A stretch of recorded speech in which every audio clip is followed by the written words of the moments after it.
News for the generation of now is NBC News Now. I'm Gotti Schwartz, and here are the stories we're watching tonight. Storms keep coming here in California. Some of the big headlines trending like crazy on social media. This is what my voice sounds like when I clone it. That wasn't me. You gotta see this. Stay tuned now, weeknights on NBC News Now. News for the generation of now is NBC News Now.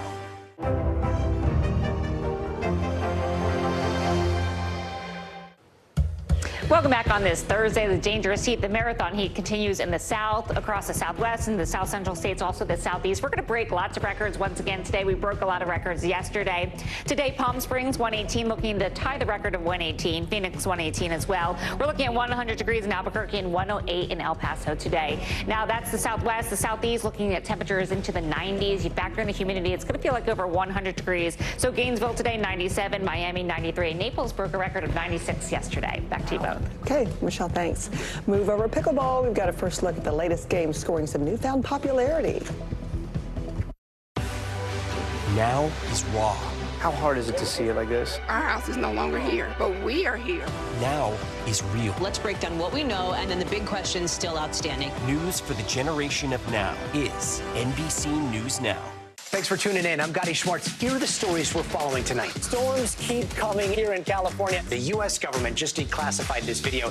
A lot more stories trending like crazy on social media. A controversy pitting lawmakers against young voters. What's the state of crypto today? What is going on when we're looking at trends there? Another mind-bending story on artificial intelligence. This is what my voice sounds like when I clone it. That wasn't me. You gotta see this. Stay tuned now, weeknights at 8 Eastern, 5 Pacific on NBC News Now. News lives in the now. It's coming at us every second. News is more now than ever. Look at this. You can't even see anything anymore.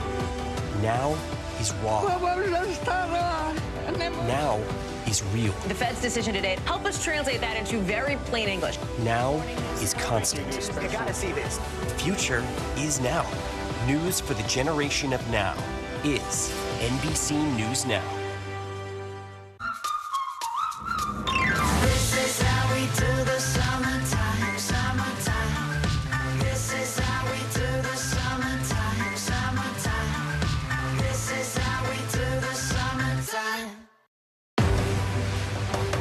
Just behind me, hundreds, if not 1,000 migrants waiting under the blazing sun. All these people here are going to be asking for asylum. It's a very critical situation.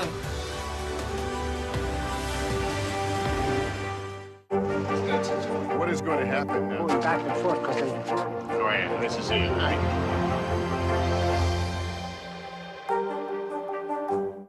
News for the generation of now is NBC News Now.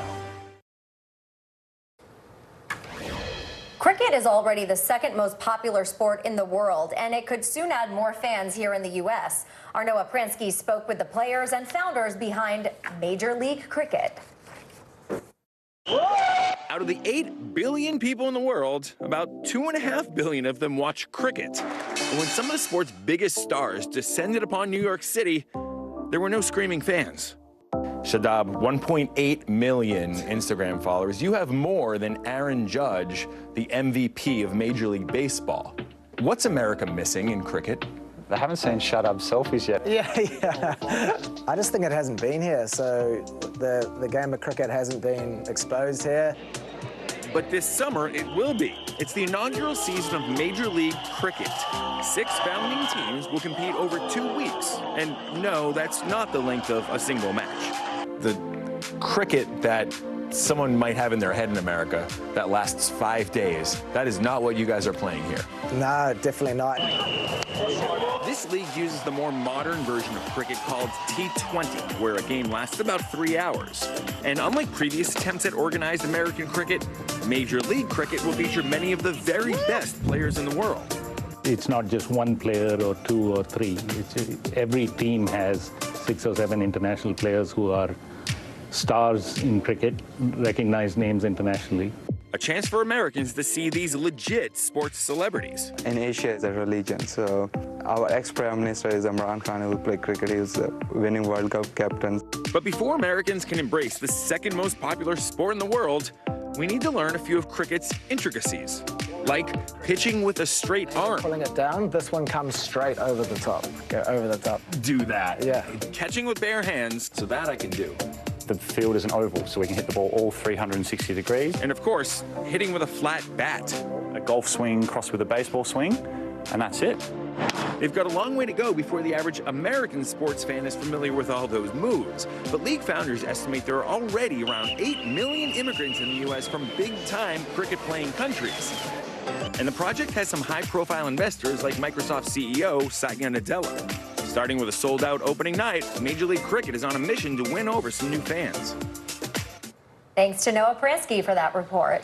All right, Chipotle is offering a chance to score free food during the World Cup if the U.S. women score a goal and the game is tied or the U.S. is ahead. The team will share on Twitter a code for a free entree, so only 2,500 fans can redeem it. The first U.S. game is Friday night at 9 Eastern. More reason to cheer them on. That's right. Thanks for kicking off your morning with us. I'm Frances Rivera. I'm Jessica Layton. Have a great Thursday.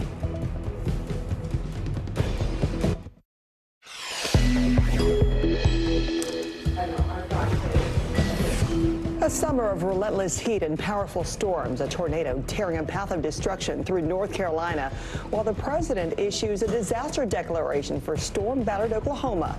Michelle is tracking the danger for the day ahead. A tragic start to the Women's World Cup in New Zealand. A gunman killing 2 people just hours before the games begin. We're live with the details of the new security precautions now in place. The U.S. walking the diplomatic tightrope after a U.S. soldier darted across the demilitarized zone and into North Korea. His family speaking out this morning as we learn new details leading up to the moment he was detained. Will artificial intelligence break the news? The news gathering tool from Google aimed at helping journalists that some fear could go way too far. And we're both here this morning. You know, that means we did not hit the Powerball, but one incredibly lucky person did. We'll tell you where the winning ticket was sold. It's Thursday, early today, starts right now. Glad you're with us this morning. I'm Frances Rivera. And I'm Jessica Layton. President Biden on Wednesday approved a disaster declaration for Oklahoma, opening up access to federal funds after the state was pounded by a series of storms and tornadoes in June. This comes as the U.S. is seeing no relief from a prolonged bout of severe weather. Tornadoes wreaked havoc across the country, including in North Carolina, damaging a Pfizer pharmaceutical plant in the city of Rocky Mount. While no serious injuries were reported there, experts warn that the damage to the facility could result in long-term medication shortages. Meanwhile, there appears to be no end in sight for the oppressive heat we've seen for the first half of the summer. Temperature records continue to be broken in Phoenix, with the city marking its 20th consecutive day of thermometers reaching over 110 degrees. Passengers had to be pulled from a plane in Las Vegas due to heat exhaustion while waiting on the tarmac in triple-digit temperatures. NBC meteorologist Michelle Grossman will have more on this nationwide extreme weather in just a few minutes. NBC News has learned that the letter informing former President Donald Trump that he's a target in the investigation into efforts to overturn the 2020 election cites 3 federal statutes under which he could be charged. These include conspiracy to defraud the U.S., deprivation of rights, and tampering with a witness. While a target letter typically foretells a coming indictment, it is not yet clear whether he will be charged. Trump did lash out against the federal government's investigation on Fox News Tuesday night. What they're doing, like with the Department of Justice, they've totally weaponized it. It's weaponized like we've never had this before. It's not only me. Sources tell NBC that Trump has no plans to appear before the special counsel this week, despite the target letter giving him 4 days to do so. We want to turn now to that mystery in North Korea. New details are emerging about the American soldier who joined a tour group and then made a dangerous sprint across the demilitarized zone into Kim Jong-un's territory. NBC's Bree Jackson joins us now from D.C. Bree, good morning. It looks like this soldier had some legal trouble in South Korea before this happened. Good morning, Francis. That's right. So according to court documents, Travis King had a few run-ins with police while serving in South Korea. He was accused of punching a man at a nightclub last September, but the victim did not want to press charges. In February, he was fined for damaging a police car. And according to American officials who spoke to the Associated Press, King was just released after serving nearly 2 months in a South Korean prison. His family back home in Wisconsin is distraught. One uncle tells NBC News that his nephew has been in a negative state of mind ever since his 6-year-old cousin died of a rare condition. And another uncle says this behavior is just not King's personality. I want to know what was going on in his mind, because I can't see him doing that. He's the type of person, he's really to himself. He read a lot. He quiet. Now, that's out of his character. And then even like drinking and stuff like that, that's out of his character. He never did that around us. And so far, North Korea has been silent about Travis King's detention. The U.S. does not have official relations with North Korea. The White House says it is working in partnership with South Korea and Sweden to try to find out where he's being held, what his condition is, and why he chose to make the dangerous crossing. Francis? There's still so many questions with this, Bree. Thank you. 3 people are dead and 5 injured after a shooting at a construction plant in Auckland, New Zealand. The shooter is among the dead this morning after a shootout with police. That city is currently hosting the FIFA Women's World Cup, and the attack happened close to hotels where some of the international teams are staying. For the very latest on this, let's bring in foreign correspondent Claudio Lavanga. Claudio, good morning. What more do we know about this gunman? Good morning, Jessica. Well, the police in New Zealand say the gunman was a 24-year-old man who worked at that construction site in the capital, Auckland, where in the early hours of this morning, well, local time, of course, the gunman opened fire, killing 2 people and injuring 5 others, including a police officer. Shortly after the police stormed the construction site, the building under construction, well, the assailant was also found dead. It's unclear whether he killed himself or the police shot him dead. Now, as you mentioned, the construction site was very close to one of the hotels that is hosting the several soccer teams that are playing in the Female World Cup, including Norway, which is playing the host New Zealand right now in the opening game, which started about half an hour, well, about 40 minutes ago. Well, now the organizers say the World Cup will just continue as planned because this attack is unrelated to the World Cup and it has more to do with his personal reasons and his problems at work. Well, now the New Zealand banned automatic weapons in 2019 after a gunman killed 51 people in the worst mass murder in the nation's history. But this ban does not include other weapons like pump-action guns, which the police believe is what the gunman used in his attack. Jessica? Some scary developments right before a major world event. Claudio, thank you. Yeah. The wife of the suspect charged with the Gilgo Beach murders of 3 women is filed for divorce. Police say Asa Elarup was out of state at the time of the killings and is not a suspect in the case. 59-year-old Rex Uerman was charged on Friday with 3 counts of first-degree murder. The women were believed to be sex workers, and the remains were discovered in 2010 on Long Island's South Shore. A 4th woman's remains were also found in the area, and investigators say Uerman is a suspect in her disappearance and death. We're learning new details this morning about a young migrant who's now the latest fatality inside a Mississippi poultry plant. Our Julia Ainsley has our NBC News investigation and a warning here. Some of the details you're about to hear are disturbing. The family of Duvon Tomas Perez sharing horrific new details about his death, describing how the Guatemalan teenager was killed while cleaning machinery at a poultry plant in Mississippi.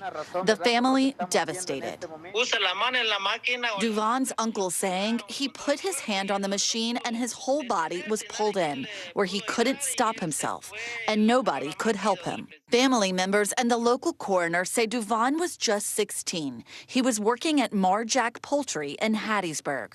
Police confirm his body was found trapped in a conveyor belt. The company says it relies on staffing agencies and was unaware a minor was working at the facility, adding Marjack MS would never knowingly put any employee, and certainly not a minor, in harm's way. But it appears at this point in the investigation that this individual's age and identity were misrepresented on the paperwork.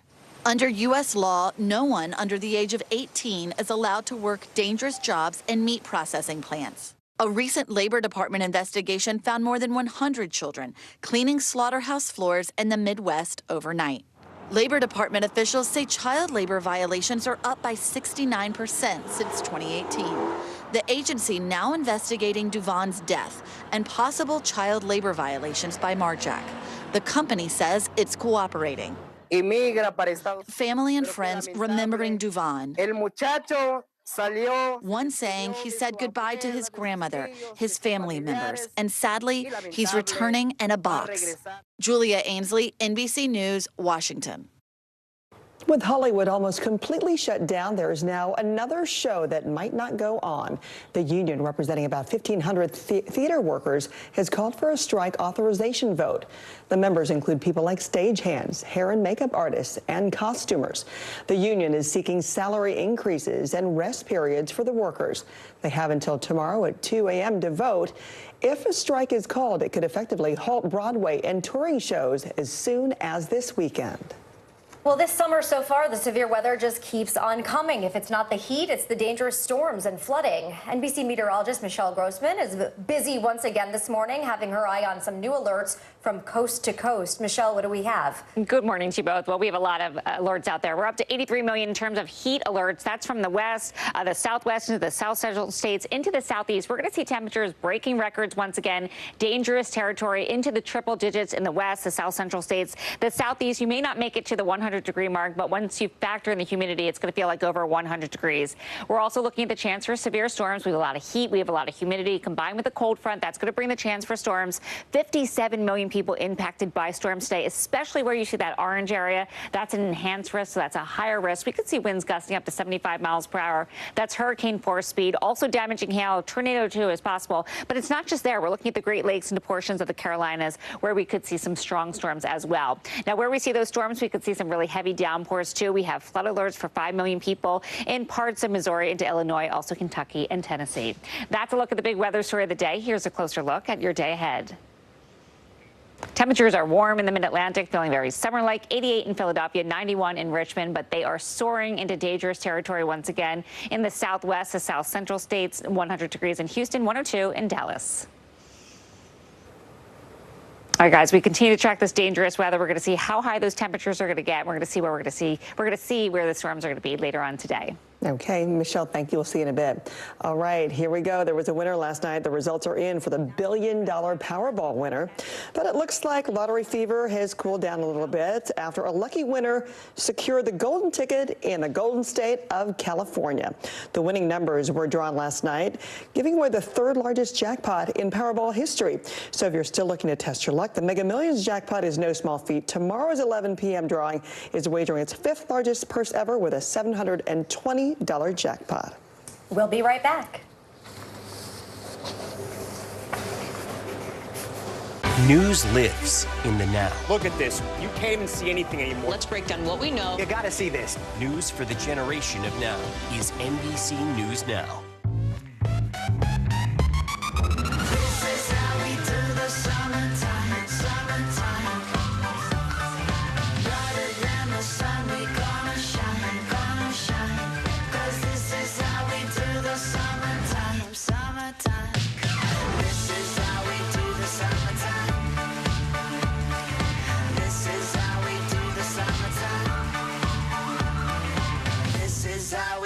Summertime. Now is raw. How hard is it to see it like this? Our house is no longer here, but we are here. Now is real. Let's break down what we know and then the big questions still outstanding. News for the generation of now is NBC News Now. This is how we do the summertime, summertime. This is how we do the summertime, summertime. This is how we do the summertime. News lives in the now. It's coming at us every second. News is more now than ever. Look at this. You can't even see anything anymore. Now is raw. Now is real. The Fed's decision today, help us translate that into very plain English. Now is constant. You gotta see this. The future is now. News for the generation of now is NBC News Now. Nearly a dozen hours after the eye roared ashore. There is some late-breaking news. All right,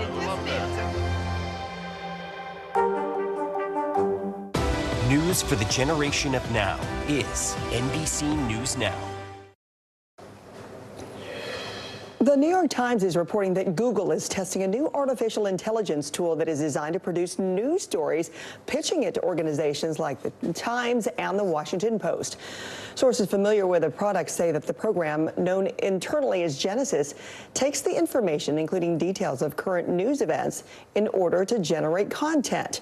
While one source said that the company believes this tool could serve as a personal assistant for journalists, some executives told the Times that the pitch they saw was unsettling.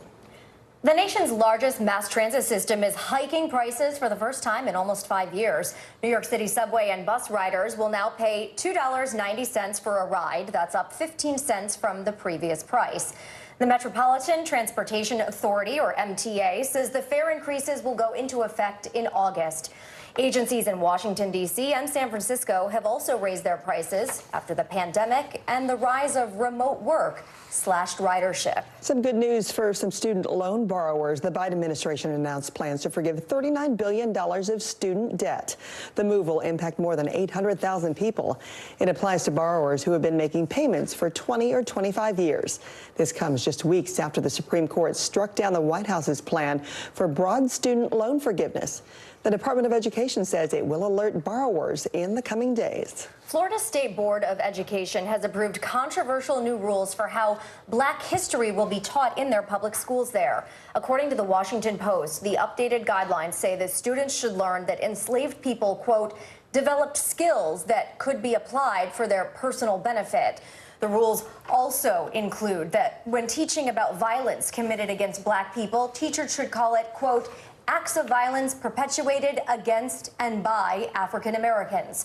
The Florida Education Association is calling the rules a disservice to Florida students, and Florida Education Commissioner Manny Diaz said the state would continue to, quote, teach the good, bad, and the ugly of American history in an age-appropriate manner. All right, still to come on Early Today from social media to Sheryl Crow. We'll tune into the backlash amping up for country singer Jason Aldean. And more on the verdict letting the phrase Taco Tuesday live Moss.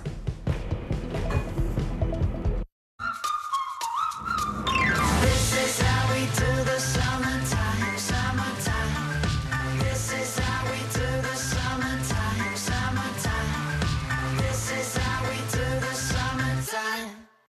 I'm Gotti Schwartz, and here are the stories we're watching tonight. Storms keep coming here in California. Some of the big headlines trending like crazy on social media. This is what my voice sounds like when I clone it. That wasn't me. You gotta see this. Stay tuned now, weeknights on NBC News Now.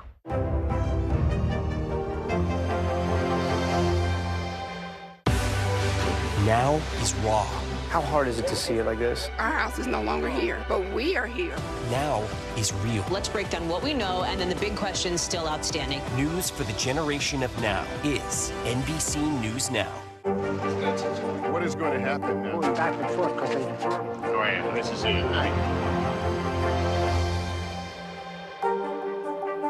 Thanks for tuning in. I'm Gotti Schwartz. Here are the stories we're following tonight. Storms keep coming here in California. The U.S. government just declassified this video. A lot more stories trending like crazy on social media. A controversy pitting lawmakers against young voters. What's the state of crypto today? What is going on when we're looking at trends there? Another mind-bending story on artificial intelligence. This is what my voice sounds like when I clone it. That wasn't me. You gotta see this. Stay tuned now, weeknights at 8 Eastern, 5 Pacific on NBC News Now. Good morning, please. Good morning, Mr. President. Very in question. We pride ourselves on the ability to turn on a dime. We've got breaking news. sometimes there are no words. The flashbangs are continuing to go off. What emotions go through you as you're watching these girls? These are really important moments in our history, and people remember who shared that news with them.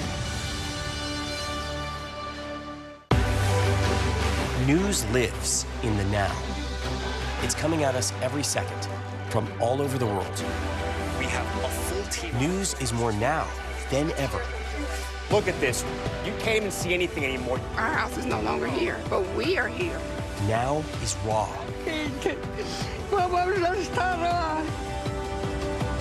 Now is real.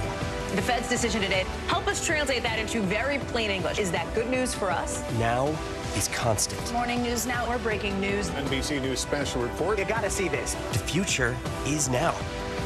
News for the generation of now is NBC News Now.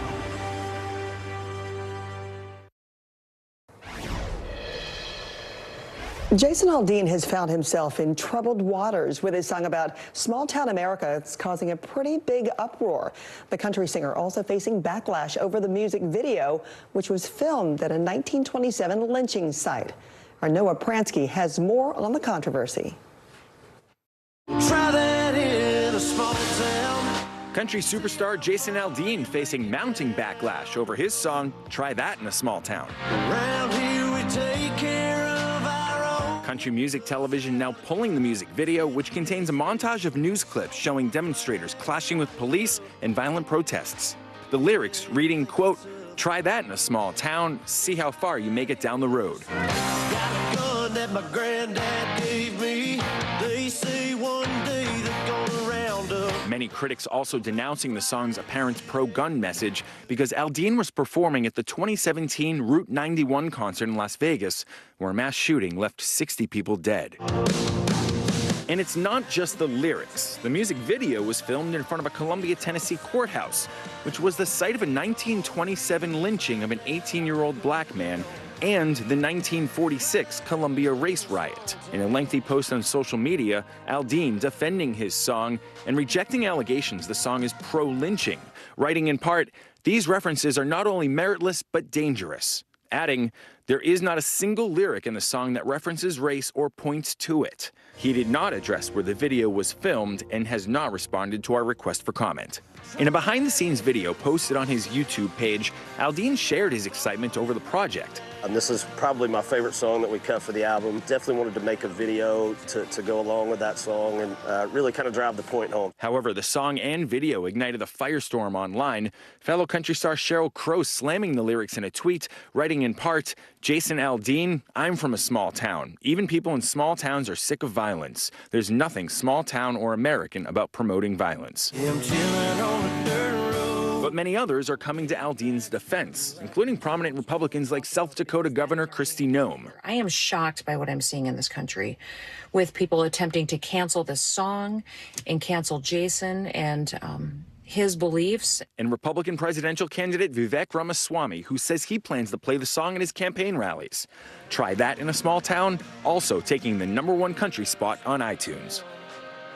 Our thanks to Noah Pransky for that report. Michelle has got her eye on some sizzling heat alerts coming up after the break. And still to come, Taco Bell spicing up its menu with some old favorites.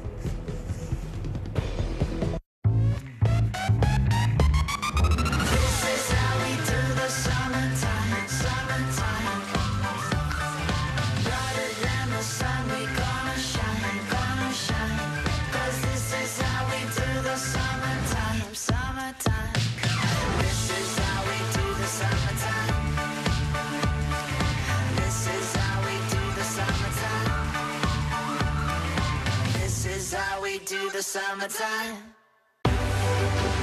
News lives in the now. It's coming at us every second from all over the world. We have a full team. News is more now than ever. Look at this. You can't even see anything anymore. Our house is no longer here, but we are here. Now is raw.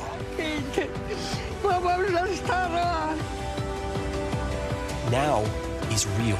The Fed's decision today, help us translate that into very plain English. Is that good news for us? Now is constant. Morning News Now or breaking news. NBC News special report. You gotta see this. The future is now. News for the generation of now is NBC News Now. What is going to happen now? Going back and forth because they... Oh, yeah, this is it, right?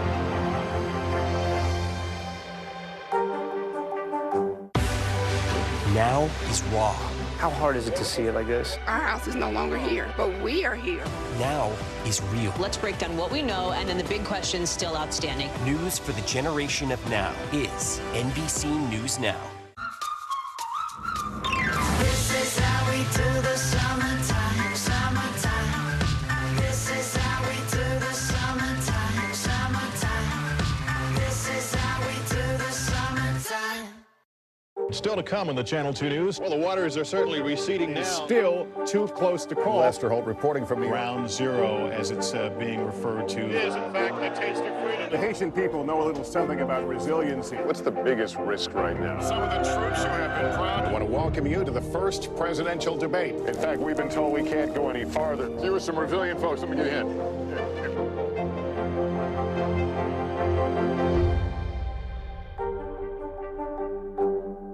News for the generation of now is NBC News Now.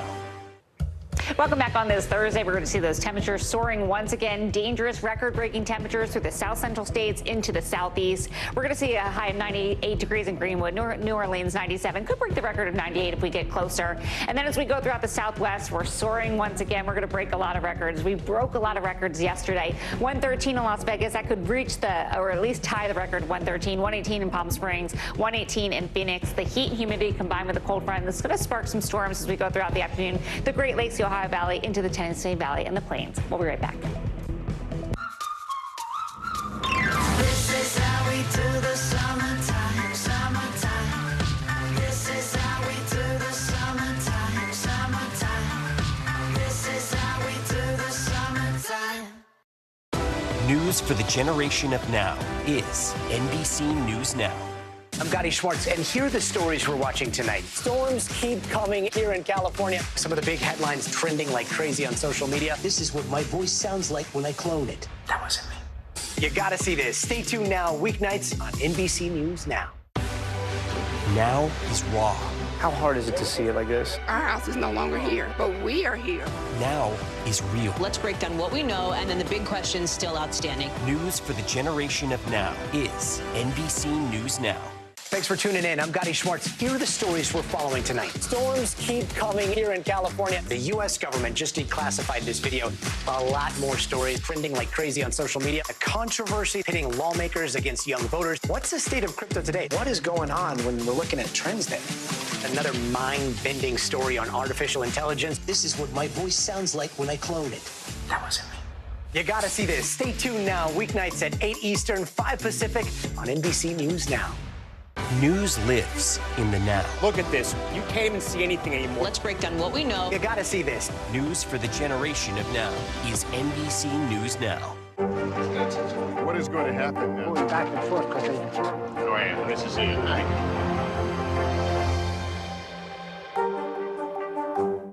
News for the generation of now is NBC News Now.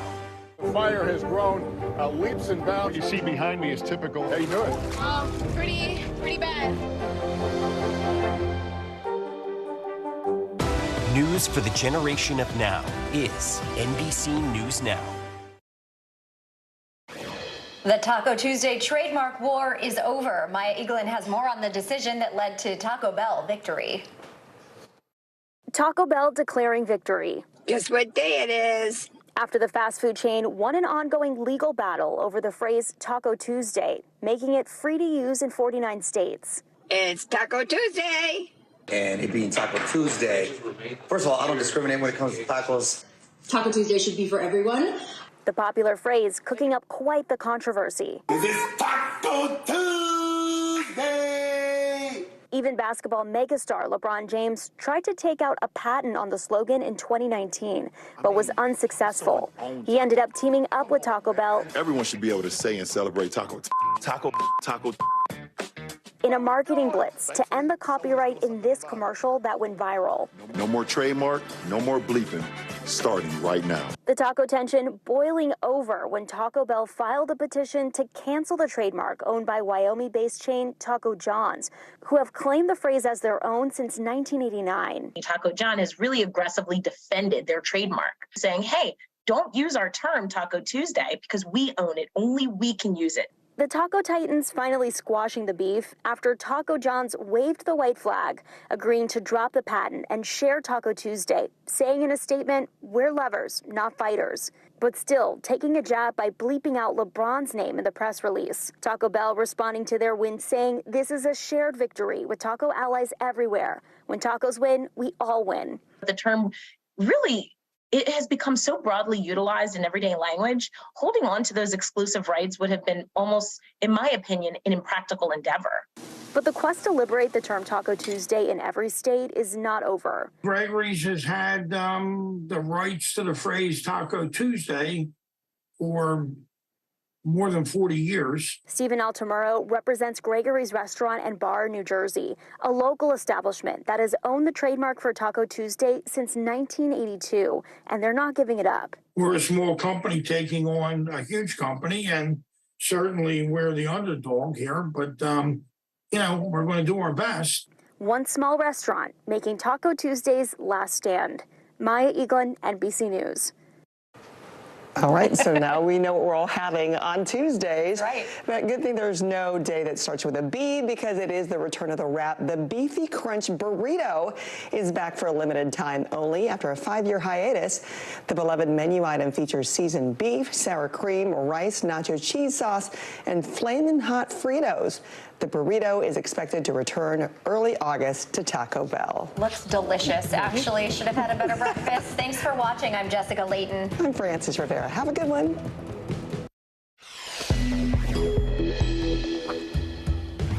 New Zealand rocked by a deadly shooting just hours before the Women's World Cup kicked off. Those games are now underway. We have a live report coming up on how the violence is impacting the global event. Another sports team speaks up.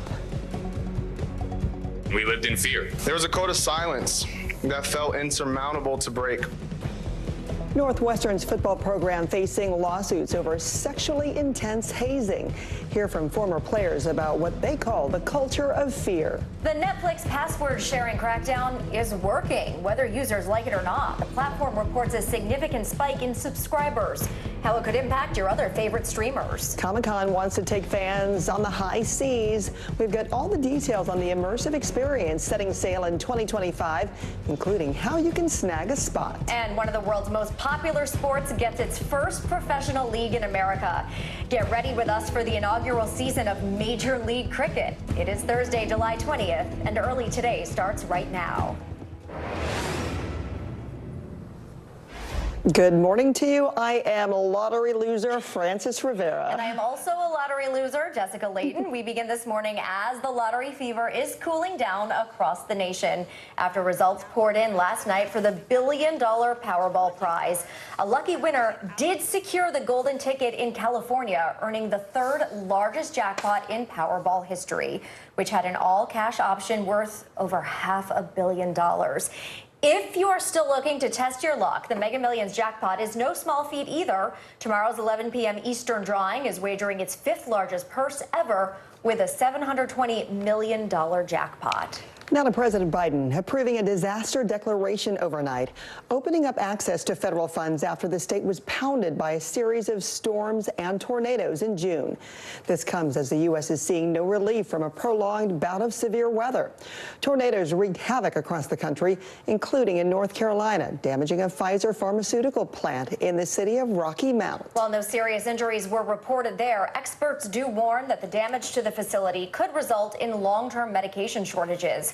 Severe flooding also devastated Kentucky, with storms dropping over a foot of rain on some parts of that state. NBC meteorologist Michelle Grossman will have more on this nationwide extreme weather in just a few minutes. NBC News has learned that the letter informing former President Trump that he is a target in the investigation in efforts to overturn the 2020 election cites 3 federal statutes under which he could be charged. These include conspiracy to defraud the U.S., deprivation of rights, and tampering with a witness. While a target letter typically foretells a coming indictment, it is not yet clear whether Trump will be charged. Sources tell NBC that Trump has no plans to appear before the special counsel this week, despite the target letter giving him 4 days to do so. IRS whistleblowers are shedding some new insight into the agency's investigation into Hunter Biden's finances. The 2 IRS agents told a House committee they believe officials slow-walked the probe. Ryan Nobles has the story. Under oath, a pair of career IRS investigators testifying to Congress that they believe their superiors and officials at the Department of Justice worked to suppress a probe into the finances of the president's son, Hunter Biden. In coming forward, I believe I'm risking my career, my reputation. Joseph Ziegler, who came forward publicly for the first time, and Gary Shapley pointed to the evidence they say they collected, which they viewed as damning, and the skeptical response they say they received from the prosecutors involved. I'm here to tell you that the Delaware U.S. Attorney's Office and Department of Justice handling the Hunter Biden tax investigation was very different from any other case in my 14 years at the IRS. At every stage, decisions were made that benefited the subject of this investigation.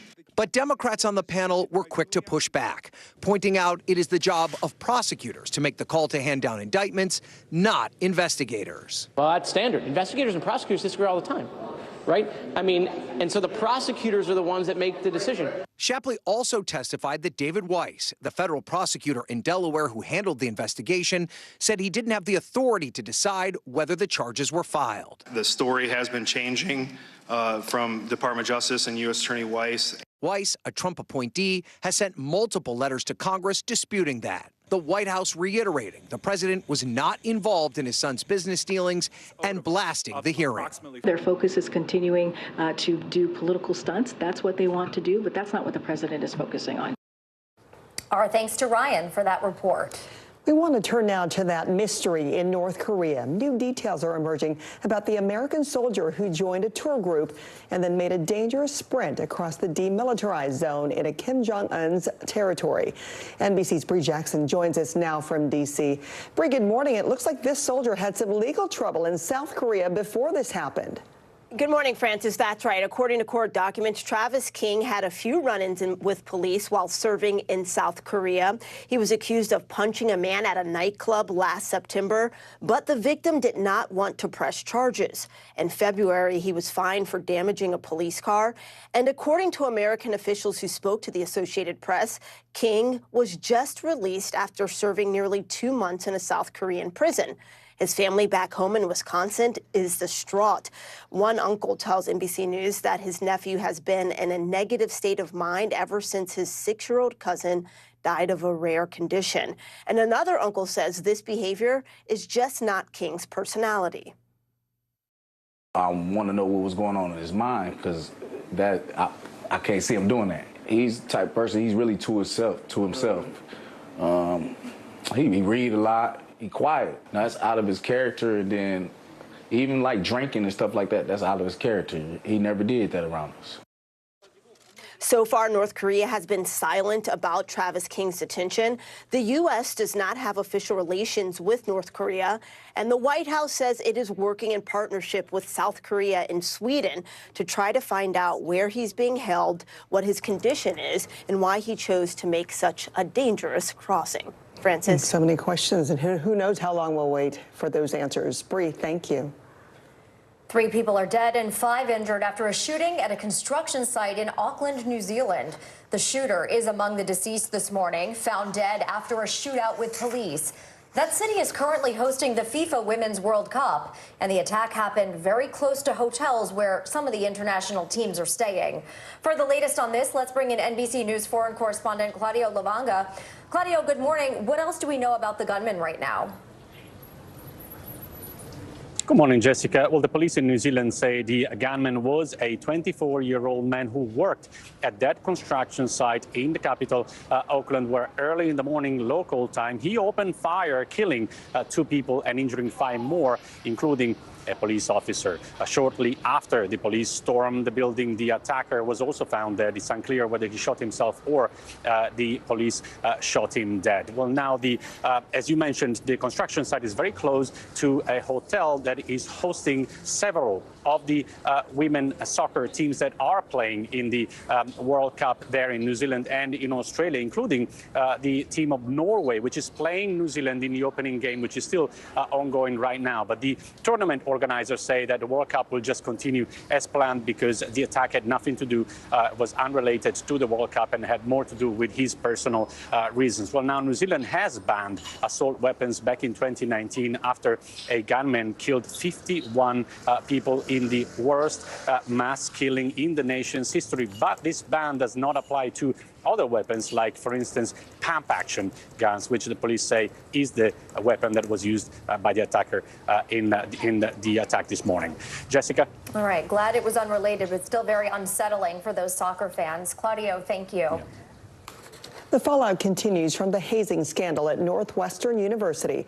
A prominent coach has already been fired over the explosive allegations, and now a major lawsuit is in the works. Kate Chappelle with our Chicago station has the story. It is a toxic culture that was rampant. At a news conference in downtown Chicago, attorneys Ben Crump and Steve Levin announced a forthcoming lawsuit following allegations of extreme sexual hazing in the football program at Northwestern University. Northwestern has investigated itself and found that these acts occurred, that they were widespread, and that they were long-standing. The attorneys, who now represent 15 former football, baseball, and softball players, say the athletes were forced to participate in humiliating sexual acts they felt they couldn't report because of retaliation. You had people holding them down, dry humping them. You had them being forced to participate in activities involving nudity. Many of the players felt forced participation because if they didn't participate, they were going to be the victims. Several former athletes shared their stories, they say, to empower others to come forward. All we wanted to do was play ball, and we were subjected to sort of this culture, and we lived in fear. There was a code of silence that felt insurmountable to break. Oak Park native Lloyd Yates says his former coaches turned a blind eye to toxic behavior in the locker room. Hazing was so entrenched in the Northwestern football culture that even some of our coaches took part in it. In a statement, Dan Webb, attorney for former head football coach Pat Fitzgerald, said in part, no arguments were made that would present any substantive details, factual allegations, let alone evidence about his conduct. And a university spokesman who said they do not comment on pending litigation said the university has already announced a series of steps to address hazing, including monitoring the football locker room, anti-hazing training, and the establishment of an online reporting tool. Now it's up to the school here to determine how they're going to act. Our thanks to Kate Chappelle from our Chicago station for that report. All right, we got wild storms, deadly floods, and record-breaking heat spreading coast to coast this morning. NBC meteorologist Michelle Grossman has the alerts impacting millions of Americans as the country wakes up. Hi, Michelle. Good morning. Good morning, guys. Great to see you. And the extreme weather does continue. We're looking at so many heat alerts, so many records broken yesterday. We're going to see more records fall today. The risk for severe flooding, also flash flooding, and the risk for severe storms. So 83 million people impacted this morning by heat alerts. From the west, the southwest, into the south central states, the southeast too. We'll see temperatures soaring in the southeast into the 90s. You factor in the humidity, though, it's going to feel like over 100 degrees. It's the southwest and the south central states where we're looking at triple digits once again. So many records are going to continue to fall there. 57 million people impacted by the risk for severe storms today. We could see winds gusting up to 75 miles per hour. That's hurricane force speed. Really large hail over 2 inches, and a tornado or two is possible, especially where you see that orange there. That's in portions of the Rockies and parts of the plains. Where you see that orange color there. And then we're looking at the Great Lakes into the Tennessee Valley, the Carolinas. Could see some strong to severe storms as well. We're also looking at the chance for some flooding as well. That's a look at the big weather story of the day. Here's a closer look at your day ahead. It's summer-like in the Northeast. We're looking at 88 in Philly, 89 in D.C. Also could see some storms throughout the Great Lakes, the Ohio Valley. And the temperatures continue to be very dangerous in the Southwest. 118 today in Phoenix, 112 in Tucson. All right, guys, that extreme weather does continue today. We're going to talk more about the temperatures, how high they're going to get, and also where the storms are going to be. All right, Michelle, see you soon. Thank you. Sure. Early today is back in 1 minute with Netflix's streaming success after cutting off that password sharing. And after this, the latest business dealing lands Kim Kardashian a multi-billion-dollar break. Still to come on the Channel 2 News. Well, the waters are certainly receding now. Still too close to call. Lester Holt reporting from the Ground Zero, as it's being referred to. It is, in fact, a taste of freedom. The Haitian people know a little something about resiliency. What's the biggest risk right now? Some of the troops who have been proud. I want to welcome you to the first presidential debate. In fact, we've been told we can't go any farther. You with some resilient folks, let me get a hint.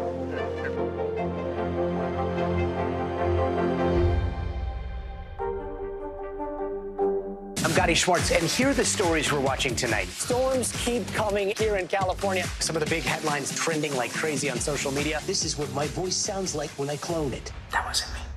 You gotta see this. Stay tuned now, weeknights on NBC News Now. Just behind me, hundreds, if not 1,000 migrants waiting under the blazing sun. All these people here are going to be asking for asylum. It's a very critical situation.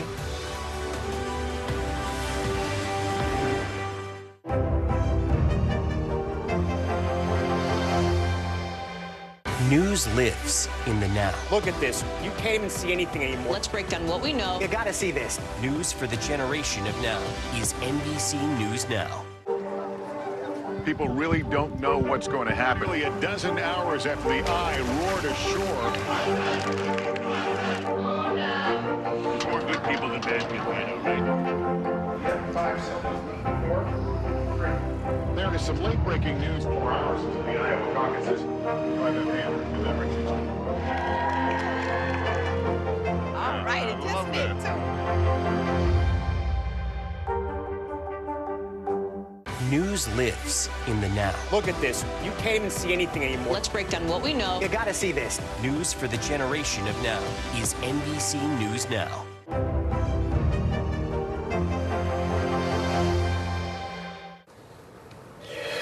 Welcome back. The Netflix password sharing crackdown might have left more than a few fans grumbling, but it is adding up to more subscribers. The company added nearly 6 million new customers during the second quarter. And despite the gain in subscriptions, Netflix reported lower than expected revenue in its Q2 earnings report, which sent shares tumbling about 8% in after-hours trading. And for those still sharing an account, Netflix said it will start cracking down on the rest of its customers this week. Kim Kardashian's clothing venture is turning out to be a multi-billion-dollar success. Well, this week, Skims revealed its most recent funding round, $270 million, earning the direct-to-consumer shapewear brand a $4 billion valuation. The company is on track to bring in $750 million this year. That's up more than $250 million compared to 2022. This is a rare success story to the direct-to-customer space, which is taking a hard hit as shoppers shift away from pandemic habits. In-N-Out Burger is banning masks for its employees in 5 states beginning in August, according to some company emails that were leaked on social media. One of the reasons for the controversial rule is so associates can start showing their smiles. The fast food chain will only allow workers to wear a company-provided N95 if they have a detailed doctor's note. This impacts Arizona, Colorado, Nevada, Texas, and Utah, and employees could be fired if they don't comply. In a piece for Forbes, infectious disease specialist Judy Stone says the new policy threatens the health of In-N-Out employees. Right, still to come, the expensive anchors weighing down Aquaman's return to the theaters. And how will your sea legs fare in a Spider-Man suit? Comic-Con takes its convention to uncharted waters. Hey, I'm Hallie. It's good to be with you tonight. The debt ceiling. Here's why this matters. Please, please don't have your eyeballs glaze over. Here's why this matters. Talk to us about what we're supposed to call this. Is it a bailout? Is it a backstop? There's a difference because it matters whose money is being used to prop up these banks. We think we're getting close to this news conference. I will be honest with people. This is like an awkward moment where we think we're like right there. You're going to have to like tap dance with us maybe a little bit. I do have my tap dancing shoes on, not to worry. This is how we do the summertime, summertime. This is how we do the summertime, summertime. This is how we do the summertime. News lives in the now. Look at this. You can't even see anything anymore. Let's break down what we know. You gotta see this. News for the generation of now is NBC News Now. People really don't know what's going to happen. Nearly a dozen hours after the eye roared ashore.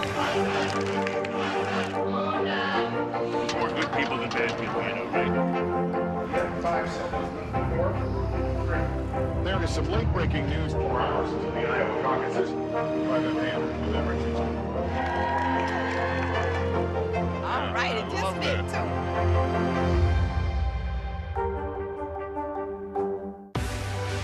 Now is raw. How hard is it to see it like this? Our house is no longer here, but we are here. Now is real. Let's break down what we know, and then the big questions still outstanding. News for the generation of now is NBC News Now. Still to come on the Channel 2 News. Well, the waters are certainly receding now. Still too close to call. Lester Holt reporting from Ground Zero, as it's being referred to. It is, in fact, a taste of freedom. The Haitian people know a little something about resiliency. What's the biggest risk right now? Some of the troops who have been proud. I want to welcome you to the first presidential debate. In fact, we've been told we can't go any farther. Here are some resilient folks. Let me get a hint.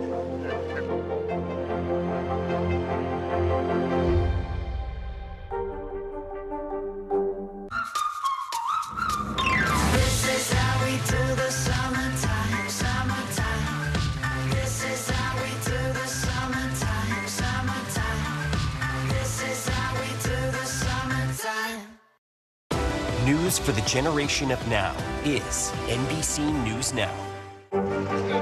What is going to happen now? Going back and forth because they... Go ahead. This is it.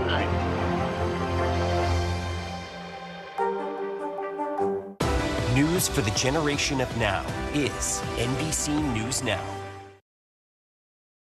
If I was a bluebird, I would fly to you. You'd be the spoon, dip you in honey so I could be sticking to your daylight. You got me crushing the daylight.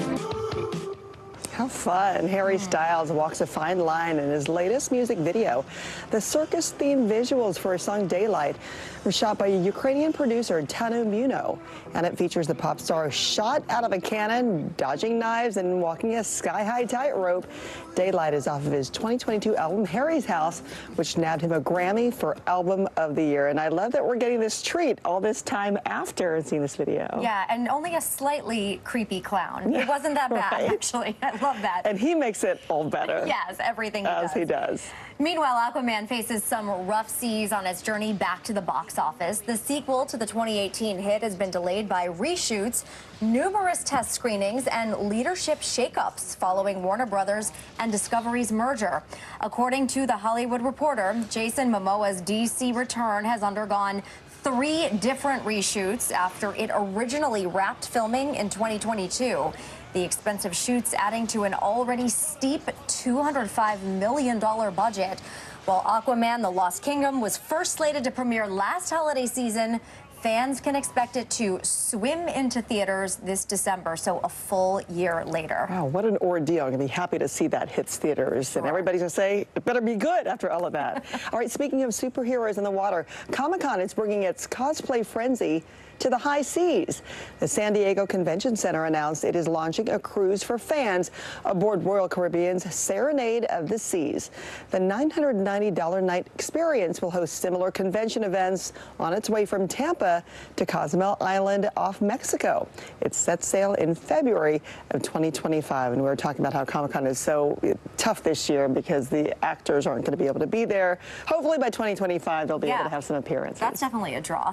After the break, Michelle's looking at more extreme heat and severe storm alerts. And here's the kicker. We'll let you in on how you can win some free food during the Women's World Cup.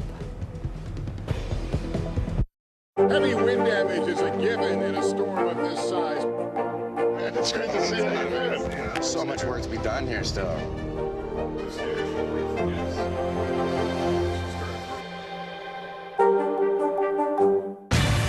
Good morning, please. Good morning, Mr. President. Very in question. We pride ourselves on the ability to turn on a dime. We've got breaking news. Sometimes there are no words. The flashbangs are continuing to go off. What emotions go through you as you're watching these girls? These are really important moments in our history. And people remember who shared that news with them. News lives in the now. It's coming at us every second. News is more now than ever. Look at this. You can't even see anything anymore. Now is raw. Now is real. The Fed's decision today, help us translate that into very plain English. Now is constant. You gotta see this. The future is now. News for the generation of now is NBC News Now. The fire has grown leaps and bounds. What you see behind me is typical. How you doing? Pretty bad. Thanks for tuning in. I'm Gotti Schwartz. Here are the stories we're following tonight. Storms keep coming here in California. The U.S. government just declassified this video. A lot more stories trending like crazy on social media. A controversy pitting lawmakers against young voters. What's the state of crypto today? What is going on when we're looking at trends there? Another mind-bending story on artificial intelligence. This is what my voice sounds like when I clone it. That wasn't me. You gotta see this. Stay tuned now, weeknights at 8 Eastern, 5 Pacific on NBC News Now. Hey, I'm Hallie. It's good to be with you tonight. The debt ceiling. Here's why this matters. Please, please don't have your eyeballs glaze over. Here's why this matters. Talk to us about what we're supposed to call this. Is it a bailout? Is it a backstop? There's a difference because it matters whose money is being used to prop up these banks. We think we're getting close to this news conference. I will be honest with people. This is like an awkward moment where we think we're like right there. You're going to have to like tap dance with us maybe a little bit. I do have my tap dancing shoes on, not to worry. News for the generation of now is NBC News Now. Welcome back on this Thursday. The dangerous heat, the marathon heat continues in the south, across the southwest and the south central states, also the southeast. We're going to break lots of records once again today. We broke a lot of records yesterday. Today, Palm Springs 118 looking to tie the record of 118. Phoenix 118 as well. We're looking at 100 degrees in Albuquerque and 108 in El Paso today. Now that's the southwest, the southeast looking at temperatures into the 90s. You factor in the humidity, it's going to feel like over 100 degrees. So Gainesville today 97, Miami 93, and Naples broke a record of 96 yesterday. Back to you both. Okay, Michelle, thanks. Move over pickleball. We've got a first look at the latest game scoring some newfound popularity. Nearly a dozen hours after the eye roared ashore. There is some late-breaking news. All right,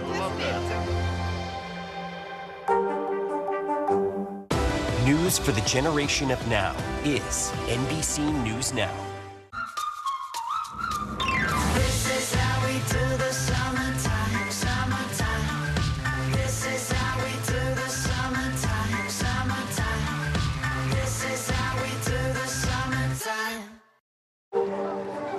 People really don't know what's going to happen. Nearly a dozen hours after the eye roared ashore. More good people than bad people, I know, right? There is some late-breaking news 4 hours since the Iowa caucuses by the Hampton elections. All right, it just fit too. I'm Gotti Schwartz, and here are the stories we're watching tonight. Storms keep coming here in California. Some of the big headlines trending like crazy on social media. This is what my voice sounds like when I clone it. That wasn't me.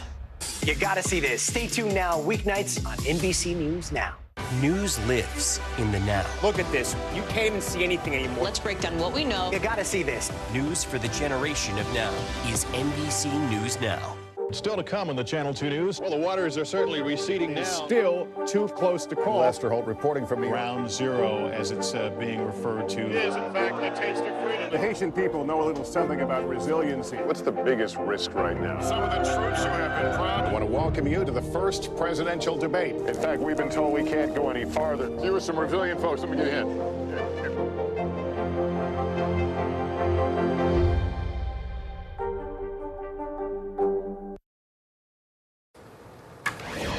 Cricket is already the second most popular sport in the world, and it could soon add more fans here in the U.S. Our Noah Pransky spoke with the players and founders behind Major League Cricket. Out of the 8 billion people in the world, about 2.5 billion of them watch cricket. And when some of the sport's biggest stars descended upon New York City, there were no screaming fans. Shadab, 1.8 million Instagram followers. You have more than Aaron Judge, the MVP of Major League Baseball. What's America missing in cricket? They haven't seen Shadab selfies yet. Yeah. I just think it hasn't been here, so the game of cricket hasn't been exposed here. But this summer, it will be. It's the inaugural season of Major League Cricket. 6 founding teams will compete over 2 weeks. And no, that's not the length of a single match. The cricket that someone might have in their head in America that lasts 5 days, that is not what you guys are playing here. No, definitely not. This league uses the more modern version of cricket called T20, where a game lasts about 3 hours. And unlike previous attempts at organized American cricket, Major League Cricket will feature many of the very best players in the world. It's not just one player or 2 or 3. Every team has 6 or 7 international players who are stars in cricket, recognized names internationally. A chance for Americans to see these legit sports celebrities. In Asia, it's a religion, so our ex-Prime Minister is Imran Khan, who will play cricket. He was the winning World Cup captain. But before Americans can embrace the second most popular sport in the world, we need to learn a few of cricket's intricacies, like pitching with a straight arm. Pulling it down, this one comes straight over the top. Go over the top. Do that. Yeah. Catching with bare hands, so that I can do. The field is an oval, so we can hit the ball all 360 degrees. And of course, hitting with a flat bat. A golf swing crossed with a baseball swing, and that's it. They've got a long way to go before the average American sports fan is familiar with all those moves. But league founders estimate there are already around 8 million immigrants in the U.S. from big-time cricket-playing countries. And the project has some high-profile investors like Microsoft CEO Satya Nadella. Starting with a sold-out opening night, Major League Cricket is on a mission to win over some new fans. Thanks to Noah Pransky for that report. All right, Chipotle is offering a chance to score free food during the World Cup if the U.S. women score a goal and the game is tied or the U.S. is ahead. The team will share on Twitter a code for a free entree, so only 2,500 fans can redeem it. The first U.S. game is Friday night at 9 Eastern. More reason to cheer them on. That's right. Thanks for kicking off your morning with us. I'm Frances Rivera. I'm Jessica Layton. Have a great Thursday.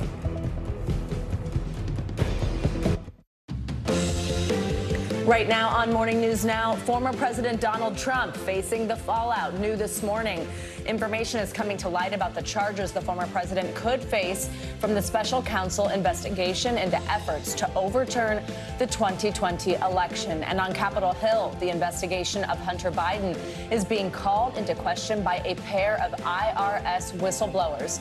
We'll bring you the latest on both stories just ahead. Also this morning, no relief in sight. Millions of Americans are bracing for another day of extreme weather, from severe storms threatening both coasts with rain, flooding, and tornadoes, as well as more triple-digit heat that's scorching parts of the South. We'll have team coverage. Plus, new questions about the disappearance of an Alabama woman who returned home on her own after a massive 2-day search. What we can't say is we've been unable to verify most of Carly's initial statement. How would you characterize what happened here? You know, that's the $100 question. What investigators are saying now about the evidence they've uncovered, including what they found on her phone. And tragedy and celebration in New Zealand as the Women's World Cup kicks off. There, we'll be bringing you the latest on a deadly shooting just hours before the opening ceremony. Plus, Team USA is gearing up ahead of their first match this weekend. We'll talk about the team's chances this year. Good morning. I'm so happy you're back. My vacation was extended today by the weather and a canceled flight. We fell victim to the flight issues we're seeing across the country. Yes, that's why you had me alone yesterday. Sorry about that. So we're happy you're back. Good to see you. Good to be here. I'm Joe Fryer. And I'm Savannah Sellers. Thank you so much for joining us this morning. We're going to get started with this clear picture that we're getting of the charges former President Trump could be facing as a result of the special counsel's investigation into January 6th. 2 attorneys with direct knowledge of the case say that Jack Smith is looking at 3 federal statutes. They include deprivation of rights under color of law, conspiracy to defraud the U.S., and tampering with a witness. The news is prompting allies on Capitol Hill to come to Trump's defense.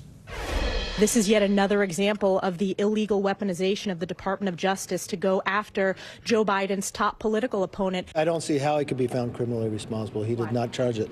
Well, what criminal activity did he do? He told people to be peaceful.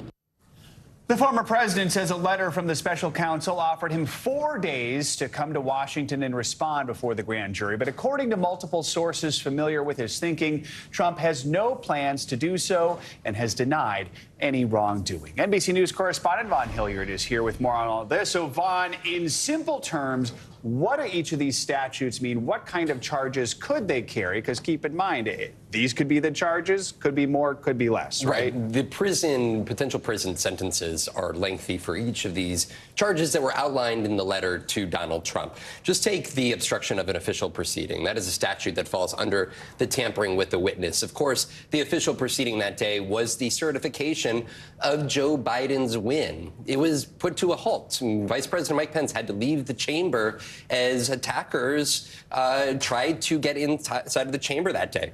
We're talking about a 20-year maximum sentence for that charge. Then there's conspiracy to defraud the United States. Of course, this comes down to the fake slate of electors. In multiple states, the fake slate of electors were transmitted to the National Archives, essentially as fraudulent documents. And then you're looking at also a charge of deprivation of rights under color of law. There's some questions as to exactly whose rights were violated. There are some questions and speculation that there could potentially have been the Capitol police officers there that day that were faced with that assault. There are serious charges that Donald Trump could very well be facing in a courtroom. So as Joe mentioned, it could be less, could be more. We know that this letter is just sort of a roadmap, but if it were more, any idea what we could see there? Right. That is kind of the question here. Jack Smith, the special counsel, was not obligated to send this letter to Donald Trump. And according to Trump, he said he was invited to speak before the grand jury. Now it's up to Trump whether he goes or not. I've been told that he has no plans to go to Washington, D.C. this week. But Jack Smith could come out with potentially additional charges if he so chooses to do so. He also could not charge Donald Trump at all. We do not know that until he asks the grand jury to act and actually seek those charges. And we should keep in mind, this investigation is still ongoing. In fact, you've got William Russell, who was Trump White House aide, campaign aide. He's testifying before the grand jury today. What do we know about that? Right. William Russell, I'm told, is going before the grand jury today. He has already appeared multiple times. We are trying to piecemeal exactly what his role may have been. He worked in the White House as an aide. We know that he was there alongside Donald Trump on the day of January 6th, at least there right before Donald Trump gave his speech there, before the violence began. The question is, what other conversations may he have been privy to? What does the special counsel know about William Russell? This is an ongoing investigation, serious charges with lengthy potential prison sentences, and that is why Donald Trump is taking this offensively on the road, because he very well could be campaigning for his freedom in order to get back into the White House to potentially pardon himself if he were to be found guilty on any of these charges. All right, Vaughn, we know you'll stay on it. Thank you so much. Good to have you in studio with us, too. Now to Capitol Hill, where a pair of IRS whistleblowers told a House panel they believe the Department of Justice meddled in the investigation of Hunter Biden. It appeared to me, based on what I experienced, that the U.S. Attorney in Delaware in our investigation was constantly hamstrung, limited, and marginalized by DOJ officials as well as other U.S. attorneys. During yesterday's hearing, the Republican-led House panel claimed the Department of Justice, quote, slow-walked their investigation into the president's son and let him off easy. As you can see, we've got NBC News Capitol Hill correspondent Julie Sirkin with us now. Hey, Julie, good morning. So as we just heard there from one of these whistleblowers, so there's two of them. I mean, this is a special agent with the Criminal Investigation Division. He and the other whistleblower claim that Hunter Biden got preferential treatment. What exactly are they alleging happened? Tell us some of the details that came out both in those prepared statements as well as what else we heard during the day. Yeah, good morning, Savannah and Joe. Joseph Ziegler, whose identity was not known until yesterday's hearing, he's one of those IRS whistleblowers. He and Gary Shapley, they are career agents, 13, 14 years behind them. And look, Ziegler described himself as the lead investigator on this case, investigating some of these tax fraud allegations into Hunter Biden. He and Gary Shapley both alleged that this was political, that the DOJ, of course, now under President Biden, had some political interference, did not allow the prosecutor in Delaware to move forward independently. That is according to a conversation they say they had with David Weiss, that prosecutor in Delaware, back in October. Take a listen to some of what the whistleblowers had to tell the panel yesterday. And by the way, this date circled in red for Republicans on these committees for months now. Watch. These two courageous whistleblowers provided my committee with devastating testimony showing that the government is not treating all taxpayers equally, and the DOJ and the IRS gave preferential treatment to the president's son during a criminal investigation into his taxes. Now, that was a chairman of one of the panels. This was a blockbuster hearing. And look, even Democrats on the panel said that they believe these witnesses are credible, but they did question the political interference component of this because David Weiss and this investigation both started under the former president, under former President Trump. Yeah, Julie, I want to ask you more about that. Let's talk about David Weiss, the U.S. Attorney for Delaware. Help us understand what his role is in all of this. Yeah, it's a great question because this is one of the points Democrats kept making during the hearing. David Weiss was appointed under former President Trump. He was the lead prosecutor in this case in Delaware. He's a U.S. attorney there, and he basically told Congress, contradicting these whistleblowers, twice in 2 letters as recently as a few weeks ago, that he had full authority to bring charges whenever, wherever, and however he saw fit based on the facts that he gathered in this case. Take a listen, though, to some of the interaction between the whistleblowers and Jamie Raskin, one of the top Democrats who was part of these committee hearings. Watch. Mr. Weiss took a good hard look at those charges himself and ultimately decided not to charge them. Isn't that right, Mr. Shapley? No, that's not supported by the facts. Really? Well, which facts is it not supported by? His own admissions in the October 7th, 2022 meeting that I documented contemporaneously, and if the only piece of... But he contradicts what you're saying. Now, look, like I mentioned, Weiss had told Congress that he contradicts what these whistleblowers are saying that he had full authority to do as he saw fit when it comes to these charges. Next week, you'll remember Hunter Biden is going to have a hearing for that plea deal that he reached with Weiss, with the Department of Justice in this case. So clearly, the 2 whistleblowers seeing a very different line here based on their investigation. And the Weiss did not go along with the charges they recommended to him. And Julie, have either the White House or Department of Justice responded to these allegations? Yeah, they did. And remember, President Biden has tried to stay far away from this case as he could. He does not comment on it. He does not want this to appear political, especially as Republicans are trying to make it seem like the government has weaponized themselves against conservatives, and they are avoiding at the same time prosecuting the president's own son in the same vein. The White House saying in a statement, quote, President Biden believes we can work together to make real progress if House Republicans would make an effort instead of constantly staging partisan stunts to try to damage him politically. President Biden has upheld his commitment that this matter would be handled independently by the Justice Department under the leadership of a Trump-appointed U.S. attorney. Now, it's safe to say Republicans will continue holding more hearings into this matter. This is not the last we've heard of this. This was really something that they had on their calendars for months now. The Hunter Biden investigation, certainly a focal point of the Republican-led House here, especially as we wait to hear about a possible 3rd indictment for former President Trump. They're trying to prove that all of this is political. So really, all of this goes hand in hand. All right, Julie Sirkin, thank you so much.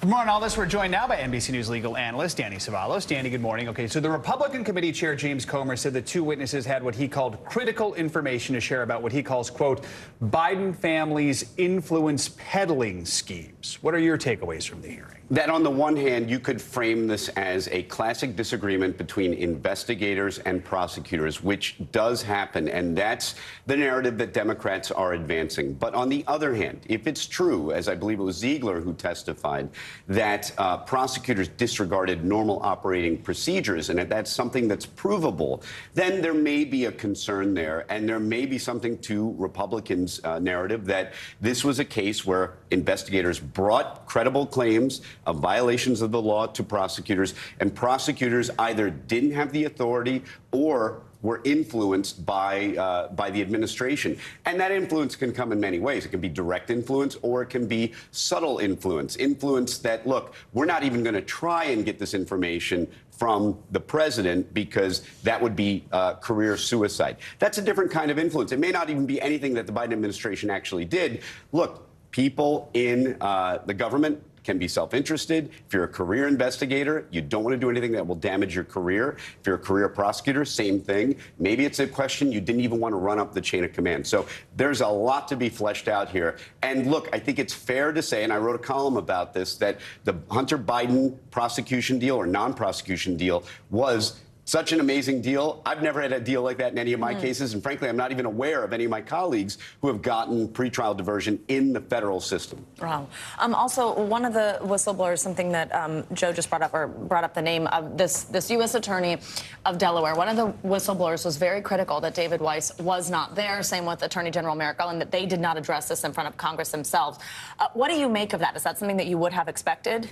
Yeah, I'm really interested to hear more about this because I think David Weiss becomes a critical figure. On the one hand, reportedly, he indicated several times that he was operating independently. But according to the whistleblowers, he was reportedly complaining that he didn't have enough authority. So I think really a lot of this focus centers on what David Weiss would have to say if he was put in the hot seat and questioned. But, you know, so far, I think reasonable minds can differ and interpret this in different ways. You have investigators disagreeing with the process, but the fact that they're alleging that normal procedures may have been disregarded, that's something that I think needs to be looked into a little closer. So this hearing's done, but as Julie mentions, we can expect more hearings, perhaps many more hearings. So what happens next? Where does this go from here? Because Hunter Biden's reached a plea deal, so what can we see? Hunter Biden will likely not be charged with any additional crimes, even if something devastating comes out of these hearings. And I don't think it will. I mean, you may hear investigators talk about additional crimes that they think Hunter Biden should have been charged with. But as long as those fall into the discretionary area, and really there is a point to be made,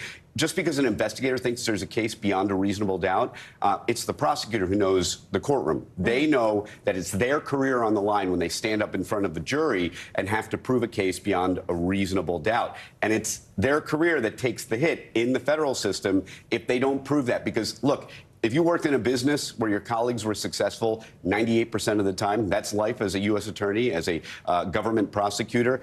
You don't want to be the 2% that fails and gets acquittals at your trial. So that is key in their minds. Is it self-preservation? Maybe. Is it the pursuit of justice? I hope so. All right. There are a lot of politics here, so thank you for helping us focus on the law, Danny. Exactly. We appreciate that. Thank you so much. All right, in other news, a state of emergency has been declared in Kentucky after severe thunderstorms unleashed life-threatening flash floods. The National Weather Service recorded more than 10 inches of rain overnight, forcing hundreds to evacuate their homes. Water rescues are underway in hard-hit towns like Mayfield, seen here. Remember, that town was devastated by a tornado in 2021.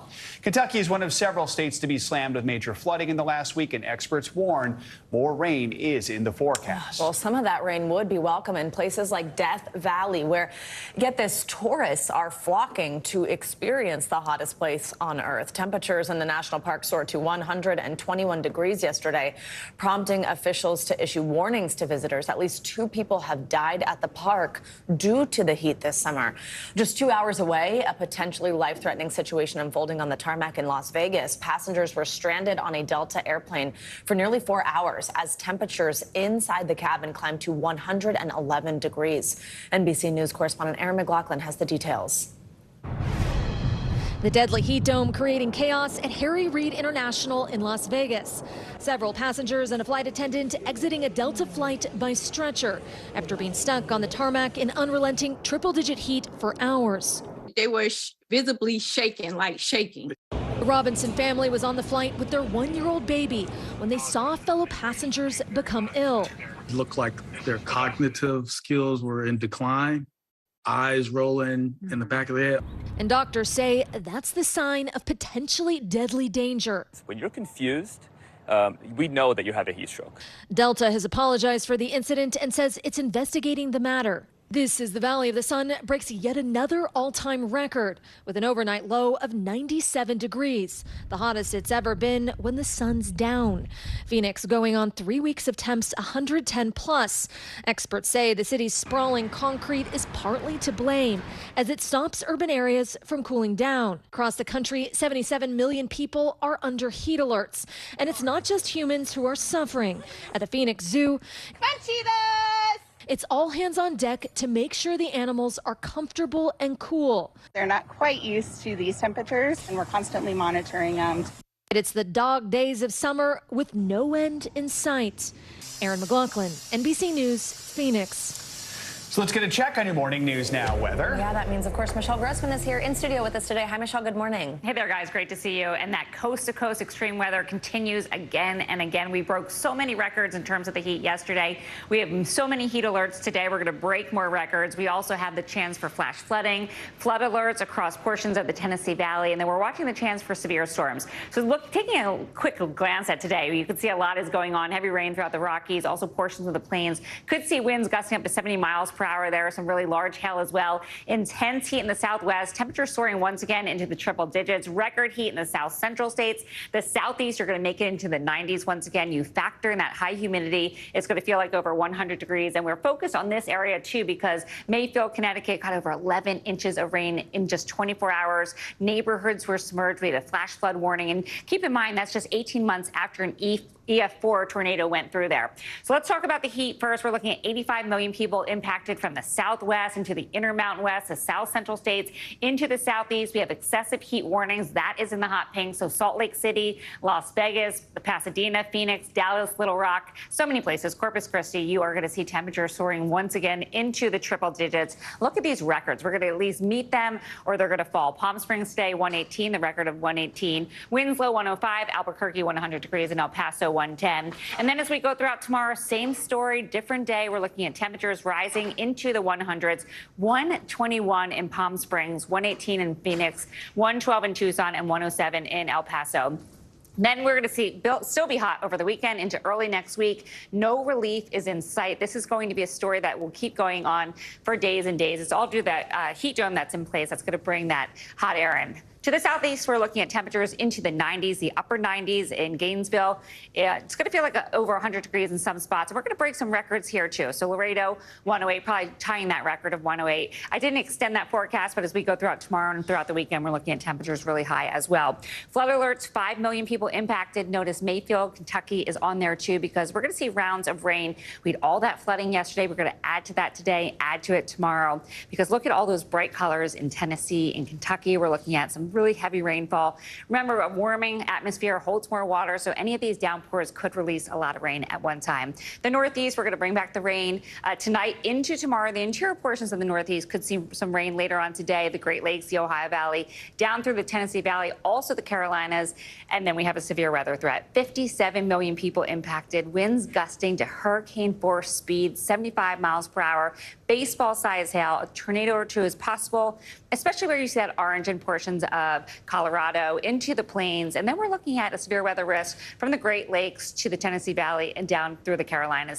So busy once again. So many things to talk about. And it's pretty much every single weather phenomenon going on. We've decided we are not going to take a field trip to Death Valley to feel how hot that is. I mean, I would take a field trip with you guys anyway. I'm just going to be honest. Even Death Valley. I'm up for that challenge. All right, that sounds good. Maybe we'll wear the headband with the fans. Exactly. Lots of water. All right. Personal mister. All Yes, right, Michelle. thanks, Michelle. Well, now to an update on the case of Carly Russell, the Alabama woman who police say disappeared for 2 days after calling 911 about a toddler walking down a busy highway.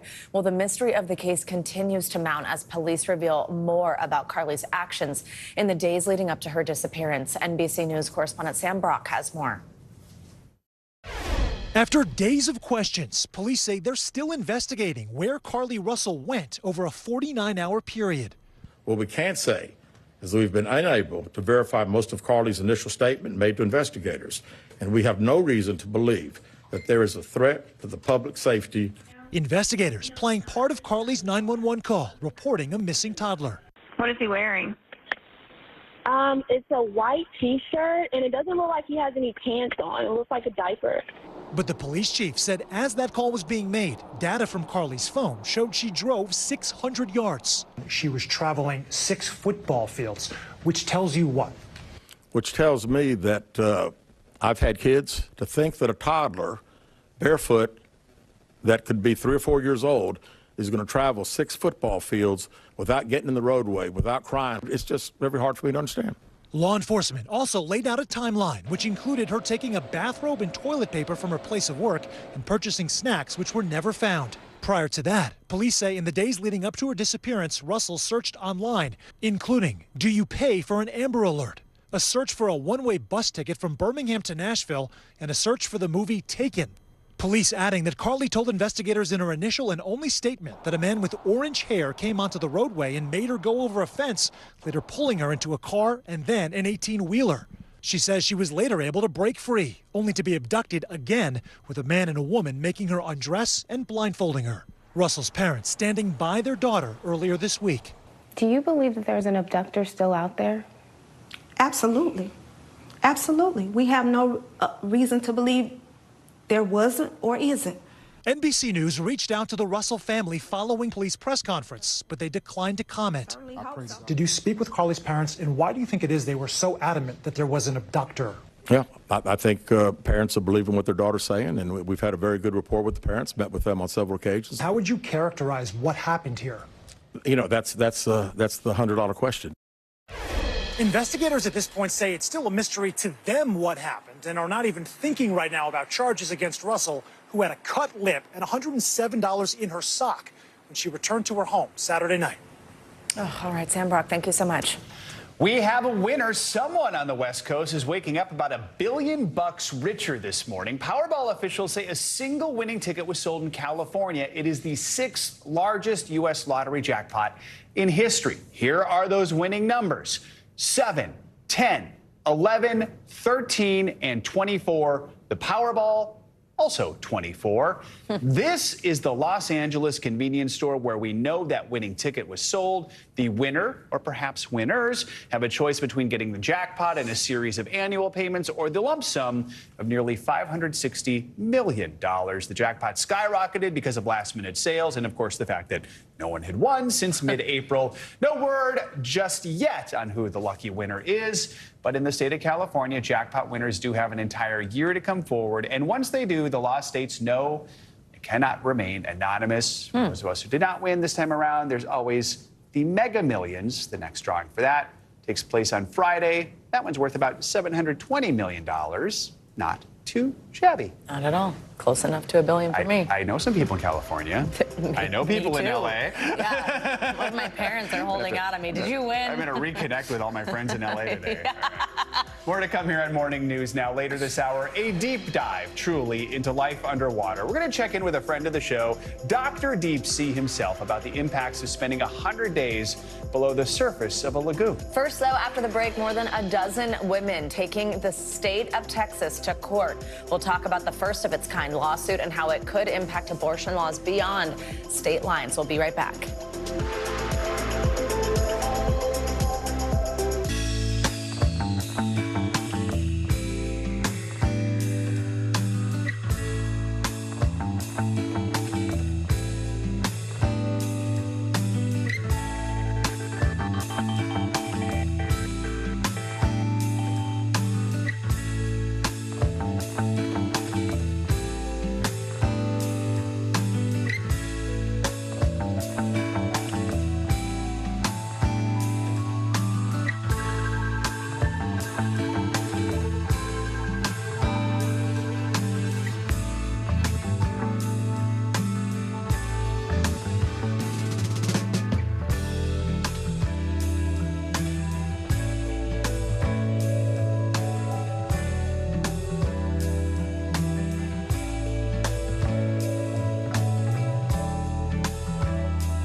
Hey, I'm Hallie. It's good to be with you tonight.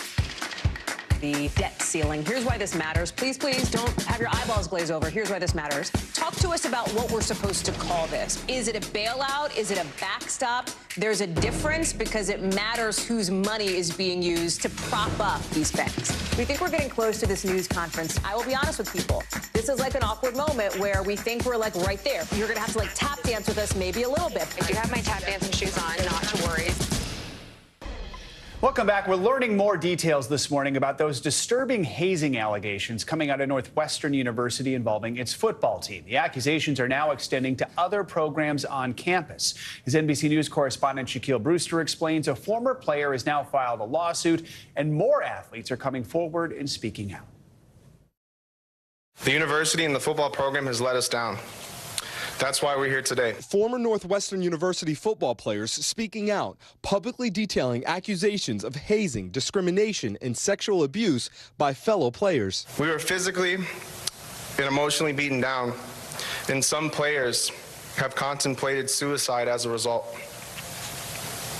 The abusive culture was especially devastating for many players of color. At least 17 former Wildcats now being represented by attorneys. I mean, you had people holding them down, dry humping them. You had them being forced to participate in activities involving nudity and the touching of one another. The first lawsuit was filed on behalf of an unnamed student who attended Northwestern from 2018 to 2022, claiming the institution and its leaders failed to prevent, intervene, and properly report suspected hazing traditions, causing permanent and severe injuries.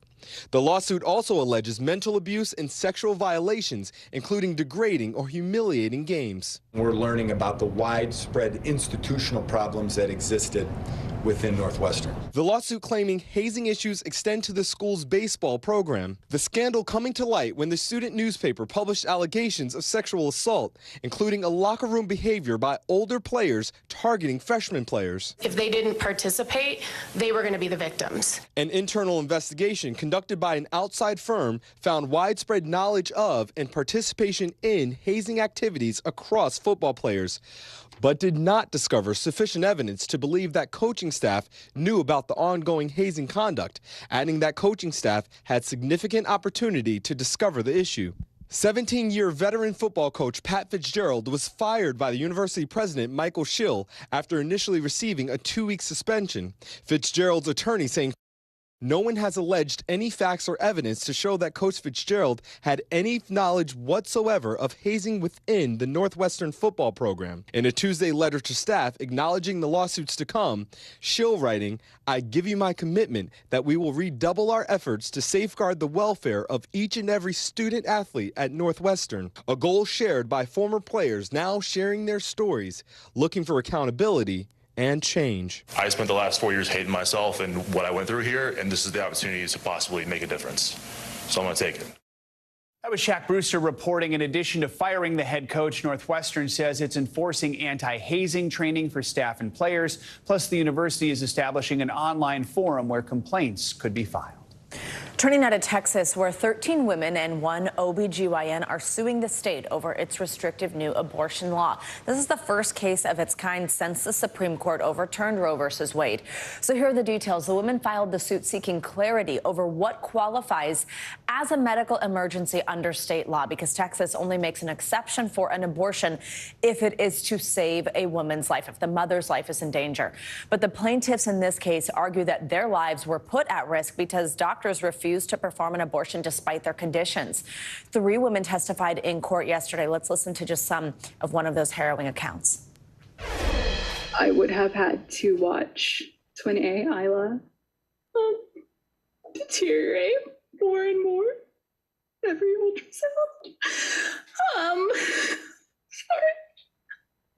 Sorry. I would have had to give birth to an identical version of my daughter without a skull and without a brain. And I would have had to hold her until she died.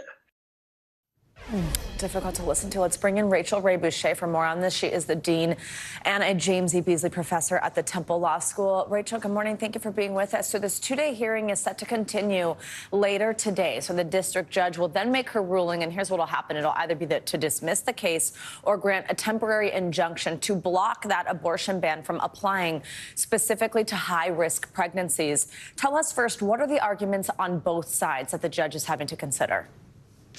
So on the side of suspending the law for high-risk pregnancies, the Center for Reproductive Rights and the petitioners, one of which we just saw, they're arguing that the law is too vague for doctors to apply consistently or even correctly, that there hasn't been guidance from the state about when the medical exceptions in Texas abortion laws should apply. And as a result, people are not getting the care that they need. So until the state clarifies those exceptions and how they apply, the law should be enjoined for those high-risk pregnancies.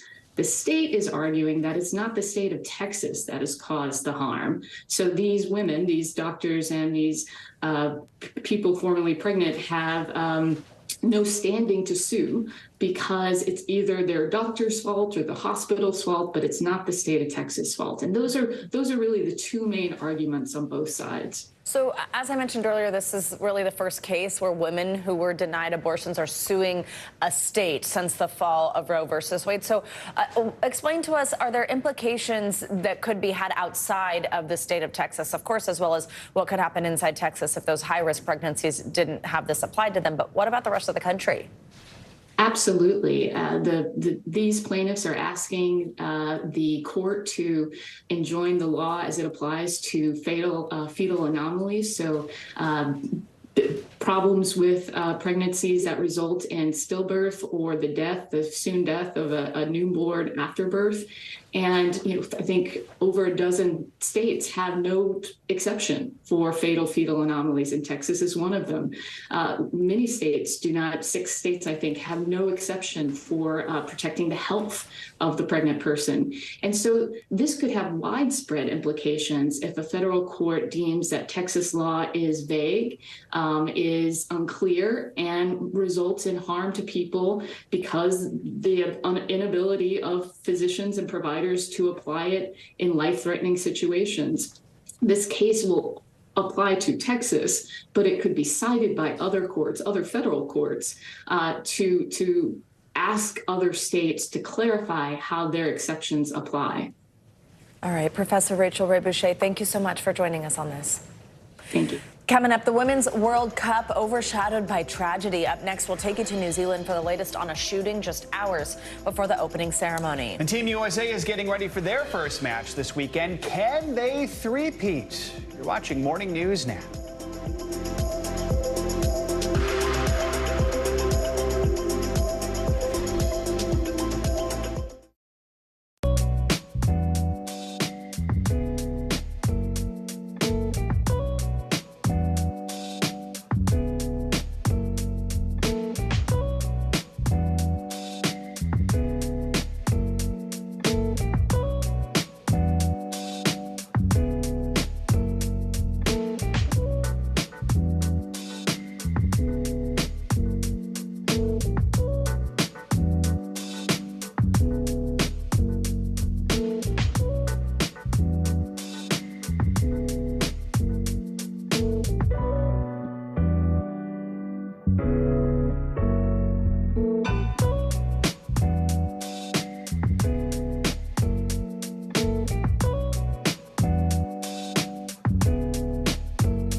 Patty Schwartz, and here are the stories we're watching tonight. Storms keep coming here in California. Some of the big headlines trending like crazy on social media. This is what my voice sounds like when I clone it. That wasn't me. You gotta see this. Stay tuned now, weeknights on NBC News Now. News for the generation of now is NBC News Now. The fire has grown leaps and bounds. You see behind me is typical. How you doing? Pretty bad. Good morning, Good morning, Mr. Well, very in question. We pride ourselves on the ability to turn on a dime. We've got breaking news. Sometimes there are no words. The flashbangs are continuing to go off. What emotions go through you as you're watching these girls? These are really important moments in our history, and people remember who shared that news with them. We're back with soccer now in the Women's World Cup. It kicked off in New Zealand. The co-hosts beat Norway in the first match by 1-0. But the opening game was overshadowed by a deadly shooting in Auckland. 2 people and the armed attacker were killed in that incident. NBC News foreign correspondent Molly Hunter is there for us now. Molly, you know, this is supposed to be a day of celebration for New Zealand. There's much more of a somber tone on this day one now. Walk us through what happened and some of the reaction. Yeah, I gotta say, it's been a pretty long day. So it started quite somber, and we're in the middle of a bar. Sorry about that. Started quite somber with this shooting, as you mentioned, a shooting incident. Shooting incidents in New Zealand are extremely rare, but we heard sirens about 7:30. The incident actually took place just down the street from where we are, and we're staying in the central business district of Auckland. It's also where a lot of the teams are staying. So when those roads locked down this morning, you guys, even though officials are very clear that it was not related to the World Cup, it affected all of the teams. The U.S. women's team, for example, had to stay in their hotel. FIFA, though, really confirming that all of the players and the coaches are just fine. It also shut down the fan zone. That was supposed to be a big kind of hub of activity today, but it was such a big deal. It is so rare that even the Prime Minister of this country came out to hold a press conference. Take a quick listen to what he had to say. This is a stand-alone incident. People should feel safe to be out and about in Auckland and to attend the FIFA event this evening. There'll be an enhanced police presence tonight to provide that extra layer of public reassurance. We're very proud to be hosting the event in New Zealand. Obviously, we would prefer it not to have started in this way. And guys, before the first match tonight, of course, New Zealand, the home team, facing off against Norway, there was a moment of silence to honor the victims. Joe Spana? Absolutely. Let's turn now to the sport and that game that you just mentioned, Molly. Tell us some of the highlights there. It was so exciting. And look, super exciting, right, that both the main 2 host cities, Sydney and Auckland, their home teams get to play in front of home crowds tonight. Massive crowd in New Zealand. I got to say, this is rugby country, you guys. These are not tons of soccer fans. That stadium was packed, 40,000 people. Like I said, the first World Cup win ever for New Zealand. And actually, this Australian game just winding up. And there are some Australian fans here who are pretty excited for their team. They're up 1-0 right now against Ireland. Oh, wow. Right. Wishing them the best, Molly. Have a good time. Thank you so much. Well, let's dig a little deeper into the World Cup with Alicia Delgado. She's the senior editor of USA Today Sports. Alicia, thanks so much for joining us on this. So we mentioned Team USA plays this weekend against Vietnam. So first, let's play a little sound from star player Sophia Smith, who was previewing the match just yesterday. It doesn't matter who we're playing. Every game in a World Cup's a challenge, and it's going to take all of us to win every game that we play. So we're very focused on this first game and hope to start this tournament off on the right foot. What do we think? Does USA have any shot here? How are they looking? Do they have a shot? Of course they have a shot. It's the U.S. in a World Cup, so they always have a shot, but they're looking really good. They had a great performance in the She Believes Cup before entering the tournament, and despite some injuries to some key players, they have a ton of depth in the areas where those injuries occurred. So at forward, the depth on this team is insane. So if there were any position to have an injury, that was the one. I mean, we have Alex Morgan, Sophia Smith, Trinity Rodman, Lynn Williams. There's so many players that are ready to go in this World Cup that anything less then a win would be a disappointment for them. I want to ask you about one more important name. That's Megan Rapinoe. This is going to be her final major tournament before retiring. Yeah. How big of a loss is that for the team? Who do you see sort of rising up and filling the void, the leadership void that she fills? Yeah, well, the thing about this team is they've created a culture of winning. It's not just this team. It's a generational kind of icons retire, new players step up, and they just keep winning. So this is part of the process for the U.S. Obviously, Megan has been an incredible, powerful force for the United States for so long. She was the person who gave the assist to Abby Wambach for one of the most memorable U.S. women's national team goals in history in 2011. And since then, she's been a presence. She scored, won the Golden Ball, won the Golden Boot in the 2019 World Cup. And off the pitch, she's drawn eyes to the sport in her activism as well. So she's going to be a leadership loss, a person who really did a lot to grow the game. But there are other players that they've passed this along to, this feeling, this culture, and they're ready to take the lead. And which teams pose the biggest threat to the U.S.? Just quickly before we let you go, who should we watch out for? Yeah, so obviously Germany and England pose a threat, but they're not going to meet them until the final. So I'm going to go ahead and say Sweden, biggest threat. Everybody knows the troubles that the U.S. has had with Sweden over the years. Also, they could potentially meet them in the quarterfinal, which is a little more dangerous than meeting in the final. And this is kind of the last generation for the last time for the Swedish golden generation, too, that's given the U.S. so many problems. So watch out for Sweden for sure. All right, Alicia Delgado, we know you'll be watching. Thank you so much. Coming up, below the surface, you might remember the professor who spent 100 days living underwater. Well, now he's back on land and in studio, and he's going to share more about what he's learned. When we come back, we're going to do a deep dive with Dr. Deep Sea himself. Stay with us. You're watching Morning News Now.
the summertime.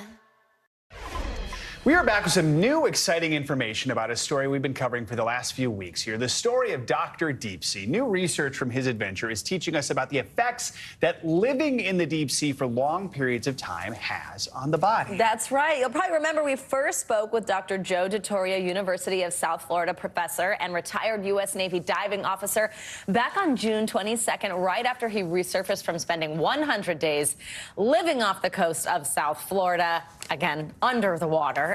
Off the coast of South Florida. This morning he is here to tell us about, does this look, is this your home habitat? I'm home. Do you feel back at home? Okay, so just first, how are you doing? Last time we spoke, you just come back up. I asked, are you going to go have a burger? You said yes, because you were missing certain foods. Did you get the burger? How's it feel to be up here? I did. I got the burger, and it was great to be, it's good to get your land legs back. You put your business on hold for 100 days to go do something incredible, and then you come back, and your business is not quite as much as it was before. So you're like, I got to work on this a little. Right, let's talk about the research, because you have some really fascinating findings. Your brainwave activity went up, your height went down. You shrunk. Tell us more about that. What? 3/4 of an inch or so loss of height, but that's expected, right? Because the aquanauts compress, astronauts are in tension, so they grow about an inch. We shrink apparently almost an inch. So, but the cognitive function increase in 12% in coherence. That's a mechanism of action of hyperbaric medicine. That's what happens. So what does that mean? So basically, you're able to think faster and better. Wow. Yeah. Do you feel that? Oh, absolutely. The entire time I was down there, I was on fire. Wow. I want to go back down. I got a couple of problems Go I write a got to book solve. down there or something. I did. There you go, see? Has that remained? Do you still feel like you're, firing a little faster? So I could be firing faster. I'm not, certainly. It kind of goes up and comes down. But with hyperbaric medicine, I have hyperbaric chambers. That's what my facility does.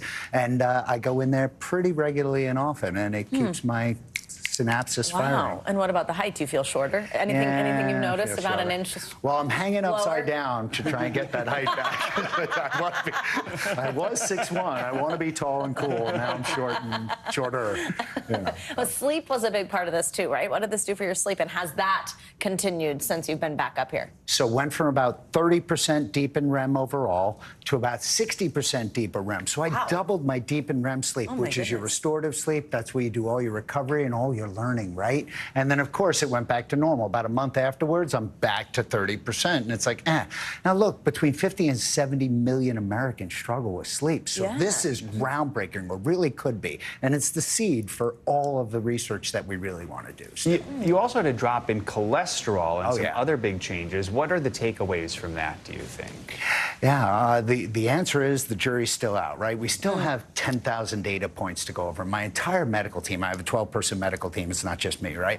12-person medical team, we're pouring through these 10,000 plus data points, and we're still getting it and trying to release this stuff on a regular basis. But we're going to release it at the World Extreme Medicine Conference in Edinburgh, Scotland in November. So, but we'll release it to you guys anytime you want. Just let us know. We'll give you whatever you want. We love you. We have an open invitation here. Exactly. So. Hashtag coming. Also on that last graphic there, it said inflammatory markers down 60%. I feel like the word inflammatory has kind of become a buzzword. I see it on TikTok and stuff a lot. What is that? I mean, 60% is a big number. What does that do for your body? What does that mean? Yeah, so what we as Americans is we're in this systemic inflammatory response, right? So we're all just like hopped up. But what this does is quells everything. It reduces it by a lot. And 60% is a really big number. And it's natural, right? There is no, take this Medrol dose pack, which does nothing but put 15 pounds on your waist and gives you a minor break from inflammation. This is a systemic break in inflammation. And when you can do that, then your body can start to heal. Hyperbaric medicine doesn't heal your body. It just makes your body able to heal itself. It gives you the opportunity. Wow, it sounds like we all need some time under the sea. No kidding. You're kind of convincing me. That song from Under the Sea. There you go. Dr. Deep Sea, thank you very much. It's always great to talk to you. It's so fun to have you here with us in New York. Appreciate it. Good Thanks to for see having you. us. Some financial headlines now. It looks like Netflix's new password sharing crackdown, well, it's paying off for them. Yeah, that's right. Listen to these numbers. CNBC's Silvana Hanau is here with that and other news. Hey, Silvana. Hey, Savannah. Hey, Joe. Good morning to you. So Netflix adding nearly 6 million subscribers in the second quarter, and that's thanks in part to the company's crackdown on password sharing. New signups exceeded the number of people canceling their service, and Netflix says the Hollywood writers and actor strikes will lead to less spending on content this year, although it does benefit more than some rivals from its library of international shows and movies.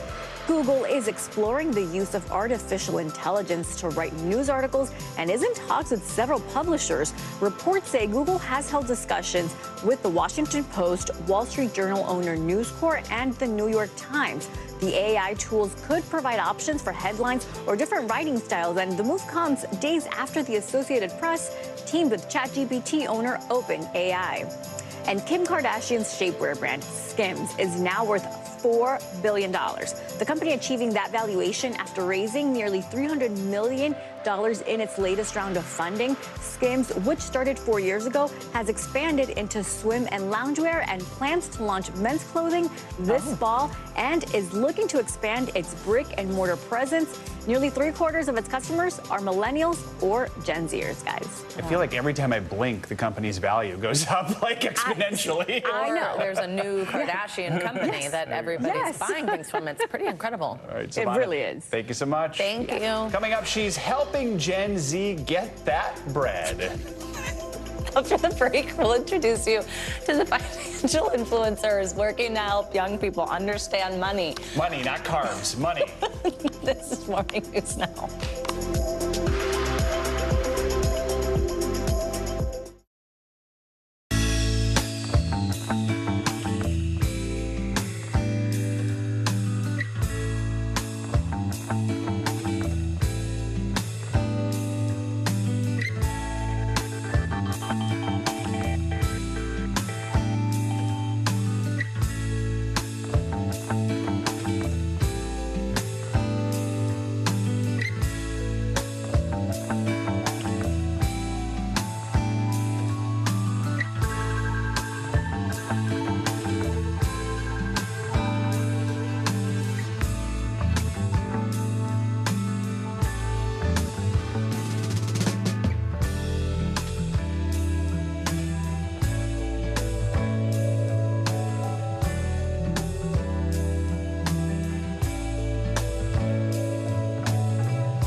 News lives in the now. Look at this. You can't even see anything anymore. Let's break down what we know. You gotta see this. News for the generation of now is NBC News Now.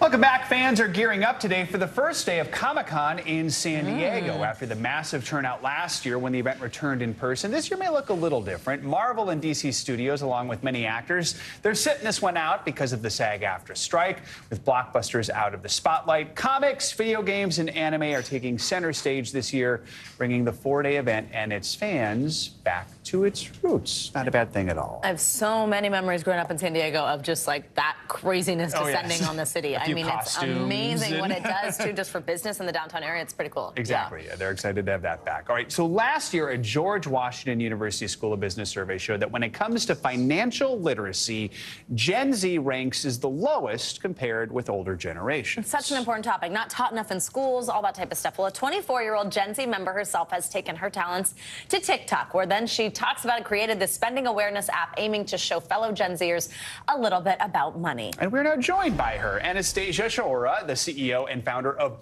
Oops Finance, which we love. Such a great name. Her content on financial literacy has reached more than 10 million views on TikTok. Anastasia, good morning. Good to have you with us. So explain why this issue is so important to you, some of the struggles you've seen Gen Z have with money. Yeah, hi, very excited to be here. Well, I think your 20s is a very important period in your life where you make a lot of unique financial decisions that sometimes take decades to recover from. And nowadays, we live in a world where it's so fun and easy to spend money, but it's so boring to keep track of it or even be aware of where your money is going. And we see that my generation, we feel chronically broke because, you know, your bank app looks ugly and it's just so boring and hard to take care of your financial health. And we wanted to reimagine this experience of looking at your bank statement and make it more fun and approachable and friendly, looking like a toy. And help people understand they're not alone either, too. I mean, yeah, I'm not Gen Z exactly, but everything you just said really resonated with me. No idea where things are going or keeping track of it. It's hard, and you don't want to do it. So tell us about Oops. What does it look like? What exactly does it do that helps in this way? Yeah, we call ourselves a spending awareness app, and we basically build a tool that makes it simple for you to be in touch with your finance because it turns it into a 5-second daily routine of you reviewing your financial decisions and pressing the oops button if you feel like you regretted it. And this playful mechanism creates a very powerful exercise of you being aware of where your money is going. And does that hopefully change people's habits? Is that sort of what you're... Yeah, people hate contradicting themselves. So the moment you press oops, the likelihood of you doing this mistake again drops by 30%. Wow. Yeah. So more than a third of your users are actually under the age of 24. So tell us some of the trends you're seeing from that younger generation. Actually, more than 80% of our users are between the age of 17 to 24. Oh, wow. So majority of them, yeah, which was surprising to us as well. That's amazing. What we see is that our generation is in jail from buy now, pay later products. But, you know, we're helping them recover from that.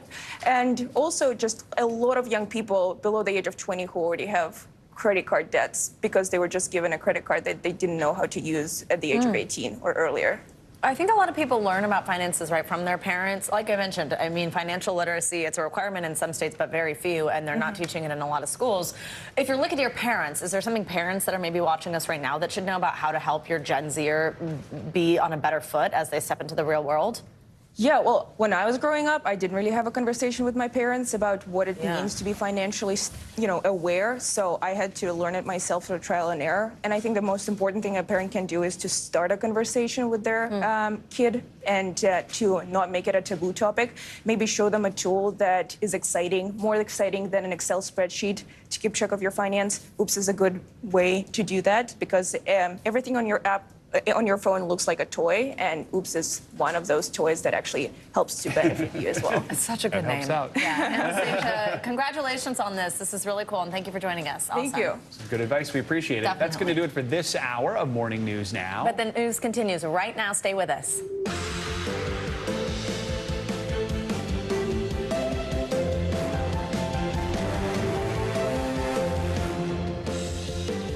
Good morning. Thanks so much for joining us this Thursday. I'm Savannah Sellers. I'm Joe Fryer. Right now on Morning News Now, unrelenting extreme weather from coast to coast. Severe storms tear through the southeast, causing catastrophic flooding in western Kentucky. Even a tornado in North Carolina that ripped through this Pfizer factory. And there's more devastating weather on the way. It's all happening as that unwavering heat wave bakes millions across the south and the west. We've got team coverage, including your latest forecast. Also this morning, the clock is ticking. Former President Trump must decide if he'll testify in front of a grand jury that's investigating his alleged efforts to overturn the 2020 election. That deadline is today. So will he appear? Plus the new information this morning about the special counsel's target letter and the possible charges Trump could face. Plus, we have a winner. Someone out there hit the jackpot, matching all the numbers for that $1 billion Powerball drawing. But nobody's reportedly come forward to claim it yet. So could it be you? We've got all the details, including where that golden ticket was sold. And we're going to end the hour with a touching tribute. A retired New York police officer is racking up mile after mile, marathon after marathon for a fallen friend. all to keep his memory alive. Harry Smith bringing us that story in a little bit. We'll look forward to that. It's going to be good. Let's begin this hour with the extreme weather that's battering the country, including the ongoing heat wave that is choking states from California all the way to Florida. Yeah, El Paso, Texas has seen at least 34 days with temperatures over 100 degrees. 34 days, over a month. Phoenix is not far behind, going into day 21 of 110 degrees or higher. Even the sunset is not bringing relief in Phoenix. The city broke the record highest low temperature in history yesterday at 97 degrees. So the lowest it got yesterday, 97 degrees. To the east, torrential rains led to the widespread flash flooding in Kentucky. At least 10 inches of rain fell in just 12 hours last night, prompting the governor to declare a state of emergency. NBC News correspondent Maggie Vespa joins us now from Mayfield, Kentucky, with the latest on this devastating flooding. Hey, Maggie, good morning. Hey, Savannah, Joe, good morning. Yeah, we'll start with a hopeful site here in Mayfield. A lot of the water overnight receded, as you can see. But as you point out, this break is not expected to last long. As we speak, another round of severe showers and storms is headed toward this still soaked community as that brutal 1-2 punch of rain and heat continues taking aim at millions nationwide. This morning, Kentucky is bracing for another round of flooding after blinding rain completely drenched parts of the state on Wednesday. That deluge washing out roads, stranding cars, and leaving entire neighborhoods in Mayfield underwater. It's the last thing this city needed after a twister swept through here 2 years ago, killing more than 50 people. When you see your town get destroyed by a tornado and then you're starting to rebuild and it just gets washed away. According to initial reports, more than 11 inches of rain soaked the area Wednesday, potentially setting a 24-hour rain record for the state. Oh my God! That same storm system wreaking havoc in North Carolina. A tornado with winds up to 150 miles per hour devastated this Pfizer factory 60 miles east of Raleigh, destroying thousands of pallets filled with medicine. It comes as that unwavering heat streak is baking millions from California to Florida. Phoenix is set to mark 3 straight weeks of temps at 110 degrees or higher. Experts warn playground surfaces can reach a sizzling 170 degrees. It's very hot. It's miserable.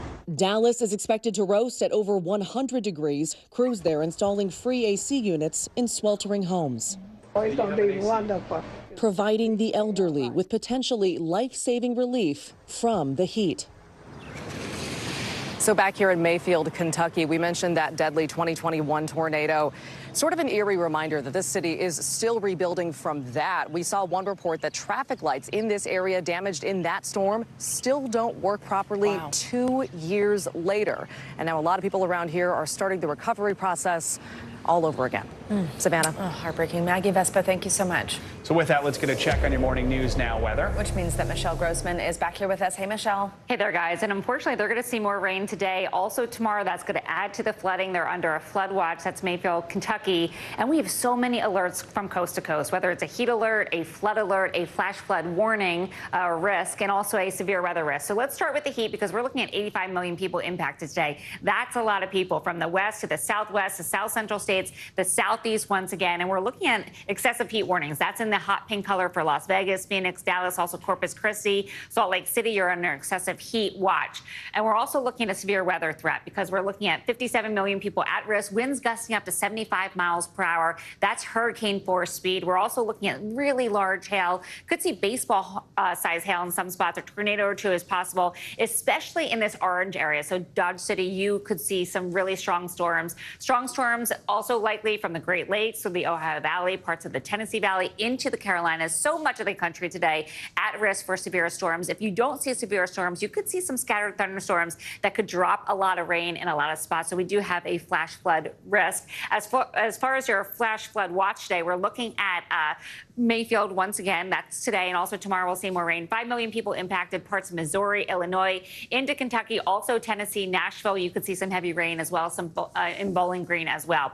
Look at this picture here. It sort of just tells you exactly what's going on today. So much. Intense heat from the southwest, record heat once again. We broke so many daytime highs yesterday in the south, across the south. We're looking at really warm conditions in portions of the southeast as well. And then severe storms in parts of the plains, parts of the Rockies, into the Gulf Coast, into the Ohio Valley and Tennessee Valley as well. Let's take a look at some of these numbers. More records will fall today. Houston, 101 today. Midland, Texas, 101, 108 in Laredo.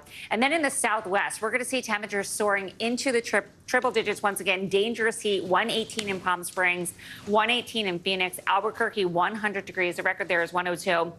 El Paso, you're probably going to break your record today of 110. So why are we seeing all these temperatures being broken? Well, because we have a lot of moisture in the air. We have that heat dome in place that's sort of, just pumping in that heat. And it's not just at daytime highs. We're not getting the relief at night. We have some overnight record lows, actually a lot of them, that we've seen night after night. And that's when it gets really dangerous on your body. Back to you both. All right, Michelle, thank you so much. Appreciate it. Well, this morning we're getting a clearer picture of what was in that target letter former President Donald Trump received from special counsel Jack Smith.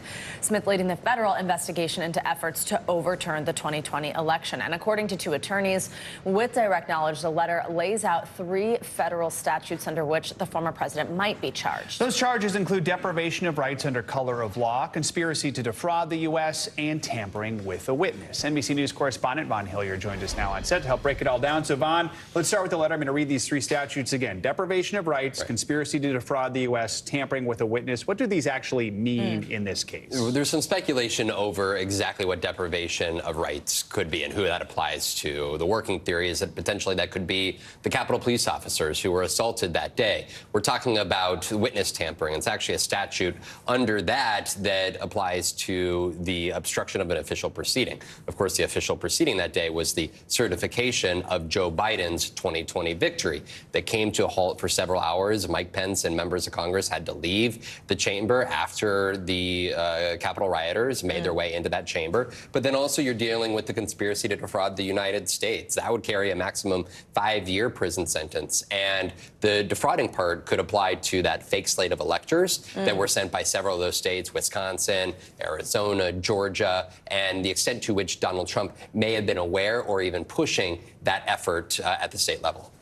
He had until today to testify to this grand jury, but I think the operating theory is that he will not actually do that. Sources familiar with the president's thinking as well as his legal strategy here don't think that he has any plans to do so. But we have been hearing from the former president since receiving this letter. What have we heard? Right. I'm told that he has no plans to go to Washington, D.C. He is at his Bedminster Club right now. But Donald Trump, he was in Iowa this week. He has been doing some media interviews, and he is making this very much so about the MAGA movement that he started, and making the case that they are looking to imprison the leader of that movement, and that this campaign of his for the White House is just so much about the political as it is about his own personal freedom. We should say also this grand jury investigation, it's still ongoing. Just today, William Russell, a White House aide to Donald Trump at the time, who now works with the campaign, he's actually going before that D.C. grand jury. He's already testified before. There's a lot of questions around his appearance today. This investigation is moving beyond what happened in Washington, beyond what happened just on January 6th. NBC News is learning prosecutors are probing for information in Georgia, Arizona, Wisconsin, states you just mentioned a few moments ago. Explain to us what this is, what's happening. Right. The web is just so large. We're talking about even former Arizona Governor Doug Ducey, I'm told, received some requests from the special counsel's office, and I am told complying with those requests. He, of course, received calls from Donald Trump at the time when he was certifying Joe Biden's win in the state of Arizona. Even while he was literally signing the certification, there was a phone call from Donald Trump that came in live on camera at that very time. But also in Georgia, the Secretary of State's office received a subpoena for surveillance footage from where one of the ballot counting operations was in Fulton County that is a part of several conspiracy theories. So there is a lot that Special Counsel Jack Smith is clearly still looking at in real time. And we should point out there's also an investigation in Georgia. That's a state investigation. It's separate, and we could find out soon if there's charges in that case as well. Yep, as soon as August. All right, Vaughn, thank you so much. Appreciate it. Thank you. Well, there's new fallout this morning from congressional testimony by 2 IRS investigators who allege their superiors and the Justice Department officials involved suppressed a probe into the finances of President Biden's son, Hunter. NBC News Capitol Hill correspondent Ryan Nobles has the latest. Hi, Ryan. Good morning. Hey, Savannah, good morning to you. And these two witnesses are both career public servants. One of them says that he's a lifelong Democrat. They claim that officials at the Department of Justice gave Hunter Biden special treatment. But Democrats argue that's not their assessment to make. You solemnly swear or affirm? For more than 6 hours, two IRS investigators who say they have no political motivations claim their superiors and federal prosecutors stood in the way of an investigation into the president's son, Hunter Biden. At every stage, decisions were made that benefited the subject of this investigation.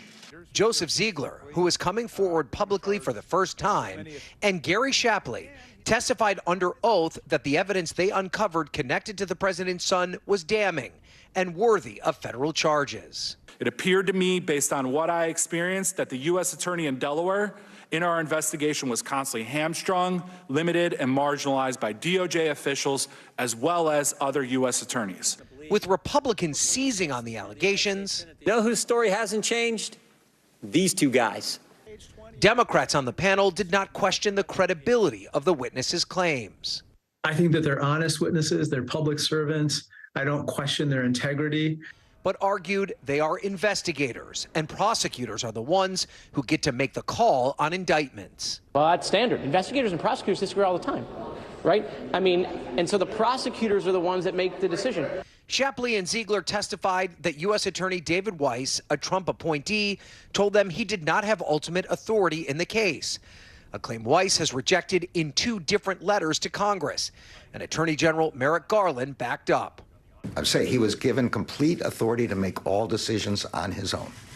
President Biden has repeatedly denied any connection to his son's business dealings, and specifically has rejected that he was with his son when Hunter sent a WhatsApp message to a business associate, a message the whistleblowers shared as evidence. Were you involved? No, I wasn't. I don't know. Were you? No.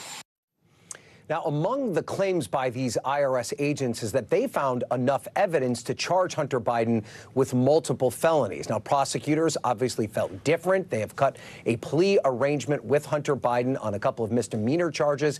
He's expected to answer those in court next week. And Savannah, Hunter Biden's lawyer says that these agents are just part of an orchestrated political attack against the Biden family. All right, Ryan Nobles, thank you so much.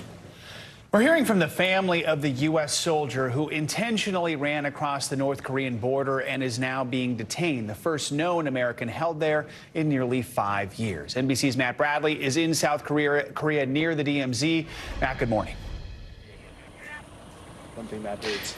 Hey, good morning, guys. So we're starting to see a lot of things coming, a lot of questions that are being answered right now. I'm right at Unification Bridge. I'm not so far from the North Korean border. And as you can see, this is a heavily fortified area. I'm only about 3 miles away from where young Private King made that daring dash over the border and really shocked and confused much of the world. Now, really, what we're looking at now are so many unanswered questions. Here's our package from this morning. The family of the U.S. soldier in North Korean captivity speaking out. I'm praying for him, and I hope that everybody else will pray for him, too. Private Travis King baffled American officials and set off an international uproar when he bolted to North Korea on Tuesday. Tensions between America and North Korea already ramping up, with the North recently testing 2 intercontinental ballistic missiles.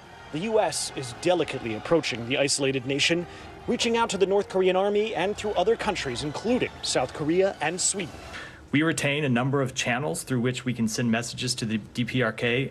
But back home in Racine, Wisconsin, King's family waiting with worry. I think that he got a problem. He needs some help. Sarah Leslie from New Zealand was on the same tour of the DMZ as King when he suddenly bolted across the border. And my first thought was, what an absolute idiot. Leslie identifying King in this picture she said she took minutes before.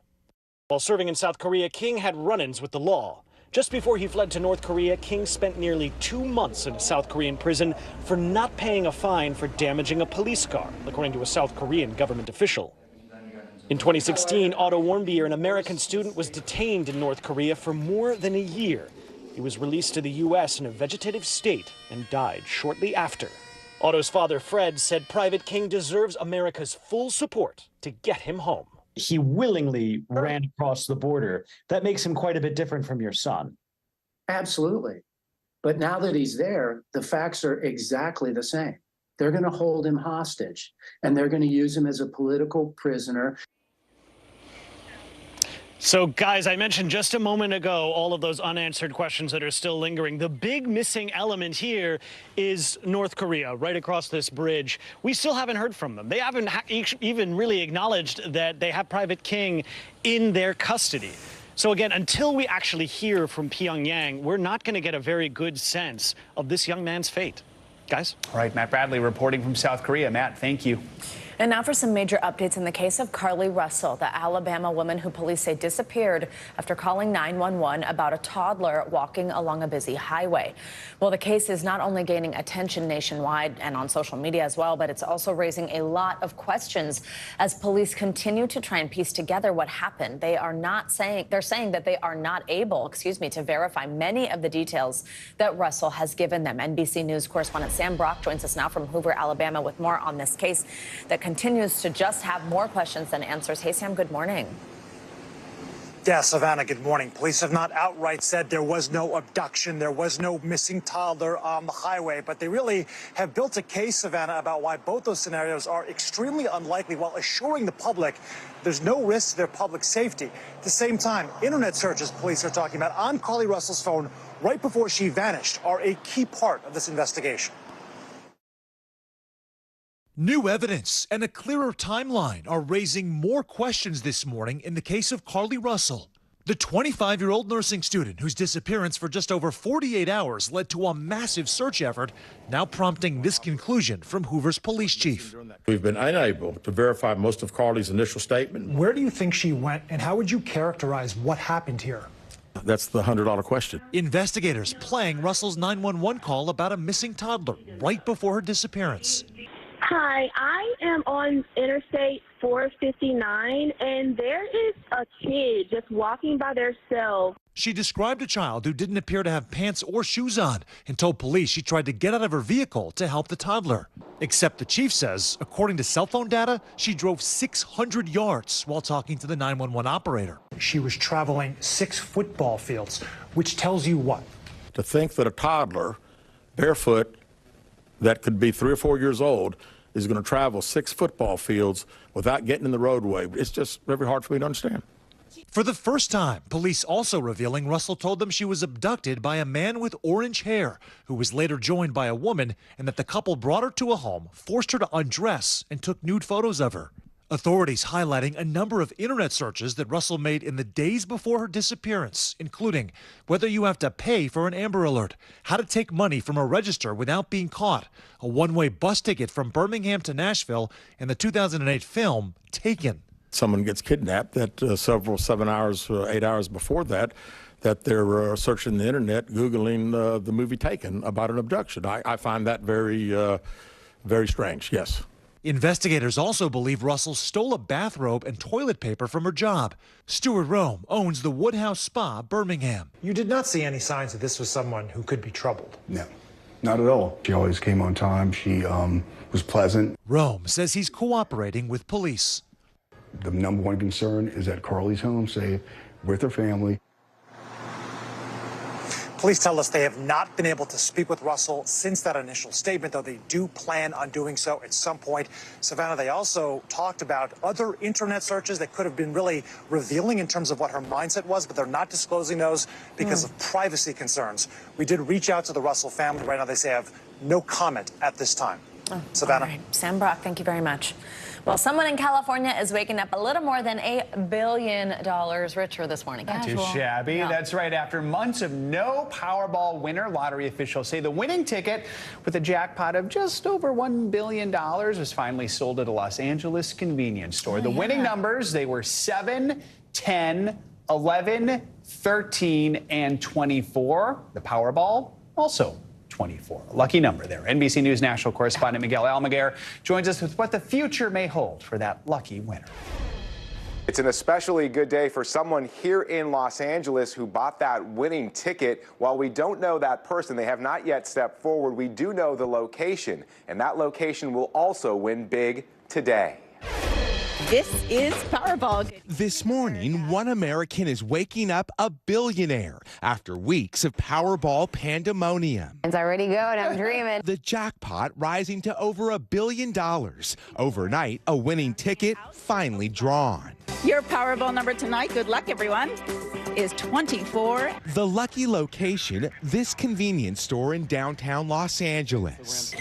Cementing someone's status as the winner of the third largest jackpot in Powerball history and the sixth largest U.S. lottery jackpot ever, $1.08 billion, or a lump sum payment of $558 million cash. As jackpots have been swelling for both Powerball and Mega Millions this month, it's the first time both jackpots topped $500 million each, simultaneously in more than 2 years. Americans flocking to buy tickets and building dreams. I'd like to stop working, that's the thing.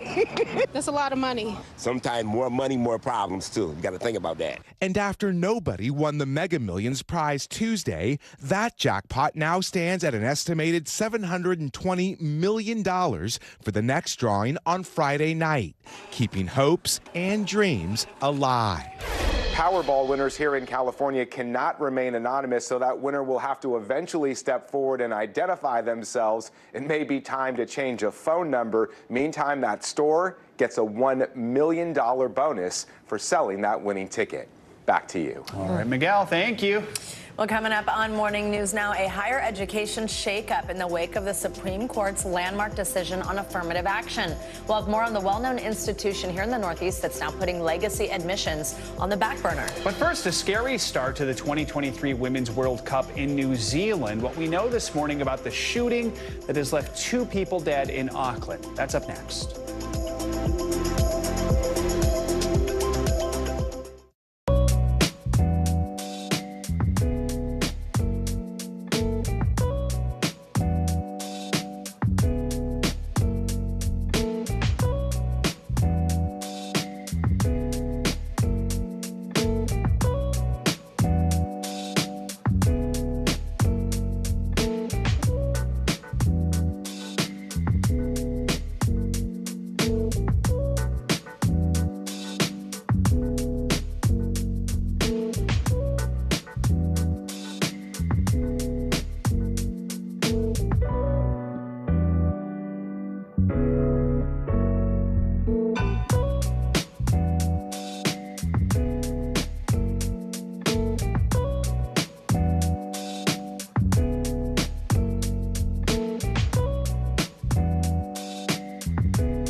What is going to happen now? Going back and forth because they...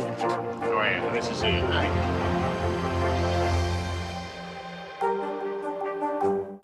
News for the generation of now is NBC News Now. We're back now with a major update on the civil rights lawsuit brought against New York City and the NYPD. The city has agreed to pay more than $13 million to the 1,300 people that were either arrested or beaten by police during the 2020 Black Lives Matter demonstrations. According to the lawsuit, the New York City Police Department stripped protesters of their First Amendment rights by using crowd control tactics that left several people injured. Those who qualify for the settlement would be eligible for nearly $10,000 in compensation. International headlines now. A missile attack by Russia is taking aim at Ukraine's grain. NBC News foreign correspondent Claudio Lavanga joins us now with that and other world news. Hey, Claudio, good morning. Savannah, Joe, good morning. That Russian missile strike in Odessa has destroyed at least 60,000 tons of grain. Now, Ukraine's agriculture minister said that a considerable amount of export infrastructure was out of operation. This comes just days after Russia pulled out of a deal that allowed Ukraine to safely export its grain across the Black Sea. Odessa, where the attack happened, sits right on the coast. This could be a major blow to food supplies across the globe. Now let's travel over to Baghdad, where hundreds of protesters stormed the Swedish embassy. People scaled the walls and even set part of the building on fire. This happened early this morning over talks of a Quran burning in Sweden, angering many. This could be the second burning of the Islamic text in Sweden in recent weeks. In a statement, the Swedish Foreign Ministry press office condemned the attack. We end this tour over in China, where residents, like all of us, are finding some creative ways to beat this heat. Instead of bikinis, some are trying out, well, face kinis. It's the hottest new fashion trend in downtown Beijing as temperatures skyrocket. The brimmed hat covers your entire face, leaving holes for your eyes and nose. Some hats even come with a built-in fan. Right now, temperatures in the country are soaring as high as 80 degrees Celsius. That is about 176 degrees Fahrenheit, guys.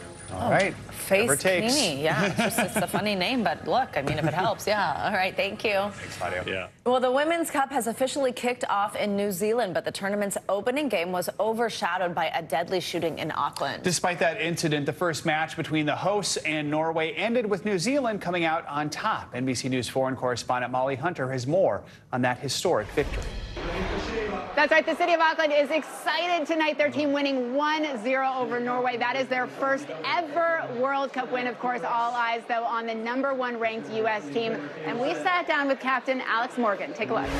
It's the biggest women's sporting event in the world. And today, New Zealand's beauty and culture on full display, welcoming 32 nations, including the #1 ranked U.S. women's national team, to both New Zealand and Australia for the women's 2023 FIFA World Cup. But here in Auckland, the fanfare interrupted this morning by a rare and deadly shooting incident, locking down parts of the city and closing the fan zone on opening day. But the first match is kicking off as planned, New Zealand beating Norway here at home at Eden Park in Auckland. Along with Sydney, Australia, Auckland, New Zealand is the other main host city. It's also the home for the U.S. women's national team over the next couple weeks as they fight through the group round to defend their title. The Americans are looking for a record-setting three-peat led by co-captain Alex Morgan. We do set expectations for ourselves.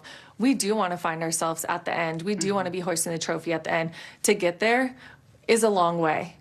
The 23-person roster, which of course includes veteran Megan Rapinoe, who announced her retirement following the tournament, but also 14 players who have never been to a World Cup, including star forward Sophia Smith. We are obviously honoring what this team has done in the past, while at the same time recognizing this is a new team. This is the first World Cup that this team will win. And cheering them on here is second gentleman Doug Emhoff. I talked to the Vice President this morning. She's like, say hi to everyone. Morgan and her co-captain Lindsey Horan presenting Emhoff with a jersey of his own. And despite all the pressure, Morgan says they're laser focused on their first game. So all of our attention is on Vietnam right now and how we can work together as a team to succeed in that. Now, we spent time with a couple of the players, and we talked about that generational divide. This is a young team full of newcomers. They talk about the age gap from 18 to Pinot, they say. Of course, Megan Rapinoe, the oldest player on that team. I asked who got to choose the music on the bus, without a doubt. It's Megan's choice. I'll send it back to you guys. I want that playlist. All right, Molly, thank you so much. Coming up, we've got the latest this morning on a country-sized controversy that's bringing some heat to superstar Jason Aldean. It's all over a new song and a music video that's now at the center of pro-lynching allegations. That's next on Morning News Now.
Thanks for tuning in. I'm Gotti Schwartz. Here are the stories we're following tonight. Storms keep coming here in California. The U.S. government just declassified this video. A lot more stories trending like crazy on social media. A controversy pitting lawmakers against young voters. What's the state of crypto today? What is going on when we're looking at trends there? Another mind-bending story on artificial intelligence. This is what my voice sounds like when I clone it. That wasn't me. You gotta see this. Stay tuned now, weeknights at 8 Eastern, 5 Pacific on NBC News Now. We're back with more on the controversy surrounding country music star Jason Aldean. A recent song of his is facing criticism over its lyrics and some of the scenes in the music video, which show the site of a lynching in the 1920s. NBC's Noah Pransky has more on how the singer is responding. Try that in a small town. Country superstar Jason Aldean facing mounting backlash over his song, Try That in a Small Town. Around here we take care of our own. Country Music Television now pulling the music video, which contains a montage of news clips showing demonstrators clashing with police and violent protests. The lyrics reading, quote, "Try that in a small town, see how far you make it down the road." Got a gun that my granddad gave me.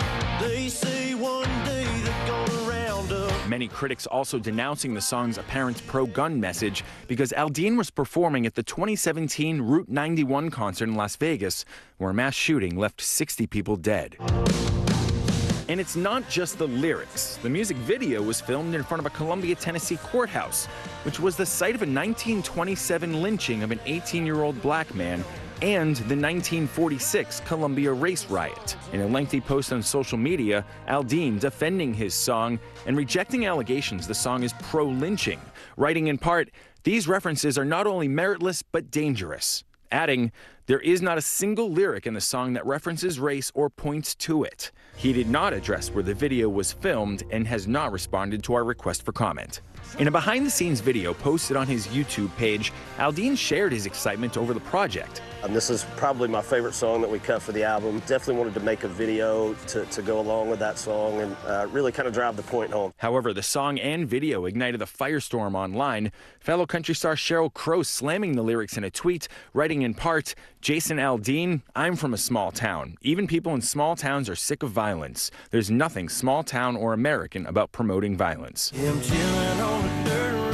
but many others are coming to Aldean's defense, including prominent Republicans like South Dakota Governor Kristi Noem. I am shocked by what I'm seeing in this country, with people attempting to cancel this song and cancel Jason. Students. Yeah, the school says it will formally end admission preference for legacy applicants.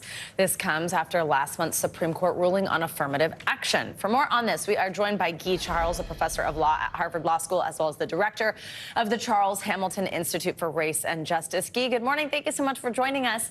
So other schools like MIT, Johns Hopkins have already done this, so this is not necessarily new, but we're hearing from the university president, Michael Roth, saying in a statement there'll be no bump in the selection process, and also that family members of alumni will be admitted on their own merits. What is your reaction first to this decision? How significant is it to see it from some of these specific schools? Well, what you're seeing as a result of the court decision to ban race-based affirmative action is a new idea about what fairness means, and a lot of people pointing and saying, look, you're giving advantages to people who historically have been grandfathered in some ways, right? So their grandparents, great-grandparents went to the college or university at a time in which, say, Black or Latino people either weren't allowed to go or couldn't go. And so they're getting an advantage on the basis of race, while at the same time, the court is saying that we have to ban race-based admissions. So the first point is simply trying to have a different conception of what equality means and to make sure that everybody has an equal playing field. So that's one of the reactions. And it just really does seem unseemly to provide an advantage to children of alumni or children of high net worth individuals without taking into account the disadvantages that other people are facing. And so I think that's one of the reasons why you're seeing these colleges. And for some of these colleges, these admissions policies really didn't have that much of an effect. So especially for a place like Wesleyan, it may not be that big of a deal, but it is sending a big message. Professor, I was walking through an airport yesterday and I saw a school promoting itself as a diversity champion. And the question sort of popped into my head, you know, what happens now following the Supreme Court's decision on affirmative action? What do you think will be schools' biggest challenges when it comes to admitting students? I think their biggest challenge is figuring out how to bring in a diverse class, a class that meets all of their requirements, including making sure that their doors are open to all of America. And so figuring out how to do that in this new environment is what you're going to see schools doing. And that's the difficulty and the challenge that they face currently. Do you think we're going to see more schools move away from legacy admissions? Absolutely, without a doubt. We'll see more schools. Eventually, you'll see some type of a snowballing effect. You're starting to see a little bit of a trickle. So there's no doubt in my mind that we'll see more schools. Absolutely. All right, Guy Charles, thank you so much for joining us. Coming up, is Netflix's password crackdown really paying off? Well, the streaming titan just released its latest earnings report, and we've got some pretty surprising numbers just as those Hollywood strikes kick into high gear. We'll take a look up next.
What is going to happen now? Going back and forth because Oh, yeah, this is it.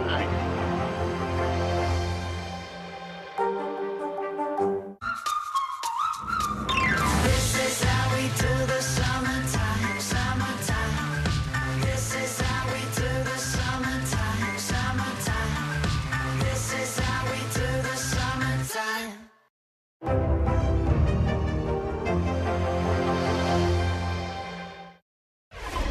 Welcome back. Well, Netflix is celebrating this morning. In an industry where many players are struggling to turn a profit, the streaming giant is showing healthy growth in revenue and subscribers. Those subscribers, though, maybe not too happy because these strong results came after the company cracked down on password sharing. Of course, all this comes as Hollywood faces an uncertain future with both actors and writers now on strike. NBC News contributing correspondent Kaylee Hartung joins us now with more on all this. Kaylee, good morning.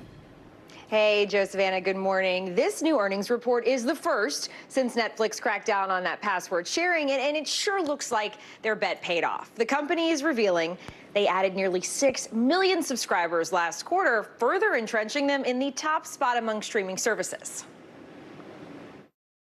This morning, Netflix is signing in to blockbuster-sized profits and growth.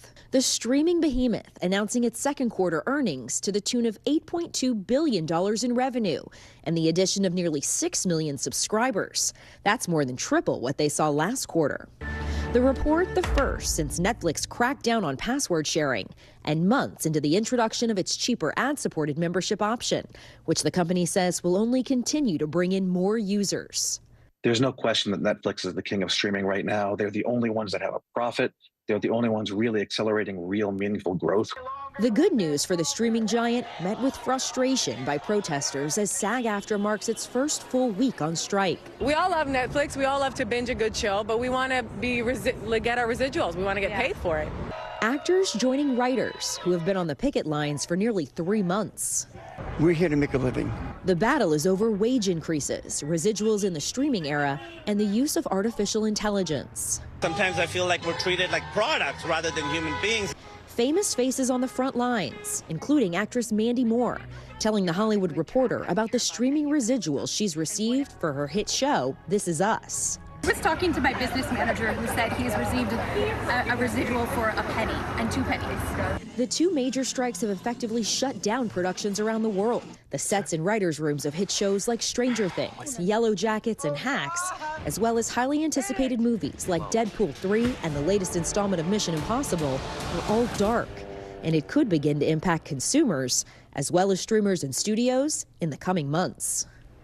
And guys, get this. So when it comes to Netflix and the strike, in the short term, it's actually helping Netflix business. Right now, they're spending less money on content with all of those paused productions while also growing subscribers. That makes for big profit margins. But, ultimately, Netflix acknowledges that new content is critical to their growth. So resolving these issues is in everyone's best interest, guys. All right. Kaylee, thank you so much. Thank you.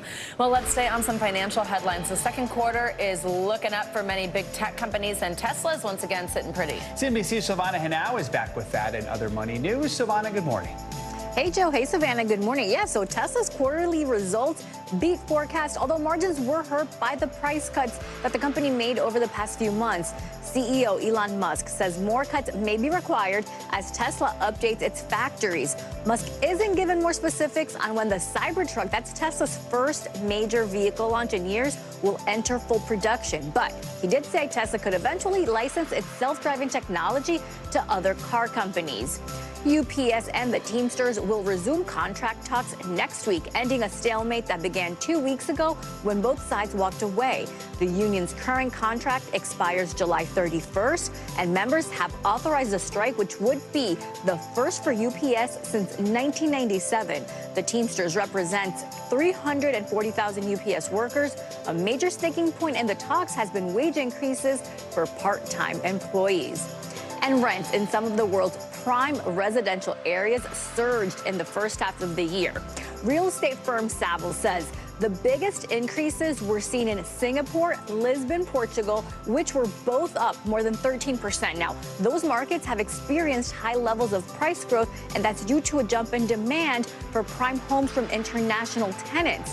Savills says a third of the cities it tracks with higher rents are in Asia. New York is the only U.S. metro area in the top 30, rents increasing 1.6% in the first half of the year, guys. All right. Not surprised, I guess. Yeah, exactly. Same. We're just like, I've heard numbers higher than 1.6%, but All right. it's an average. All right, Thanks, Silvana. Now to the story behind one of the world's most celebrated artists. Today, Claude Monet's paintings are worth millions. NBC News correspondent Keir Simmons got the chance to visit the place where some of his masterpieces came to life. America fell in love with this picturesque corner of the French countryside more than a century ago. It was home to Claude Monet, where he painted for 40 years, a time they called La Belle Époque. This beautiful dining room, it's all painted yellow. My guide, Ariane Cordelier, says Monet adored color. His house is sort of a palette in itself. Look at this room. Ha!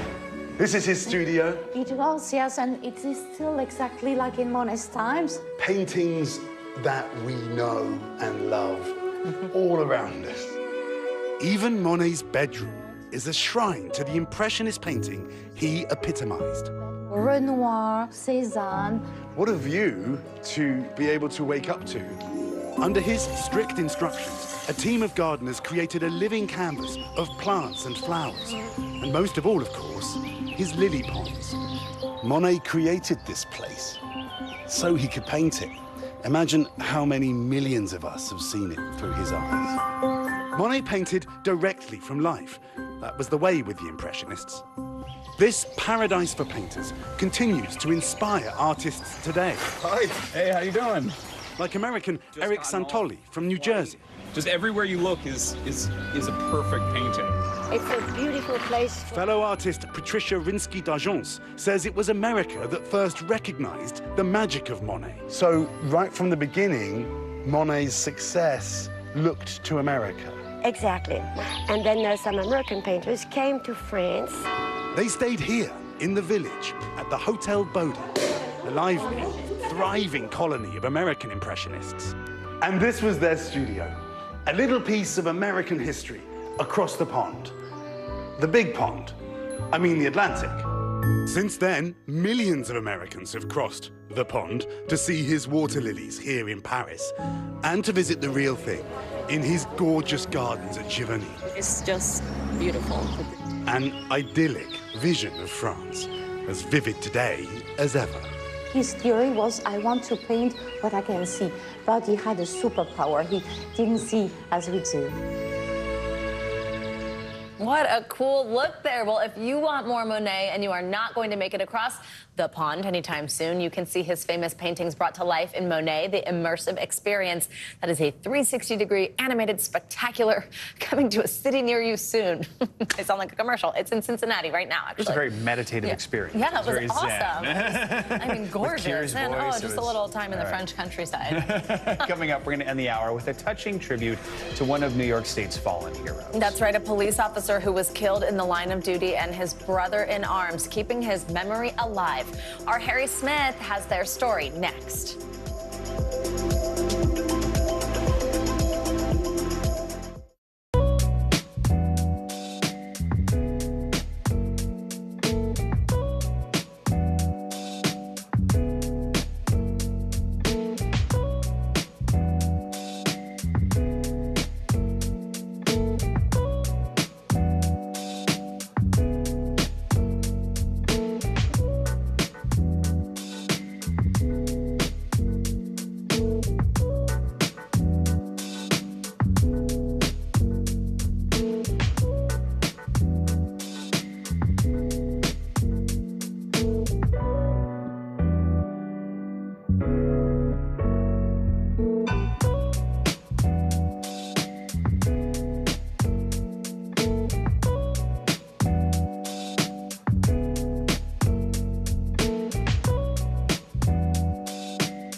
Good morning.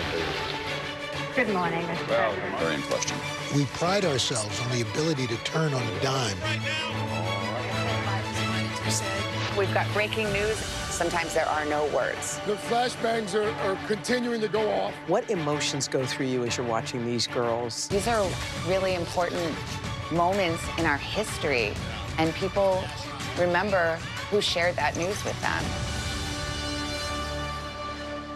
Thanks for tuning in. I'm Gotti Schwartz. Here are the stories we're following tonight. Storms keep coming here in California. The U.S. government just declassified this video. A lot more stories trending like crazy on social media. A controversy pitting lawmakers against young voters. What's the state of crypto today? What is going on when we're looking at trends there? Another mind-bending story on artificial intelligence. This is what my voice sounds like when I clone it. That wasn't me. You gotta see this. Stay tuned now. Weeknights at 8 Eastern, 5 Pacific on NBC News Now. Good morning. Good morning. Well, very in question. We pride ourselves on the ability to turn on a dime. We've got breaking news. Sometimes there are no words. The flashbangs are continuing to go off. What emotions go through you as you're watching these girls? These are really important moments in our history, and people remember who shared that news with them. People really don't know what's going to happen. Nearly a dozen hours after the eye roared ashore. More good people than bad people, you know, right? 5 seconds. There is some late-breaking news 4 hours into the Iowa caucuses. Private man delivering. All right, it just me too. Hey, I'm Hallie. It's good to be with you tonight. The debt ceiling. Here's why this matters. Please, please don't have your eyeballs glaze over. Here's why this matters. Talk to us about what we're supposed to call this. Is it a bailout? Is it a backstop? There's a difference because it matters whose money is being used to prop up these banks. We think we're getting close to this news conference. I will be honest with people. This is like an awkward moment where we think we're like right there. You're going to have to like tap dance with us maybe a little bit. I do have my tap dancing shoes on, not to worry. Welcome back. Well, the tomatoes have spoken and the scores are in on the summer's 2 most talked about movies. So critics across the internet reviewed these blockbusters Barbie and Oppenheimer. Of course, that's what you're seeing on your screen. Well, the aggregate scores on the website Rotten Tomatoes point to a winner, though they both did very well. Oppenheimer took the crown with a fantastic opening score of 92%. Barbie debuted, though, not far behind at all at 88%. Well, everyone now knows that both of these films premiere tomorrow, giving the audiences the chance to have their say. Also the chance to see them back-to-back if they want for Barbenheimer. There you go. Thank goodness they're both good. That would have been super disappointing after all this build-up. They're like, this one don't bother. Like, so many things I love on Rotten Tomatoes are scored so low. So to hear that those are both high, I was like, well, I feel like they're usually pretty harsh. More reason to see them both this week. All right, love it. Tomorrow marks 1 year since a police officer in Rochester, New York, died tragically in a shooting that also injured another officer and a bystander. Well, husband of 28 years, father and grandpa, his wife, Lynn, feared he would be forgotten, but one former colleague was determined that he always be remembered. NBC News correspondent Harry Smith joins us this morning with this incredible story. Hi, Harry. Great to see you. Good morning. We heard about this, something in Rochester, a retired officer running 50 marathons in 50 days to bring honor and help people remember this guy who was gunned down. He was in plain clothes in a plain car. Somebody made them. They were on surveillance. Pop, pop, pop. Never had a chance. So, as Paul Harvey used to say on the radio years and years ago, we wanted to find out the rest of the story. Maybe you heard about this a few weeks back. A retired Rochester, New York police officer running 50 marathons in 50 days through 8 states. Brett Soborowski told us he ran to raise money for the family of and to bring honor to fallen comrade Tony Mazurkowicz. I just knew I wanted to do something. I wanted somehow to make a difference and show his family and to honor his sacrifice. Brett hoped to run into the city with a cohort of 500. Almost 1,000 showed up. A touching tribute, no question. A moving moment. But what of the slain officer? What was his story? The consensus is he was a little crazy for dating because he's younger than I am. and he was 24. Well, he must have been a force he could not resist. Lynn had 2 kids when she and Tony married. Then they had 2 more. How proud were you to be married to a police officer? I was proud to be married to him. It didn't matter what he did. He was amazing.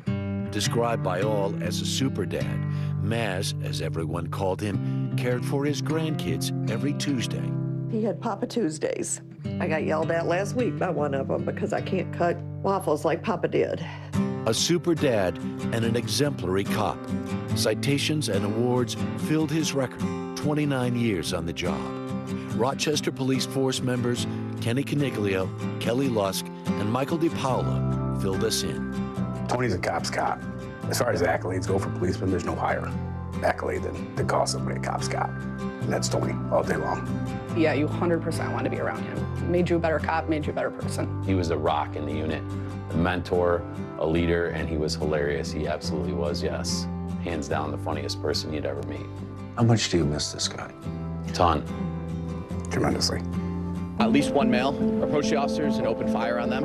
Maz had for years been part of the Rochester Police Tactical Unit. Difficult, dangerous work. Yet Lynn was certain Maz would always make it home. It never, ever, ever occurred to me he wouldn't come home. Did you have a sign about that someplace? Yes. What'd the sign say? I'll see you in the morning. It was on the door, or on the wall right there. Does it seem real? No, not a minute. I still wait for him. It seems like it's been forever, and it's almost a year.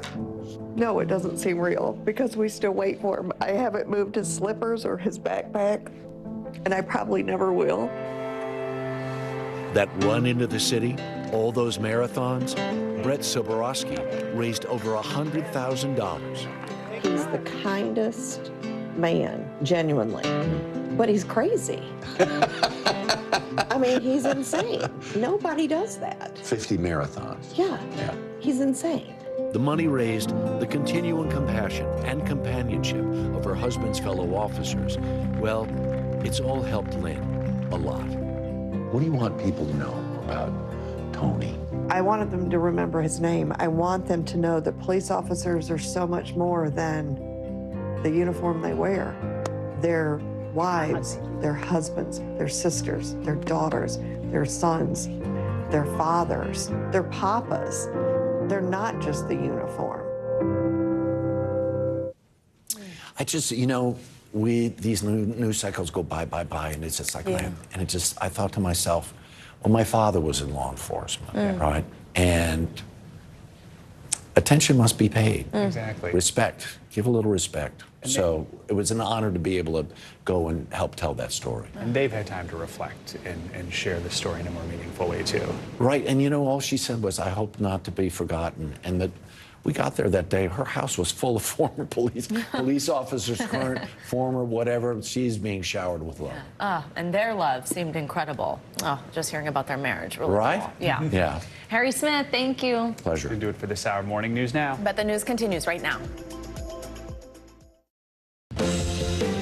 Right now on Morning News Now, former President Donald Trump facing the fallout. New this morning. Information is coming to light about the charges the former president could face from the special counsel investigation into efforts to overturn the 2020 election. And on Capitol Hill, the investigation of Hunter Biden is being called into question by a pair of IRS whistleblowers. We'll bring you the latest on both stories just ahead. Also this morning, no relief in sight. Millions of Americans are bracing for another day of extreme weather, from severe storms threatening both coasts with rain, flooding, and tornadoes, as well as more triple-digit heat that's scorching parts of the South. We'll have team coverage. Plus, new questions about the disappearance of an Alabama woman who returned home on her own after a massive two-day search. What we can say is that we've been unable to verify most of Carly's initial statement. How would you characterize what happened here? You know, that's the $100 question. What investigators are saying now about the evidence they've uncovered, including what they found on her phone. And tragedy and celebration in New Zealand as the Women's World Cup kicks off. There, we'll be bringing you the latest on a deadly shooting just hours before the opening ceremony. Plus, Team USA is gearing up ahead of their first match this weekend. We'll talk about the team's chances this year. Good morning. I'm so happy you're back. My vacation was extended today by the weather and a canceled flight. He fell victim to the flight issues we're seeing across the country. Yes, that's why you had me alone yesterday. Sorry about that. So we're happy you're back. Good to see you. Good to be here. I'm Joe Fryer. And I'm Savannah Sellers. Thank you so much for joining us this morning. We're going to get started with this clear picture that we're getting of the charges former President Trump could be facing as a result of the special counsel's investigation into January 6th. Two attorneys with direct knowledge of the case say that Jack Smith is looking at 3 federal statutes. They include deprivation of rights under color of law, conspiracy to defraud the U.S., and tampering with a witness. The news is prompting allies on Capitol Hill to come to Trump's defense.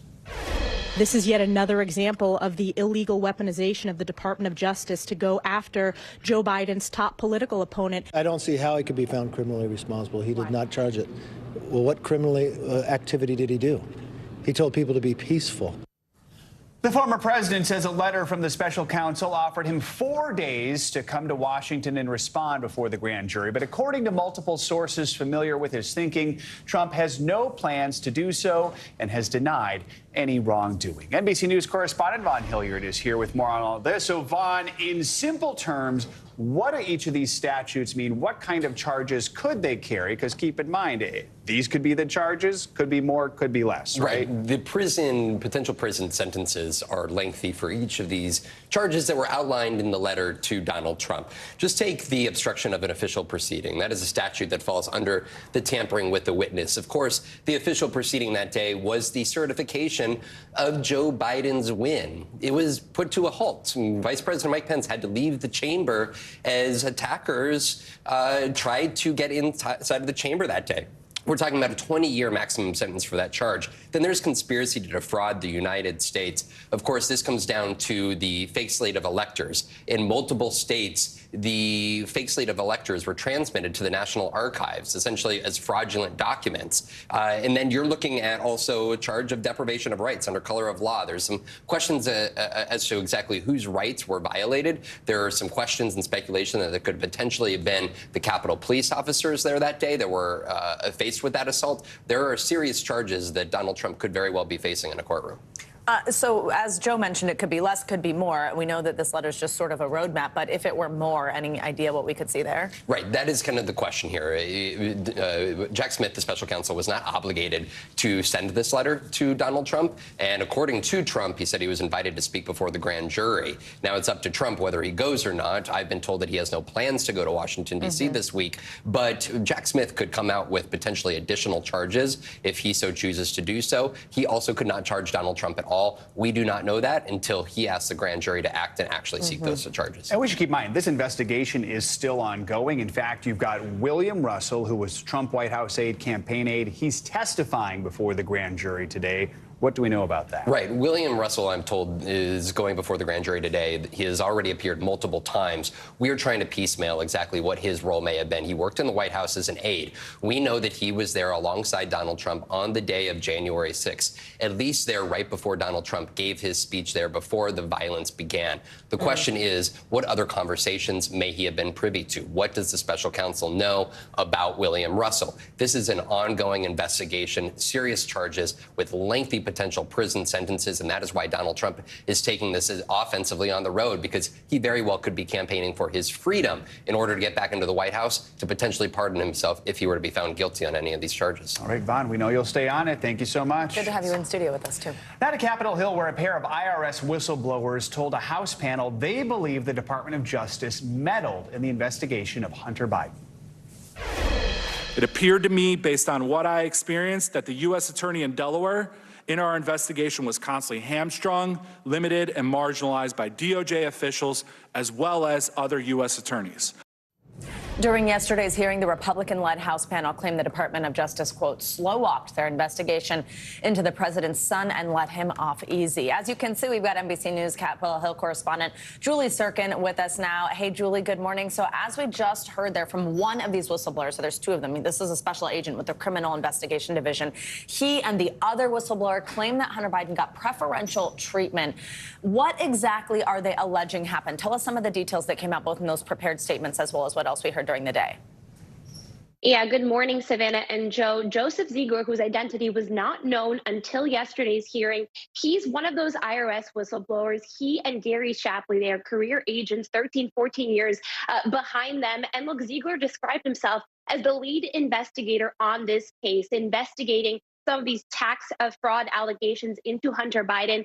He and Gary Shapley both alleged that this was political, that the DOJ, of course, now under President Biden, had some political interference, did not allow the prosecutor in Delaware to move forward independently. That is according to a conversation they say they had with David Weiss, that prosecutor in Delaware, back in October. Take a listen to some of what the whistleblowers had to tell the panel yesterday. And by the way, this date circled in red for Republicans on these committees for months now. Watch. These two courageous whistleblowers provided my committee with devastating testimony showing that the government is not treating all taxpayers equally, and the DOJ and the IRS gave preferential treatment to the president's son during a criminal investigation into his taxes. Now, that was a chairman of one of the panels. This was a blockbuster hearing. And look, even Democrats on the panel said that they believe these witnesses are credible, but they did question the political interference component of this because David Weiss and this investigation both started under the former President Trump. Yeah, Julie, I want to ask you more about that. Let's talk about David Weiss, the U.S. Attorney for Delaware. Help us understand what his role is in all of this. Yeah, it's a great question because this is one of the points Democrats kept making during the hearing. David Weiss was appointed under former President Trump. He was the lead prosecutor in this case in Delaware. He's a U.S. attorney there, and he basically told Congress, contradicting these whistleblowers twice in two letters as recently as a few weeks ago, that he had full authority to bring charges whenever, wherever, and however he saw fit based on the facts that he gathered in this case. Take a listen, though, to some of the interaction between the whistleblowers and Jamie Raskin, one of the top Democrats who was part of these committee hearings. Watch. Mr. Weiss took a good, hard look at those charges himself and ultimately decided not to charge them. Isn't that right, Mr. Shapley? No, that's not supported by the facts. Really? Well, which facts is it not supported by? His own admissions in the October 7th, 2022 meeting that I documented contemporaneously, and the only piece of— But he contradicts what you're saying. Now, look, like I mentioned, Weiss had told Congress that he contradicts what these whistleblowers are saying that he had full authority to do as he saw fit when it comes to these charges. Next week, you'll remember Hunter Biden is going to have a hearing for that plea deal that he reached with Weiss, with the Department of Justice in this case. So clearly, the two whistleblowers seeing a very different line here based on their investigation. And the Weiss did not go along with the charges they recommended to him. And Julie, have either the White House or Department of Justice responded to these allegations? Yeah, they did. And remember, President Biden has tried to stay far away from this case as he could. He does not comment on it.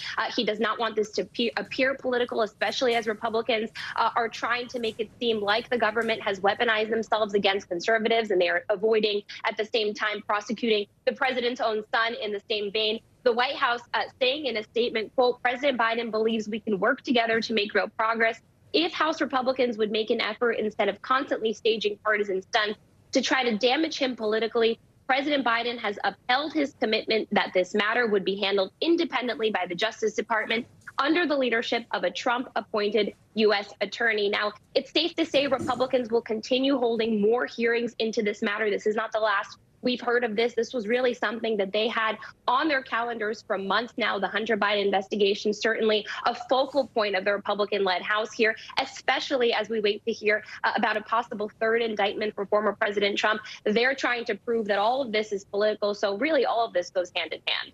All right, Julie Sirkin, thank you so much.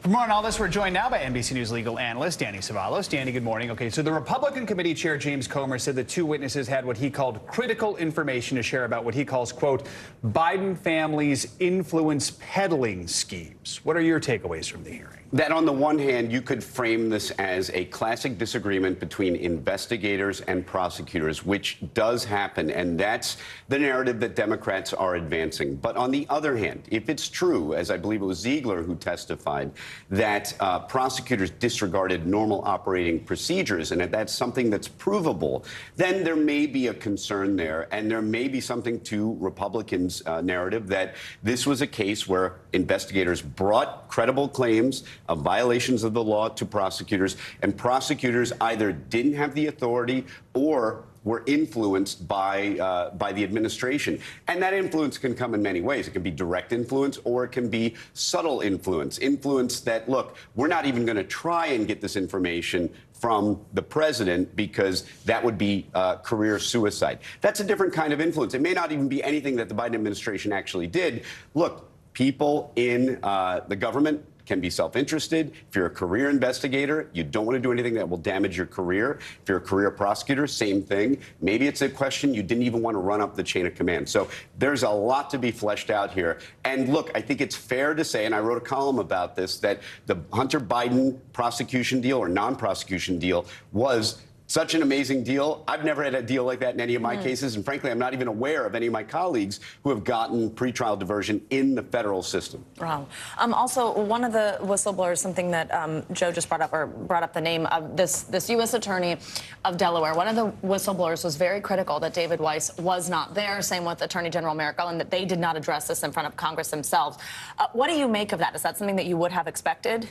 Yeah, I'm really interested to hear more about this because I think David Weiss becomes a critical figure. On the one hand, reportedly, he indicated several times that he was operating independently. But according to the whistleblowers, he was reportedly complaining that he didn't have enough authority. So I think really a lot of this focus centers on what David Weiss would have to say if he was put in the hot seat and questioned. But, you know, so far, I think reasonable minds can differ and interpret this in different ways. You have investigators disagreeing with the process, but the fact that they're alleging that normal procedures may have been disregarded, that's something that I think needs to be looked into a little closer. So this hearing's done, but as Julie mentions, we can expect more hearings, perhaps many more hearings. So what happens next? Where does this go from here? Because Hunter Biden's reached a plea deal, so what can we see? Hunter Biden will likely not be charged with any additional crimes, even if something devastating comes out of these hearings. And I don't think it will. I mean, you may hear investigators talk about additional crimes that they think Hunter Biden should have been charged with. But as long as those fall into the discretionary area, and really there is a point to be made, just because an investigator thinks there's a case beyond a reasonable doubt, it's the prosecutor who knows the courtroom. They know that it's their career on the line when they stand up in front of the jury and have to prove a case beyond a reasonable doubt. And it's their career that takes the hit in the federal system if they don't prove that. Because, look, if you worked in a business where your colleagues were successful 98% of the time, that's life as a U.S. attorney, as a government prosecutor. You don't want to be the 2% that fails and gets acquittals at your trial. So that is key in their minds. Is it self-preservation? Maybe. Is it the pursuit of justice? I hope so. All right. There are a lot of politics here, so thank you for helping us focus on the law, Danny. Exactly. We appreciate that. Thank you so much. All right, in other news, a state of emergency has been declared in Kentucky after severe thunderstorms unleashed life-threatening flash floods. The National Weather Service recorded more than 10 inches of rain overnight, forcing hundreds to evacuate their homes. Water rescues are underway in hard-hit towns like Mayfield, seen here. Remember, that town was devastated by a tornado in 2021.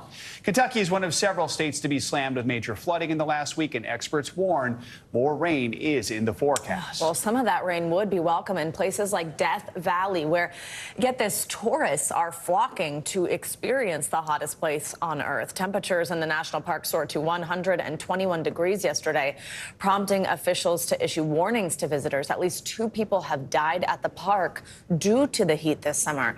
Just 2 hours away, a potentially life-threatening situation unfolding on the tarmac in Las Vegas. Passengers were stranded on a Delta airplane for nearly 4 hours as temperatures inside the cabin climbed to 111 degrees. NBC News correspondent Aaron McLaughlin has the details.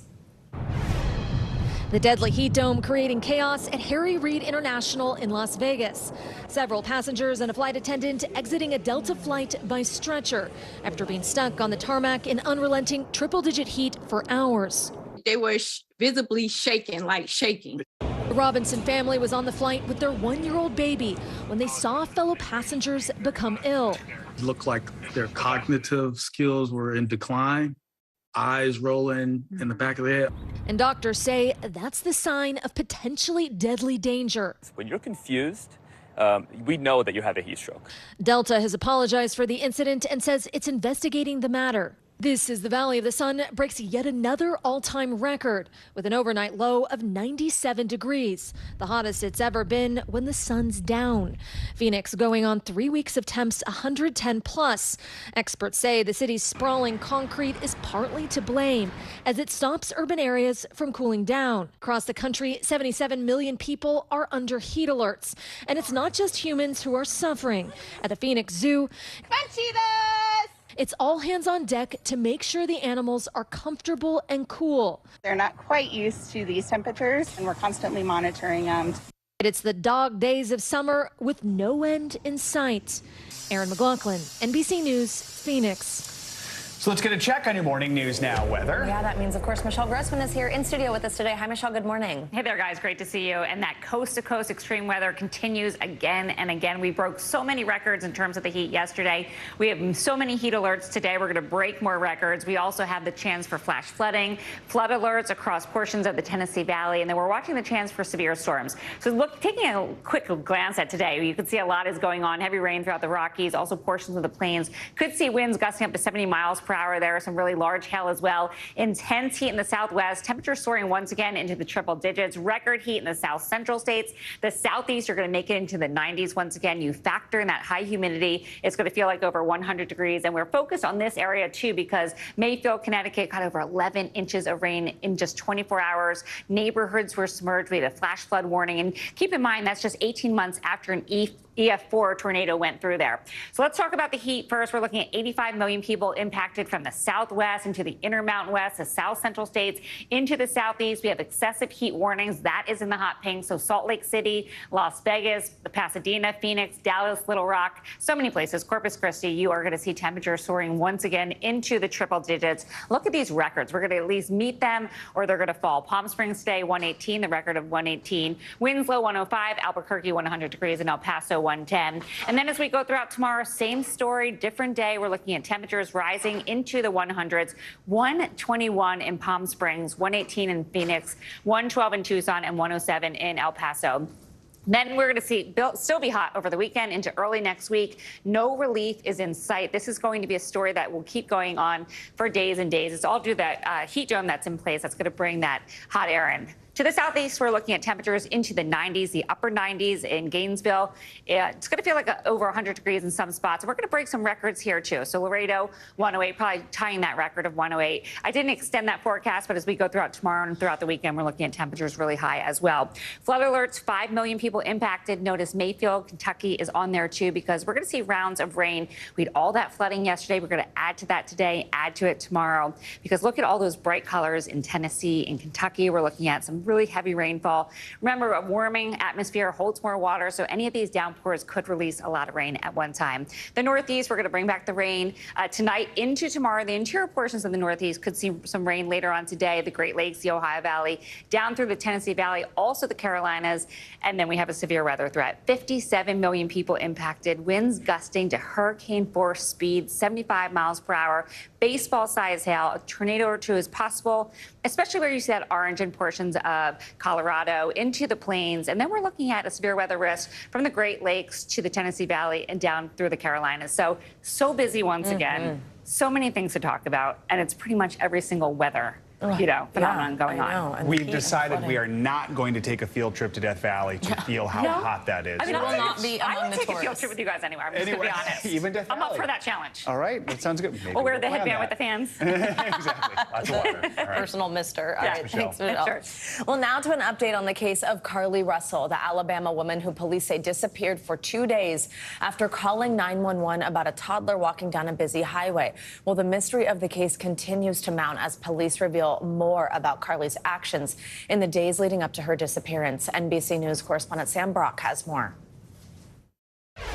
After days of questions, police say they're still investigating where Carly Russell went over a 49-hour period. What we can say is that we've been unable to verify most of Carly's initial statement made to investigators, and we have no reason to believe that there is a threat to the public safety. Investigators playing part of Carly's 911 call, reporting a missing toddler. What is he wearing? It's a white T-shirt, and it doesn't look like he has any pants on. It looks like a diaper. But the police chief said as that call was being made, data from Carly's phone showed she drove 600 yards. She was traveling 6 football fields, which tells you what? Which tells me that I've had kids. To think that a toddler, barefoot, that could be 3 or 4 years old, is going to travel 6 football fields without getting in the roadway, without crying, it's just very hard for me to understand. Law enforcement also laid out a timeline, which included her taking a bathrobe and toilet paper from her place of work and purchasing snacks which were never found. Prior to that, police say in the days leading up to her disappearance, Russell searched online, including, do you pay for an Amber Alert? A search for a one-way bus ticket from Birmingham to Nashville, and a search for the movie Taken. Police adding that Carly told investigators in her initial and only statement that a man with orange hair came onto the roadway and made her go over a fence, later pulling her into a car and then an 18-wheeler. She says she was later able to break free, only to be abducted again, with a man and a woman making her undress and blindfolding her. Russell's parents standing by their daughter earlier this week. Do you believe that there's an abductor still out there? Absolutely. Absolutely. We have no reason to believe there wasn't or isn't. NBC News reached out to the Russell family following police press conference, but they declined to comment. Did you speak with Carly's parents, and why do you think it is they were so adamant that there was an abductor? Yeah, I think parents are believing what their daughter's saying, and we've had a very good rapport with the parents, met with them on several occasions. How would you characterize what happened here? You know, that's the $100 question. Investigators at this point say it's still a mystery to them what happened and are not even thinking right now about charges against Russell, who had a cut lip and $107 in her sock when she returned to her home Saturday night. Oh, all right, Sam Brock, thank you so much. We have a winner. Someone on the West Coast is waking up about $1 billion richer this morning. Powerball officials say a single winning ticket was sold in California. It is the 6th largest U.S. lottery jackpot in history. Here are those winning numbers: 7, 10, 11, 13, and 24. The Powerball, also 24. This is the Los Angeles convenience store where we know that winning ticket was sold. The winner, or perhaps winners, have a choice between getting the jackpot and a series of annual payments or the lump sum of nearly $560 million. The jackpot skyrocketed because of last-minute sales and, of course, the fact that no one had won since mid-April. No word just yet on who the lucky winner is. But in the state of California, jackpot winners do have an entire year to come forward. And once they do, the law states no, it cannot remain anonymous. For those of us who did not win this time around, there's always the Mega Millions. The next drawing for that takes place on Friday. That one's worth about $720 million. Not too shabby. Not at all. Close enough to $1 billion for me. I know some people in California. I know people in LA. Yeah. One of my parents are holding out on me. Did you win? I'm going to reconnect with all my friends in LA today. More to come here on Morning News Now. Later this hour, a deep dive, truly, into life underwater. We're going to check in with a friend of the show, Dr. Deep Sea himself, about the impacts of spending 100 days below the surface of a lagoon. First, though, after the break, more than a dozen women taking the state of Texas to court. We'll talk about the first of its kind lawsuit and how it could impact abortion laws beyond state lines. We'll be right back.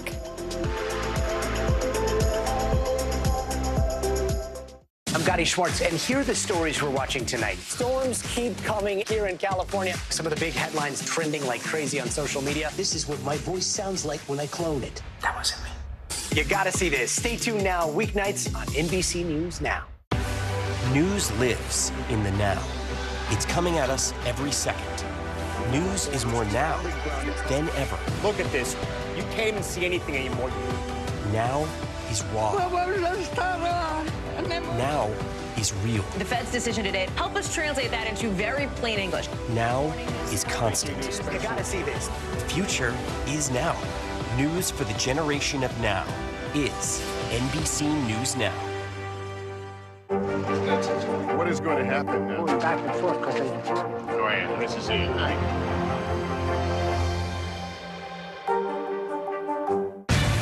Good morning, please. Good morning, Mr. President. Very in question. We pride ourselves on the ability to turn on a dime. We've got breaking news. Sometimes there are no words. The flashbangs are continuing to go off. What emotions go through you as you're watching these girls? These are really important moments in our history, and people remember who shared that news with them. Thanks for tuning in. I'm Gotti Schwartz. Here are the stories we're following tonight. Storms keep coming here in California. The U.S. government just declassified this video. A lot more stories trending like crazy on social media. A controversy pitting lawmakers against young voters. What's the state of crypto today? What is going on when we're looking at trends there? Another mind-bending story on artificial intelligence. This is what my voice sounds like when I clone it. That wasn't me. You gotta see this. Stay tuned now. Weeknights at 8 Eastern, 5 Pacific on NBC News Now. This is how we do the summertime, summertime. This is how we do the summertime, summertime. This is how we do the summertime. News lives in the now. It's coming at us every second. News is more now than ever. Look at this. You can't even see anything anymore. Now is raw. Now is real. The Fed's decision today, help us translate that into very plain English. Now is constant. You gotta see this. The future is now. News for the generation of now is NBC News Now. I'm Gotti Schwartz, and here are the stories we're watching tonight. Storms keep coming here in California. Some of the big headlines trending like crazy on social media. This is what my voice sounds like when I clone it. That wasn't me. You gotta see this. Stay tuned now, weeknights on NBC News Now.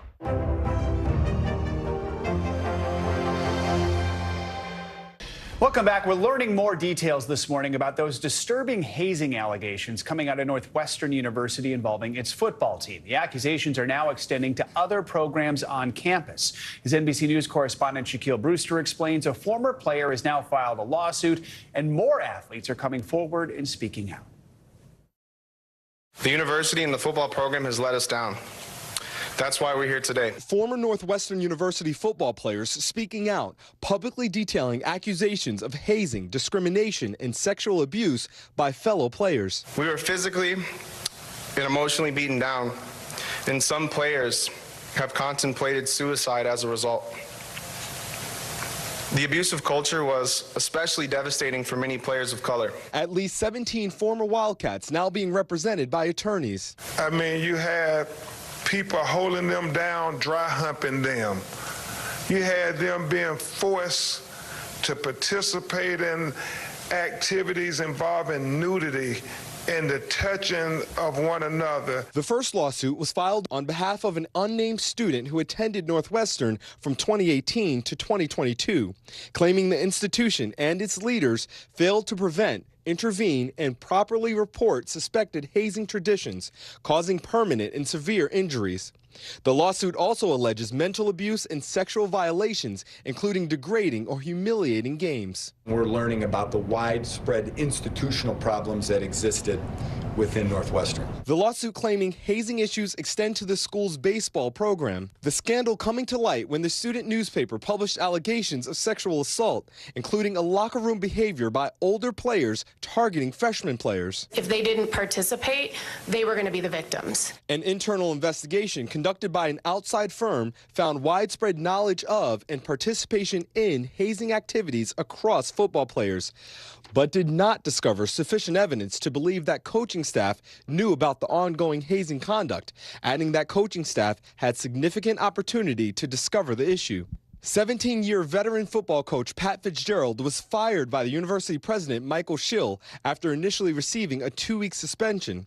Fitzgerald's attorney saying no one has alleged any facts or evidence to show that Coach Fitzgerald had any knowledge whatsoever of hazing within the Northwestern football program. In a Tuesday letter to staff acknowledging the lawsuits to come, Schill writing, "I give you my commitment that we will redouble our efforts to safeguard the welfare of each and every student athlete at Northwestern," a goal shared by former players now sharing their stories, looking for accountability and change. I spent the last 4 years hating myself and what I went through here, and this is the opportunity to possibly make a difference.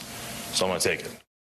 That was Shaq Brewster reporting. In addition to firing the head coach, Northwestern says it's enforcing anti-hazing training for staff and players. Plus, the university is establishing an online forum where complaints could be filed. Turning now to Texas, where 13 women and one OBGYN are suing the state over its restrictive new abortion law. This is the first case of its kind since the Supreme Court overturned Roe versus Wade. So here are the details. The women filed the suit seeking clarity over what qualifies as a medical emergency under state law, because Texas only makes an exception for an abortion if it is to save a woman's life, if the mother's life is in danger. But the plaintiffs in this case argue that their lives were put at risk because doctors refused to perform an abortion despite their conditions. 3 women testified in court yesterday. Let's listen to just some of one of those harrowing accounts. I would have had to watch Twin A, Isla, deteriorate more and more every ultrasound. Sorry. I would have had to give birth to an identical version of my daughter without a skull and without a brain. And I would have had to hold her until she died.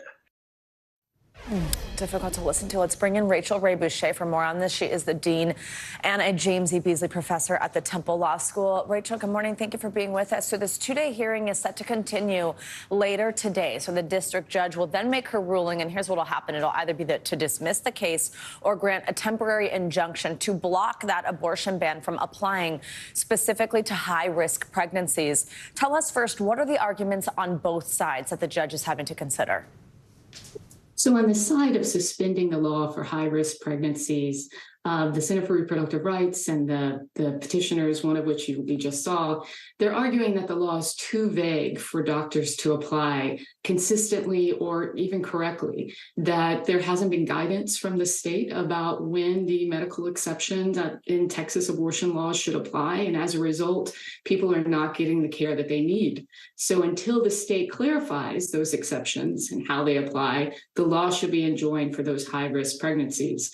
The state is arguing that it's not the state of Texas that has caused the harm. So these women, these doctors and these people formerly pregnant have no standing to sue because it's either their doctor's fault or the hospital's fault, but it's not the state of Texas' fault. And those are really the 2 main arguments on both sides. So as I mentioned earlier, this is really the first case where women who were denied abortions are suing a state since the fall of Roe versus Wade. So explain to us, are there implications that could be had outside of the state of Texas, of course, as well as what could happen inside Texas if those high-risk pregnancies didn't have this applied to them? But what about the rest of the country? Absolutely. These plaintiffs are asking the court to enjoin the law as it applies to fetal anomalies. So problems with pregnancies that result in stillbirth or the soon death of a newborn after birth. And, I think over a dozen states have no exception for fatal fetal anomalies, and Texas is one of them. Many states do not, 6 states, I think, have no exception for protecting the health of the pregnant person. And so this could have widespread implications if a federal court deems that Texas law is vague, is unclear, and results in harm to people because the inability of physicians and providers to apply it in life-threatening situations. This case will apply to Texas, but it could be cited by other courts, other federal courts, to ask other states to clarify how their exceptions apply. All right, Professor Rachel Ray Boucher, thank you so much for joining us on this. Thank you. Coming up, the Women's World Cup overshadowed by tragedy. Up next, we'll take you to New Zealand for the latest on a shooting just hours before the opening ceremony. And Team USA is getting ready for their first match this weekend. Can they three-peat? You're watching Morning News Now.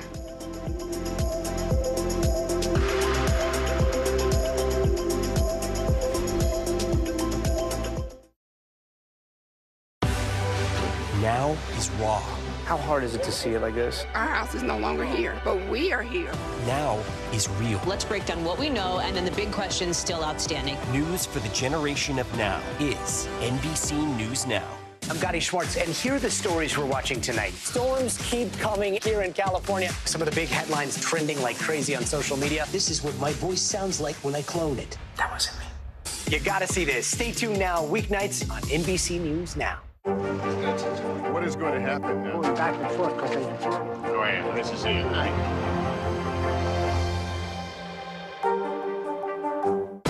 News for the generation of now is NBC News Now.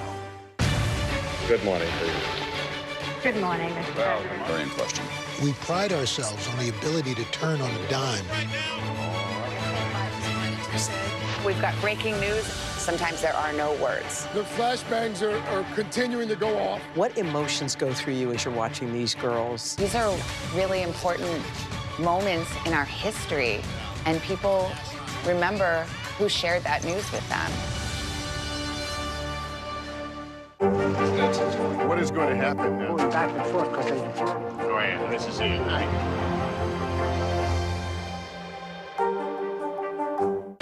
News for the generation of now is NBC News Now.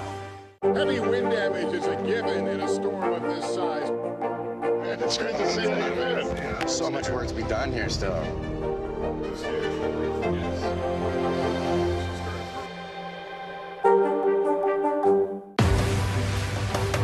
Just behind me, hundreds, if not 1,000 migrants waiting under the blazing sun. All these people here are going to be asking for asylum. It's a very critical situation.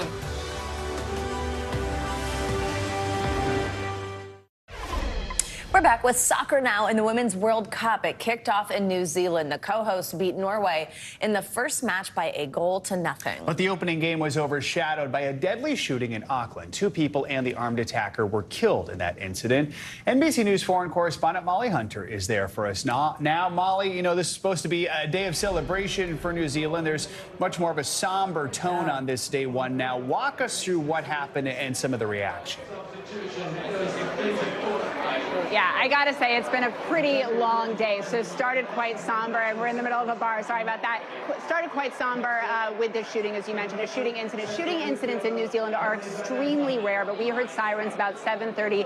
The incident actually took place just down the street from where we are, and we're staying in the central business district of Auckland. It's also where a lot of the teams are staying. So when those roads locked down this morning, you guys, even though officials are very clear that it was not related to the World Cup, it affected all of the teams. The U.S. women's team, for example, had to stay in their hotel. FIFA, though, really confirming that all of the players and the coaches are just fine. It also shut down the fan zone. That was supposed to be a big kind of hub of activity today, but it was such a big deal. It is so rare that even the Prime Minister of this country came out to hold a press conference. Take a quick listen to what he had to say. This is a stand-alone incident. People should feel safe to be out and about in Auckland and to attend the FIFA event this evening.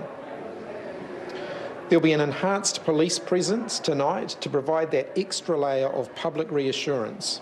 We're very proud to be hosting the event in New Zealand. Obviously, we would prefer it not to have started in this way. And guys, before the first match tonight, of course, New Zealand, the home team, facing off against Norway, there was a moment of silence to honor the victims. Joe Spana? Absolutely. Let's turn now to the sport and that game that you just mentioned, Molly. Tell us some of the highlights there. It was so exciting. And look, super exciting, right, that both the main two host cities, Sydney and Auckland, their home teams get to play in front of home crowds tonight. Massive crowd in New Zealand. I got to say, this is rugby country, you guys. These are not tons of soccer fans. That stadium was packed, 40,000 people. Like I said, the first World Cup win ever for New Zealand. And actually, this Australian game just winding up. And there are some Australian fans here who are pretty excited for their team. They're up 1-0 right now against Ireland. Oh, wow. Right. Wishing them the best, Molly. Have a good time. Thank you so much. Well, let's dig a little deeper into the World Cup with Alicia Delgado. She's the senior editor of USA Today Sports. Alicia, thanks so much for joining us on this. So we mentioned Team USA plays this weekend against Vietnam. So first, let's play a little sound from star player Sophia Smith, who was previewing the match just yesterday. It doesn't matter who we're playing. Every game in a World Cup's a challenge, and it's going to take all of us to win every game that we play. So we're very focused on this first game and hope to start this tournament off on the right foot. What do we think? Does USA have any shot here? How are they looking? Do they have a shot? Of course they have a shot. It's the U.S. in a World Cup, so they always have a shot, but they're looking really good. They had a great performance in the She Believes Cup before entering the tournament, and despite some injuries to some key players, they have a ton of depth in the areas where those injuries occurred. So at forward, the depth on this team is insane. So if there were any position to have an injury, that was the one. I mean, we have Alex Morgan, Sophia Smith, Trinity Rodman, Lynn Williams. There's so many players that are ready to go in this World Cup that anything less than a win would be a disappointment for them. I want to ask you about one more important name. That's Megan Rapinoe. This is going to be her final major tournament before retiring. How big of a loss is that for the team? Who do you see sort of rising up and filling the void, the leadership void that she fills? Yeah, well, the thing about this team is they've created a culture of winning. It's not just this team. It's a generational kind of icons retire, new players step up, and they just keep winning. So this is part of the process for the U.S. Obviously, Megan has been an incredible, powerful force for the United States for so long. She was the person who gave the assist to Abby Wambach for one of the most memorable U.S. Women's National Team goals in history in 2011. And since then, she's been a presence. She scored, won the Golden Ball, won the Golden Boot in the 2019 World Cup. And off the pitch, she's drawn eyes to the sport in her activism as well. So she's going to be a leadership loss, a person who really did a lot to grow the game. But there are other players that they've passed this along to, this feeling, this culture, and they're ready to take the lead. And which teams pose the biggest threat to the U.S.? Just quickly before we let you go, who should we watch out for? Yeah, so obviously Germany and England pose a threat, but they're not going to meet them until the final. So I'm going to go ahead and say Sweden, biggest threat. Everybody knows the troubles that the U.S. has had with Sweden over the years. Also, they could potentially meet them in the quarterfinal, which is a little more dangerous than meeting in the final. And this is kind of the last generation for the last time for the Swedish golden generation, too, that's given the U.S. so many problems. So watch out for Sweden for sure. All right, Alicia Delgado, we know you'll be watching. Thank you so much. Coming up, below the surface, you might remember the professor who spent 100 days living underwater. Well, now he's back on land and in studio, and he's going to share more about what he's learned. When we come back, we're going to do a deep dive with Dr. Deep Sea himself. Stay with us. You're watching Morning News Now.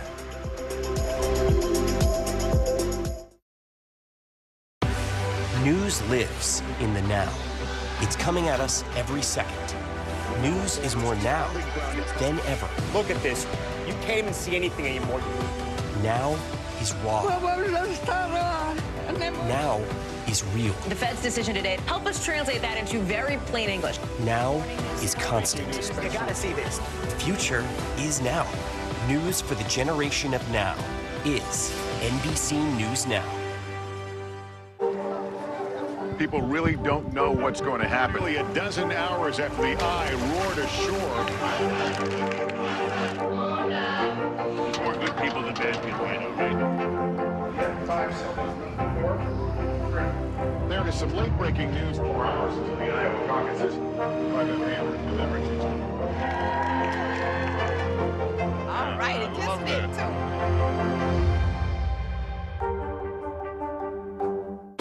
News for the generation of now is NBC News Now.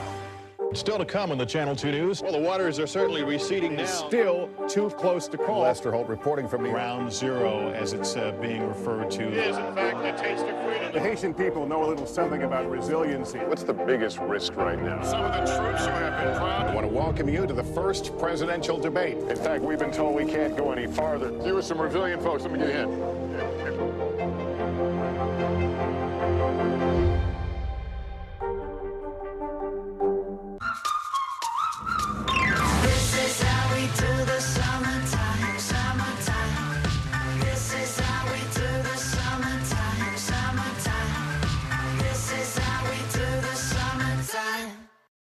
News lives in the now. Look at this. You can't even see anything anymore. Let's break down what we know. You gotta see this. News for the generation of now is NBC News Now. Thanks for tuning in. I'm Gotti Schwartz. Here are the stories we're following tonight. Storms keep coming here in California. The U.S. government just declassified this video.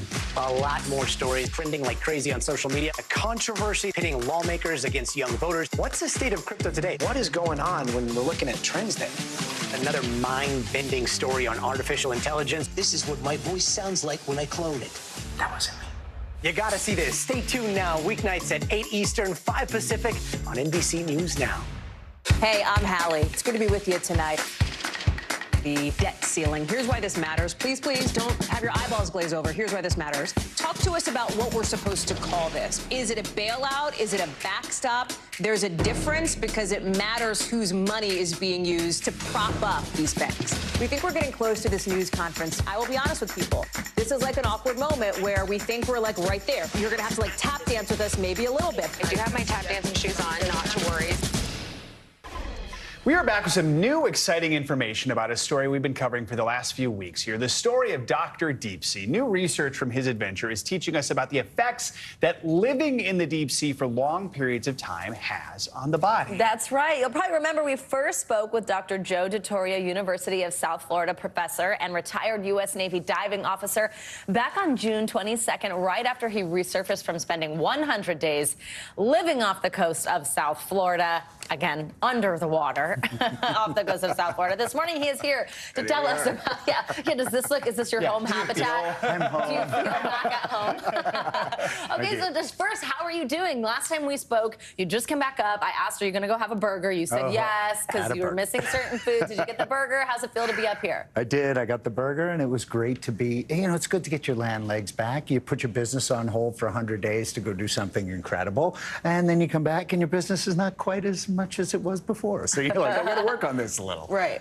Let's talk about the research, because you have some really fascinating findings. Your brainwave activity went up, your height went down. You shrunk. Tell us more about that. What? 3/4 of an inch or so loss of height, but that's expected, right? Because the aquanauts compress, astronauts are in tension, so they grow about an inch. We shrink apparently almost an inch. So, but the cognitive function increase in 12% in coherence. That's a mechanism of action of hyperbaric medicine. That's what happens. So what does that mean? So basically, you're able to think faster and better. Wow. Yeah. Do you feel that? Oh, absolutely. The entire time I was down there, I was on fire. Wow. So I want to go back down. I got a couple of problems Go write I a got to book solve. down there or something. I did. There you go, see? Has that remained? Do you still feel like you're, firing a little faster? So I could be firing faster. I'm not, certainly. It kind of goes up and comes down. But with hyperbaric medicine, I have hyperbaric chambers. That's what my facility does. And I go in there pretty regularly and often, and it keeps my synapses firing. And what about the height? Do you feel shorter? Anything you've noticed about an inch? Well, I'm hanging lower? upside down to try and get that height back. I was 6'1". I want to be tall and cool. Now I'm shorter. Well, sleep was a big part of this too, right? What did this do for your sleep? And has that continued since you've been back up here? So went from about 30% deep in REM overall to about 60% deeper REM. So I doubled my deep in REM sleep, which is your restorative sleep. That's where you do all your recovery and all your you're learning, right? And then, of course, it went back to normal. About a month afterwards, I'm back to 30%. And it's like, Now, look, between 50 and 70 million Americans struggle with sleep. So this is groundbreaking, or really could be. And it's the seed for all of the research that we really want to do. You also had a drop in cholesterol and some other big changes. What are the takeaways from that, do you think? Yeah, the answer is the jury's still out, right? We still have 10,000 data points to go over. My entire medical team, I have a 12-person medical team. It's not just me, right? 12-person medical team, we're pouring through these 10,000 plus data points, and we're still getting it and trying to release this stuff on a regular basis. But we're going to release it at the World Extreme Medicine Conference in Edinburgh, Scotland in November. So, but we'll release it to you guys anytime you want. Just let us know. We'll give you whatever you want. We love you. We have an open invitation here. Exactly. So. Hashtag coming. Also on that last graphic there, it said inflammatory markers down 60%. I feel like the word inflammatory has kind of become a buzzword. I see it on TikTok and stuff a lot. What is that? I mean, 60% is a big number. What does that do for your body? What does that mean? Yeah, so what we as Americans is we're in this systemic inflammatory response, right? So we're all just like hopped up. Well, what this does is quells everything. It reduces it by a lot. And 60% is a really big number. And it's natural, right? There is no, take this Medrol dose pack, which does nothing but put 15 pounds on your waist and gives you a minor break from inflammation. This is a systemic break in inflammation. And when you can do that, then your body can start to heal. Hyperbaric medicine doesn't heal your body. It just makes your body able to heal itself. It gives you the opportunity. Oh, it sounds like we all need some time under the sea. No kidding. Kind of convincing that song from Under the Sea. There you go. Dr. Deep Sea, thank you very much. It's always great to talk to you. It's so fun to have you here with us in New York. Appreciate it. Good Thanks to for see having you. us. Some financial headlines now. It looks like Netflix's new password sharing crackdown, well, it's paying off for them. Yeah, that's right. Listen to these numbers. CNBC's Silvana Henao is here with that and other news. Hey, Silvana. Hey, Savannah. Hey, Joe. Good morning to you. So Netflix adding nearly 6 million subscribers in the second quarter, and that's thanks in part to the company's crackdown on password sharing. New signups exceeded the number of people canceling their service, and Netflix says the Hollywood writers and actor strikes will lead to less spending on content this year, although it does benefit more than some rivals from its library of international shows and movies. Google is exploring the use of artificial intelligence to write news articles and is in talks with several publishers. Reports say Google has held discussions with the Washington Post, Wall Street Journal owner News Corp, and the New York Times. The AI tools could provide options for headlines or different writing styles, and the move comes days after the Associated Press teamed with ChatGPT owner OpenAI. And Kim Kardashian's shapewear brand, Skims, is now worth $4 billion. The company achieving that valuation after raising nearly $300 million in its latest round of funding. Skims, which started 4 years ago, has expanded into swim and loungewear and plans to launch men's clothing this fall and is looking to expand its brick and mortar presence. Nearly 3/4 of its customers are millennials or Gen Zers, guys. I feel like every time I blink, the company's value goes up like exponentially. I know. There's a new Kardashian company that everybody's buying things from. It's pretty incredible. All right, It really is. Thank you so much. Thank you. Coming up, she's helping Gen Z get that bread. After the break, we'll introduce you to the financial influencers working to help young people understand money. Money, not carbs. Money. This is Morning News Now.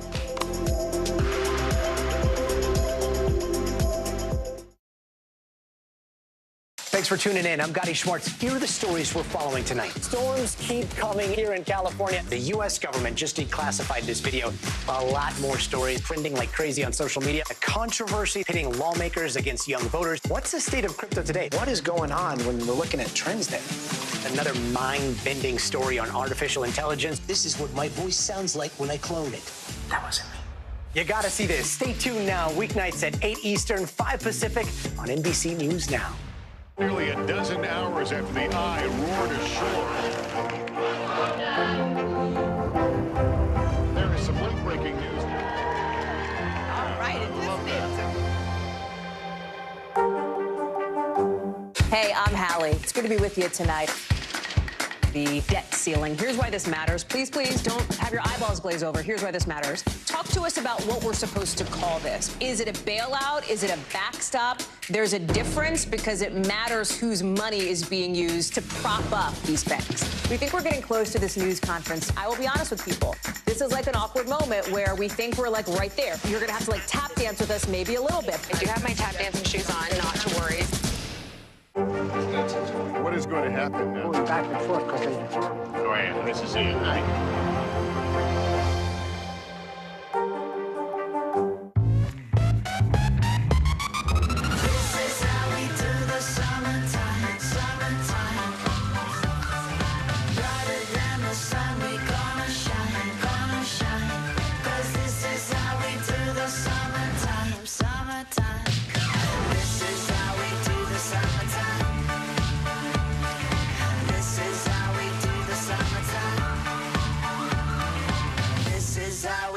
Summertime.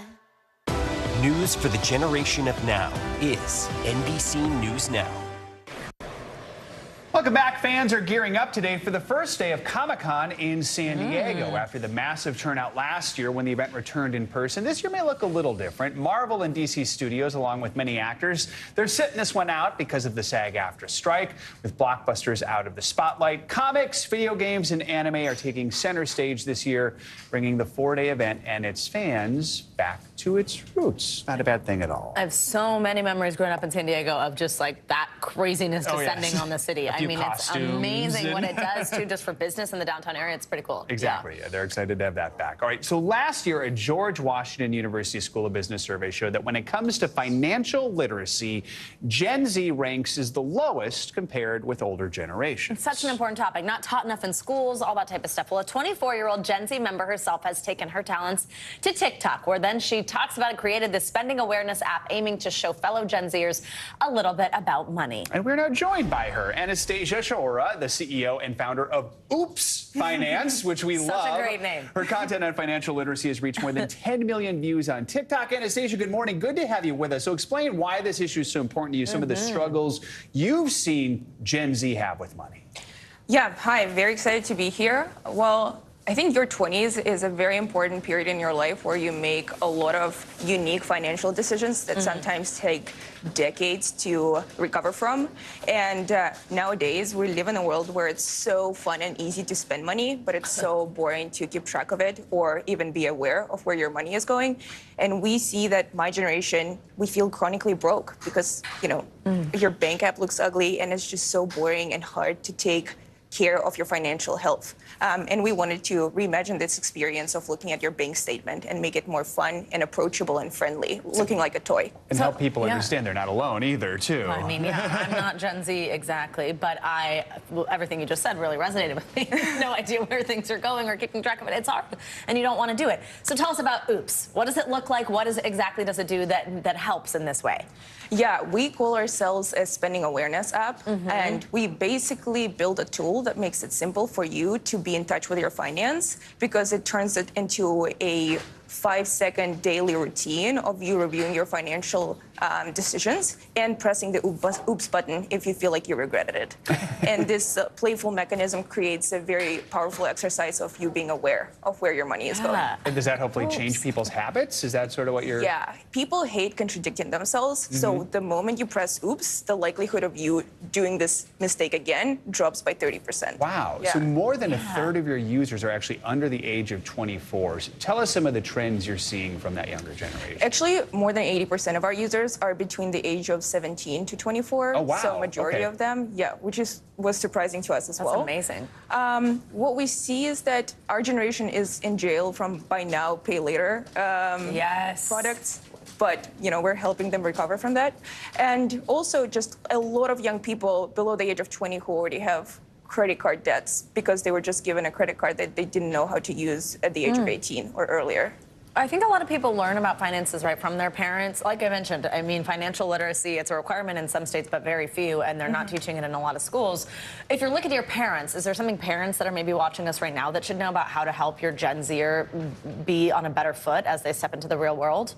Yeah, well, when I was growing up, I didn't really have a conversation with my parents about what it means to be financially, aware. So I had to learn it myself through trial and error. And I think the most important thing a parent can do is to start a conversation with their kid and to not make it a taboo topic. Maybe show them a tool that is exciting, more exciting than an Excel spreadsheet to keep track of your finance. Oops is a good way to do that because everything on your app on your phone looks like a toy, and Oops is one of those toys that actually helps to benefit you as well. It's such a good name. Anastasia, congratulations on this. This is really cool, and thank you for joining us. Thank you. Some good advice. We appreciate it. Definitely. That's going to do it for this hour of Morning News Now. But the news continues right now. Stay with us.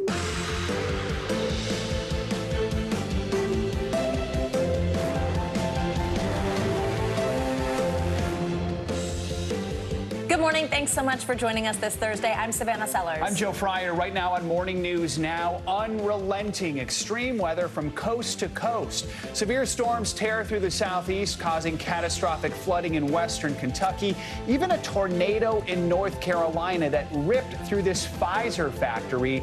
And there's more devastating weather on the way. It's all happening as that unwavering heat wave bakes millions across the south and the west. We've got team coverage, including your latest forecast. Also this morning, the clock is ticking. Former President Trump must decide if he'll testify in front of a grand jury that's investigating his alleged efforts to overturn the 2020 election. That deadline is today. So will he appear? Plus the new information this morning about the special counsel's target letter and the possible charges Trump could face. Plus, we have a winner. Someone out there hit the jackpot, matching all the numbers for that $1 billion Powerball drawing. But nobody's reportedly come forward to claim it yet. So could it be you? We've got all the details, including where that golden ticket was sold. And we're going to end the hour with a touching tribute. A retired New York police officer is racking up mile after mile, marathon after marathon for a fallen friend, all to keep his memory alive. Harry Smith bringing us that story in a little bit. We'll look forward to that. It's going to be good. Let's begin this hour with the extreme weather that's battering the country, including the ongoing heat wave that is choking states from California all the way to Florida. Yeah, El Paso, Texas has seen at least 34 days with temperatures over 100 degrees. 34 days, over a month. Phoenix is not far behind, going into day 21 of 110 degrees or higher. Even the sunset is not bringing relief in Phoenix. The city broke the record highest low temperature in history yesterday at 97 degrees. So the lowest it got yesterday, 97 degrees. To the east, torrential rains led to the widespread flash flooding in Kentucky. At least 10 inches of rain fell in just 12 hours last night, prompting the governor to declare a state of emergency. NBC News correspondent Maggie Vespa joins us now from Mayfield, Kentucky with the latest on this devastating flooding. Hey, Maggie, good morning. Hey, Savannah, Joe, good morning. Yeah, we'll start with a hopeful site here in Mayfield. A lot of the water overnight receded, as you can see. But as you point out, this break is not expected to last long. As we speak, another round of severe showers and storms is headed toward this still soaked community as that brutal 1-2 punch of rain and heat continues taking aim at millions nationwide. This morning, Kentucky is bracing for another round of flooding after blinding rain completely drenched parts of the state on Wednesday. That deluge washing out roads, stranding cars, and leaving entire neighborhoods in Mayfield underwater. It's the last thing this city needed after a twister swept through here 2 years ago, killing more than 50 people. When you see your town get destroyed by a tornado and then you're starting to rebuild and it just gets washed away. According to initial reports, more than 11 inches of rain soaked the area Wednesday, potentially setting a 24-hour rain record for the state. Oh my God! That same storm system wreaking havoc in North Carolina. A tornado with winds up to 150 miles per hour devastated this Pfizer factory 60 miles east of Raleigh, destroying thousands of pallets filled with medicine. It comes as that unwavering heat streak is baking millions from California to Florida. Phoenix is set to mark 3 straight weeks of temps at 110 degrees or higher. Experts warn playground surfaces can reach a sizzling 170 degrees. It's very hot. It's miserable. Dallas is expected to roast at over 100 degrees. Crews there installing free AC units in sweltering homes. Oh, it's going to be wonderful. Providing the elderly with potentially life-saving relief from the heat. So back here in Mayfield, Kentucky, we mentioned that deadly 2021 tornado. Sort of an eerie reminder that this city is still rebuilding from that. We saw one report that traffic lights in this area damaged in that storm still don't work properly 2 years later. And now a lot of people around here are starting the recovery process all over again. Savannah. Oh, heartbreaking. Maggie Vespa, thank you so much. So with that, let's get a check on your morning news now weather. Which means that Michelle Grossman is back here with us. Hey, Michelle. Hey there, guys. And unfortunately, they're going to see more rain today. Also tomorrow, that's going to add to the flooding. They're under a flood watch. That's Mayfield, Kentucky. And we have so many alerts from coast to coast, whether it's a heat alert, a flash flood warning risk, and also a severe weather risk. So let's start with the heat because we're looking at 85 million people impacted today. That's a lot of people from the west to the southwest, the south central states, the southeast once again. And we're looking at excessive heat warnings. That's in the hot pink color for Las Vegas, Phoenix, Dallas, also Corpus Christi, Salt Lake City. You're under excessive heat watch. And we're also looking at a severe weather threat because we're looking at 57 million people at risk, winds gusting up to 75 miles per hour. That's hurricane force speed. We're also looking at really large hail. Could see baseball size hail in some spots. A tornado or two is possible, especially in this orange area. So Dodge City, you could see some really strong storms. Strong storms also likely from the Great Lakes, so the Ohio Valley, parts of the Tennessee Valley, into the Carolinas. So much of the country today at risk for severe storms. If you don't see severe storms, you could see some scattered thunderstorms that could drop a lot of rain in a lot of spots. So we do have a flash flood risk. As far as your flash flood watch today, we're looking at Mayfield once again. That's today, and also tomorrow we'll see more rain. 5 million people impacted, parts of Missouri, Illinois, into Kentucky, also Tennessee, Nashville. You could see some heavy rain as well, some in Bowling Green as well. Look at this picture. It sort of just tells you exactly what's going on today. So much. Intense heat from the southwest, record heat once again. We broke so many daytime highs yesterday in the south, across the south. We're looking at really warm conditions in portions of the southeast as well. And then severe storms in parts of the plains, parts of the Rockies, into the Gulf Coast, into the Ohio Valley and Tennessee Valley as well. Let's take a look at some of these numbers. More records will fall today. Houston, 101 today. Midland, Texas, 101, 108 in Laredo. And then in the southwest, we're going to see temperatures soaring into the triple digits once again. Dangerous heat, 118 in Palm Springs, 118 in Phoenix, Albuquerque, 100 degrees. The record there is 102. El Paso, you're probably going to break your record today of 110. So why are we seeing all these temperatures being broken? Well, because we have a lot of moisture in the air. We have that heat dome in place that's sort of, just pumping in that heat. And it's not just at daytime highs. We're not getting the relief at night. We have some overnight record lows, actually a lot of them, that we've seen night after night. And that's when it gets really dangerous on your body. Back to you both. All right, Michelle, thank you so much. Appreciate it. Sure. Well, this morning we're getting a clearer picture of what was in that target letter former President Donald Trump received from special counsel Jack Smith. Smith leading the federal investigation into efforts to overturn the 2020 election. And according to two attorneys with direct knowledge, the letter lays out 3 federal statutes under which the former president might be charged. Those charges include deprivation of rights under color of law, conspiracy to defraud the U.S., and tampering with a witness. NBC News correspondent Von Hillier joined us now on set to help break it all down. So, Von, let's start with the letter. I'm going to read these 3 statutes again. Deprivation of rights, conspiracy to defraud the U.S., tampering with a witness. What do these actually mean in this case? There's some speculation over exactly what deprivation of rights could be and who that applies to. The working theory is that potentially that could be the Capitol Police officers who were assaulted that day. We're talking about witness tampering. It's actually a statute under that applies to the obstruction of an official proceeding. Of course, the official proceeding that day was the certification of Joe Biden's 2020 victory that came to a halt for several hours. Mike Pence and members of Congress had to leave the chamber after the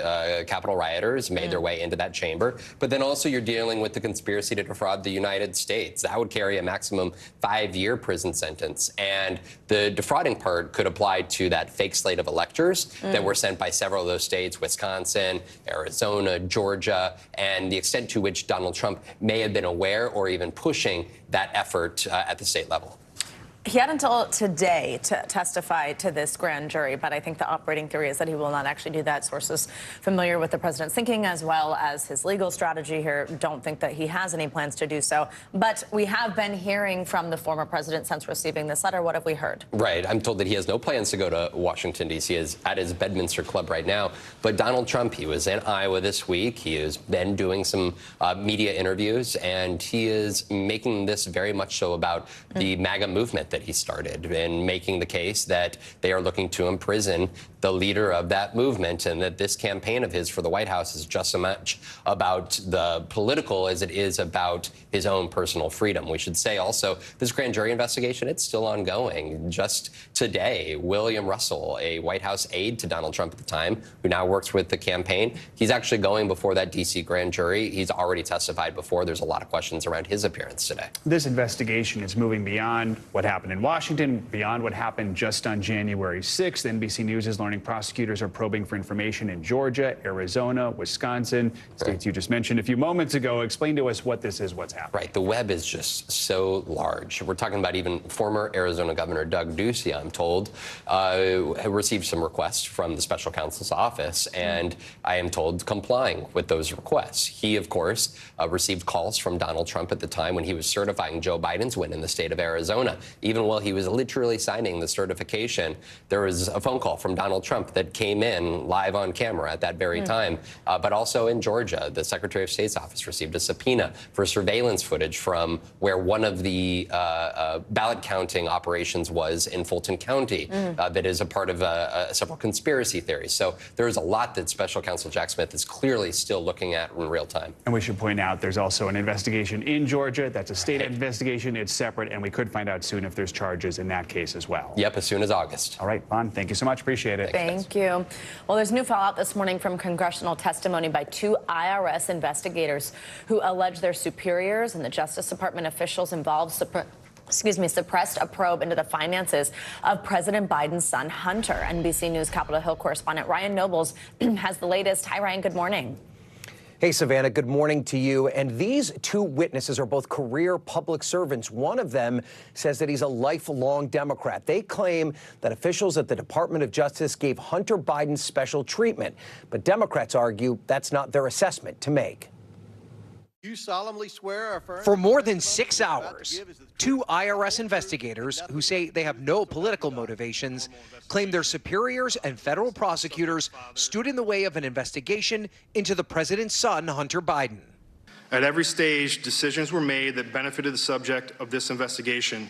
Joseph Ziegler, who is coming forward publicly for the first time, and Gary Shapley testified under oath that the evidence they uncovered connected to the president's son was damning and worthy of federal charges. It appeared to me, based on what I experienced, that the U.S. Attorney in Delaware in our investigation was constantly hamstrung, limited, and marginalized by DOJ officials as well as other U.S. attorneys. With Republicans seizing on the allegations. You know whose story hasn't changed? These two guys. Democrats on the panel did not question the credibility of the witnesses' claims.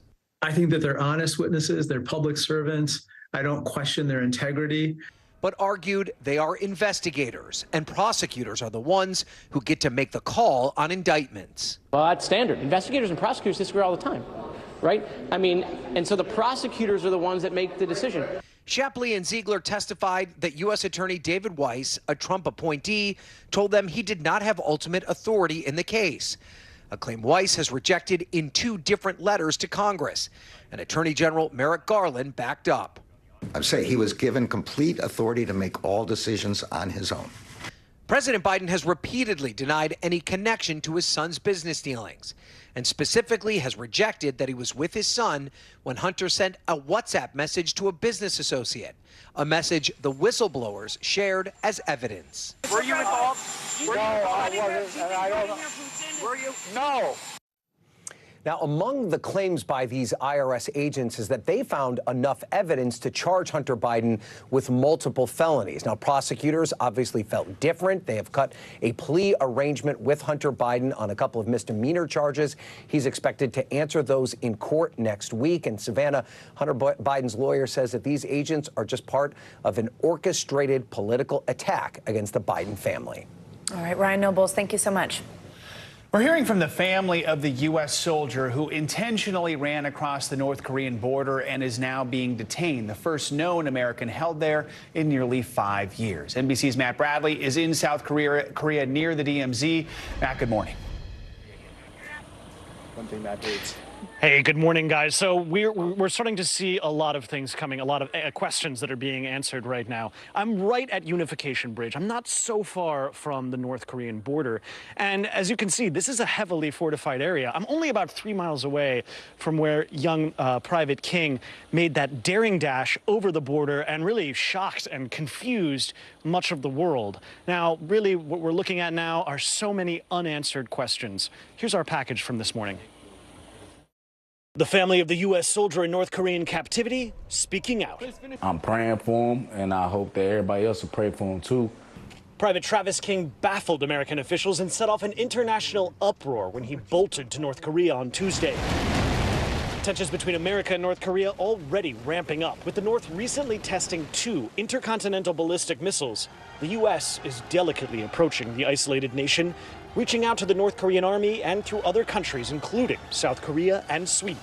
We retain a number of channels through which we can send messages to the DPRK. But back home in Racine, Wisconsin, King's family waiting with worry. I think that he got a problem. He needs some help. Sarah Leslie from New Zealand was on the same tour of the DMZ as King when he suddenly bolted across the border. And my first thought was, what an absolute idiot. Leslie identifying King in this picture she said she took minutes before. While serving in South Korea, King had run-ins with the law. Just before he fled to North Korea, King spent nearly 2 months in a South Korean prison for not paying a fine for damaging a police car, according to a South Korean government official. In 2016, Otto Warmbier, an American student, was detained in North Korea for more than a year. He was released to the U.S. in a vegetative state and died shortly after. Otto's father, Fred, said Private King deserves America's full support to get him home. He willingly ran across the border. That makes him quite a bit different from your son. Absolutely. But now that he's there, the facts are exactly the same. They're going to hold him hostage, and they're going to use him as a political prisoner.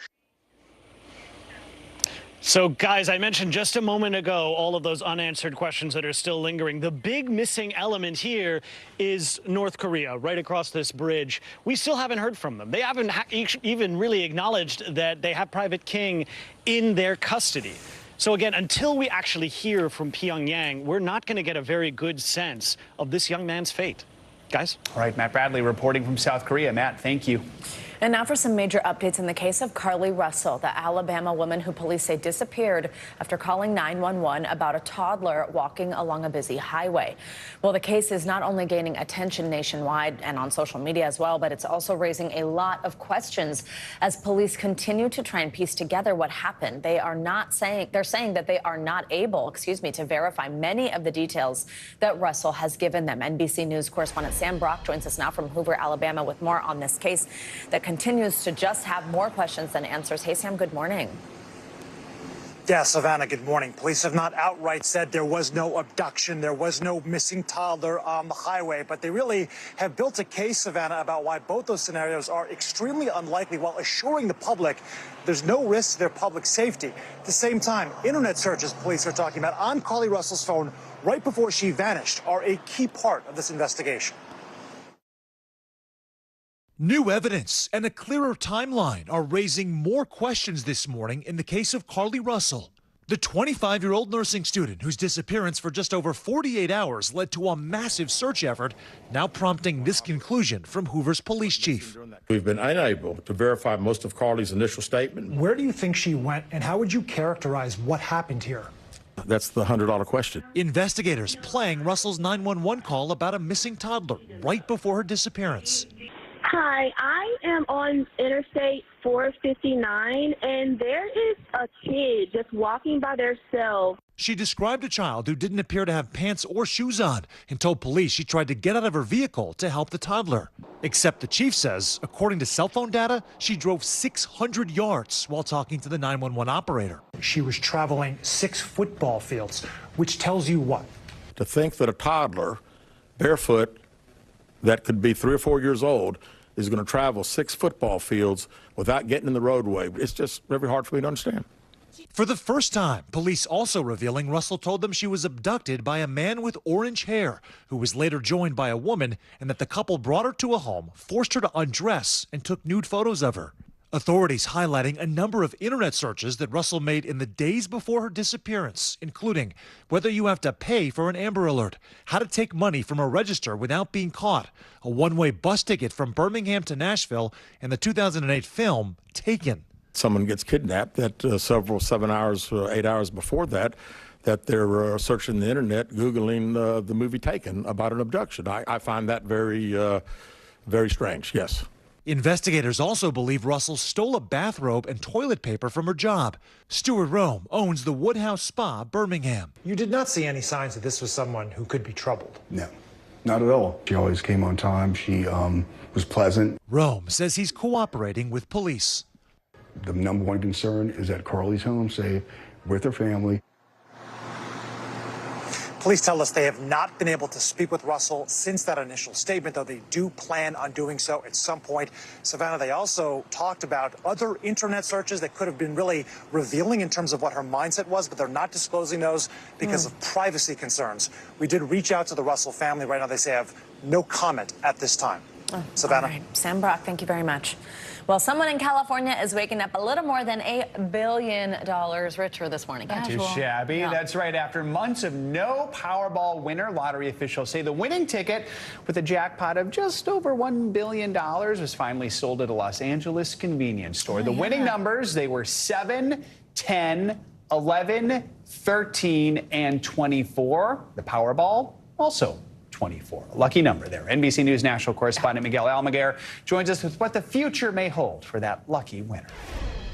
It's an especially good day for someone here in Los Angeles who bought that winning ticket. While we don't know that person, they have not yet stepped forward, we do know the location, and that location will also win big today. This is Powerball. This morning, one American is waking up a billionaire after weeks of Powerball pandemonium. It's already going. I'm dreaming. The jackpot rising to over $1 billion. Overnight, a winning ticket finally drawn. Your Powerball number tonight, good luck everyone, is 24. The lucky location, this convenience store in downtown Los Angeles. Cementing someone's status as the winner of the third largest jackpot in Powerball history and the sixth largest U.S. lottery jackpot ever, $1.08 billion, or a lump sum payment of $558 million cash. As jackpots have been swelling for both Powerball and Mega Millions this month, it's the first time both jackpots topped $500 million each, simultaneously in more than 2 years. Americans flocking to buy tickets and building dreams. I'd like to stop working. That's the thing. That's a lot of money. Sometimes more money, more problems, too. You got to think about that. And after nobody won the Mega Millions prize Tuesday, that jackpot now stands at an estimated $720 million for the next drawing on Friday night, keeping hopes and dreams alive. Powerball winners here in California cannot remain anonymous, so that winner will have to eventually step forward and identify themselves. It may be time to change a phone number. Meantime, that store gets a $1 million bonus for selling that winning ticket. Back to you. All right, Miguel, thank you. Well, coming up on Morning News Now, a higher education shakeup in the wake of the Supreme Court's landmark decision on affirmative action. We'll have more on the well-known institution here in the Northeast that's now putting legacy admissions on the back burner. But first, a scary start to the 2023 Women's World Cup in New Zealand. What we know this morning about the shooting that has left 2 people dead in Auckland. That's up next. Hey, I'm Hallie. It's good to be with you tonight. The debt ceiling. Here's why this matters. Please, please don't have your eyeballs glaze over. Here's why this matters. Talk to us about what we're supposed to call this. Is it a bailout? Is it a backstop? There's a difference because it matters whose money is being used to prop up these banks. We think we're getting close to this news conference. I will be honest with people. This is like an awkward moment where we think we're like right there. You're going to have to like tap dance with us maybe a little bit. I do have my tap dancing shoes on, not to worry.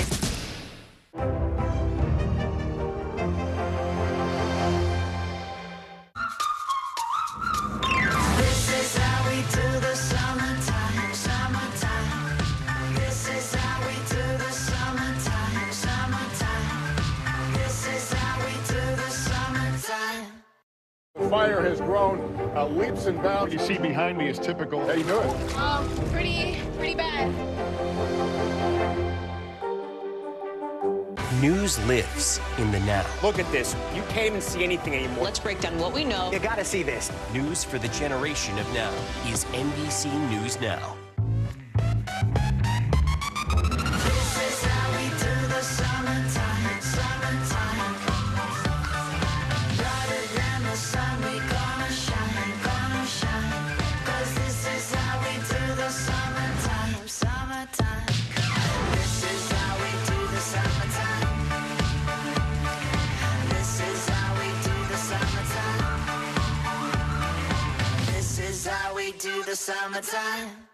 I'm Gotti Schwartz, and here are the stories we're watching tonight. Storms keep coming here in California. Some of the big headlines trending like crazy on social media. This is what my voice sounds like when I clone it. That wasn't me. You gotta see this. Stay tuned now, weeknights on NBC News Now. News for the generation of now is NBC News Now. Good morning, please. Good morning, Mr. Well, President. very in question. We pride ourselves on the ability to turn on a dime. We've got breaking news. Sometimes there are no words. The flashbangs are continuing to go off. What emotions go through you as you're watching these girls? These are really important moments in our history, and people remember who shared that news with them. People really don't know what's going to happen. Really, a dozen hours after the eye roared ashore. More good people than bad people, you know, right? 5 seconds. 4, 3. There is some late-breaking news 4 hours into the Iowa caucuses. All right, it just me too.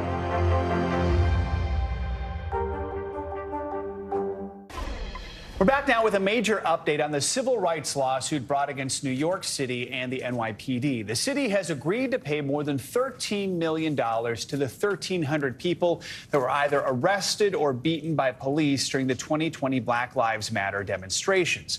According to the lawsuit, the New York City police their First Amendment rights by using crowd control tactics that left several people injured. Those who qualify for the settlement would be eligible for nearly $10,000 in compensation. International headlines now. A missile attack by Russia is taking aim at Ukraine's grain. NBC News foreign correspondent Claudio Lavanga joins us now with that and other world news. Hey, Claudio, good morning. Savannah, Joe, good morning. That Russian missile strike in Odessa has destroyed at least 60,000 tons of grain. Now, Ukraine's agriculture minister said that a considerable amount of export infrastructure was out of operation. This comes just days after Russia pulled out of a deal that allowed Ukraine to safely export its grain across the Black Sea. Odessa, where the attack happened, sits right on the coast. This could be a major blow to food supplies across the globe. Now let's travel over to Baghdad, where hundreds of protesters stormed the Swedish embassy. People scaled the walls and even set part of the building on fire. This happened early this morning over talks of a Quran burning in Sweden, angering many. This could be the second burning of the Islamic text in Sweden in recent weeks. In a statement, the Swedish Foreign Ministry press office condemned the attack. We end this tour over in China, where residents, like all of us, are finding some creative ways to beat this heat. Instead of bikinis, some are trying out, well, face kinis. It's the hottest new fashion trend in downtown Beijing as temperatures skyrocket. The brimmed hat covers your entire face, leaving holes for your eyes and nose. Some hats even come with a built-in fan. All right. Face Kini. Yeah, it's a funny name, but look, I mean, if it helps, yeah. All right, thank you. Thanks, Claudio. Yeah. Well, the Women's Cup has officially kicked off in New Zealand, but the tournament's opening game was overshadowed by a deadly shooting in Auckland. Despite that incident, the first match between the hosts and Norway ended with New Zealand coming out on top. NBC News foreign correspondent Molly Hunter has more on that historic victory. That's right. The city of Auckland is excited tonight. Their team winning 1-0 over Norway. That is their first ever World Cup win. Of course, all eyes, though, on the #1 ranked U.S. team. And we sat down with Captain Alex Morgan. Take a look. It's the biggest women's sporting event in the world, and today New Zealand's beauty and culture on full display, welcoming 32 nations, including the #1 ranked U.S. women's national team, to both New Zealand and Australia for the women's 2023 FIFA World Cup.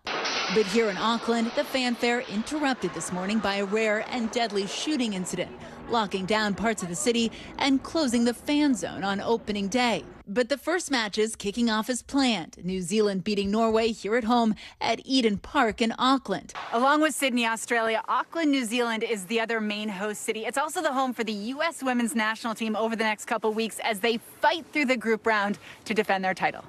The Americans are looking for a record-setting three-peat led by co-captain Alex Morgan. We do set expectations for ourselves.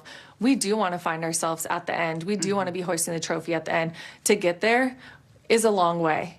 The 23-person roster, which of course includes veteran Megan Rapinoe, who announced her retirement following the tournament, but also 14 players who have never been to a World Cup, including star forward Sophia Smith. We are obviously honoring what this team has done in the past, while at the same time recognizing this is a new team. This is the first World Cup that this team will win.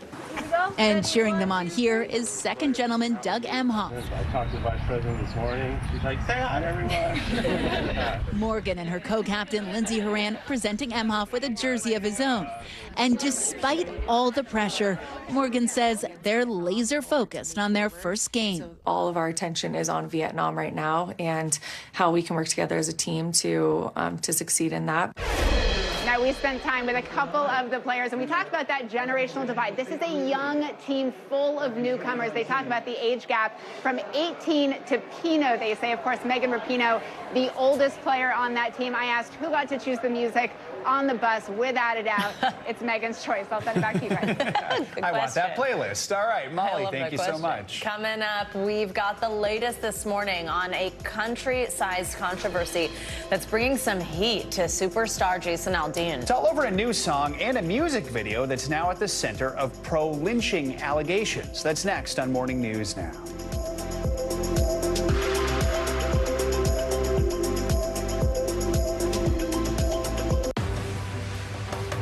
Just behind me, hundreds, if not 1,000 migrants waiting under the blazing sun. All these people here are going to be asking for asylum. It's a very critical situation.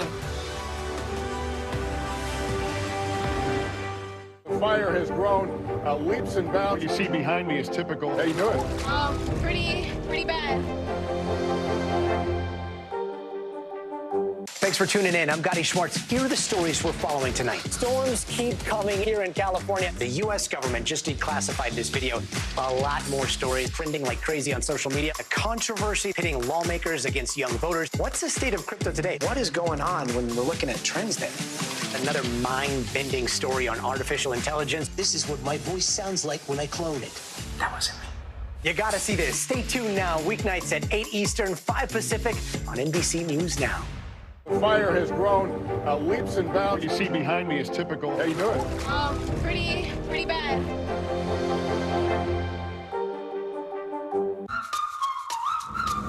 This is how we do the summertime, summertime. This is how we do the summertime, summertime. This is how we do the summertime. Just behind me, hundreds, if not 1,000 migrants waiting under the blazing sun. All these people here are going to be asking for asylum. It's a very critical situation.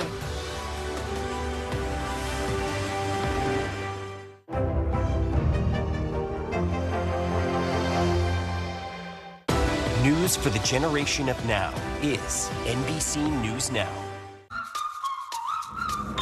This is how we do the summertime, summertime. This is how we do the summertime, summertime. This is how we do the summertime. We're back with more on the controversy surrounding country music star Jason Aldean. A recent song of his is facing criticism over its lyrics and some of the scenes in the music video, which show the site of a lynching in the 1920s. NBC's Noah Pransky has more on how the singer is responding. Country superstar Jason Aldean facing mounting backlash over his song, Try That in a Small Town. Around here we take care of our own. Country Music Television now pulling the music video, which contains a montage of news clips showing demonstrators clashing with police and violent protests. The lyrics reading, quote, "Try that in a small town, see how far you make it down the road." Got a gun that my granddad gave me. They say one day they're gonna round up. Many critics also denouncing the song's apparent pro-gun message because Aldean was performing at the 2017 Route 91 concert in Las Vegas, where a mass shooting left 60 people dead. And it's not just the lyrics. The music video was filmed in front of a Columbia, Tennessee courthouse, which was the site of a 1927 lynching of an 18-year-old black man and the 1946 Columbia race riot. In a lengthy post on social media, Aldean defending his song and rejecting allegations the song is pro-lynching, writing in part, "These references are not only meritless but dangerous," adding, "There is not a single lyric in the song that references race or points to it." He did not address where the video was filmed and has not responded to our request for comment. In a behind-the-scenes video posted on his YouTube page, Aldean shared his excitement over the project. This is probably my favorite song that we cut for the album. Definitely wanted to make a video to go along with that song and really kind of drive the point home. However, the song and video ignited a firestorm online. Fellow country star Sheryl Crow slamming the lyrics in a tweet, writing in part, "Jason Aldean, I'm from a small town. Even people in small towns are sick of violence. There's nothing small town or American about promoting violence." But many others are coming to Aldean's defense, including prominent Republicans like South Dakota Governor Kristi Noem. I am shocked by what I'm seeing in this country, with people attempting to cancel this song and cancel Jason and his beliefs. And Republican presidential candidate Vivek Ramaswamy, who says he plans to play the song at his campaign rallies. Try That in a Small Town, also taking the #1 country spot on iTunes. Thanks to Noah Pransky for that report. In a tweet earlier this week, Jason Aldean said that he has never hidden from his political beliefs, but doesn't agree with how his song is being perceived. Well-known liberal arts college, Wesleyan University, is making big changes to how it chooses students. Yeah, the school says it will formally end admission preference for legacy applicants. This comes after last month's Supreme Court ruling on affirmative action. For more on this, we are joined by Guy Charles, a professor of law at Harvard Law School, as well as the director of the Charles Hamilton Institute for Race and Justice. Guy, good morning. Thank you so much for joining us. So other schools like MIT, Johns Hopkins have already done this, so this is not necessarily new, but we're hearing from the university president, Michael Roth, saying in a statement there'll be no bump in the selection process, and also that family members of alumni will be admitted on their own merits. What is your reaction first to this decision? How significant is it to see it from some of these specific schools? Well, what you're seeing as a result of the court's decision to ban race-based affirmative action is a new idea about what fairness means, and a lot of people pointing and saying, look, you're giving advantages to people who historically have been grandfathered in some ways, right? So their grandparents, great-grandparents went to the college or university at a time in which, say, Black or Latino people either weren't allowed to go or couldn't go. And so they're getting an advantage on the basis of race, while at the same time, the court is saying that we have to ban race-based admissions. So the first point is simply trying to have a different conception of what equality means and to make sure that everybody has an equal playing field. So that's one of the reactions. And it just really does seem unseemly to provide an advantage to children of alumni or children of high net worth individuals without taking into account the disadvantages that other people are facing. And so I think that's one of the reasons why you're seeing these colleges. And for some of these colleges, these admissions policies really didn't have that much of an effect. So especially for a place like Wesleyan, it may not be that big of a deal, but it is sending a big message. Professor, I was walking through an airport yesterday and I saw a school promoting itself as a diversity champion. And the question sort of popped into my head, you know, what happens now following the Supreme Court's decision on affirmative action? What do you think will be schools' biggest challenges when it comes to admitting students? I think their biggest challenge is figuring out how to bring in a diverse class, a class that meets all of their requirements, including making sure that their doors are open to all of America. And so figuring out how to do that in this new environment is what you're going to see schools doing. And that's the difficulty and the challenge that they face currently. Do you think we're going to see more schools move away from legacy admissions? Absolutely, without a doubt. We'll see more schools. Eventually, you'll see some type of a snowballing effect. You're starting to see a little bit of a trickle. So there's no doubt in my mind that we'll see more schools. Absolutely. All right, Guy Charles, thank you so much for joining us.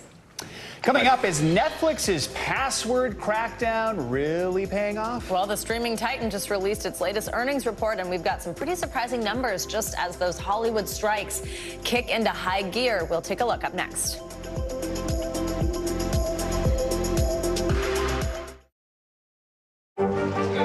What is going to happen now? Going back and forth because they... Oh, yeah, this is it, right? Hey, I'm Hallie. It's good to be with you tonight. The debt ceiling. Here's why this matters. Please, please don't have your eyeballs glaze over. Here's why this matters. Talk to us about what we're supposed to call this. Is it a bailout? Is it a backstop? There's a difference because it matters whose money is being used to prop up these banks. We think we're getting close to this news conference. I will be honest with people. This is like an awkward moment where we think we're like right there. You're going to have to like tap dance with us maybe a little bit. I do have my tap dancing shoes on, not to worry. Thanks for tuning in. I'm Gotti Schwartz. Here are the stories we're following tonight. Storms keep coming here in California. The U.S. government just declassified this video. A lot more stories trending like crazy on social media. A controversy pitting lawmakers against young voters. What's the state of crypto today? What is going on when we're looking at trends there? Another mind-bending story on artificial intelligence. This is what my voice sounds like when I clone it. That wasn't me. You gotta see this. Stay tuned now. Weeknights at 8 Eastern, 5 Pacific on NBC News Now. News lives in the now. It's coming at us every second from all over the world. We have a full team. News is more now than ever. Look at this. You can't even see anything anymore. Our house is no longer here, but we are here. Now is raw.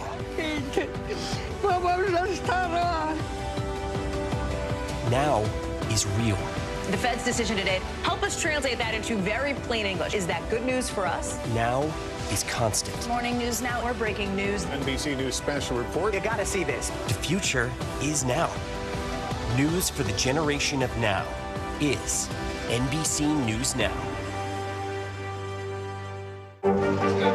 What is going to happen now? Going back and forth because they... Oh, yeah, this is it, right?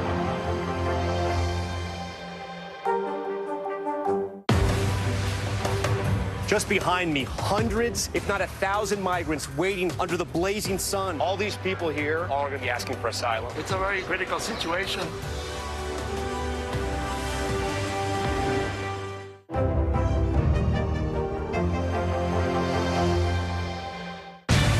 Good morning, please.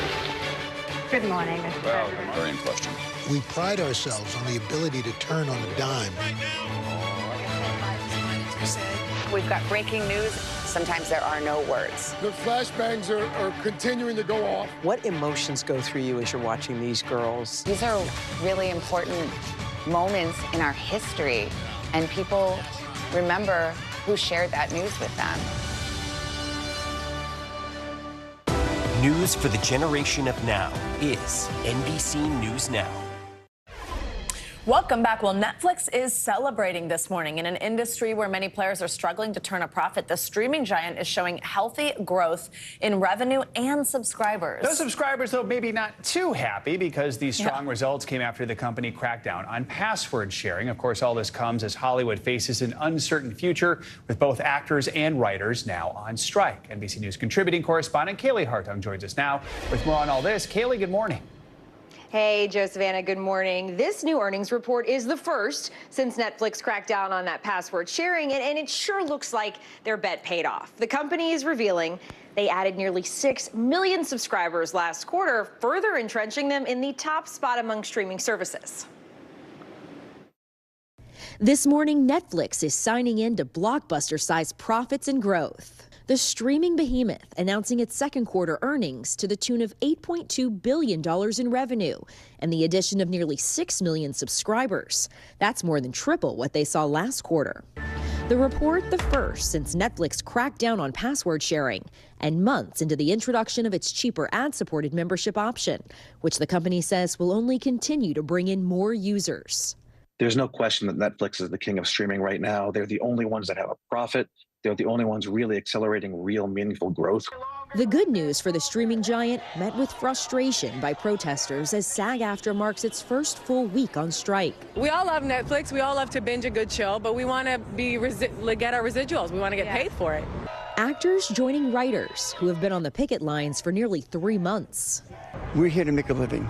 The battle is over wage increases, residuals in the streaming era, and the use of artificial intelligence. Sometimes I feel like we're treated like products rather than human beings. Famous faces on the front lines, including actress Mandy Moore, telling The Hollywood Reporter about the streaming residuals she's received for her hit show, This Is Us. I was talking to my business manager who said he has received a residual for a penny and 2 pennies. The 2 major strikes have effectively shut down productions around the world. The sets and writers' rooms of hit shows like Stranger Things, Yellow Jackets, and Hacks, as well as highly anticipated movies like Deadpool 3 and the latest installment of Mission Impossible, are all dark. And it could begin to impact consumers, as well as streamers and studios, in the coming months. And guys, get this. So when it comes to Netflix and the strike, in the short term, it's actually helping Netflix business. Right now, they're spending less money on content with all of those paused productions while also growing subscribers. That makes for big profit margins. But, ultimately, Netflix acknowledges that new content is critical to their growth. So resolving these issues is in everyone's best interest, guys. All right. Kaylee, thank you so much. Thank you. Well, let's stay on some financial headlines. The second quarter is looking up for many big tech companies, and Tesla's once again sitting pretty. CNBC's Silvana Henao is back with that and other money news. Silvana, good morning. Hey, Joe. Hey, Savannah. Good morning. Yeah, so Tesla's quarterly results beat forecast, although margins were hurt by the price cuts that the company made over the past few months. CEO Elon Musk says more cuts may be required as Tesla updates its factories. Musk isn't given more specifics on when the Cybertruck, that's Tesla's first major vehicle launch in years, will enter full production. But he did say Tesla could eventually license its self-driving technology to other car companies. UPS and the Teamsters will resume contract talks next week, ending a stalemate that began 2 weeks ago when both sides walked away. The union's current contract expires July 31st, and members have authorized a strike, which would be the first for UPS since 1997. The Teamsters represents 340,000 UPS workers. A major sticking point in the talks has been wage increases for part-time employees. And rents in some of the world's prime residential areas surged in the first half of the year. Real estate firm Savills says the biggest increases were seen in Singapore, Lisbon, Portugal, which were both up more than 13%. Now, those markets have experienced high levels of price growth, and that's due to a jump in demand for prime homes from international tenants. Savills says a third of the cities it tracks with higher rents are in Asia. New York is the only U.S. metro area in the top 30, rents increasing 1.6% in the first half of the year, guys. All right. Not surprised, I guess. Yeah, exactly. Same. I've heard numbers higher than 1.6%, but all right. it's an average. All right, Thanks, Savannah. Now to the story behind one of the world's most celebrated artists. Today, Claude Monet's paintings are worth millions. NBC News correspondent Keir Simmons got the chance to visit the place where some of his masterpieces came to life. America fell in love with this picturesque corner of the French countryside more than a century ago. It was home to Claude Monet, where he painted for 40 years, a time they called La Belle Époque. This beautiful dining room, it's all painted yellow. My guide, Ariane Cordelier, says Monet adored color. His house is sort of a palette in itself. Look at this room. Ha!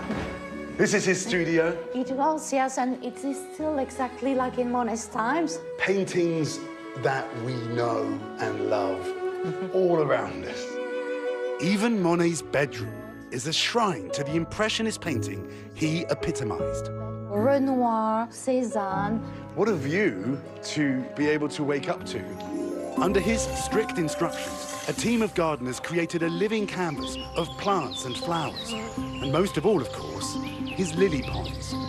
Monet created this place so he could paint it. Imagine how many millions of us have seen it through his eyes. Monet painted directly from life. That was the way with the Impressionists.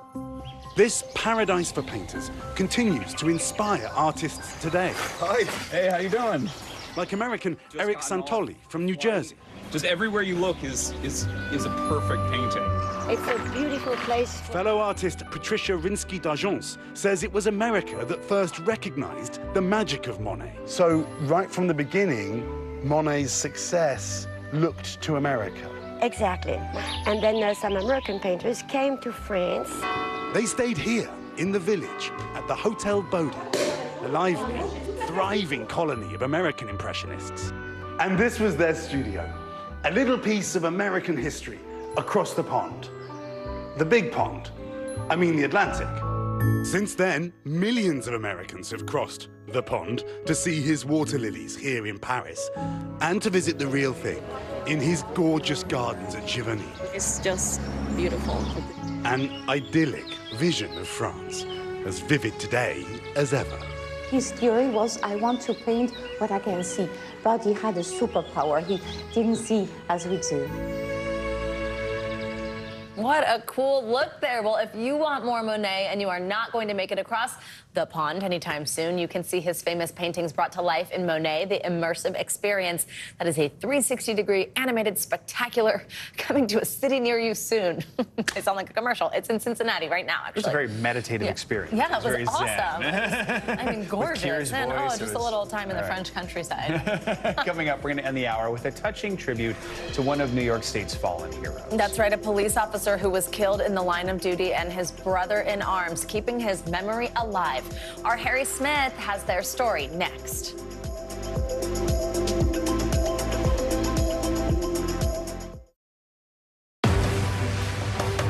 Just behind me, hundreds, if not 1,000 migrants waiting under the blazing sun. All these people here are going to be asking for asylum. It's a very critical situation. Heavy wind damage is a given in a storm of this size. Man, it's good to see that. So much work to be done here still.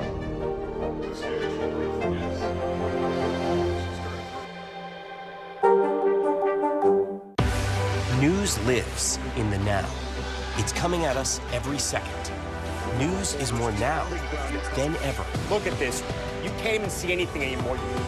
Now is raw. Now is real. The Fed's decision today, help us translate that into very plain English. Now is constant. You gotta see this. The future is now. News for the generation of now is NBC News Now. The fire has grown leaps and bounds. What you see behind me is typical. How you doing? Pretty bad.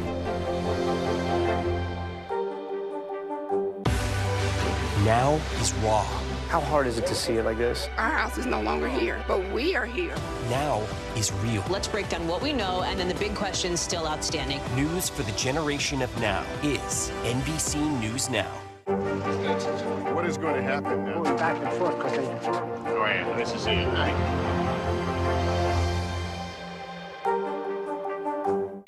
News for the generation of now is NBC News Now.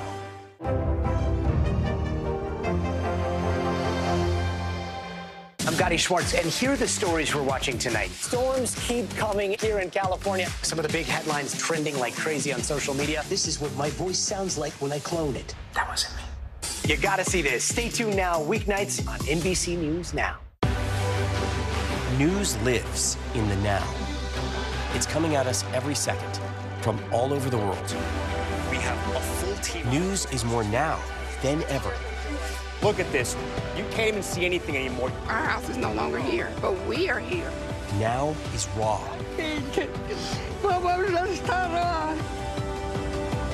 Now is real. The Fed's decision today, help us translate that into very plain English. Is that good news for us? Now is constant. Morning News Now, we're breaking news. NBC News Special Report. You gotta see this. The future is now. News for the generation of now is NBC News Now. Thanks for tuning in. I'm Gotti Schwartz. Here are the stories we're following tonight. Storms keep coming here in California. The U.S. government just declassified this video.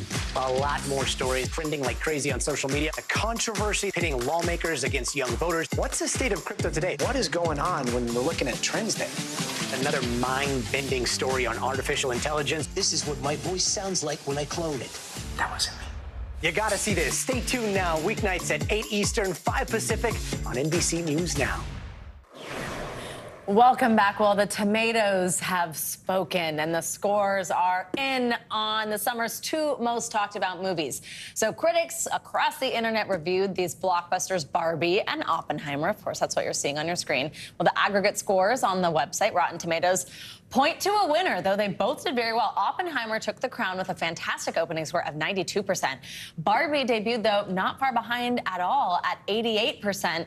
Well, everyone now knows that both of these films premiere tomorrow, giving the audiences the chance to have their say. Also the chance to see them back-to-back if they want for Barbenheimer. There you go. Thank goodness they're both good. That would have been super disappointing after all this build-up. They're like, this one, don't bother. Like, so many things I love on Rotten Tomatoes are scored so low. So to hear that those are both high, I was like, well, I feel like they're usually pretty harsh. More reason to see them both this week. All right, love it.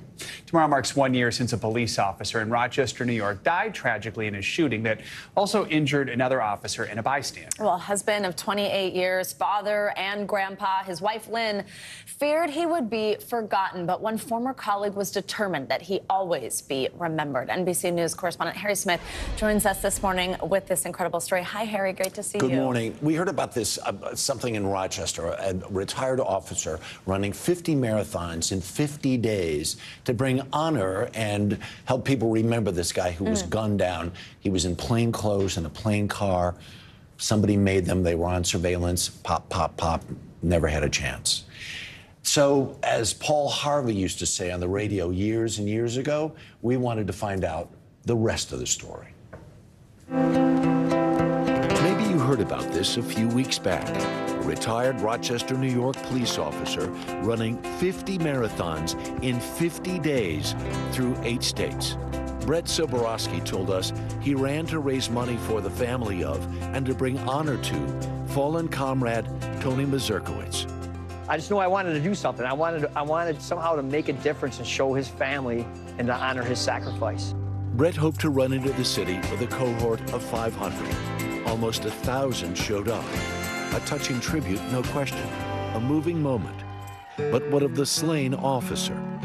What was his story? The consensus is he was a little crazy for dating because he's younger than I am. And he was 24. Well, he must have been a force he could not resist. Lynn had 2 kids when she and Tony married. Then they had 2 more. How proud were you to be married to a police officer? I was proud to be married to him. It didn't matter what he did. He was amazing. Described by all as a super dad, Maz, as everyone called him, cared for his grandkids every Tuesday. He had Papa Tuesdays. I got yelled at last week by one of them because I can't cut waffles like Papa did. A super dad and an exemplary cop. Citations and awards filled his record, 29 years on the job. Rochester Police Force members Kenny Caniglio, Kelly Lusk, and Michael DiPaolo filled us in. Tony's a cop's cop. As far as accolades go for policemen, there's no higher accolade than to call somebody a cop's cop. And that's Tony all day long. Yeah, you 100% want to be around him. Made you a better cop, made you a better person. He was a rock in the unit, a mentor, a leader, and he was hilarious. He absolutely was, yes. Hands down, the funniest person you'd ever meet. How much do you miss this guy? A ton. Tremendously. At least one male approached the officers and opened fire on them. Maz had for years been part of the Rochester Police Tactical Unit. Difficult, dangerous work. Yet Lynn was certain Maz would always make it home. It never, ever, ever occurred to me he wouldn't come home. Did you have a sign about that someplace? Yes. What'd the sign say? I'll see you in the morning. It was on the door. Or on the wall right there. Does it seem real? No, not a minute. I still wait for him. It seems like it's been forever, and it's almost a year. No, it doesn't seem real because we still wait for him. I haven't moved his slippers or his backpack, and I probably never will. That run into the city, all those marathons, Brett Soborowski raised over $100,000. He's the kindest man, genuinely, but he's crazy. I mean, he's insane. Nobody does that. 50 marathons. Yeah, he's insane. The money raised, the continuing compassion and companionship of her husband's fellow officers, well, it's all helped Lynn a lot. What do you want people to know about Tony?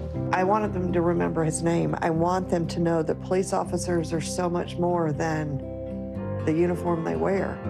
Their wives, their husbands, their sisters, their daughters, their sons, their fathers, their papas. They're not just the uniform. I just, you know, these news cycles go by, and it's just like, man, and it just, I thought to myself, well, my father was in law enforcement, right? And attention must be paid. Exactly. Respect, give a little respect. So it was an honor to be able to go and help tell that story. And they've had time to reflect and share the story in a more meaningful way, too. Right, and you know, all she said was, I hope not to be forgotten. And that we got there that day, her house was full of former police officers, current, former, whatever. She's being showered with love. And their love seemed incredible. Just hearing about their marriage. Really Right? cool. Yeah. Yeah. Harry Smith, thank you. Pleasure. To do it for this hour. Morning News Now. But the news continues right now.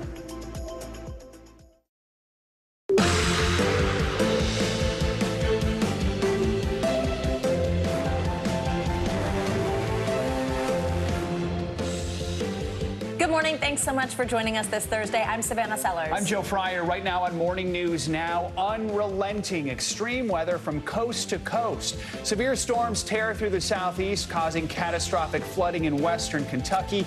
Even a tornado in North Carolina that ripped through this Pfizer factory.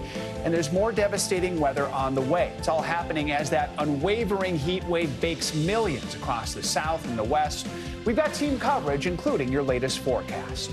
Also this morning, the clock is ticking. Former President Trump must decide if he'll testify in front of a grand jury that's investigating his alleged efforts to overturn the 2020 election. That deadline is today. So will he appear?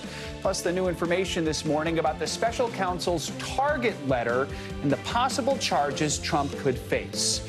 Plus, we have a winner. Someone out there hit the jackpot, matching all the numbers for that $1 billion Powerball drawing. But nobody's reportedly come forward to claim it yet. So could it be you? We've got all the details, including where that golden ticket was sold. And we're going to end the hour with a touching tribute. A retired New York police officer is racking up mile after mile, marathon after marathon for a fallen friend, all to keep his memory alive. Harry Smith bringing us that story in a little bit. We'll look forward to that. It's going to be good. Let's begin this hour with the extreme weather that's battering the country, including the ongoing heat wave that is choking states from California all the way to Florida. Yeah, El Paso, Texas has seen at least 34 days with temperatures over 100 degrees. 34 days, over a month. Phoenix is not far behind, going into day 21 of 110 degrees or higher. Even the sunset is not bringing relief in Phoenix. The city broke the record highest low temperature in history yesterday at 97 degrees. So the lowest it got yesterday, 97 degrees. To the east, torrential rains led to the widespread flash flooding in Kentucky. At least 10 inches of rain fell in just 12 hours last night, prompting the governor to declare a state of emergency. NBC News correspondent Maggie Bespa joins us now from Mayfield, Kentucky with the latest on this devastating flooding. Hey, Maggie, good morning. Hey, Savannah, Joe, good morning. Yeah, we'll start with a hopeful site here in Mayfield. A lot of the water overnight receded, as you can see. But as you point out, this break is not expected to last long. As we speak, another round of severe showers and storms is headed toward this still soaked community as that brutal 1-2 punch of rain and heat continues taking aim at millions nationwide. This morning, Kentucky is bracing for another round of flooding after blinding rain completely drenched parts of the state on Wednesday. That deluge washing out roads, stranding cars, and leaving entire neighborhoods in Mayfield underwater. It's the last thing this city needed after a twister swept through here 2 years ago, killing more than 50 people. When you see your town get destroyed by a tornado and then you're starting to rebuild and it just gets washed away. According to initial reports, more than 11 inches of rain soaked the area Wednesday, potentially setting a 24-hour rain record for the state. Oh my God! That same storm system wreaking havoc in North Carolina. A tornado with winds up to 150 miles per hour devastated this Pfizer factory 60 miles east of Raleigh, destroying thousands of pallets filled with medicine. It comes as that unwavering heat streak is baking millions from California to Florida. Phoenix is set to mark 3 straight weeks of temps at 110 degrees or higher. Experts warn playground surfaces can reach a sizzling 170 degrees. It's very hot. It's miserable. Dallas is expected to roast at over 100 degrees. Crews there installing free AC units in sweltering homes. Oh, it's going to be wonderful. Providing the elderly with potentially life-saving relief from the heat. So back here in Mayfield, Kentucky, we mentioned that deadly 2021 tornado.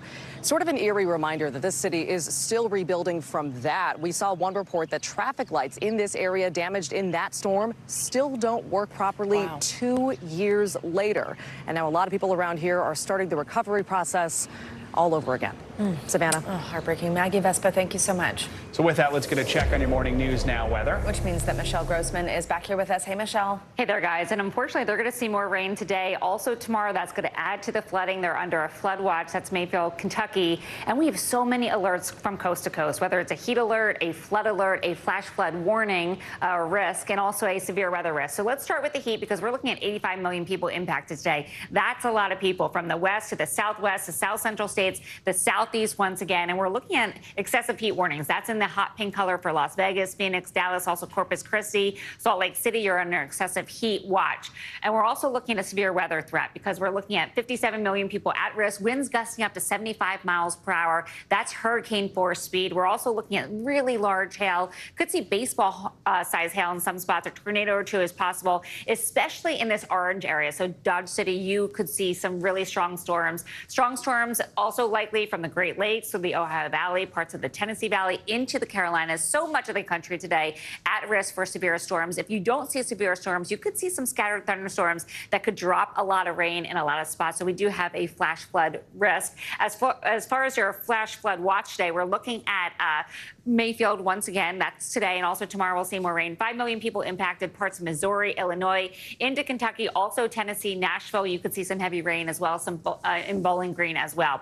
Look at this picture. It sort of just tells you exactly what's going on today. So much intense heat from the southwest, record heat once again. We broke so many daytime highs yesterday in the south, across the south. We're looking at really warm conditions in portions of the southeast as well, and then severe storms in parts of the plains, parts of the Rockies, into the Gulf Coast, into the Ohio Valley and Tennessee Valley as well. Let's take a look at some of these numbers. More records will fall today. Houston 101 today, Midland, Texas 101, 108 in Laredo. And then in the southwest, we're going to see temperatures soaring into the triple digits once again. Dangerous heat, 118 in Palm Springs, 118 in Phoenix, Albuquerque 100 degrees. The record there is 102. El Paso, you're probably going to break your record today of 110. So why are we seeing all these temperatures being broken? Well, because we have a lot of moisture in the air. We have that heat dome in place that's sort of, just pumping in that heat. And it's not just at daytime highs. We're not getting the relief at night. We have some overnight record lows, actually a lot of them, that we've seen night after night. And that's when it gets really dangerous on your body. Back to you both. All right, Michelle, thank you so much. Appreciate it. Sure. Well, this morning we're getting a clearer picture of what was in that target letter former President Donald Trump received from special counsel Jack Smith. Smith leading the federal investigation into efforts to overturn the 2020 election. And according to 2 attorneys with direct knowledge, the letter lays out 3 federal statutes under which the former president might be charged. Those charges include deprivation of rights under color of law, conspiracy to defraud the U.S., and tampering with a witness. NBC News correspondent Von Hillier joined us now now on set to help break it all down. So, Vaughn, let's start with the letter. I'm going to read these three statutes again. Deprivation of rights, conspiracy to defraud the U.S., tampering with a witness. What do these actually mean in this case? There's some speculation over exactly what deprivation of rights could be and who that applies to. The working theory is that potentially that could be the Capitol Police officers who were assaulted that day. We're talking about witness tampering. It's actually a statute under that applies to the obstruction of an official proceeding. Of course, the official proceeding that day was the certification of Joe Biden's 2020 victory that came to a halt for several hours. Mike Pence and members of Congress had to leave the chamber after the Capitol rioters made their way into that chamber. But then also you're dealing with the conspiracy to defraud the United States. That would carry a maximum 5-year prison sentence. And the defrauding part could apply to that fake slate of electors that were sent by several of those states, Wisconsin, Arizona, Georgia, and the extent to which Donald Trump may have been aware or even pushing that effort at the state level. He had until today to testify to this grand jury, but I think the operating theory is that he will not actually do that. Sources familiar with the president's thinking as well as his legal strategy here don't think that he has any plans to do so. But we have been hearing from the former president since receiving this letter. What have we heard? Right. I'm told that he has no plans to go to Washington, D.C. He is at his Bedminster Club right now. But Donald Trump, he was in Iowa this week. He has been doing some media interviews, and he is making this very much so about the MAGA movement that he started, and making the case that they are looking to imprison the leader of that movement, and that this campaign of his for the White House is just so much about the political as it is about his own personal freedom. We should say also this grand jury investigation, it's still ongoing. Just today, William Russell, a White House aide to Donald Trump at the time, who now works with the campaign, he's actually going before that D.C. grand jury. He's already testified before. There's a lot of questions around his appearance today. This investigation is moving beyond what happened in Washington, beyond what happened just on January 6th. NBC News is learning prosecutors are probing for information in Georgia, Arizona, Wisconsin, states you just mentioned a few moments ago. Explain to us what this is, what's happening. Right. The web is just so large. We're talking about even former Arizona Governor Doug Ducey, I'm told, received some requests from the special counsel's office, and I am told complying with those requests. He, of course, received calls from Donald Trump at the time when he was certifying Joe Biden's win in the state of Arizona. Even while he was literally signing the certification, there was a phone call from Donald Trump that came in live on camera at that very time. But also in Georgia, the Secretary of State's office received a subpoena for surveillance footage from where one of the ballot counting operations was in Fulton County that is a part of several conspiracy theories. So there is a lot that Special Counsel Jack Smith is clearly still looking at in real time. And we should point out there's also an investigation in Georgia. That's a state investigation. It's separate, and we could find out soon if there's charges in that case as well. Yep, as soon as August. All right, Vaughn, thank you so much. Appreciate it. Thank you. Well, there's new fallout this morning from congressional testimony by 2 IRS investigators who allege their superiors and the Justice Department officials involved suppressed a probe into the finances of President Biden's son, Hunter. NBC News Capitol Hill correspondent Ryan Nobles has the latest. Hi, Ryan. Good morning. Hey, Savannah, good morning to you. And these 2 witnesses are both career public servants. One of them says that he's a lifelong Democrat. They claim that officials at the Department of Justice gave Hunter Biden special treatment. But Democrats argue that's not their assessment to make. You solemnly swear or affirm? For more than 6 hours, 2 IRS investigators who say they have no political motivations claim their superiors and federal prosecutors stood in the way of an investigation into the president's son, Hunter Biden. At every stage, decisions were made that benefited the subject of this investigation. Joseph Ziegler, who is coming forward publicly for the first time, and Gary Shapley testified under oath that the evidence they uncovered connected to the president's son was damning and worthy of federal charges. It appeared to me, based on what I experienced, that the U.S. Attorney in Delaware in our investigation was constantly hamstrung, limited, and marginalized by DOJ officials as well as other U.S. attorneys. With Republicans seizing on the allegations. You know whose story hasn't changed? These 2 guys. Democrats on the panel did not question the credibility of the witnesses' claims. I think that they're honest witnesses, they're public servants. I don't question their integrity.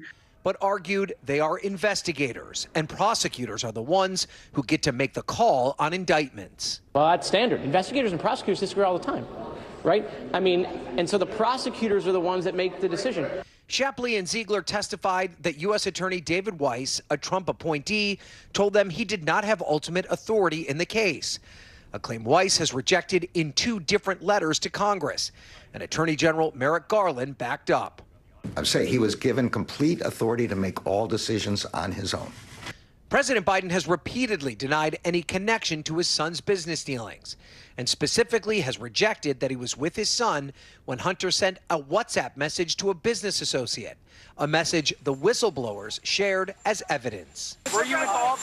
No, I wasn't, and I don't know. Were you? No.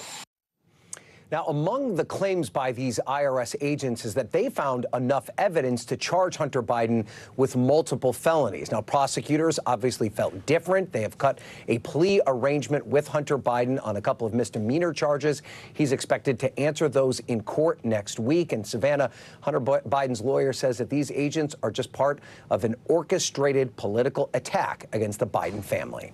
All right, Ryan Nobles, thank you so much. We're hearing from the family of the U.S. soldier who intentionally ran across the North Korean border and is now being detained, the first known American held there in nearly 5 years. NBC's Matt Bradley is in South Korea near the DMZ. Matt, good morning. Something that is. Hey, good morning, guys. So we're starting to see a lot of things coming, a lot of questions that are being answered right now. I'm right at Unification Bridge. I'm not so far from the North Korean border.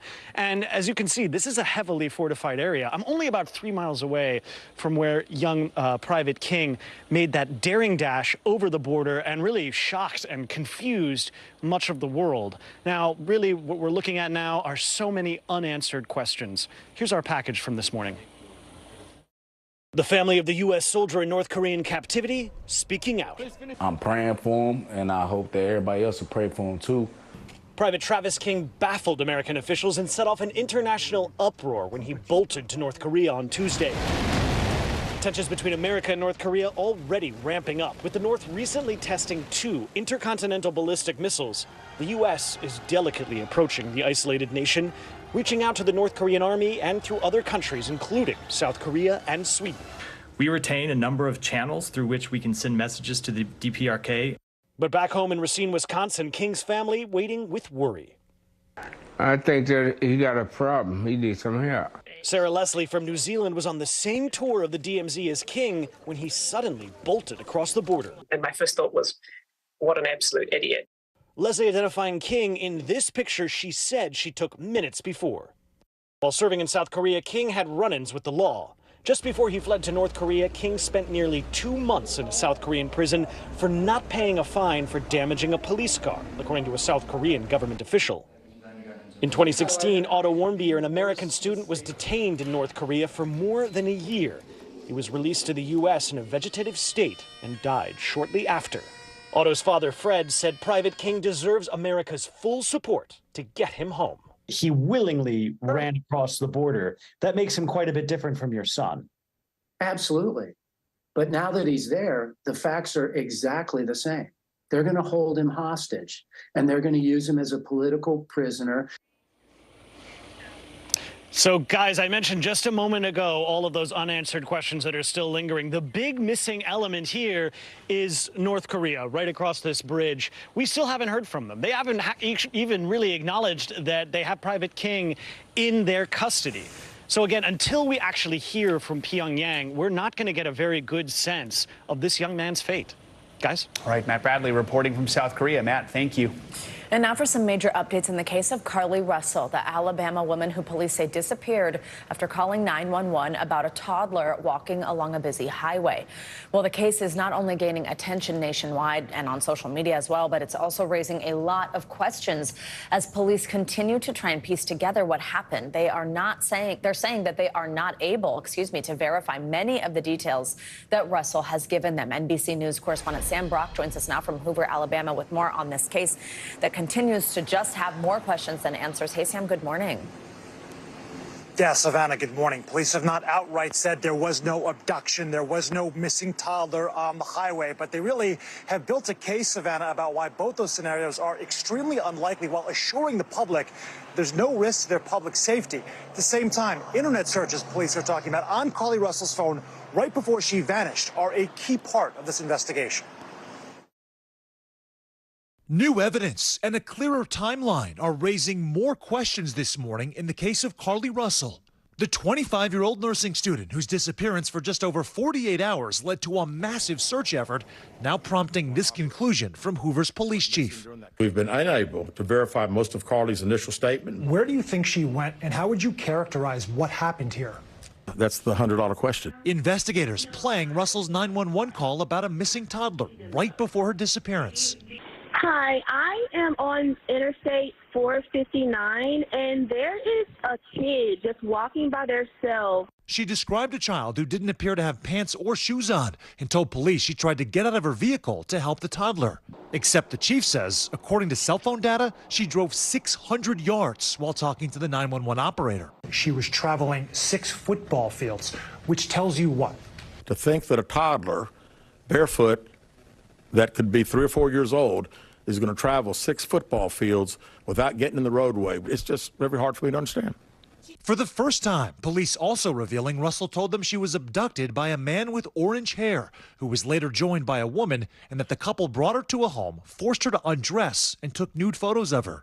Authorities highlighting a number of internet searches that Russell made in the days before her disappearance, including whether you have to pay for an Amber Alert, how to take money from a register without being caught, a one-way bus ticket from Birmingham to Nashville, and the 2008 film Taken. Someone gets kidnapped that 7 hours, 8 hours before that they're searching the internet, Googling the movie Taken about an abduction. I find that very, very strange, yes.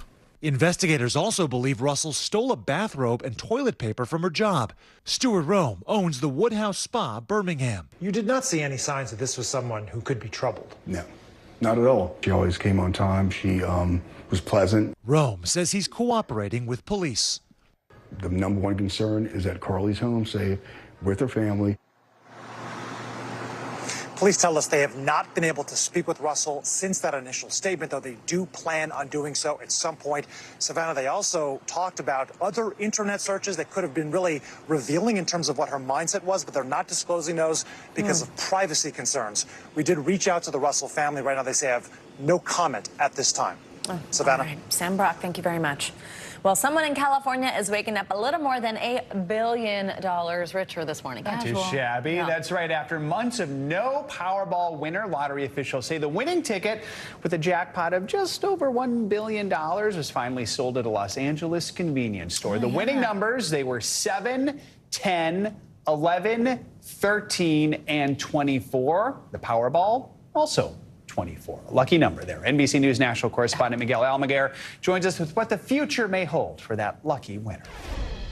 It's an especially good day for someone here in Los Angeles who bought that winning ticket. While we don't know that person, they have not yet stepped forward, we do know the location, and that location will also win big today. This is Powerball. This morning, one American is waking up a billionaire after weeks of Powerball pandemonium. It's already going. I'm dreaming. The jackpot rising to over $1 billion. Overnight, a winning ticket finally drawn. Your Powerball number tonight, good luck everyone, is 24. The lucky location, this convenience store in downtown Los Angeles. Cementing someone's status as the winner of the 3rd largest jackpot in Powerball history and the 6th largest U.S. lottery jackpot ever, $1.08 billion, or a lump sum payment of $558 million cash. As jackpots have been swelling for both Powerball and Mega Millions this month, it's the first time both jackpots topped $500 million each, simultaneously in more than 2 years. Americans flocking to buy tickets and building dreams. I'd like to stop working. That's the thing. That's a lot of money. Sometimes more money, more problems, too. You got to think about that. And after nobody won the Mega Millions prize Tuesday, that jackpot now stands at an estimated $720 million for the next drawing on Friday night, keeping hopes and dreams alive. Powerball winners here in California cannot remain anonymous, so that winner will have to eventually step forward and identify themselves. It may be time to change a phone number. Meantime, that store gets a $1 million bonus for selling that winning ticket. Back to you. All right, Miguel, thank you. Well, coming up on Morning News Now, a higher education shakeup in the wake of the Supreme Court's landmark decision on affirmative action. We'll have more on the well-known institution here in the Northeast that's now putting legacy admissions on the back burner. But first, a scary start to the 2023 Women's World Cup in New Zealand. What we know this morning about the shooting that has left 2 people dead in Auckland. That's up next.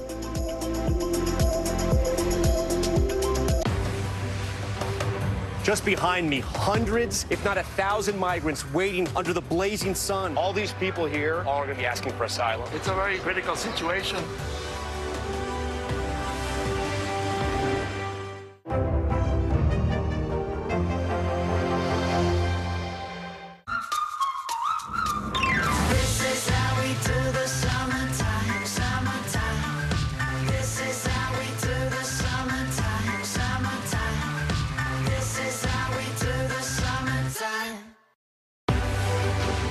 News lives in the now.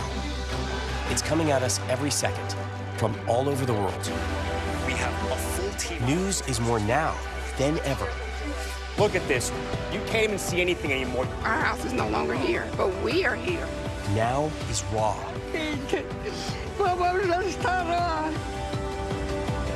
Now is real.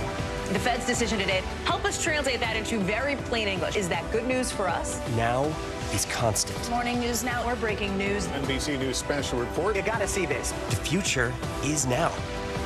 News for the generation of now is NBC News Now.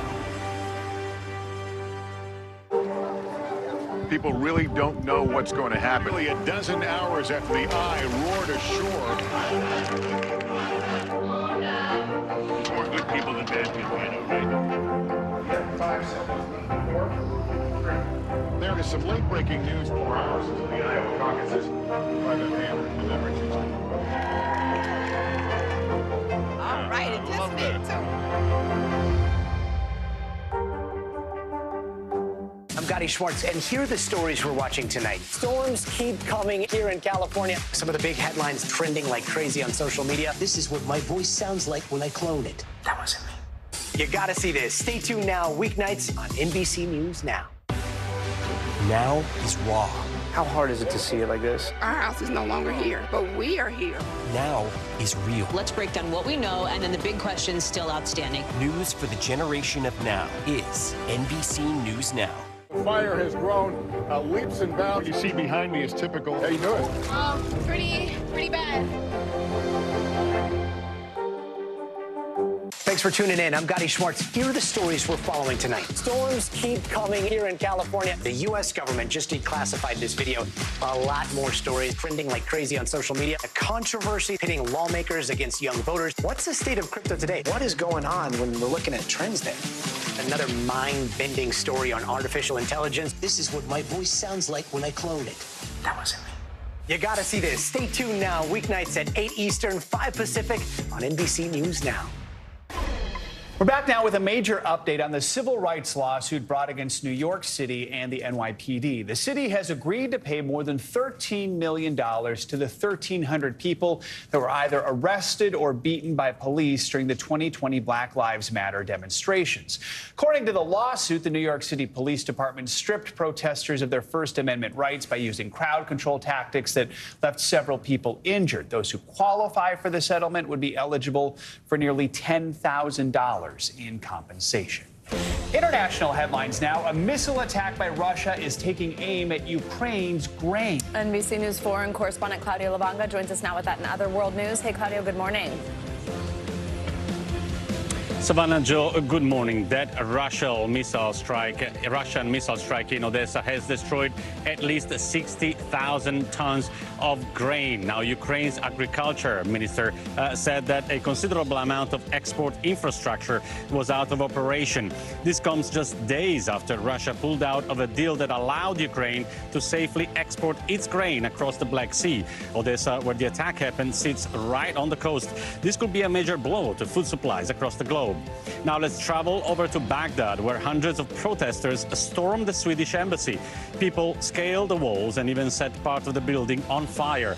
This happened early this morning over talks of a Quran burning in Sweden, angering many. This could be the second burning of the Islamic text in Sweden in recent weeks. In a statement, the Swedish Foreign Ministry press office condemned the attack. We end this tour over in China, where residents, like all of us, are finding some creative ways to beat this heat. Instead of bikinis, some are trying out, well, face kinis. It's the hottest new fashion trend in downtown Beijing as temperatures skyrocket. The brimmed hat covers your entire face, leaving holes for your eyes and nose. Some hats even come with a built-in fan. All right. Face Kini, yeah. It's a funny name, but look, I mean, if it helps, yeah. All right, thank you. Thanks, Claudio. Yeah. Well, the Women's Cup has officially kicked off in New Zealand, but the tournament's opening game was overshadowed by a deadly shooting in Auckland. Despite that incident, the first match between the hosts and Norway ended with New Zealand coming out on top. NBC News foreign correspondent Molly Hunter has more on that historic victory. That's right. The city of Auckland is excited tonight. Their team winning 1-0 over Norway. That is their first ever World Cup win. Of course, all eyes, though, on the #1 ranked U.S. team. And we sat down with Captain Alex Morgan. Take a look. It's the biggest women's sporting event in the world. And today, New Zealand's beauty and culture on full display, welcoming 32 nations, including the #1 ranked U.S. women's national team, to both New Zealand and Australia for the women's 2023 FIFA World Cup. But here in Auckland, the fanfare interrupted this morning by a rare and deadly shooting incident, locking down parts of the city and closing the fan zone on opening day. But the first matches kicking off as planned. New Zealand beating Norway here at home at Eden Park in Auckland. Along with Sydney, Australia, Auckland, New Zealand is the other main host city. It's also the home for the U.S. women's national team over the next couple weeks as they fight through the group round to defend their title. The Americans are looking for a record-setting three-peat led by co-captain Alex Morgan. We do set expectations for ourselves. We do want to find ourselves at the end. We do want to be hoisting the trophy at the end. To get there is a long way. The 23-person roster, which of course includes veteran Megan Rapinoe, who announced her retirement following the tournament, but also 14 players who have never been to a World Cup, including star forward Sophia Smith. We are obviously honoring what this team has done in the past, while at the same time recognizing this is a new team. This is the first World Cup that this team will win. And cheering them on here is second gentleman Doug Emhoff. I talked to the vice president this morning. She's like, say hi to everyone. Morgan and her co-captain Lindsay Horan presenting Emhoff with a jersey of his own. And despite all the pressure, Morgan says they're laser focused on their first game. So all of our attention is on Vietnam right now and how we can work together as a team to succeed in that. Now, we spent time with a couple of the players, and we talked about that generational divide. This is a young team full of newcomers. They talked about the age gap from 18 to Pinot, they say. Of course, Megan Rapinoe, the oldest player on that team. I asked who got to choose the music on the bus. Without a doubt, it's Megan's choice. I'll send it back to you guys. I want that playlist. All right, Molly, thank you so much. Coming up, we've got the latest this morning on a country-sized controversy that's bringing some heat to superstar Jason Aldean. It's all over a new song and a music video that's now at the center of pro-lynching allegations. That's next on Morning News Now.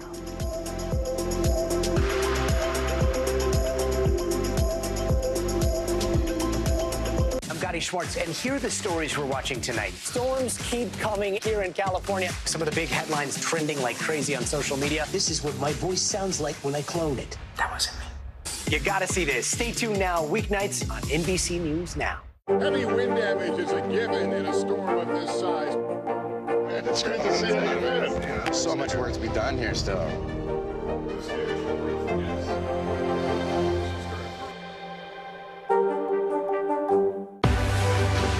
News lives in the now. It's coming at us every second from all over the world.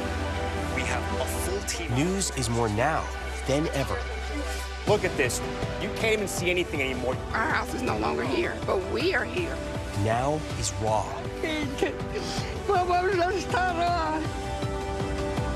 Now is real. The Fed's decision today, help us translate that into very plain English. Is that good news for us? Now is constant. Morning News Now, we're breaking news. NBC News special report. You gotta see this. The future is now. News for the generation of now is NBC News Now.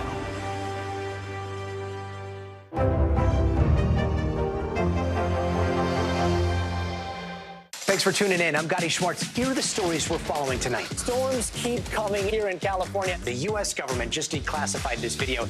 A lot more stories trending like crazy on social media. A controversy pitting lawmakers against young voters. What's the state of crypto today? What is going on when we're looking at trends there?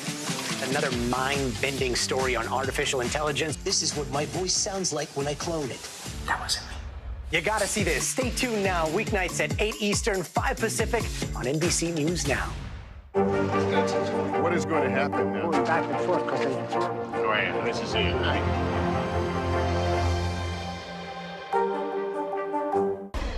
We're back with more on the controversy surrounding country music star Jason Aldean. A recent song of his is facing criticism over its lyrics and some of the scenes in the music video, which show the site of a lynching in the 1920s. NBC's Noah Pransky has more on how the singer is responding. Try that in a small town. Country superstar Jason Aldean facing mounting backlash over his song, Try That in a Small Town. Around here we take care of our own. Country Music Television now pulling the music video, which contains a montage of news clips showing demonstrators clashing with police and violent protests. The lyrics reading, quote, "Try that in a small town, see how far you make it down the road." Got a gun that my granddad gave me. They say one day they're gonna round up. Many critics also denouncing the song's apparent pro-gun message because Aldean was performing at the 2017 Route 91 concert in Las Vegas, where a mass shooting left 60 people dead. And it's not just the lyrics. The music video was filmed in front of a Columbia, Tennessee courthouse, which was the site of a 1927 lynching of an 18-year-old black man and the 1946 Columbia race riot. In a lengthy post on social media, Aldean defending his song and rejecting allegations the song is pro-lynching, writing in part, "These references are not only meritless but dangerous," adding, "There is not a single lyric in the song that references race or points to it." He did not address where the video was filmed and has not responded to our request for comment. In a behind-the-scenes video posted on his YouTube page, Aldean shared his excitement over the project. This is probably my favorite song that we cut for the album. Definitely wanted to make a video to go along with that song and really kind of drive the point home. However, the song and video ignited a firestorm online. Fellow country star Sheryl Crow slamming the lyrics in a tweet, writing in part, "Jason Aldean, I'm from a small town. Even people in small towns are sick of violence. There's nothing small town or American about promoting violence." But many others are coming to Aldean's defense, including prominent Republicans like South Dakota Governor Kristi Noem. I am shocked by what I'm seeing in this country, with people attempting to cancel this song and cancel Jason and his beliefs. And Republican presidential candidate Vivek Ramaswamy, who says he plans to play the song at his campaign rallies. Try That in a Small Town, also taking the #1 country spot on iTunes. Thanks to Noah Pransky for that report. In a tweet earlier this week, Jason Aldean said that he has never hidden from his political beliefs, but doesn't agree with how his song is being perceived. Well-known liberal arts college, Wesleyan University, is making big changes to how it chooses students. Yeah, the school says it will formally end admission preference for legacy applicants. This comes after last month's Supreme Court ruling on affirmative action. For more on this, we are joined by Guy Charles, a professor of law at Harvard Law School, as well as the director of the Charles Hamilton Institute for Race and Justice. Guy, good morning. Thank you so much for joining us. So other schools like MIT, Johns Hopkins have already done this, so this is not necessarily new, but we're hearing from the university president, Michael Roth, saying in a statement there'll be no bump in the selection process, and also that family members of alumni will be admitted on their own merits. What is your reaction first to this decision? How significant is it to see it from some of these specific schools?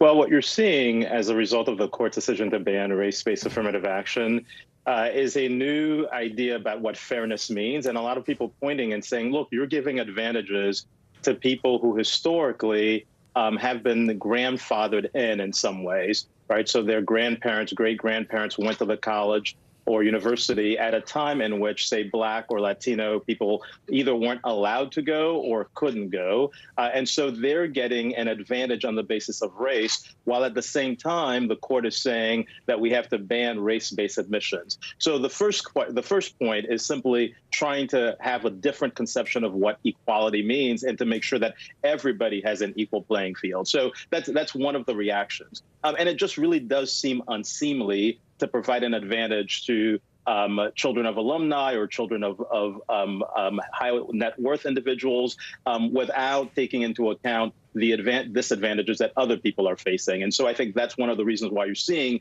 these colleges. And for some of these colleges, these admissions policies really didn't have that much of an effect.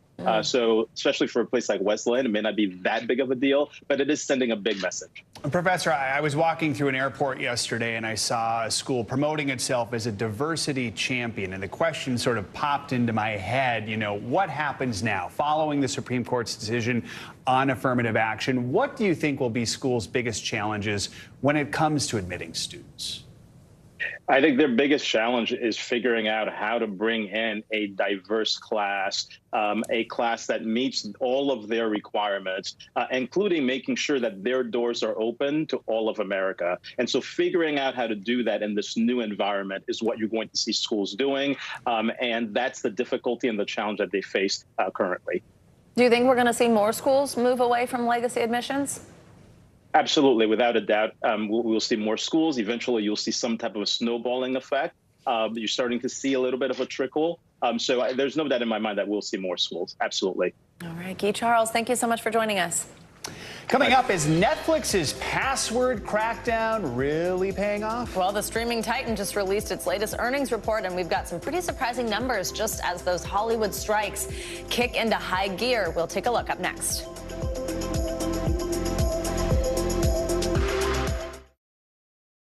Still to come on the Channel 2 News. Well, the waters are certainly receding now. Still too close to call. Lester Holt reporting from Ground Zero, as it's being referred to. It is, in fact, the taste of freedom. The Haitian people know a little something about resiliency. What's the biggest risk right now? Some of the troops who have been crowned. I want to welcome you to the first presidential debate. In fact, we've been told we can't go any farther. You were some resilient folks. Let me get a hint.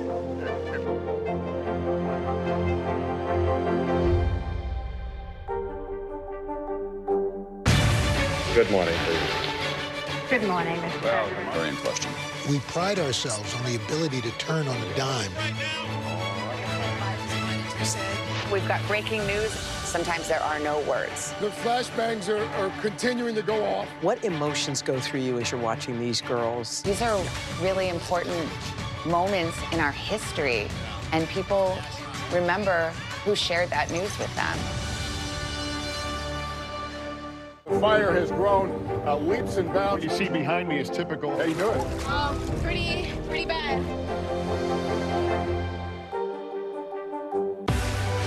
Now is raw. How hard is it to see it like this? Our house is no longer here, but we are here. Now is real. Let's break down what we know and then the big questions still outstanding. News for the generation of now is NBC News Now. People really don't know what's going to happen. Nearly a dozen hours after the eye roared ashore.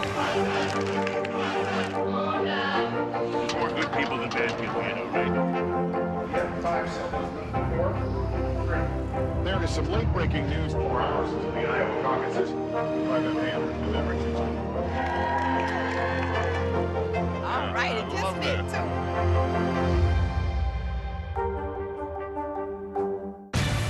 Good morning, please. Good morning, Mr. President. Very in question. We pride ourselves on the ability to turn on a dime. We've got breaking news. Sometimes there are no words. The flashbangs are continuing to go off. What emotions go through you as you're watching these girls? These are really important moments in our history, and people remember who shared that news with them.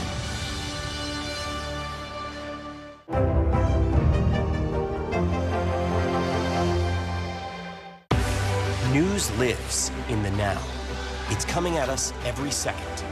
News is more now than ever. Look at this. You can't even see anything anymore. Now is raw. Now is is real. The Fed's decision today, help us translate that into very plain English. Now is constant. You gotta see this. The future is now.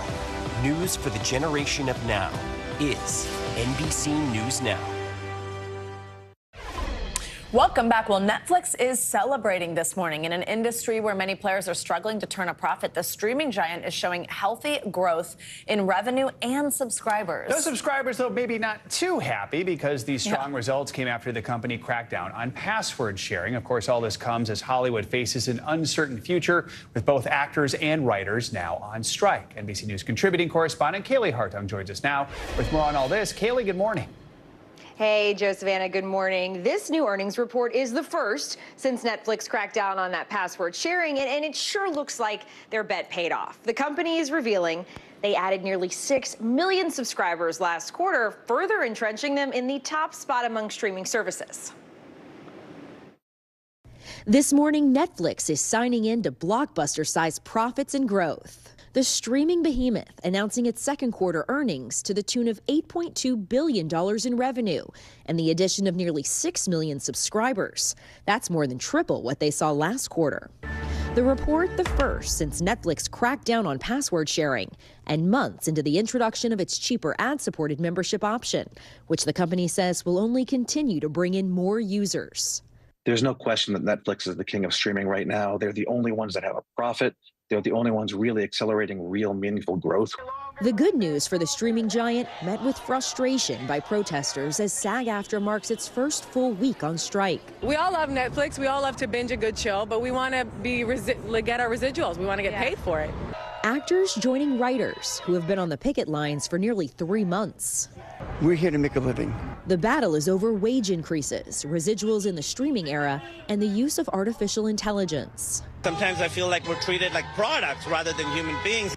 Famous faces on the front lines, including actress Mandy Moore, telling The Hollywood Reporter about the streaming residuals she's received for her hit show, This Is Us. I was talking to my business manager who said he has received a residual for a penny and 2 pennies. The 2 major strikes have effectively shut down productions around the world. The sets and writers' rooms of hit shows like Stranger Things, Yellow Jackets, and Hacks, as well as highly anticipated movies like Deadpool 3 and the latest installment of Mission Impossible, are all dark. And it could begin to impact consumers, as well as streamers and studios, in the coming months.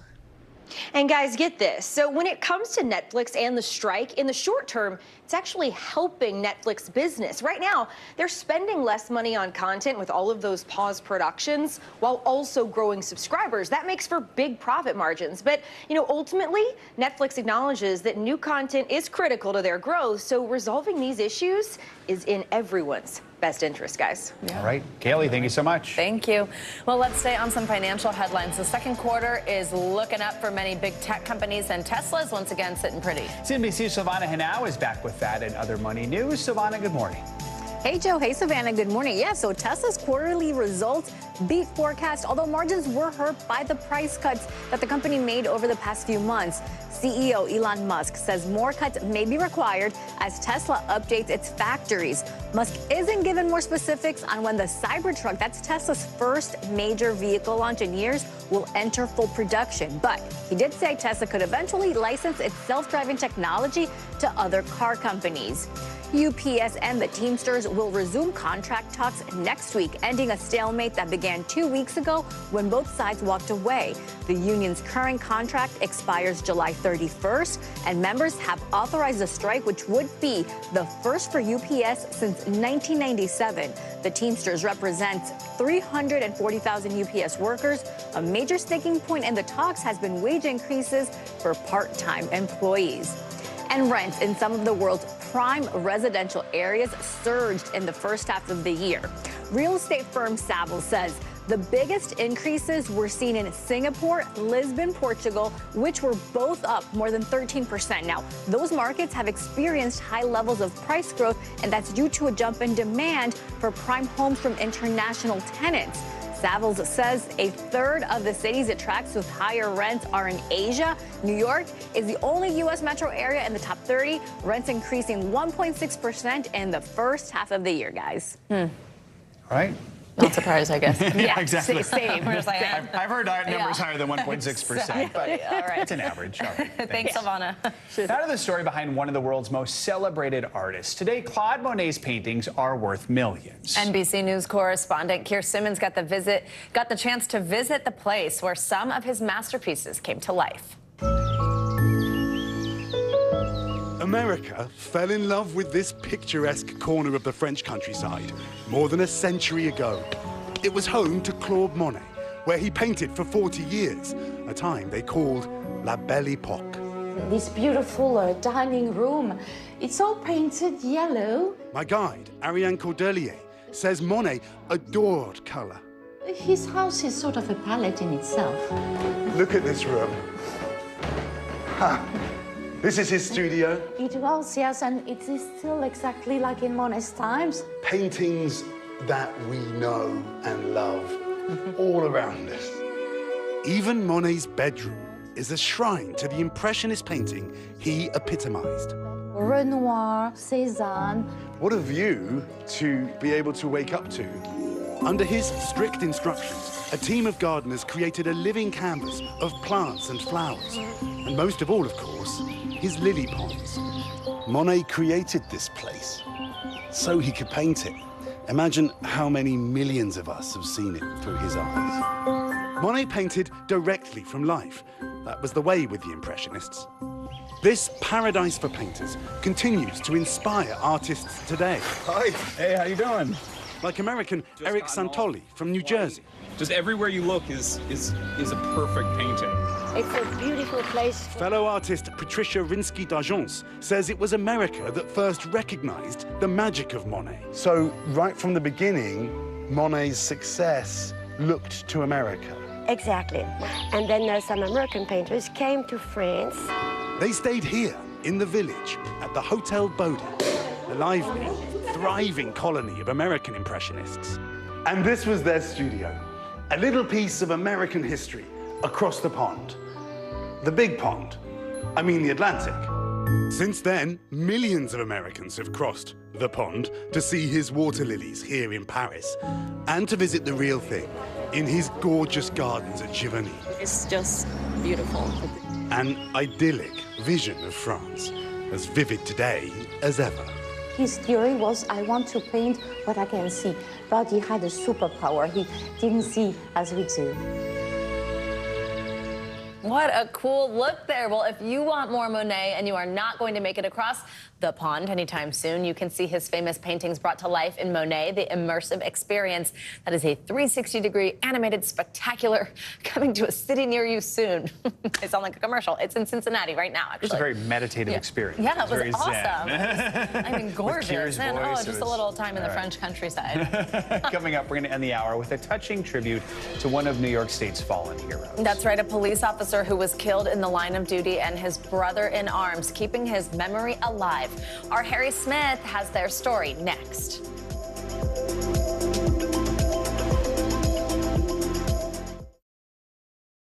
News for the generation of now is NBC News Now.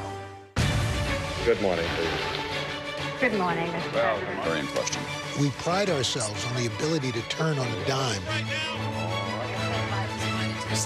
We've got breaking news. Sometimes there are no words. The flashbangs are continuing to go off. What emotions go through you as you're watching these girls? These are really important moments in our history, and people remember who shared that news with them. Nearly a dozen hours after the eye roared ashore. There is some late-breaking news. All right, Hey, I'm Hallie. It's good to be with you tonight. The debt ceiling. Here's why this matters. Please, please don't have your eyeballs glaze over. Here's why this matters. Talk to us about what we're supposed to call this. Is it a bailout? Is it a backstop? There's a difference because it matters whose money is being used to prop up these banks. We think we're getting close to this news conference. I will be honest with people. This is like an awkward moment where we think we're like right there. You're going to have to like tap dance with us maybe a little bit. I do have my tap dancing shoes on, not to worry. Thanks for tuning in. I'm Gotti Schwartz. Here are the stories we're following tonight. Storms keep coming here in California. The U.S. government just declassified this video. A lot more stories trending like crazy on social media. A controversy pitting lawmakers against young voters. What's the state of crypto today? What is going on when we're looking at trends there? Another mind-bending story on artificial intelligence. This is what my voice sounds like when I clone it. That wasn't me. You gotta see this. Stay tuned now, weeknights at 8 Eastern, 5 Pacific on NBC News Now.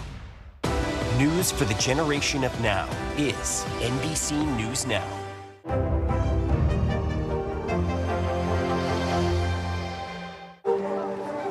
People really don't know what's going to happen. Nearly a dozen hours after the eye roared ashore.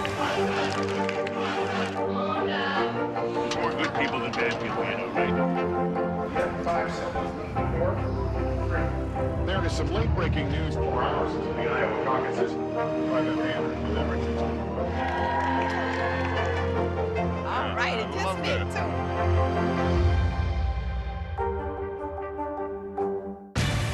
Good morning, please. Good morning, Mr. President. Very in question.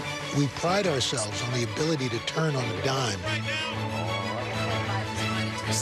We've got breaking news. Sometimes there are no words. The flashbangs are continuing to go off. What emotions go through you as you're watching these girls? These are really important moments in our history, and people remember who shared that news with them.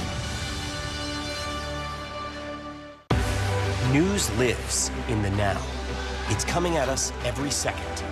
News is more now than ever. Look at this. You can't even see anything anymore. Now is raw. Now is real. The Fed's decision today, help us translate that into very plain English. Now is constant. You gotta see this. The future is now. News for the generation of now is NBC News Now. Welcome back. Well, the tomatoes have spoken and the scores are in on the summer's 2 most talked about movies. So critics across the internet reviewed these blockbusters Barbie and Oppenheimer. Of course, that's what you're seeing on your screen. Well, the aggregate scores on the website Rotten Tomatoes point to a winner, though they both did very well. Oppenheimer took the crown with a fantastic opening score of 92%. Barbie debuted, though, not far behind at all at 88%. Well, everyone now knows that both of these films premiere tomorrow, giving the audiences the chance to have their say. Also the chance to see them back-to-back if they want for Barbenheimer. There you go. Thank goodness they're both good. That would have been super disappointing after all this build-up. They're like, this one don't bother. Like, so many things I love on Rotten Tomatoes are scored so low. So to hear that those are both high, I was like, oh, I feel like they're usually pretty harsh. More reason to see them both this week. All right, love it. Tomorrow marks 1 year since a police officer in Rochester, New York, died tragically in a shooting that also injured another officer and a bystander. Well, husband of 28 years, father and grandpa, his wife Lynn, feared he would be forgotten, but one former colleague was determined that he always be remembered. NBC News correspondent Harry Smith joins us this morning with this incredible story. Hi, Harry. Great to see you. Good morning. We heard about this, something in Rochester, a retired officer running 50 marathons in 50 days to bring honor and help people remember this guy who was gunned down. He was in plain clothes in a plain car. Somebody made them. They were on surveillance. Pop, pop, pop. Never had a chance. So, as Paul Harvey used to say on the radio years and years ago, we wanted to find out the rest of the story.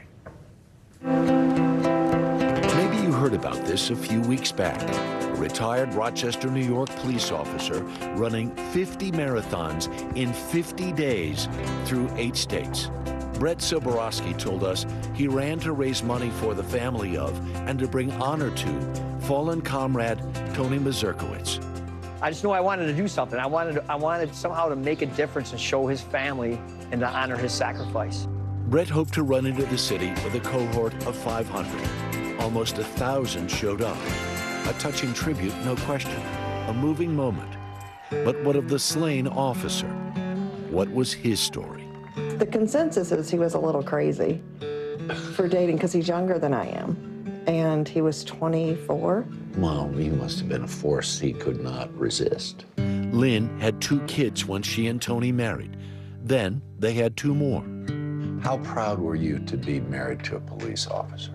I was proud to be married to him. It didn't matter what he did. He was amazing. Described by all as a super dad, Maz, as everyone called him, cared for his grandkids every Tuesday. He had Papa Tuesdays. I got yelled at last week by one of them because I can't cut waffles like Papa did. A super dad and an exemplary cop. Citations and awards filled his record, 29 years on the job. Rochester Police Force members Kenny Caniglio, Kelly Lusk, and Michael DiPaola filled us in. Tony's a cop's cop.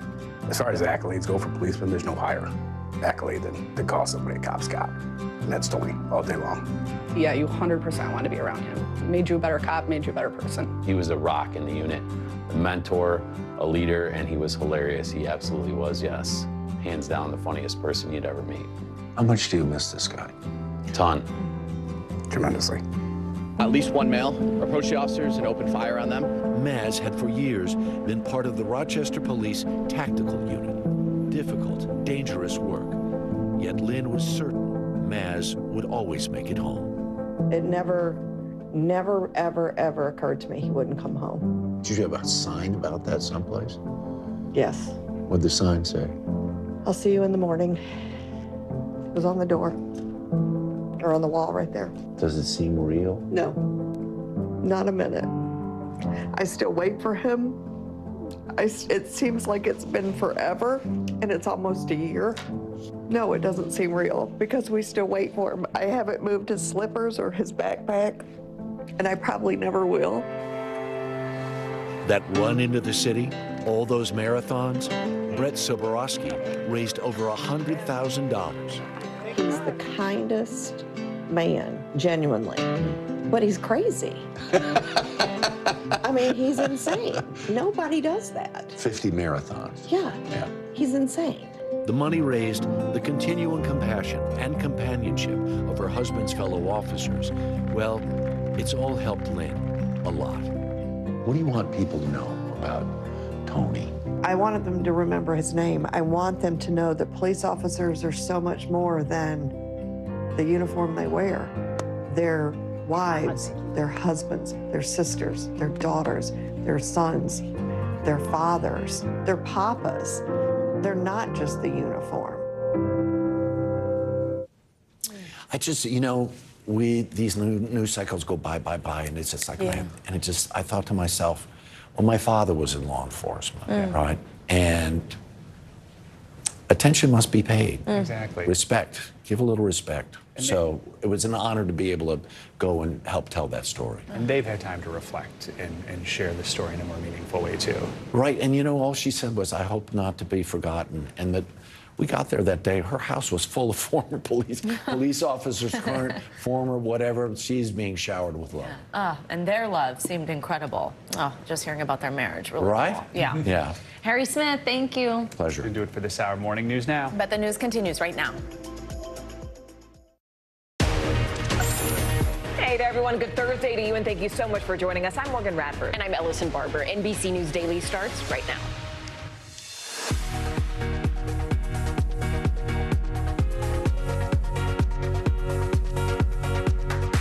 Today is Thursday, July 20th. Held captive. The family of the U.S. soldier detained in North Korea is speaking out, pleading for his return. More on how the 23-year-old set off an international uproar when he bolted across the border. Health alert. The pair of extreme heat waves and record-setting wildfires is making many Americans struggle to catch their breath.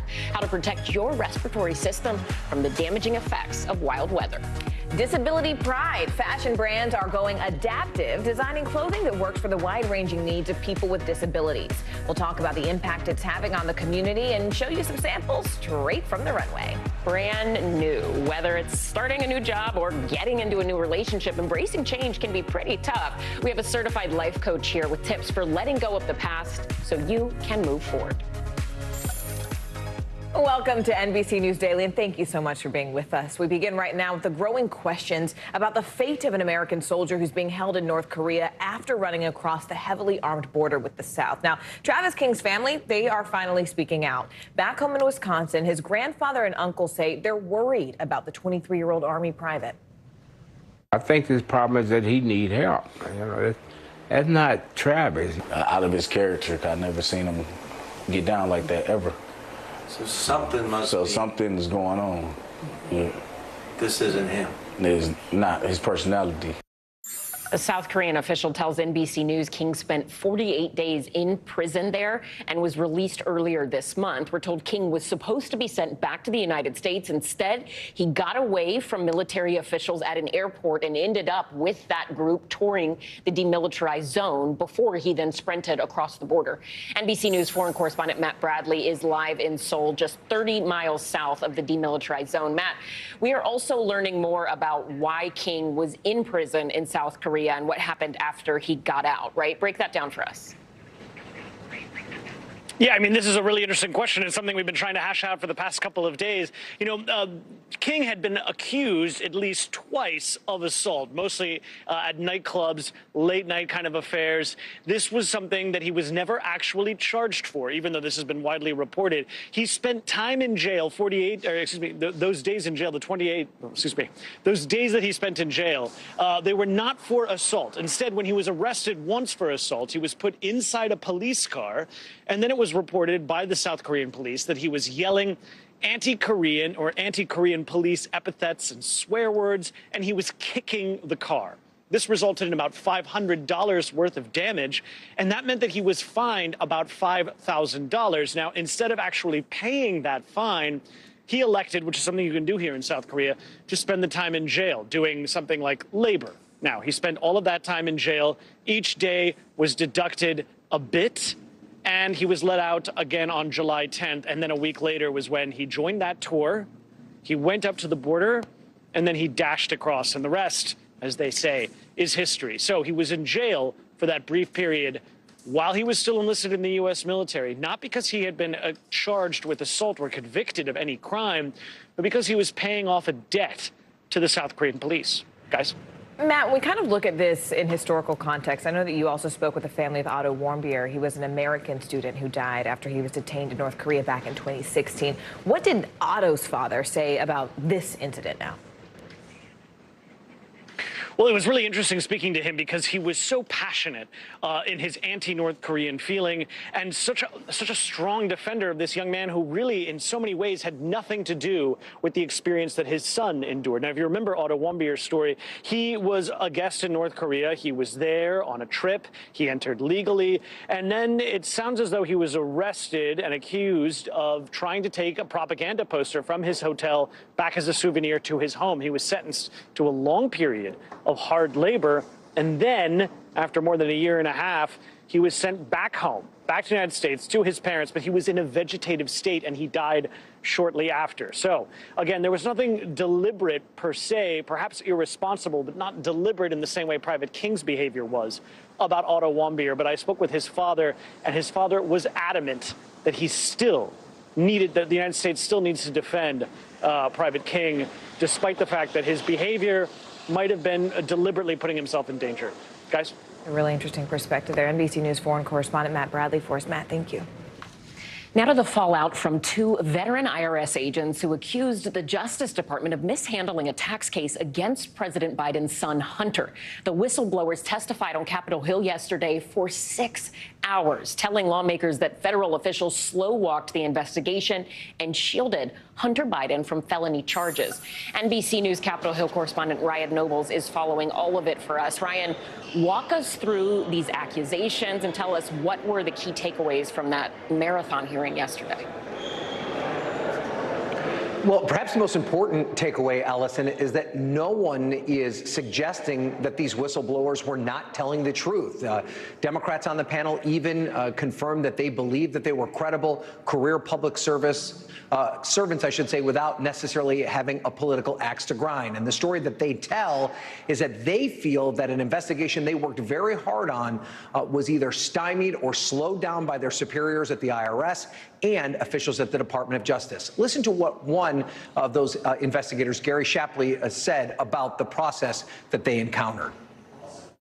At every stage, decisions were made that benefited the subject of this investigation. It appeared to me, based on what I experienced, that the U.S. Attorney in Delaware in our investigation was constantly hamstrung, limited, and marginalized by DOJ officials as well as other U.S. attorneys. And you heard from the other witness as well there, Joseph Ziegler. And while both of these men were deemed to be credible by Democrats, what Democrats pushed back on was this idea that they were the ones that would make the decision as to whether or not Hunter Biden should be prosecuted. They said that investigators and prosecutors often tangle when it comes to issues like these, but ultimately it is the job of the prosecutor to decide who gets indicted, and that there isn't a lot of clear evidence, despite their perception of the situation, that Hunter Biden was given special treatment. Allison? Ryan, have we heard anything from the White House? Has the Justice Department commented on all of this? So what's interesting is that the White House did not specifically push back on the substance of the hearing yesterday. Instead, they described it as political theater, that this was just an opportunity for Republicans to distract from the situation that former President Biden finds himself in. What's interesting here, though, is that there is a key difference of opinion that has still not been resolved, and that is the role of the U.S. Attorney David Weiss. The whistleblowers claim that he told them that he did not have ultimate authority to lay down charges in this case. Merrick Garland has said on the record that's not the case. There's a chance that Weiss could be called before a committee in Congress to answer those questions himself. All right, NBC News Capitol Hill correspondent Ryan Nobles, thank you. The combined effects of high temperature and poor air quality this summer is really taking a toll on our bodies. In fact, one study from the American Thoracic Society found that exposure to both of them in combination actually increases the risk of early mortality. NBC News medical reporter Erica Edwards has more. Nearly a third of the U.S. population living in areas with heat advisories. Today, it was 128. But pair these record-breaking heat waves with record-setting wildfires in Canada. At one point, New York City with the worst air quality in the world. Outside right now, a picture that is simply otherworldly. It's making many Americans struggle to catch their breath. It's definitely a point of concern to have a combination of poor air quality and intense heat. The risk of early death increases by 21% on days with extreme heat and air pollution, according to a 2022 study. So what exactly happens to your body when it's hit with both? Besides dehydration, heat takes a toll on your heart. Blood vessels get smaller and decrease the flow of oxygenated blood to your tissues and organs. To compensate, your heart starts beating faster, pushing your blood pressure up.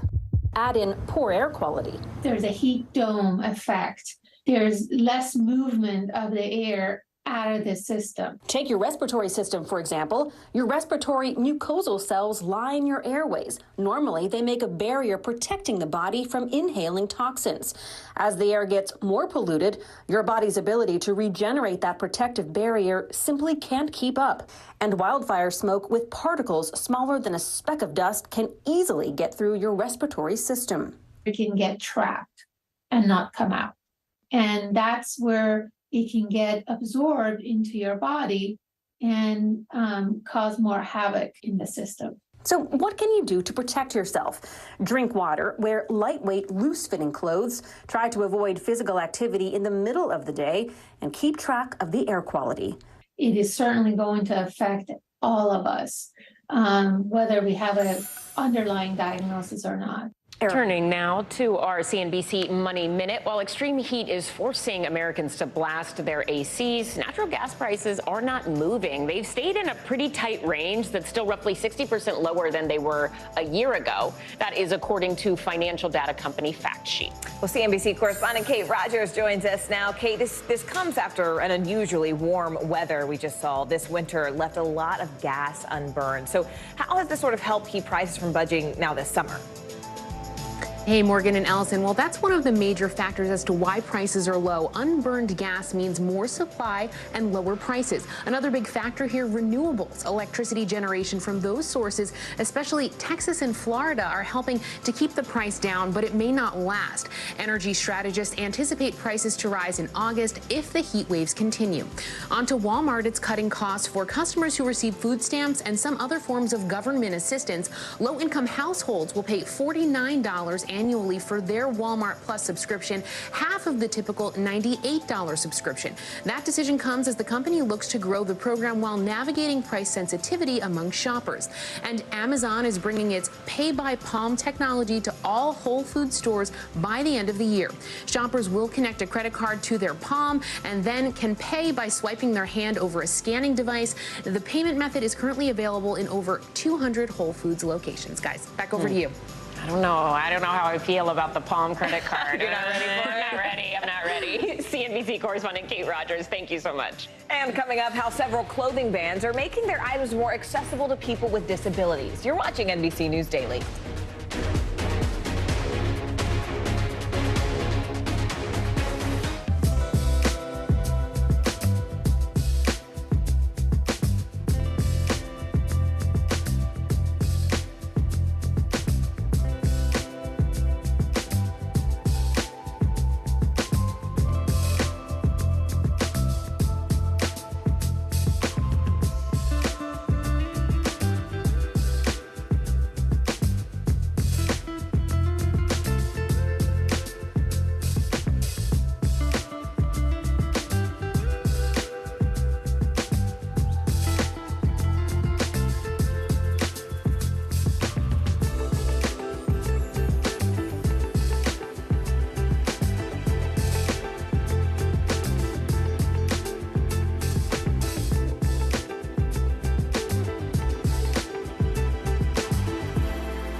News lives in the now. Look at this. You can't even see anything anymore. Let's break down what we know. You gotta see this. News for the generation of now is NBC News Now. July is Disability Pride Month, recognizing the achievements and experiences of people with disabilities. It's also an opportunity to shine a spotlight on advances that are actively helping the community. Now, for a long time, clothes weren't designed for the wide-ranging needs of people who have disabilities. NBC News Daily anchor Kate Snow shows us how that's changing, and even high-end brands are going adaptive.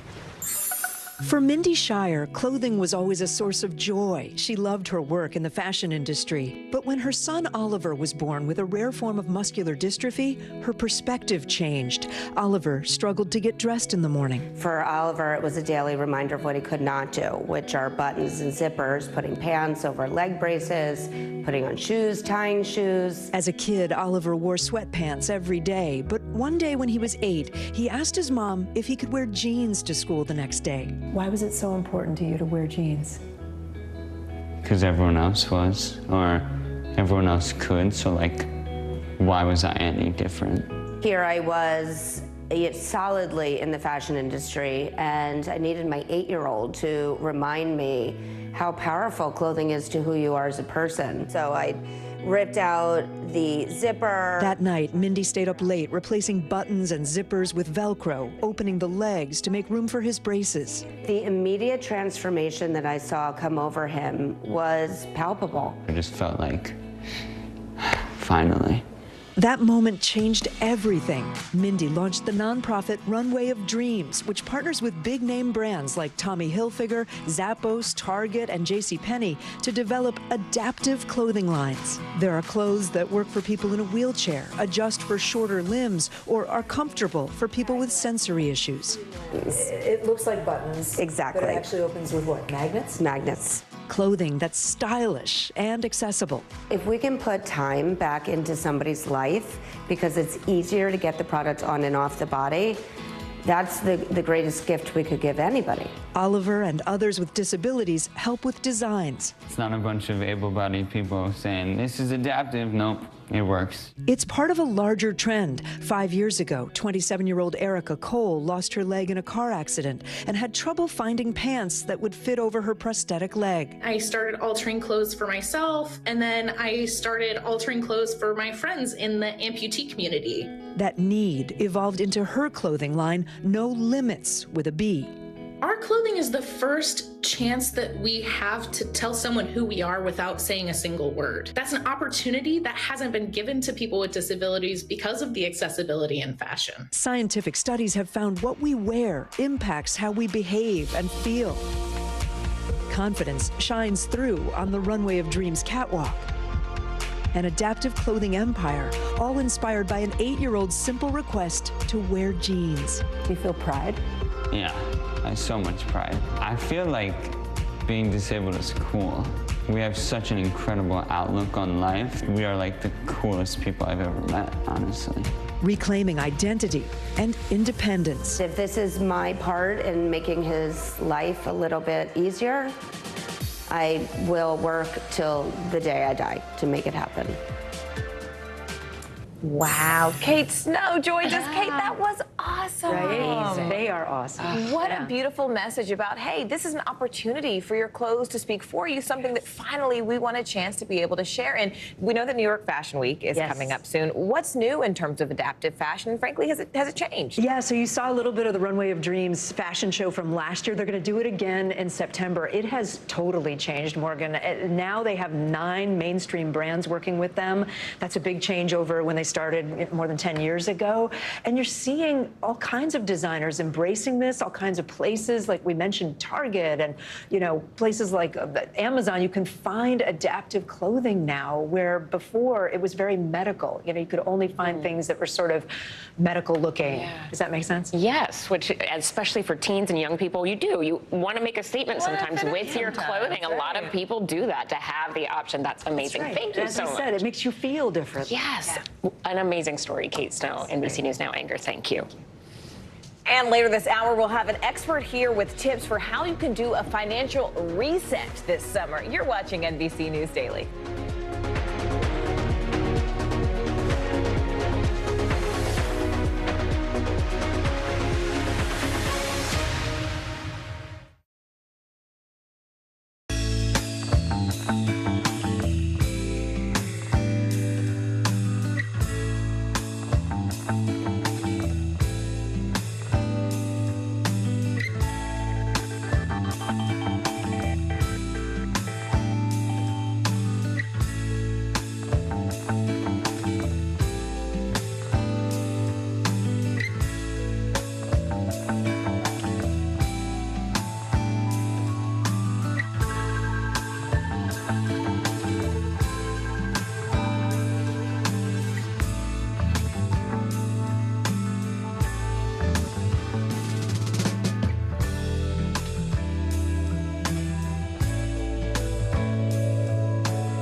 It's great to see you. How you been? So much work to be done here still.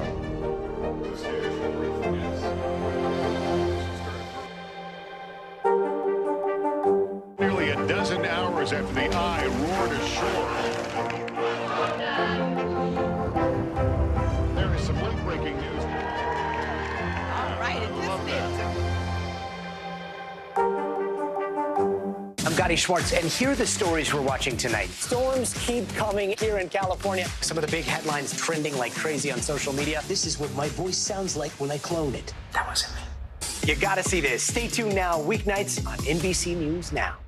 Netflix releasing a blockbuster earnings report showing immense subscriber growth, probably fueled by the company's recent crackdown on password sharing.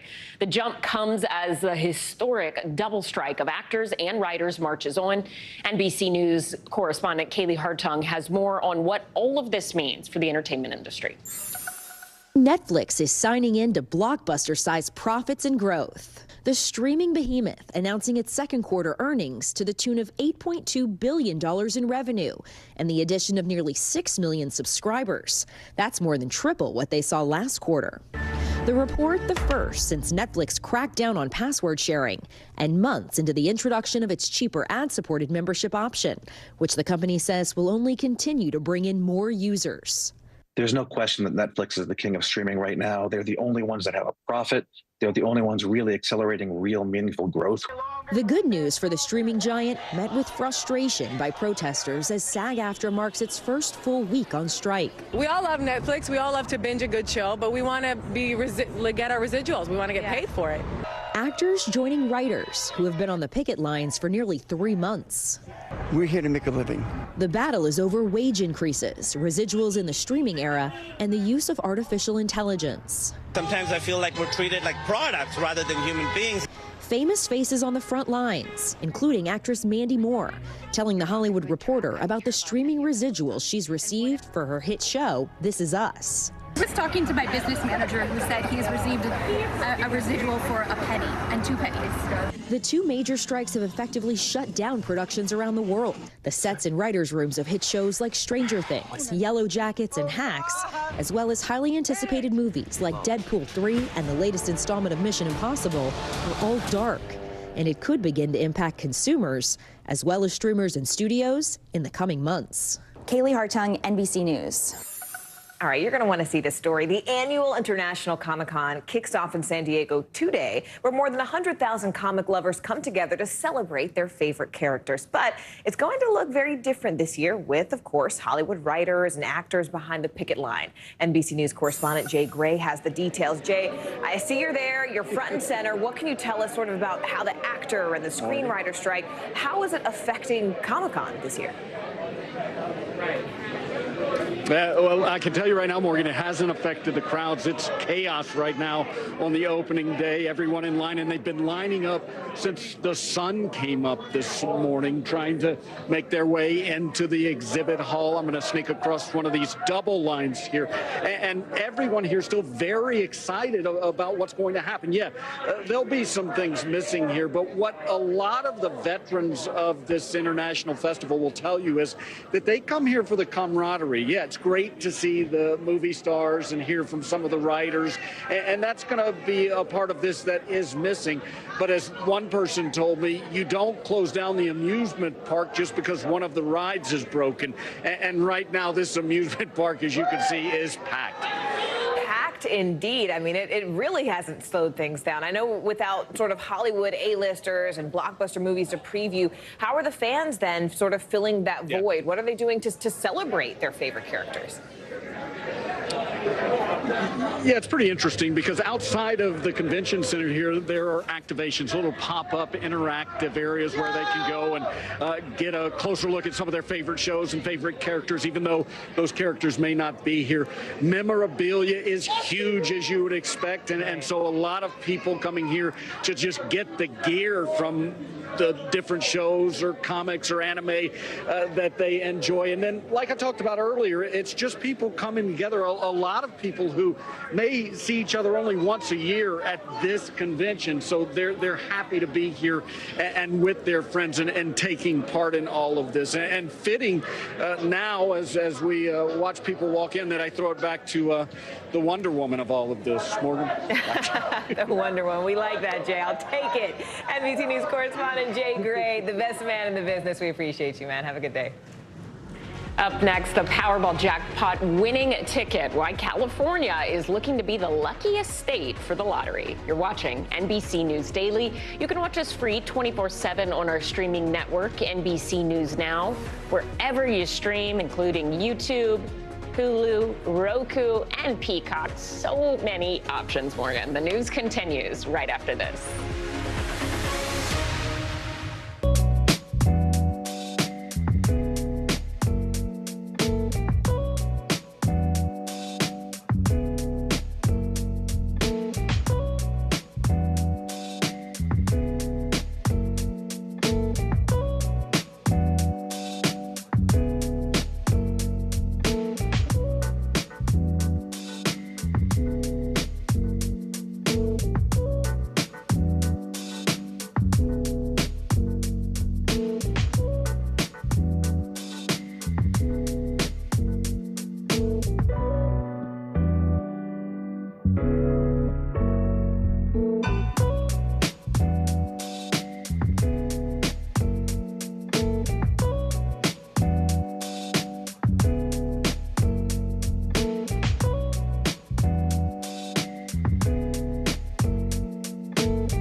Lives in the now. Look at this. You can't even see anything anymore. Let's break down what we know. You gotta see this. News for the generation of now is NBC News Now.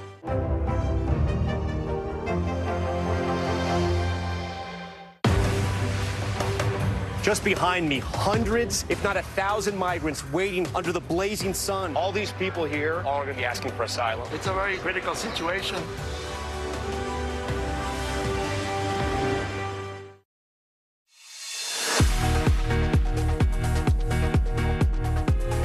Welcome back again, and thanks so much for joining us. I'm Morgan Radford. And I'm Ellison Barber. Making news right now. A third night of Russian air attacks have hit southern Ukraine, leaving at least 21 people hurt.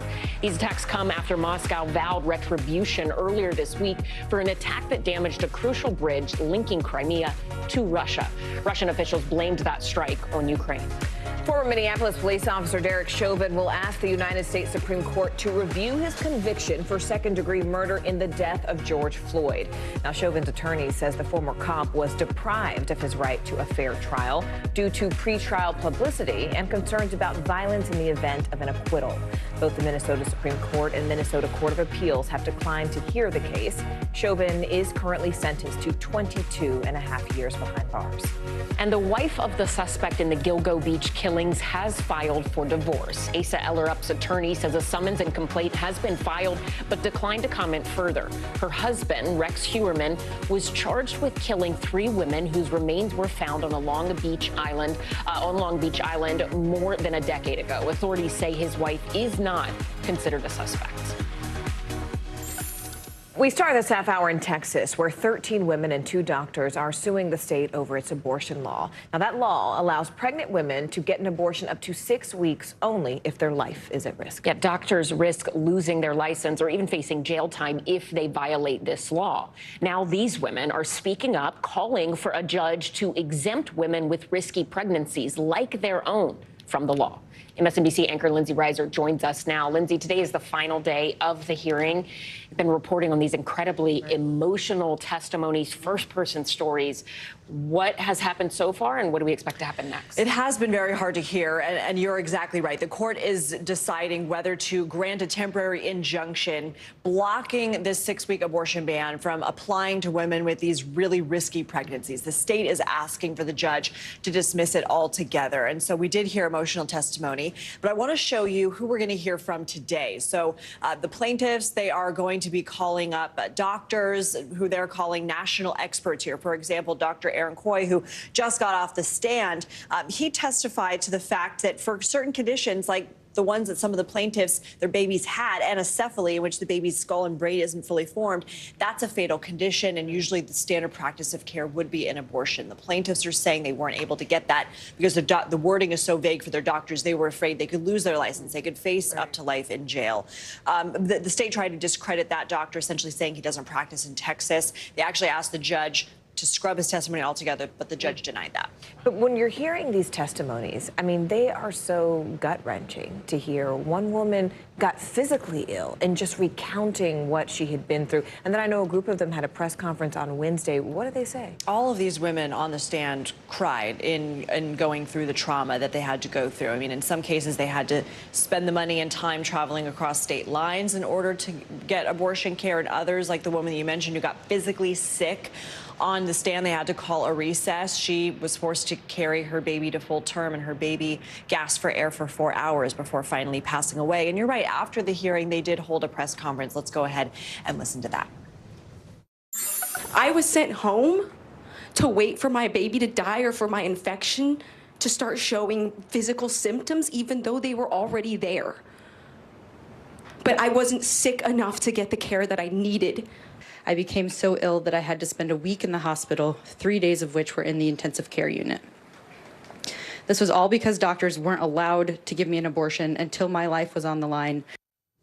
So the state is arguing that the plaintiffs don't have standing. They're essentially saying that while what happened to them is tragic, it was in the past, any future harm that they'd be arguing about here would be hypothetical. And they're also saying that the harm was caused on the part of their doctors by failing to provide care, not that of the state. So we're expecting this hearing to wrap up today, and then the judge will take some time before she issues her ruling.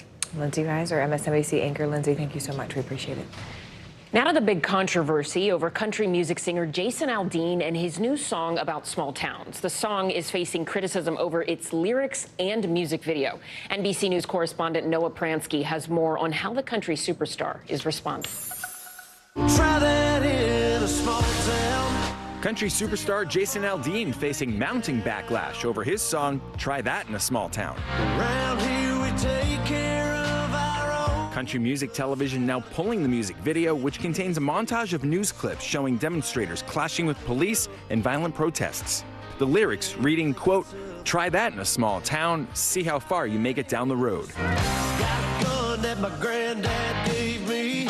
They say one day they're gonna round up. Many critics also denouncing the song's apparent pro-gun message because Aldean was performing at the 2017 Route 91 concert in Las Vegas, where a mass shooting left 60 people dead.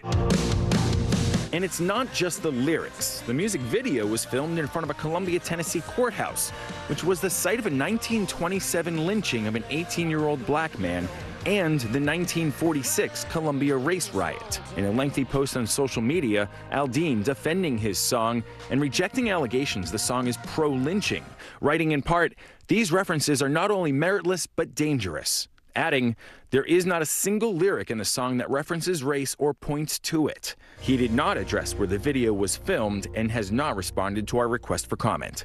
In a behind-the-scenes video posted on his YouTube page, Aldean shared his excitement over the project. This is probably my favorite song that we cut for the album. Definitely wanted to make a video to go along with that song and really kind of drive the point home. However, the song and video ignited a firestorm online. Fellow country star Sheryl Crow slamming the lyrics in a tweet, writing in part, "Jason Aldean, I'm from a small town. Even people in small towns are sick of violence. There's nothing small town or American about promoting violence."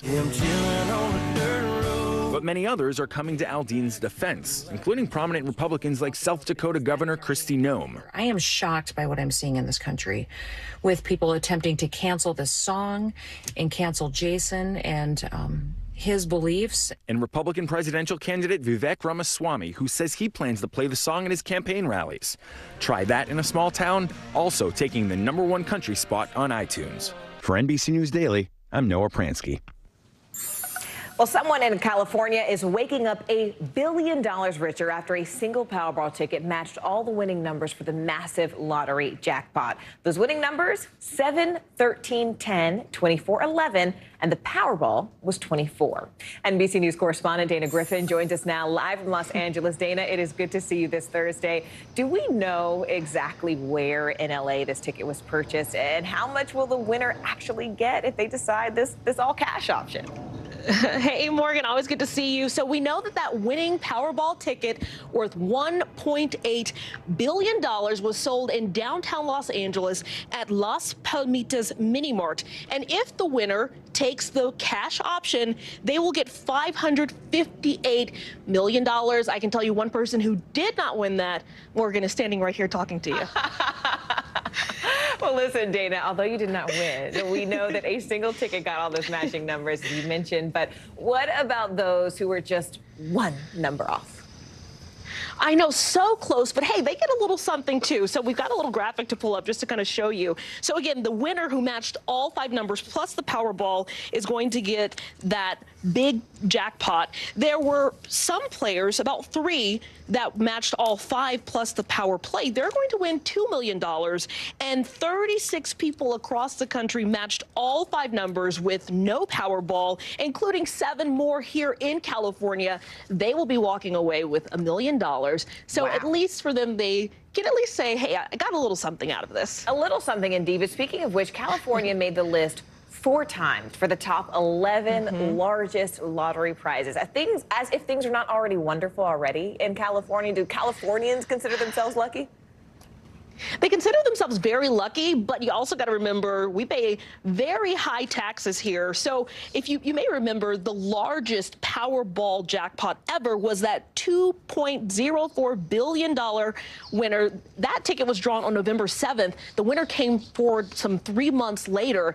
But if they probably walked away with half, maybe even a little bit less than that. So again, the person who won this ticket, they're only going to get about $558 million if they buy the cash option, if they take the cash option. So again, that person cannot remain anonymous. So the big question is, when will this person come forward so we can all, say congratulations and maybe ask for it. Right? I mean, speaking of people coming forward, I feel really bad because our producer, Sakina, for this segment, poor thing, she gets an alert saying, you won. She's like, oh my God, goes to her phone, $4.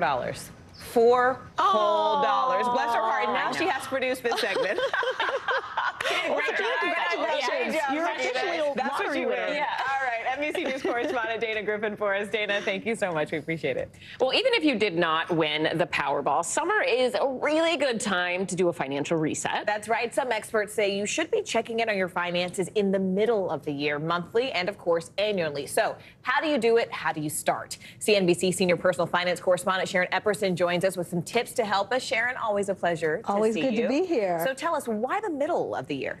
Well, listen, you're at the halfway mark. If you've made any mistakes, you can try to correct them. If you want to make sure you're reaching your financial goals, now's the time to look at your budget and see if you're getting there. It can be really simple. It doesn't have to be overwhelming. Just write on a piece of paper, left side income, right side, the liabilities that you have. Those are all the mandatory expenses you have. And then see where you come out. You want to be making more money than you're spending. That's the bottom line. And this is a good time of year to do a recheck. So between the big rechecks of just all your finances, what are some smaller steps people can take and should be taking more frequently in between? Well, you want to keep your money mindset clear, and I think that starts with a clean wallet. Like, clear out all those receipts and all those extra credit cards. You only need 2. You don't need to have too many in there. Make sure that you're doing an update and reviewing your credit card, your bank statements. If there are any errors in there, you want to make sure you flag that and you take care of that and correct that. It could be identity theft, too, so that's very important to look at as well. And when you talk about sort of reviewing, what are the things we should be reviewing when we do sort of this annual or even monthly checkup? Well, the credit reports are key. You can get a free credit report from each of the 3 credit bureaus once a year, every 12 months. And so you want to make sure you go to annualcreditreport.com and get a copy of that, go over that, make sure there are no errors and change them if there are. And also a good time to look at your homeowners or renters policy as well as your auto policy. Make sure you're paying the rate that you should be paying. Maybe you could get a little bit of a reduction there if you shop around. And if you don't have disability insurance, or even if you do through work, good time to look at that and see whether or not you should supplement that as well. Every few years, always review your estate plan, look at the beneficiaries, if those have changed on your life insurance.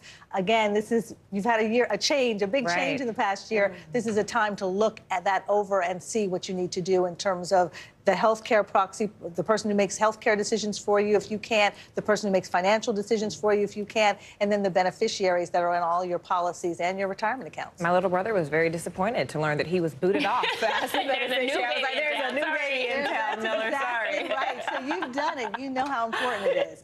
Absolutely. All right. Absolutely. CNBC senior personal finance correspondent Sharon Epperson, thank you so much for joining us. Thanks, Sharon. And straight ahead, letting go of our past is, well, it's easier said than done. We've got tips to help you move forward and make that important change you're waiting to make. More NBC News Daily right after this.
Nearly a dozen hours after the eye roared ashore.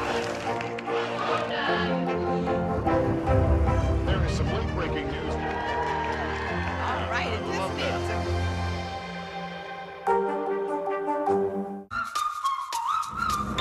This is how we do the summertime, summertime.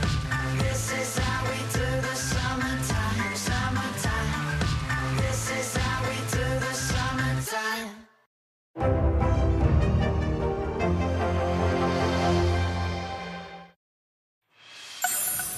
Let's face it, change can be incredibly difficult, whether it is switching things up at work or adjusting to a new relationship in your life. Moving on from the past can seem like a major deal. It can be a major deal. Some experts say you might need to actually let go of that old version of yourself to help make room for the person you want to be. Ryan Haddon joins us now. She's a certified life coach. Ryan, thanks for joining us. You know, can we just kind of start there? I mean, I'm someone who just went through a big life change. I just had a kid. How important is it to recognize that there may not be an old you to return back to, that there is a new change that's needed? I think we're constantly evolving. So it's noticing that, and the pain is in the resistance. So we're either going with the flow or it's kind of going to drag us into that shift and change, because life's always moving. It's always evolving, and so should we. How do you recognize if you need to take some steps to grow, to change? And if, say, you are in a partnership, have a close friendship, whatever it may be, and you notice someone you care about should be growing and maybe moving past the situation, but they're not? How do you help them start that process? I think we want to be a support. We want to stay in our lane, right? We don't want to be like over directing them, because sometimes people can like push against that, and it's not helpful. So what we want to do is just be a loving support and get clear with them, like, what is it that you really want? How can I best support you as your partner, as your friend? And really just be that ally for them, and just remember why this is important to you, why you want to change, why this matters to you. So this is how we can be good supports. And we should also have that language within ourselves when we're changing. And speaking of that language, I want to look at this graphic we have here. You talk about recognizing the need to make a change, feeling stagnant or bored, drama in relationships, pay attention to patterns, identify what isn't working, step in. What about, you know, how do you communicate that change? Because sometimes you're ready to change. Sometimes you have changed. And sometimes people around you aren't ready to accept the new you. Yes, right? yes. They're deeply invested in you staying the same. Right? Because we all kind of want to stay in that comfort zone of knowing who's going to say what, when they're going to say it, who plays what role in the relationship. So when a shift like that happens, if you have a good communication to say, you know, I'm trying this new thing out. I'm kind of excited about it. So things might be a little different. Can you roll with this? And let's see what happens. Because when one person shifts in the dynamic, everything around has to calibrate to match that. It's kind of the law of attraction, right? It's the law of how things work when shifts happen. So there can be a lot of pressure in society today, especially in this hyper-focused on social media world, to make superficial changes, that you need to look a certain way, you need to do this, or you need to have X amount of hobbies to be balanced enough, or to have it all together. Or appear balanced Yes, enough. or to appear balanced, like you've got everything going for you at all times. How do you navigate making a change that is actually going to benefit you, is the right move, versus something that is just surface level, superficial, and not really going to do much for you? I think it's how it makes you feel. I think that our feelings are really what kind of can guide us and direct us. And if we're feeling off, if we're feeling bored, if we're feeling stagnant, if people keep saying the same things around us, you're doing this, or you're aggressive, or you're upset, or you're depressed, or whatever, there's listen. Because if you count on those people, then they can hold the mirror up. So that's something to note, and go with the feeling. When we got to let go in this day and age and what's happened in the last few years, like the world's changed. And so it's really about us making priorities and figuring out what's important to us, and then lining all our values up around that and our actions. So we really are the creators of our own life. What do you want to be living? Let's let go of all the people, places, and things. Let's let go of keeping up with the junk. That's done. It's really about what lights you up. Where do you show up in purpose? How are you showing up in your partnership? Is it meaningful? Is it yummy? Is it juicy? Are you excited? And we get to create this. I tell you, these tips were juicy. Ryan Haddon for us there. Ryan, thank you Thanks, so Ryan. much. And you are watching NBC News Daily.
Good morning, please. Good morning, Mr. President. Very in question. We pride ourselves on the ability to turn on a dime. We've got breaking news. Sometimes there are no words. The flashbangs are continuing to go off. What emotions go through you as you're watching these girls? These are really important moments in our history, and people remember who shared that news with them.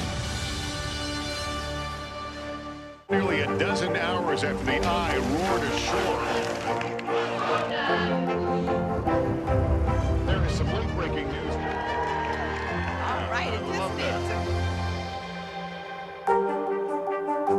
I'm Gotti Schwartz, and here are the stories we're watching tonight. Storms keep coming here in California. Some of the big headlines trending like crazy on social media. This is what my voice sounds like when I clone it. That wasn't me. You gotta see this. Stay tuned now, weeknights on NBC News Now. All right, so as you may have noticed, we are officially now in the Barbenheimer era. Tomorrow, Barbie and Oppenheimer, they're both about to be released. So we have a lot of people who are excited. A lot of people are headed to the theaters. And we also have Brian here to break down what we should expect to see. Brian, How are you? kick us off. It's so good to see you. It's good to see you both. Yes. This is a big weekend, and it's the first really big double feature weekend since the strike began, of course. Let's take a look at how we're expecting to see both of these films doing. First of all, Barbie, we're looking at about 100 million box office take prediction. Wow. 90 to 40, 140. It's going to lean on the high side for sure. Wow. And then Oppenheimer, 40 to 60 million. Important to note that Oppenheimer is longer and it's in fewer theaters. Oh, interesting. I didn't know that. Yeah, so, you know, Barbie's about 2 hours. Oppenheimer is 3 hours. A lot of this is driven by the most unlikely double feature pairing. You know, people are really kind of they're both supporting each other, even though they're different, obviously different casts, different studios. But the public has like kind of gotten behind this as something to do this weekend is go to both. The question is which order. I was going to ask, which one are you going to see first? Okay, well, your producer, Zach, he's going to watch Oppenheimer second. He's watching Barbie, then Oppenheimer, I think. No, I both feel like, move. I think you need a palate cleanser. I think it needs to be the opposite. Yeah, he's supposed to be watching Barbie with us, with the team. Okay, well, then I may have gotten someone in trouble. I think Zach. Okay, well, you're going to have to answer that. A lot of people, though, do seem to be doing this double feature thing. AMC Theater says they have that nearly 40,000 people have bought tickets to do this 5-hour marathon. It's pretty remarkable. That's a 5-hour day, not counting the gap. I'm hoping there's like a little gap in between. Don't people have to work? Hold on, wait a minute, folks. But that's a big deal. Oh, let's look at the Rotten Tomatoes review. So we haven't seen viewer responses, but the critics have weighed in, and it's actually good for both. Barbie set about an 89%. By the way, anything above an 80 on Rotten Tomatoes, I think pretty is good. great. Yeah. And then Oppenheimer, 92%. So these are both good scores. So critics are generally favorable, very positive about these. This is interesting because it's coming, as we said, about around the time of the strike, and it's a really heated time where you're not seeing the stars promoting these at live events. You're seeing some interviews that were taking place beforehand, but now you're not seeing any of that. So it's really driven by, you know, the press and existing interviews. It's a really unique moment. When we look at sort of this double strike, how does that affect streamers? I know that streamers, some are talking about not releasing their ratings. What does that mean on residuals? That's really coming to a head right now in the middle of the strike. You know, Fran Drescher was giving an interview with Bernie Sanders, of all folks, at his podcast, and she spoke about her take, and she thinks we really don't know how successful any show is because they will not release that information, which I think is going to end up becoming against the law. And a lot of reasons this is important. It's, you know, residuals are based on the amount of time something reruns, technically in syndication. On streaming, it's always out there, and we know they're making money from it. I don't know if you remember, they sold the Friends catalog for $100 million. Stop, was it a few years back? Yeah, that's reported by the New York Times a few years back. So they're making the money, and celebrities like Mandy Moore talked about getting a 1-cent check because we just don't know, and even an agent can't negotiate how well a star's clout is when you don't know how well their show is doing. So it does affect residual payments, and getting those analytics out there in front of people, I think is good for everybody. It's important. It really is important. Yeah, so I think we're going to have to see some sort of compromise there. Okay, so in terms of shows for people to watch while this is still happening, reality TV, a lot of people are already into that. Right. Now might be the time to really get more into it. What's up with the Well, new there's a lot of Bachelor? news in reality. First of all, because it's exempt from the strike, and they made some interesting announcements about some reality shows. The Golden Bachelor, I don't know if you saw about that, right? 71-year-old Gary Turner is the new Bachelor. I actually am probably more likely to watch this than the original 100%. Bachelor. Me The too. only thing thing is, 100%. if he makes a bachelorette cry, I'll be brokenhearted if I see a 70-year-old woman I cry didn't that think she gets about rejected. that. So that hurts. He's just like a real guy from Indiana, 71 years old, a widow of 6 years or 7 years, and he's ready for love. So that's going to be big. I think so many people are going to be rooting for him. I think so too. So many people. Yeah. And then we have a reality competition based on the Squid Game Challenge. And you remember in that show, they actually die if they lose Yes, the challenge. they do. This is adapted slightly Want to for be real part of this people. reality I show? would not. Yeah, It's horrible. no, thank you. But they are competing for, I think it's 456 million, 4.56 million. Yes, Okay, not I will do it. 456. Okay, I risked my life for that. I might even die for that. 4.56 million to win that prize. So if you look at the promo, as you probably saw there, a lot of the challenges are obviously based on that successful series, which was really gripping and terrifying. It was really and scary. compelling. There's this red light, green light game. Oh my gosh, there's so much coming up. Brian, this has been incredible. Entertainment journalist and pop culture expert, Brian Balthazar. you. Brian, thank you for joining us. Thanks so We much. appreciate it. Stay with us. You're watching NBC News Daily.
Do the summertime.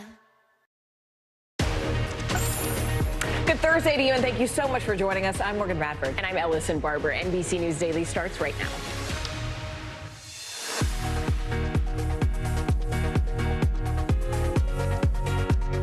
Today is Thursday, July 20th. Speaking out, we're hearing for the first time from the family of the American soldier who's being held captive in North Korea.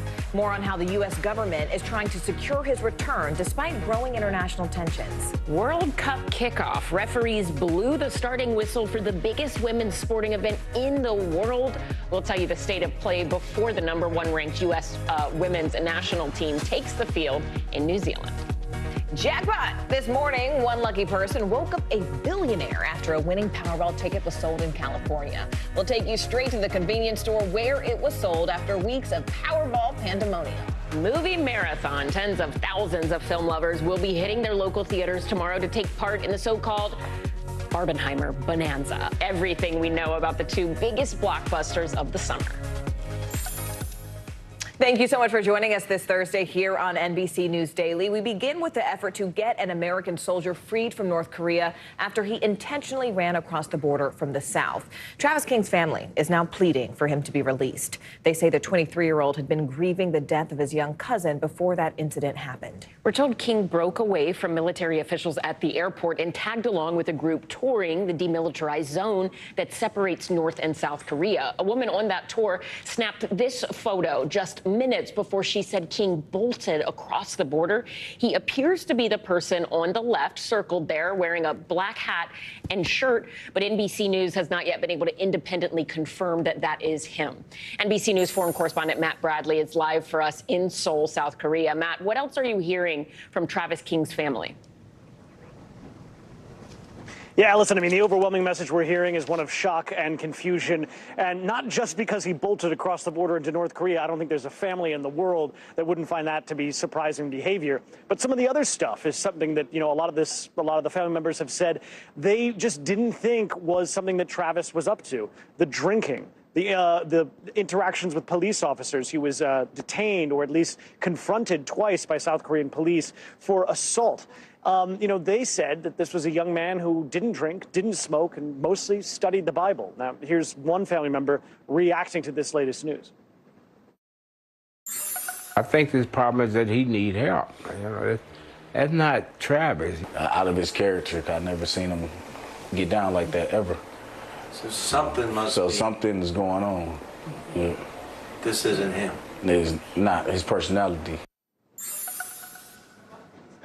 Now, my colleague Courtney Kuby spoke with the Secretary of the Army today, and she actually mentioned that Private Travis was almost certain to face further disciplinary measures after he returned to the United States. We don't know this young man's motive, but the fact is if he was trying to escape those disciplinary measures, then he has definitely jumped from the pan into the fire by throwing himself into North Korea, which some describe as one of the largest open-air prisons in the world.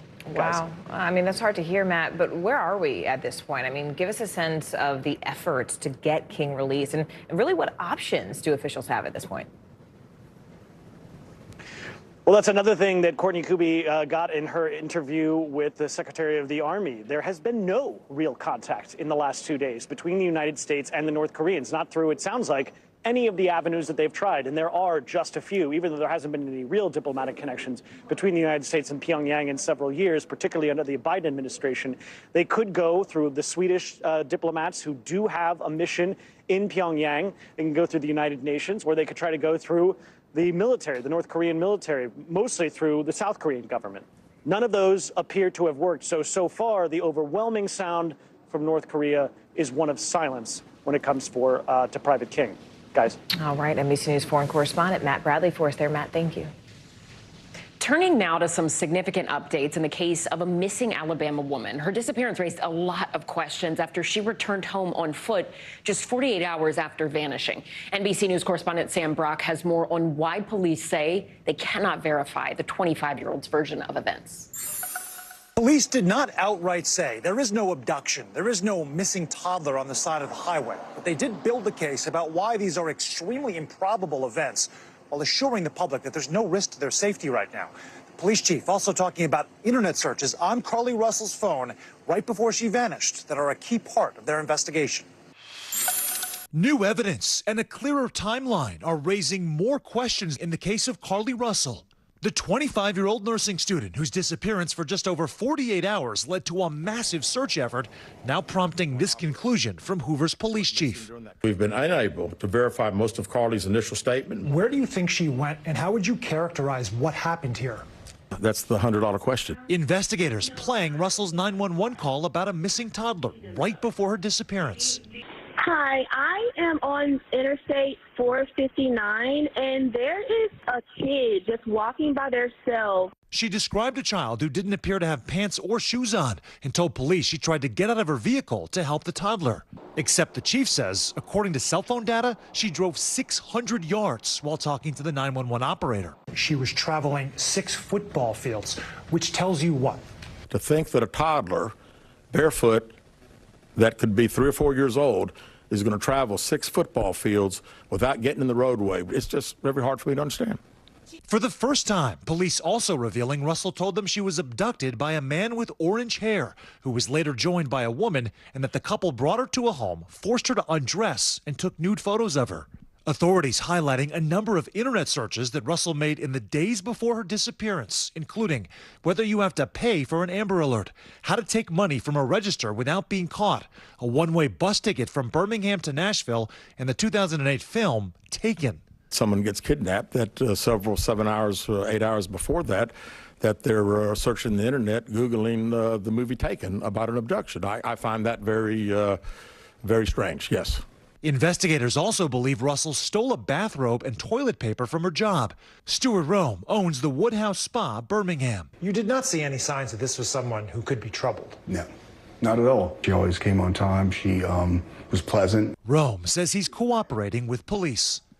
The number one concern is at Carly's home, safe with her family. Hoover police also tell us they have not spoken to Carly Russell since that initial statement, but they are planning on doing so. The police chief also said that there are other internet searches that really would provide some insight into her mindset, but that he cannot disclose them because of privacy concerns.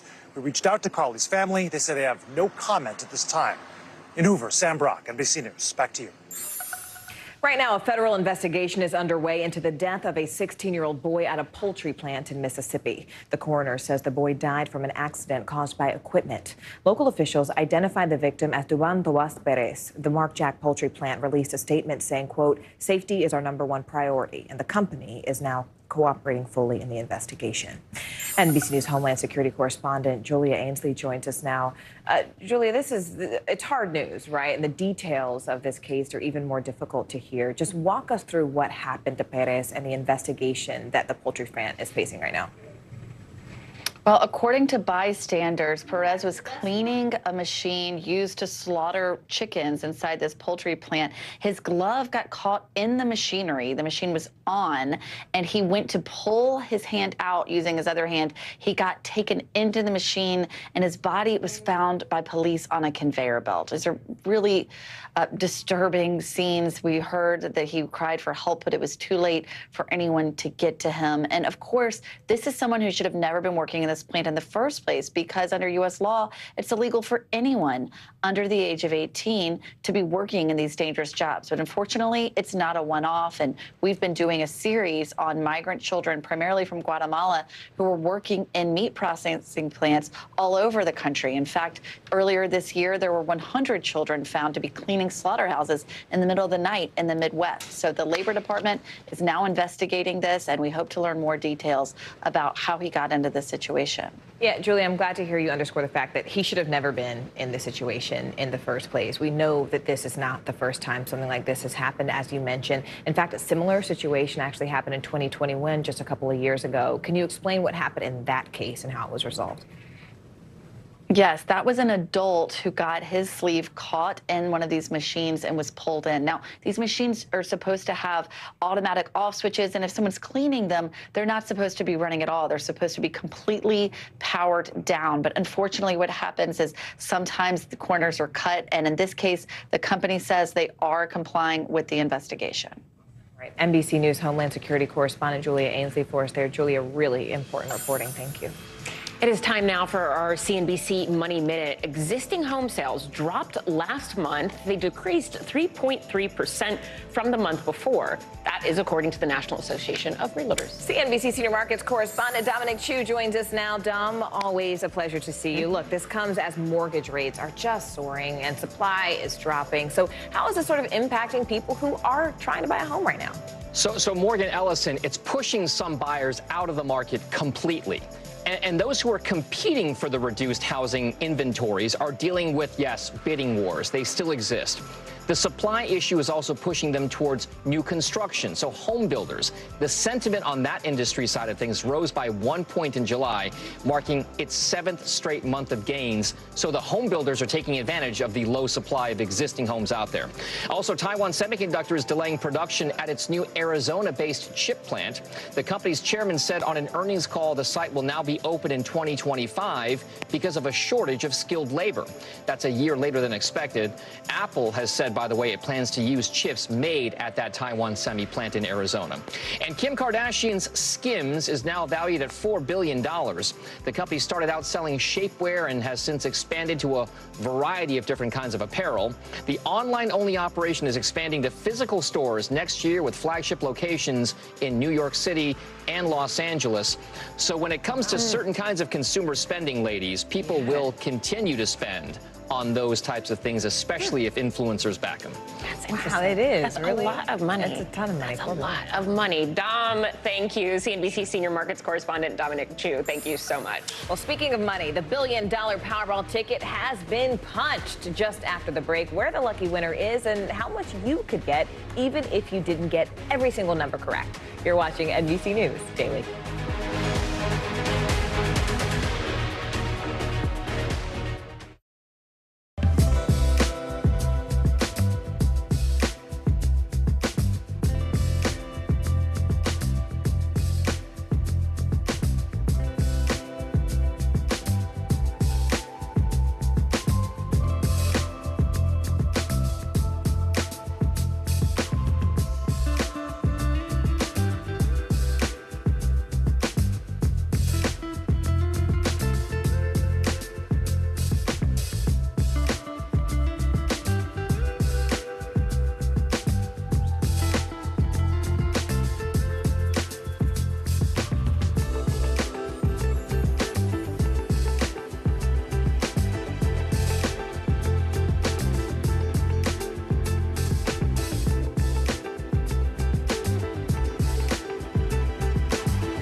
News lives in the now. Look at this. You can't even see anything anymore. Let's break down what we know. You gotta see this. News for the generation of now is NBC News Now.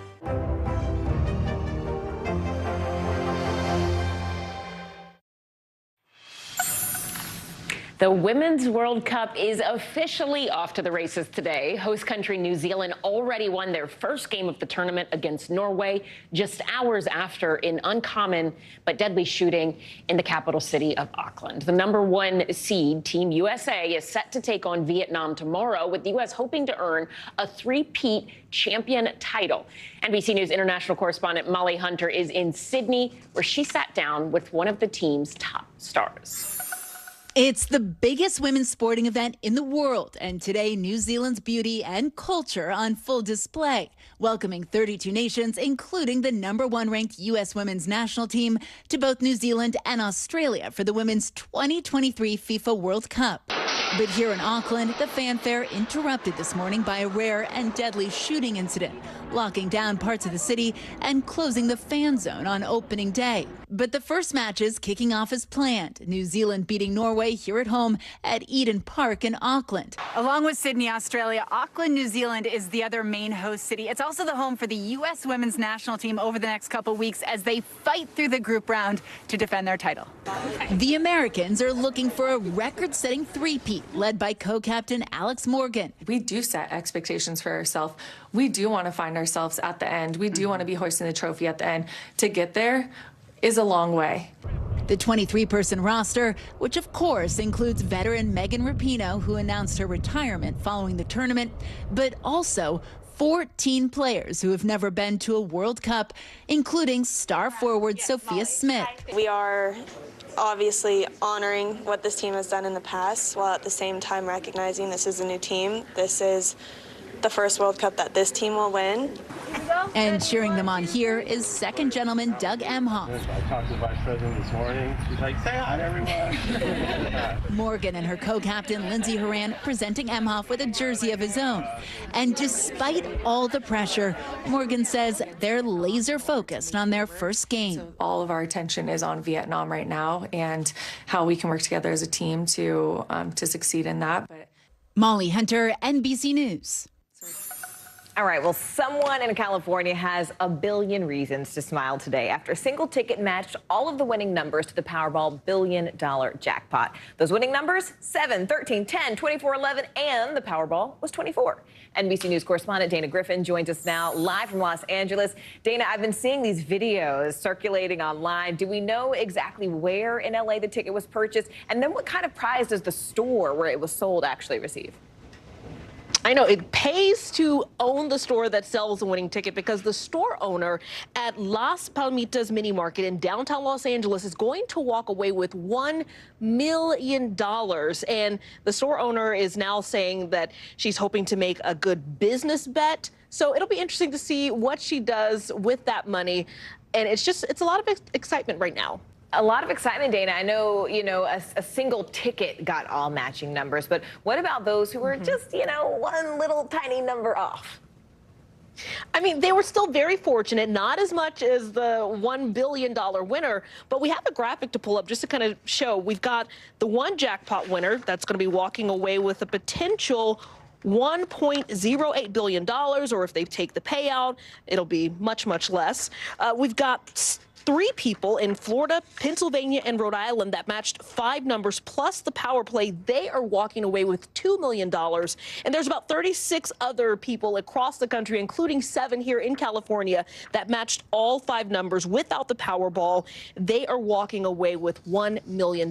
So it's really hard to complain when you pay $2 for a ticket and then you get $1 million instead. I mean, come on. Talk about a return on your investment.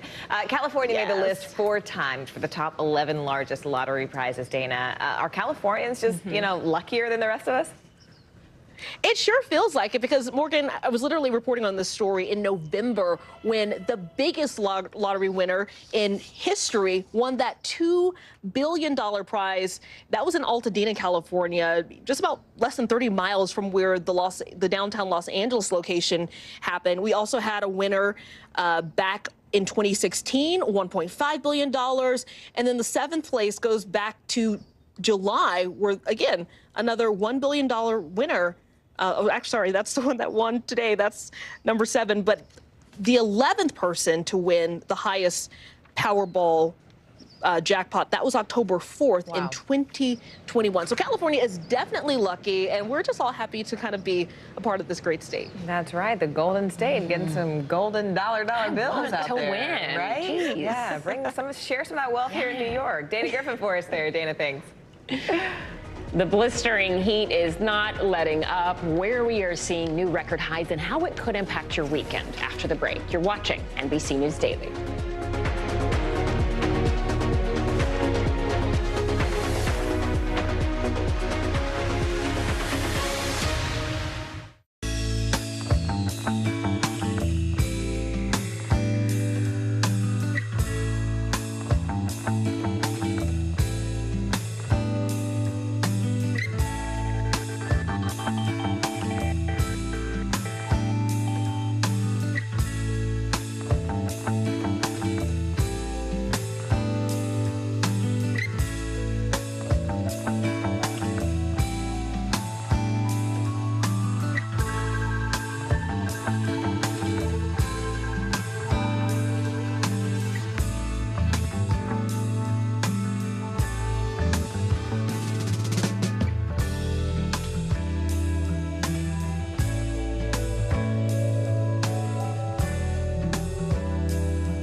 is raw. How hard is it to see it like this? Our house is no longer here, but we are here. Now is real. Let's break down what we know and then the big questions still outstanding. News for the generation of now is NBC News Now. The fire has grown leaps and bounds. You see behind me is typical. How you doing? Pretty bad. News for the generation of now is NBC News Now.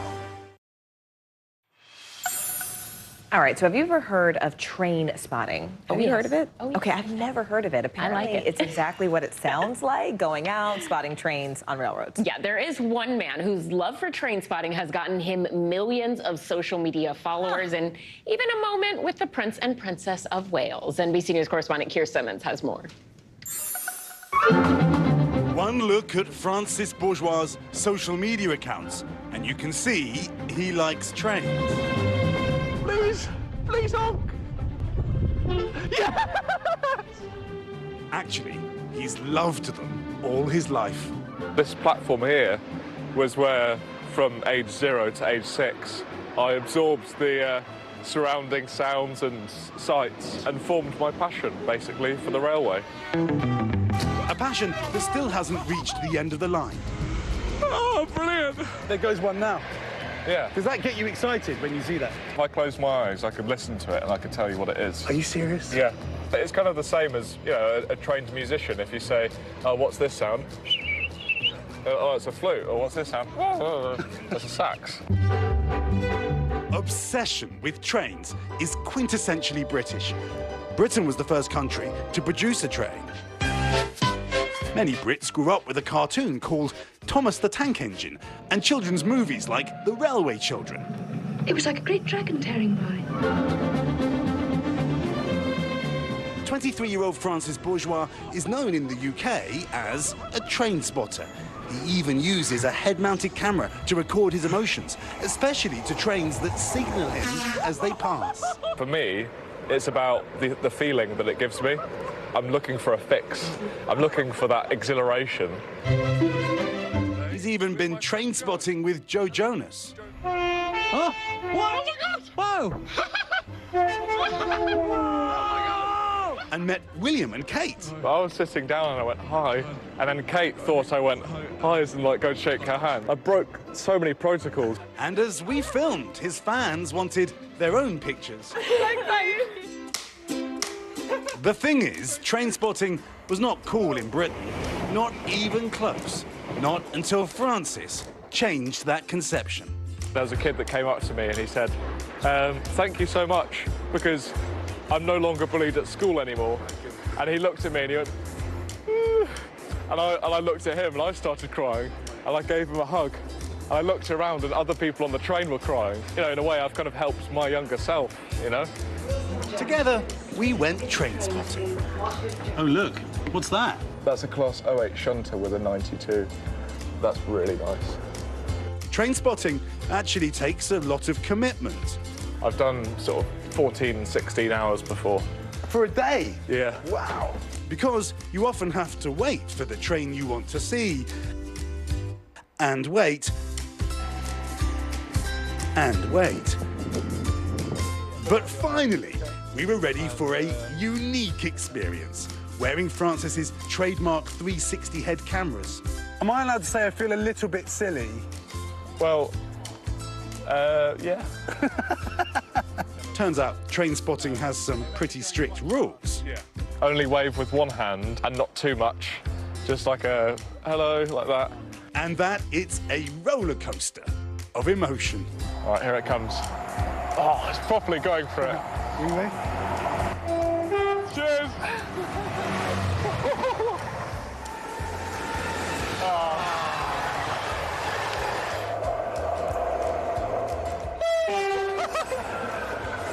There we go. For Francis, who's even written a book, having his passion accepted is the greatest high of all.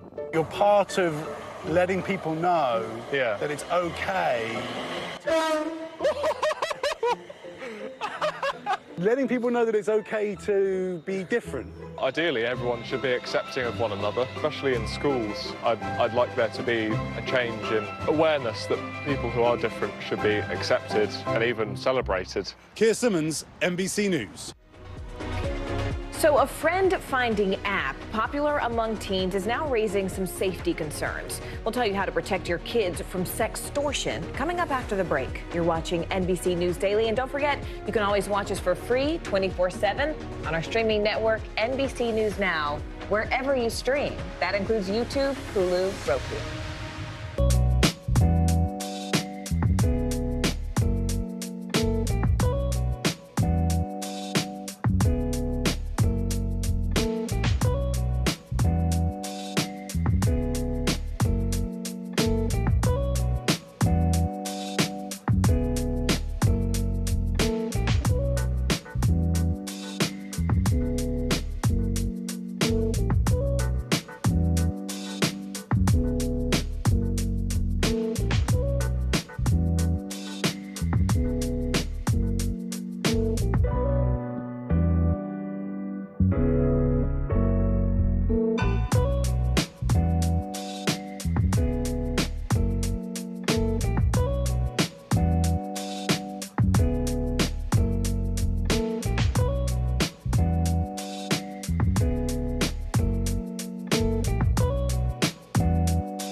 Do the summertime.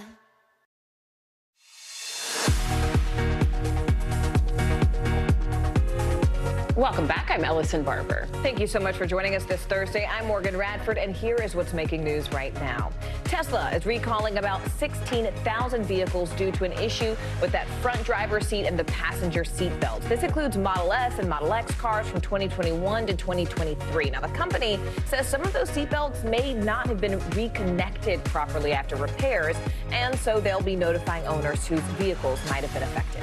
For the first time in years, New York City subway fares are going up. The MTA board voted to increase the cost of one ride to $2.90. That's up from the current price of $2.75. The price hike will take effect on August 20th. A lion is on the loose near Berlin with more than 100 police officers, veterans, other officials joining that search. Police say the big cat was spotted outside the Capitol in the middle of the night eating what seemed to be a wild boar. We still do not know where the lion actually came from and how it got loose.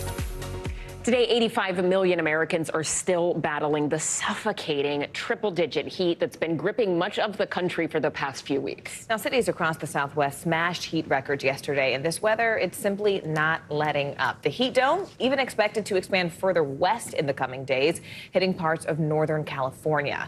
NBC News correspondent Marissa Parra is in Coral Gables, Florida, with the latest. Marissa, I know it is hot where you are. I just left Miami this weekend. What's the weather like across Florida today? I know this state has a huge elderly population, especially in the area where you are. It's extremely vulnerable to sort of these weather conditions. What's being done? Yeah, well, you already know just how hot it is, Morgan. I mean, just a cool 94 degrees it's expected to get up to today. So Miami-Dade County did put out a few measures in order to try to keep that population safe and cool, along with anyone else who needs it, really. So the county did put out 14 cooling shelters. They opened their doors, hopefully, to anyone who needs it. Morgan and Allison. Marissa, you were in Phoenix earlier reporting on the heat there. Yes. Walk us through the record-breaking temperatures across the country, and where do we think temperatures are going to still be broken? Yeah, I mean, Ellison, hot is hot, right? But the difference between a 94 degrees in Miami is going to feel very different from a 94 degrees in Phoenix, Arizona. So here it's, of course, a humid hot. In Phoenix, I mean, we're talking about, we felt upwards of 118 degrees. And that's not the heat index. That is just straight 118 degrees. So the difference being, it feels like you're walking out inside of an oven. I will tell you, the difference there is it was actually completely unbearable. You would not see people walking around in Phoenix like you're seeing people behind me. I mean, you know, people here in Miami are carrying around these fans like myself, but in Phoenix, honestly, it was so dangerous that you were not outside unless you absolutely had to be. I mean, take a look at the consecutive days. They broke a record for just the longest stretch of temperatures upwards of 110 degrees. That is at least 110 or higher. Lows have been in the 90s, and that is already proven to be deadly. Ellison, I know you and I have spoken about the people who've been getting third-degree burns in Phoenix, as well as people who have died just being from out in the heat. And many of those people have been those who are in that vulnerable population, the elderly. So when we talk about this heat dome, you mentioned it. It is shifting west. We get a quick break here in the southeast in Florida, Miami, but then it's going to shift back over sometime in the weekend. So, you know, just a little bit of a break before it comes right back over. Morgan, Ellison. NBC News correspondent Marissa Parra, thank you so much. We appreciate it. A social networking app that's popular with teens and young adults, it's in hot water today. In fact, child safety watchdogs claim it's been used to extort users by tricking them into sending sexually explicit photos. Yeah, this app is called Wiz. It advertised itself as a safe space to meet new friends.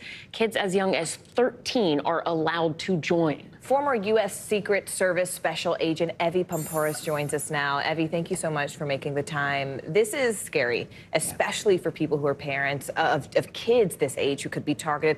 First, just tell us about this app. I understand it's been downloaded 14 million times. Why is this French app different?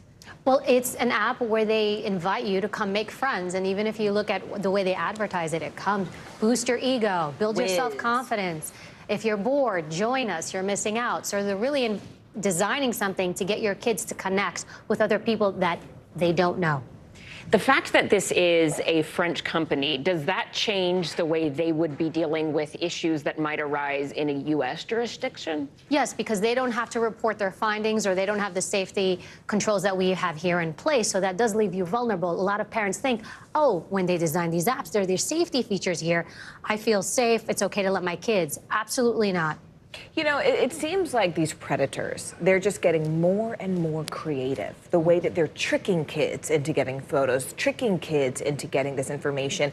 What are some of the more creative traps that parents need to be on the lookout for? I'm going to tell you unequivocally, kids shouldn't have phones. They just should not.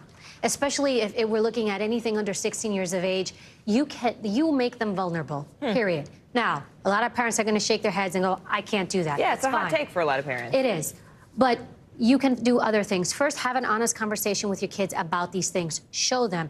Make an environment where if they are sextorted, first you can guide them, don't send these pics. But if this does happen to them, let them come to you. You want to create a space where you don't want them to do it, but that they can come to you. And if you see these chat-friendly apps, at least, delete, delete, delete. At least these types of apps. Because you don't know who you're inviting into your child's head and home. That's and I do want to just take a look at this. I mean, we have this graphic here on the screen. You can delete friend-finding apps. That's a good distinction. Don't hesitate to go through the phone. Ban young kids from having a phone, or as you're saying, set an age limit. And go through your kids' phones. So many parents, well, you know, I want to trust them. No, you don't. It's not their fault. People, scammers, and these scammers are from all over the world. So there's another issue with extradition. They're doing it from other countries. So the United States can't catch everybody. So absolutely, parents, be a parent. Don't be afraid. Be sturdy with this. You're protecting your kids. They may hate you for it now, but later they will appreciate it. Very quickly, when you're talking about these apps, say you are a parent that doesn't know every single name, and the icons can look different, right? Sometimes the chat apps look like they might be a game. Is there any like telltale sign to identify what apps they're using, or you just have to stay on top of it? So here's the issue. If you don't give them a phone, you don't have to worry about it. But if you give them a phone, then it's on you to go through each one, take their phone, and see what's on it, and delete, and do your research. All right. Evie Pomporos, thank you so much for being here and explaining all of that. We really appreciate it. Thanks, Evie. Turning now to Texas, where more than a dozen women are suing the state over its abortion law. That law says that pregnant women can get an abortion up to 6 weeks only if their life is at risk. Some doctors say it is not clear what constitutes at risk and that they could lose their license or even face jail time if they break the law. Now, a judge has to decide whether to exempt women who have risky pregnancies from this law within the state of Texas. MSNBC anchor Lindsay Reiser has been following the story since the beginning. Lindsay, what is the latest from the hearing that's been happening today? What is the state saying in response to all this? So the plaintiffs want the judge to grant a temporary injunction on this abortion ban for women with risky pregnancies. The state wants the judge to dismiss the lawsuit altogether. So we're going to put up some names of some of the witnesses we're hearing from today. For example, we heard from Dr. Aaron Coy. He's a doctor in the Oregon-Washington area, and he had testified to the fact basically he's being used as a national medical expert on fetal conditions, but the state has been trying to make an issue of the fact that he's not in Texas, not familiar with those laws. We just heard from Dr. Ali Raja, a Boston emergency room physician. He testified that the lack of clarity on this law would keep physicians from using good faith clinical judgment in patient treatment, but the state is again trying to say he's not in Texas and he's also not an abortion doctor, Morgan. And Lindsay, I mean, in addition to some of their testimony, some of these women just shared their stories in this press conference Wednesday. It was gut-wrenching to hear the things they described after the hearings wrapped up. Tell us about some of what they said. Well, we heard from a woman who said that she was forced to give birth to her baby who was stillborn, and now she has scar tissue in her fallopian tubes, doesn't know if she'll be able to have a baby again. We heard from a woman, Morgan, who got physically sick on the stand. She gave birth to a baby who gasped for air and then passed away after 4 hours. So we're going to continue to hear testimony today. Then we're going to hear closing arguments, and then the judge will rule on the case. Morgan Ellison. MSNBC anchor Lindsay Reiser for us there. Lindsay, thank you. Well, even if you did not win the Powerball, summer is a really good time to do a financial reset. That's right. Some experts say you should be checking in on your finances in the middle of the year, monthly and, of course, annually. So how do you do it? How do you start? CNBC senior personal finance correspondent Sharon Epperson joins us with some tips to help us. Sharon, always a pleasure to always see good you. to be here. So tell us, why the middle of the year? Well, listen, you're at the halfway mark. If you've made any mistakes, you can try to correct them. If you want to make sure you're reaching your financial goals, now's the time to look at your budget and see if you're getting there. It can be really simple. It doesn't have to be overwhelming. Just write on a piece of paper. Left side income, right side, the liabilities that you have. Those are all the mandatory expenses you have. And then see where you come out. You want to be making more money than you're spending. That's the bottom line. And this is a good time of year to do a recheck. So between the big rechecks of just all your finances, what are some smaller steps people can take and should be taking more frequently in between? Well, you want to keep your money mindset clear, and I think that starts with a clean wallet. Like, clear out all those receipts and all those extra credit cards. You only need 2. You don't need to have too many in there. Make sure that you're doing an update and reviewing your credit card, your bank statements. If there are any errors in there, you want to make sure you flag that and you take care of that and correct that. It could be identity theft too, so that's very important to look at as well. And when you talk about sort of reviewing, what are the things we should be reviewing when we do sort of this annual or even monthly checkup? Well, the credit reports are key. You can get a free credit report from each of the 3 credit bureaus once a year, every 12 months. And so you want to make sure you go to annualcreditreport.com and get a copy of that, go over that, make sure there are no errors and change them if there are. And also a good time to look at your homeowners or renters policy as well as your auto policy. Make sure you're paying the rate that you should be paying. Maybe you could get a little bit of a reduction there if you shop around. And if you don't have disability insurance, or even if you do through work, good time to look at that and see whether or not you should supplement that as well. Every few years, Always review your estate plan, look at the beneficiaries, if those have changed on your life insurance. Again, you've had a big change in the past year. This is a time to look at that over and see what you need to do in terms of the healthcare proxy, the person who makes healthcare decisions for you if you can't, the person who makes financial decisions for you if you can't, and then the beneficiaries that are in all your policies and your retirement accounts. My little brother was very disappointed to learn that he was booted off. There's a new baby in town, Miller. Sorry. Right. So you've done it. You know how important it is. Absolutely. All right. Absolutely. CNBC senior personal finance correspondent Sharon Epperson, thank you so much for joining us. Thanks. Barbenheimer weekend is officially here. The big box office expectations for the blockbuster of the summer straight ahead. More NBC News Daily right after this.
I'm Gotti Schwartz, and here are the stories we're watching tonight. Storms keep coming here in California. Some of the big headlines trending like crazy on social media. This is what my voice sounds like when I clone it. That wasn't me.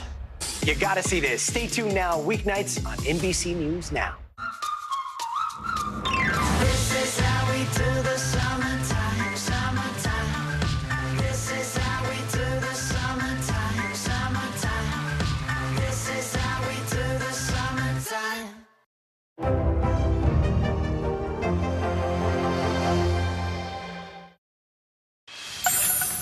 All right, so as you may have noticed, we are officially now in the Barbenheimer era. Tomorrow, Barbie and Oppenheimer, they're both about to be released. So we have a lot of people who are excited. A lot of people are headed to the theaters. And we also have Brian here to break down what we should expect to see. Brian, How are you? kick us off. It's so good to see you. It's good to see you both. Yes. This is a big weekend, and it's the first really big double feature weekend since the strike began, of course. Let's take a look at how we're expecting to see both of these films doing. First of all, Barbie, we're looking at about 100 million box office take prediction. Wow. 90 to 40, 140. It's going to lean on the high side for sure. Wow. And then Oppenheimer, 40 to 60 million. Important to note that Oppenheimer is longer and it's in fewer theaters. Oh, interesting. I didn't know that. Yeah, so, you know, Barbie's about 2 hours. Oppenheimer is 3 hours. A lot of this is driven by the most unlikely double feature pairing. You know, people are really kind of they're both supporting each other, even though they're different, obviously different casts, different studios. But the public has like kind of gotten behind this as something to do this weekend is go to both. The question is which order. I was going to ask, which one are you going to first. Okay, well, your producer, Zach, he's going to watch Oppenheimer second. He's watching Barbie and then Oppenheimer, I think. No, I bold move. I think you need a palate cleanser. I think it needs to be the opposite. Yeah, he's supposed to be watching Barbie with us, with the team. Okay, well, then I may have gotten someone in trouble. I think Zach. Okay, well, you're going to have to answer that. A lot of people, though, do seem to be doing this double feature thing. AMC Theater says they have that nearly 40,000 people have bought tickets to do this 5-hour marathon. It's pretty remarkable. That's a 5-hour day, not counting the gap. I'm hoping there's like a little gap in between. Don't people have to work? Hold on, wait a minute, folks. But that's a big deal. Oh, let's look at the Rotten Tomatoes review. So we haven't seen viewer responses, but the critics have weighed in, and it's actually good for both. Barbie about an 89%. By the way, anything above an 80 on Rotten Tomatoes, Yeah, I that's think pretty is good. Yeah. And then Oppenheimer, 92%. So these are both good scores. So critics are generally favorable, very positive about these. This is interesting because it's coming, as we said, about around the time of the strike, and it's a really heated time where you're not seeing the stars promoting these at live events. You're seeing some interviews that were taking place beforehand, but now you're not seeing any of that. So it's really driven by, you know, the press and existing interviews. It's a really unique moment when we look at sort of this double strike. How does that affect streamers? I know that streamers, some are talking about not releasing their ratings. What does that mean on residuals? That's really coming to a head right now in the middle of the strike. You know, Fran Drescher was giving an interview with Bernie Sanders, of all folks, at his podcast, and she spoke about her take, and she thinks we really don't know how successful any show is because they will not release that information, which I think is going to end up becoming against the law. And a lot of reasons this is important. It's, you know, residuals are based on the amount of time something reruns, technically in syndication. On streaming, it's always out there, and we know they're making money from it. I don't know if you remember, they sold the Friends catalog for $100 million. Stop, was it a few years back? Yeah, that's reported by the New York Times a few years back. So they're making the money, and celebrities like Mandy Moore talked about getting a 1-cent check because we just don't know. And even an agent can't negotiate how well a star's clout is when you don't know how well their show is doing. So it does affect residual payments, and getting those analytics out there in front of people, I think is good for everybody. It's important. It really is important. Yeah, so I think More we're going to have to information see is always some better. sort of compromise there. Okay, so in terms of shows for people to watch while this is still happening, reality TV, a lot of people are already into that. Right. Now might be the time to really get more into it. What's up with the Well, there's a lot of news in reality. First of all, Yeah. because it's exempt from the strike, and they made some interesting announcements about some reality shows. The Golden Bachelor, I don't know if you saw about that, right? 71-year-old Gary Turner is the new Bachelor. I actually am probably more likely to watch this than the 100%. original Bachelor. Me The too. only thing is, 100%. if he makes a Bachelorette cry, I'll be brokenhearted if I see a 70-year-old woman I didn't cry even that she think gets about rejected. that. So that hurts. He's just like a real guy from Indiana, 71 years old, a widow of 6 years or 7 years, and he's ready for love. So that's going to be big. I think so many people are going to be rooting for him. I think so too. So many people. Yeah. And then we have a reality competition based on the Squid Game Challenge. And you remember in that show, they actually die if they lose Yes, the challenge. they do. This is adapted slightly for real people. I would not. No, thank you. But they are competing for, I think it's 456 million, 4.56 million. Yes. Okay, I will do it. I risked my life for that. I might even die for that. 4.56 million to win that prize. So if you look at the promo, as you probably saw there, a lot of the challenges are obviously based on that successful series, which was really gripping and terrifying. It was really and scary. compelling. There's this red light, green light game. Oh my gosh, there's so much coming up. Brian, this has been incredible. Entertainment journalist and pop culture expert, Brian Balthazar. you. Brian, thank you for joining us. Thanks so We much. appreciate it. Stay with us. You're watching NBC News Daily.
Kelly. It's good to be with you tonight. The debt ceiling. Here's why this matters. Please, please don't have your eyeballs glaze over. Here's why this matters. Talk to us about what we're supposed to call this. Is it a bailout? Is it a backstop? There's a difference because it matters whose money is being used to prop up these banks. We think we're getting close to this news conference. I will be honest with people. This is like an awkward moment where we think we're like right there. You're going to have to like tap dance with us maybe a little bit. I do have my tap dancing shoes on, not to worry. Tomorrow marks 1 year since Rochester police officer Anthony Mazurkowitz died tragically in the line of duty. NBC News correspondent Harry Smith shows us how one of his former colleagues is now honoring his legacy in a very special way. Maybe you heard about this a few weeks back. A retired Rochester, New York police officer running 50 marathons in 50 days through 8 states. Brett Soborowski told us he ran to raise money for the family of and to bring honor to fallen comrade Tony Mazurkowitz. I just knew I wanted to do something. I wanted somehow to make a difference and show his family and to honor his sacrifice.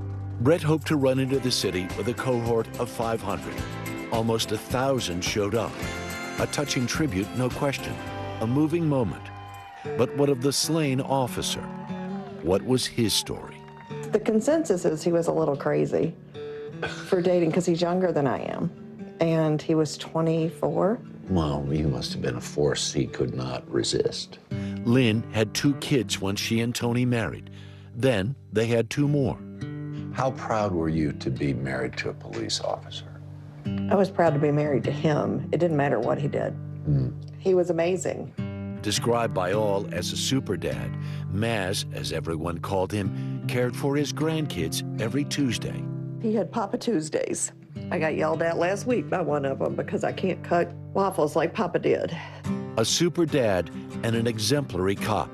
Citations and awards filled his record, 29 years on the job. Rochester Police Force members Kenny Caniglio, Kelly Lusk, and Michael DiPaola filled us in. Tony's a cop's cop.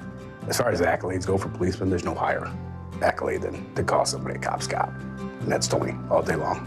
Yeah, you 100% want to be around him. Made you a better cop, made you a better person. He was a rock in the unit, a mentor, a leader, and he was hilarious. He absolutely was, yes.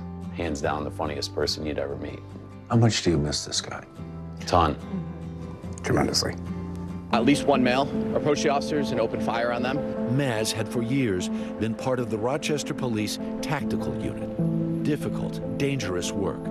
Yet Lynn was certain Maz would always make it home.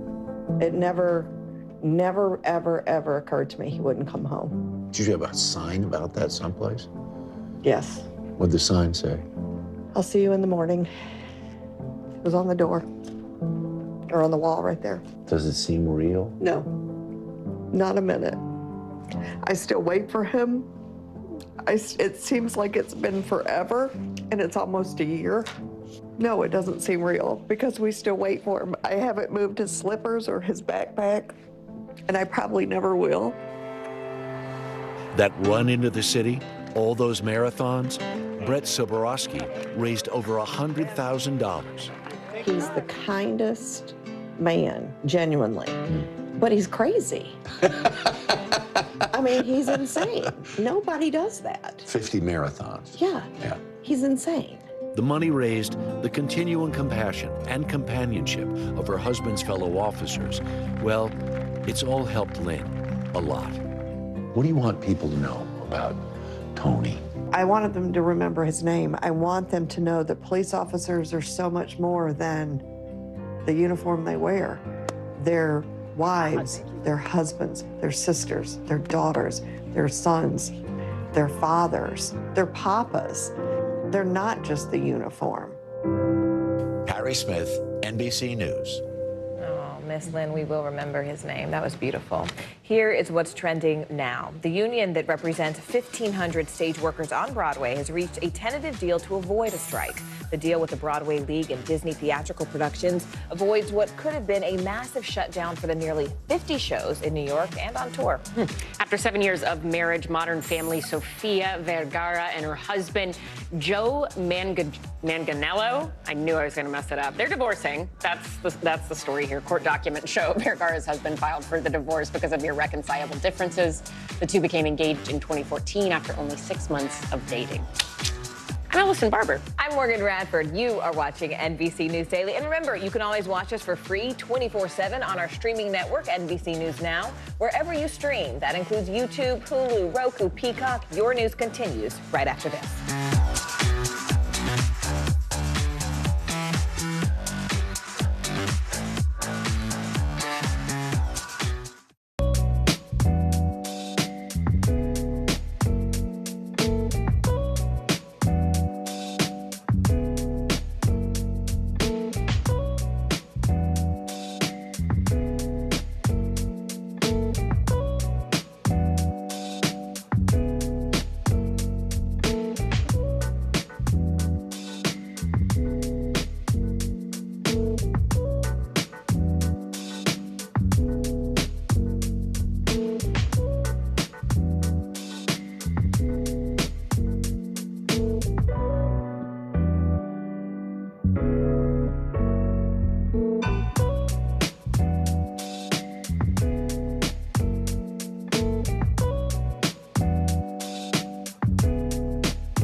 People really don't know what's going to happen. Nearly a dozen hours after the eye roared ashore.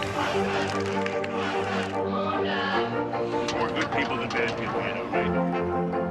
5 seconds, 4, 3. There is some late-breaking news. 4 hours into the Iowa caucuses by the Vanner and then Richardson. All right, it just me too.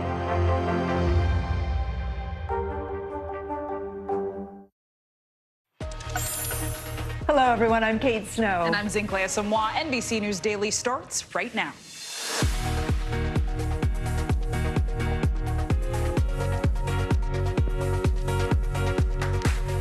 Today, Thursday, July 20th, 2023, triple threat, 3-digit temperatures putting tens of millions of Americans at risk. And now one region mostly spared by the heat wave so far is about to broil. Bill Cairns is tracking the temperatures. Animals in danger. The oppressive heat is not just dangerous for humans. What shelters are doing to protect dogs and cats from these unrelenting temperatures. Not adding up, police say they cannot verify much of an Alabama woman's story about her disappearance, how her family is responding to the growing skepticism. And check, please. Somebody in America has 1 billion reasons to be elated where the winning Powerball ticket was sold and what all that money could actually buy. We don't live in California, but many of you do, so maybe. Maybe. It is 11 a.m. in Reno, 1 p.m. in Shreveport, 2 p.m.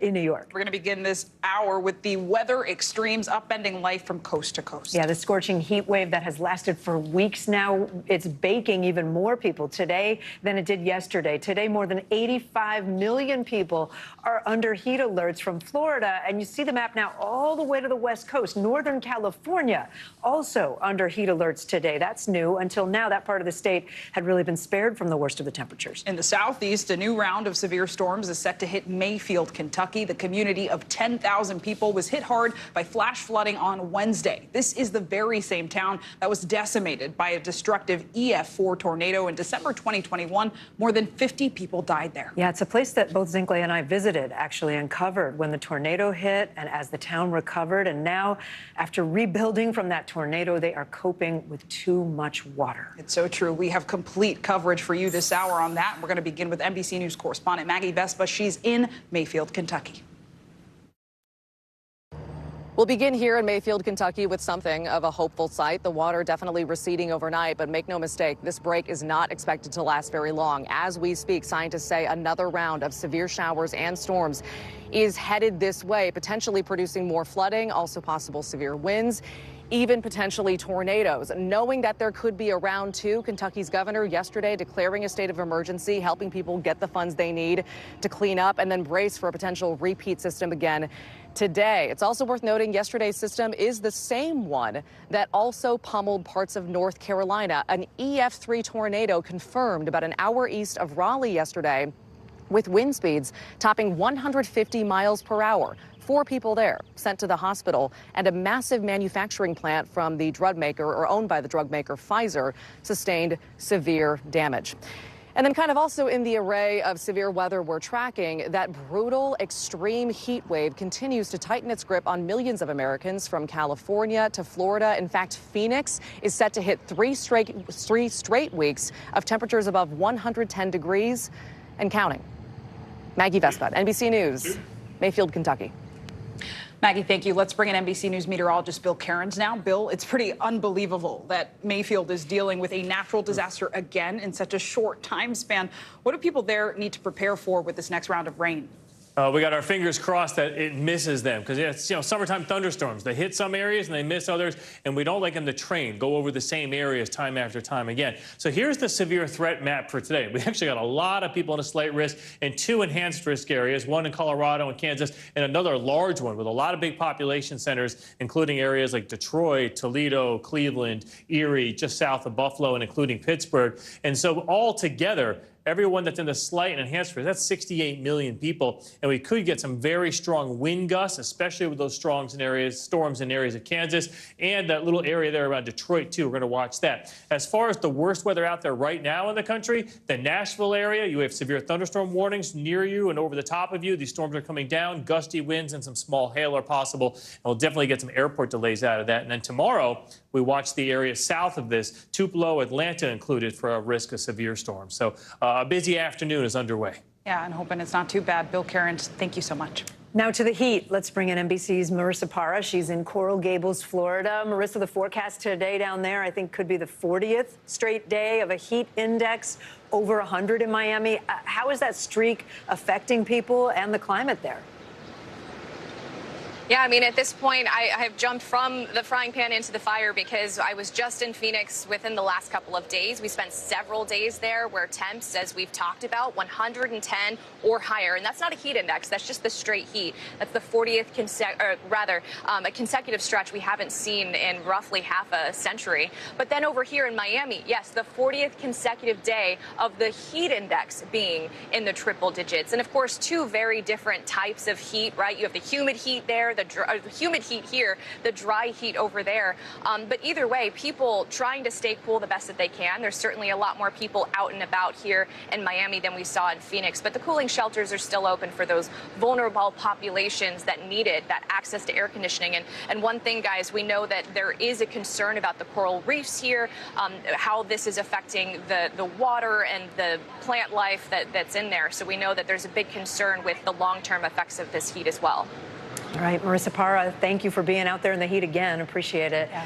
We are now hearing from the family of an American soldier being detained in North Korea. Army Private Travis King ran into the country during a tour of a Korean border village on Tuesday. The State Department says North Korea has not responded to any communication from the U.S. We are also learning new details about King's run-ins with police in South Korea. NBC News foreign correspondent Matt Bradley is with us from Seoul. Matt, these details coming from a South Korean government official, what did they say?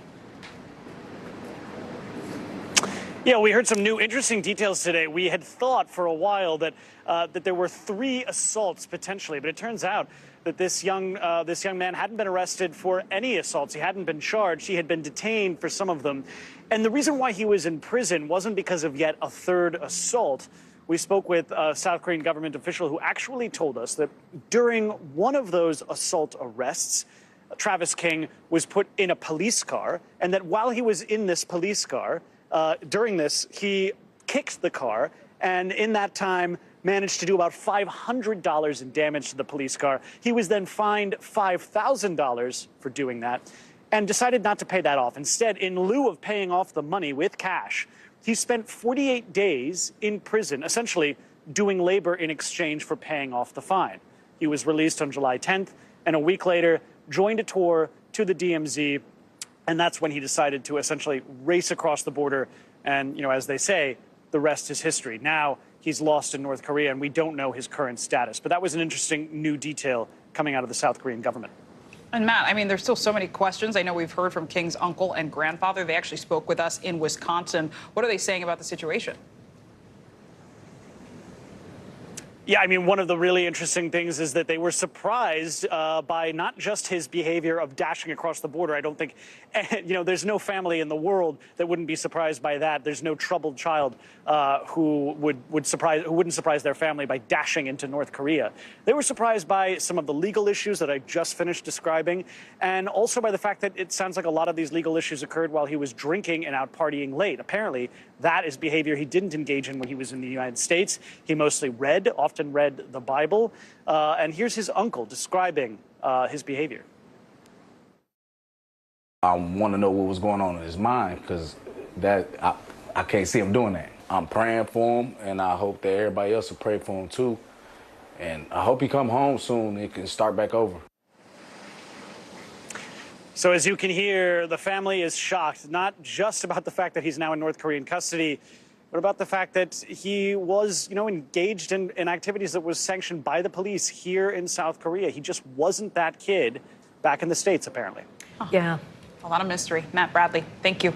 Someone in California, shifting gears here, woke up the luckiest person on the planet this morning. Yeah, after weeks of growing anticipation, not to mention dollar signs, somebody hit the Powerball jackpot. The winning ticket was sold at a convenience store in downtown Los Angeles. The jackpot topped out at just over a small $1 billion, the 3rd highest ever. The lump sum amount, a cool $558 million, though after federal taxes, that drops to an estimated $325 million. But is that all? That's all. But good news for the Powerball winner, California does not tax on lottery winnings. Oh, NBC News correspondent Dana Griffin is with us in Los Angeles. Dana, what's the buzz been like around L.A. since we heard this news?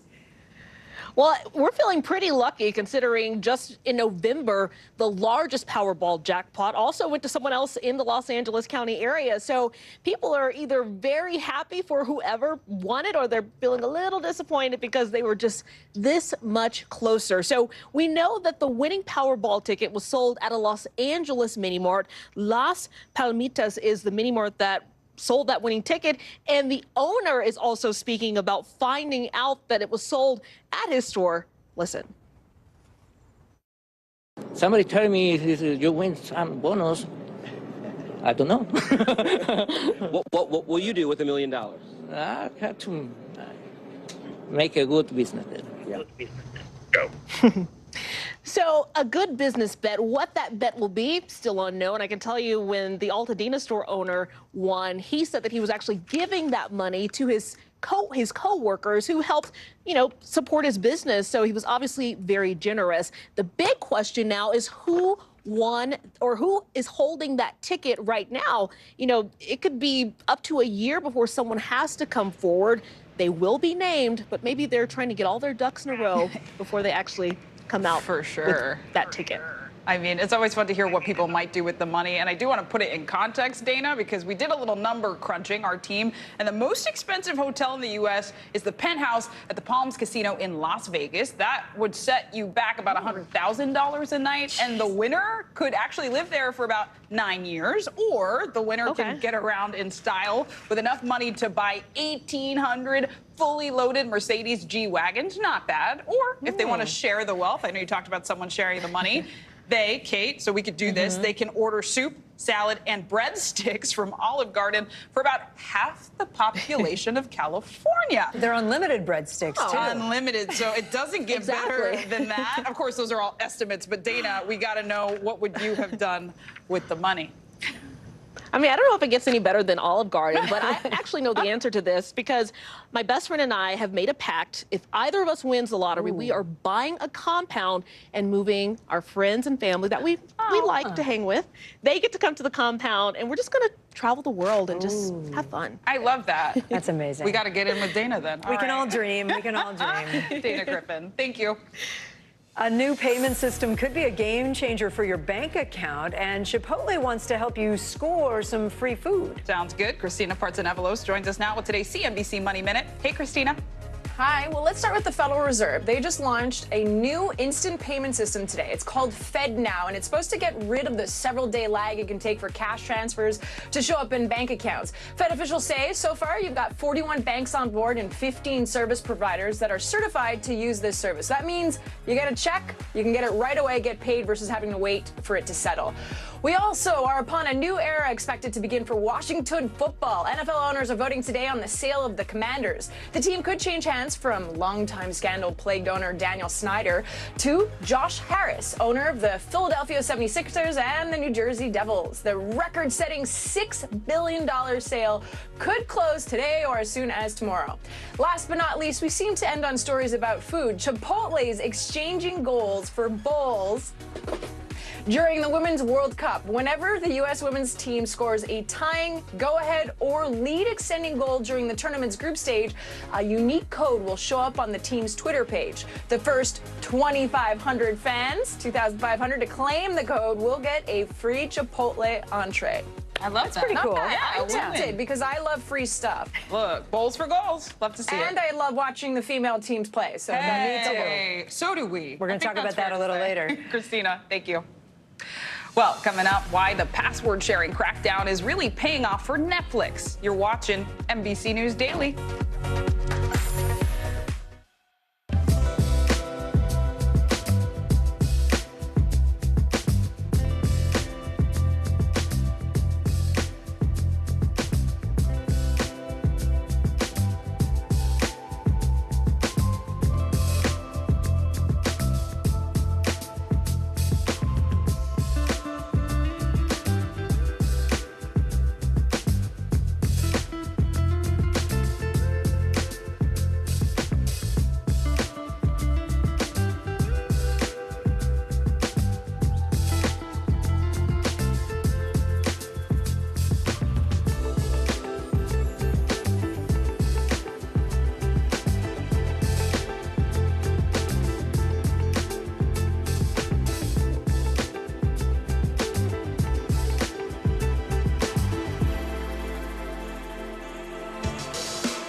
News lives in the now. It's coming at us every second. News is more now than ever. Look at this. You can't even see anything anymore. Now is raw.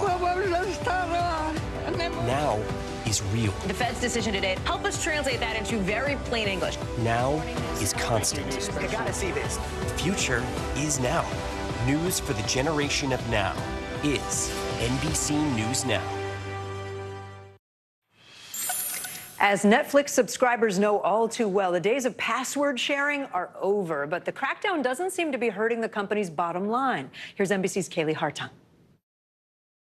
Netflix is signing in to blockbuster-sized profits and growth. The streaming behemoth announcing its second quarter earnings to the tune of $8.2 billion in revenue and the addition of nearly 6 million subscribers. That's more than triple what they saw last quarter. The report, the first since Netflix cracked down on password sharing and months into the introduction of its cheaper ad-supported membership option, which the company says will only continue to bring in more users. There's no question that Netflix is the king of streaming right now. They're the only ones that have a profit. They're the only ones really accelerating real meaningful growth. The good news for the streaming giant met with frustration by protesters as SAG-AFTRA marks its first full week on strike. We all love Netflix. We all love to binge a good show, but we want to get our residuals. We want to get paid for it.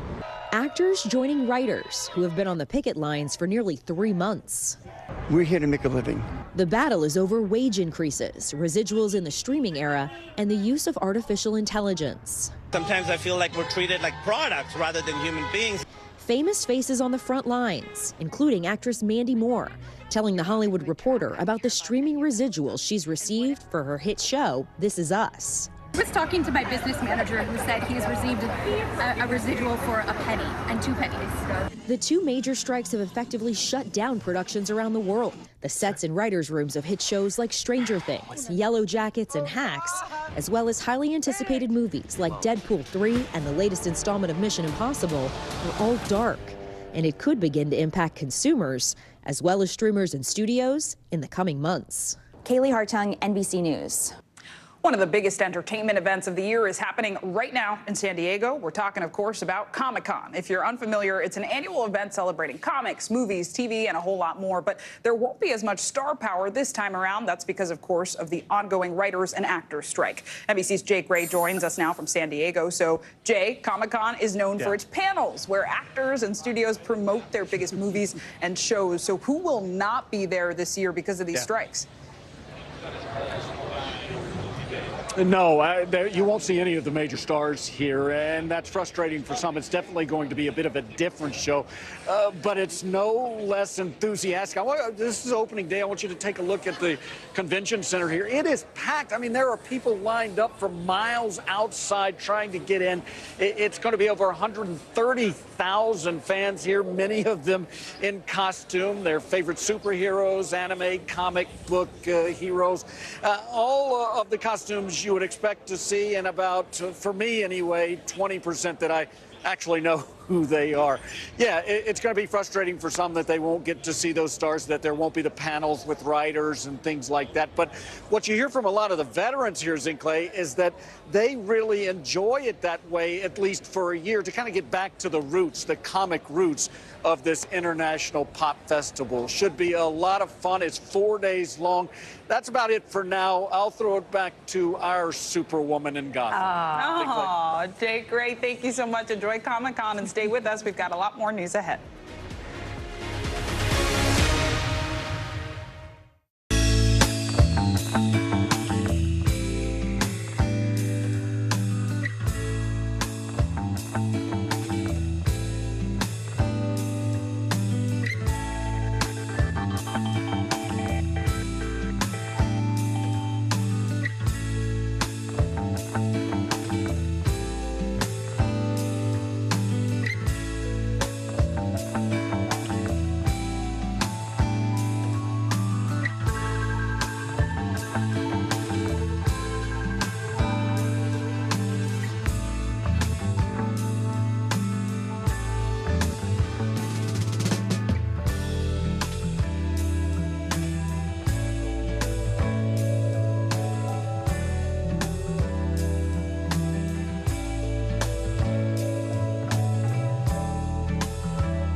Good morning, please. Good morning. Well, very in question.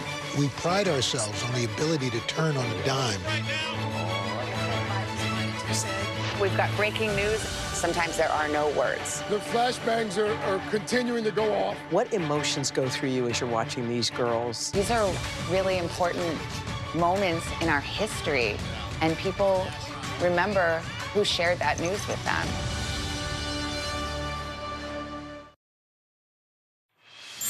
Welcome back. Are you feeling a little less pain at the pump these days? Well, gas prices have taken a tumble over the last year, but another cost of keeping a car has soared. June's Consumer Product Index found car insurance rates absolutely blew through the moonroof, up nearly 17% year over year. CNBC's Contessa Brewer is here to explain what's driving this surge. So, Contessa, I know you've been looking at a lot of data on insurance today. Can you just explain what's going on with car insurance rates? Why are they so high right now?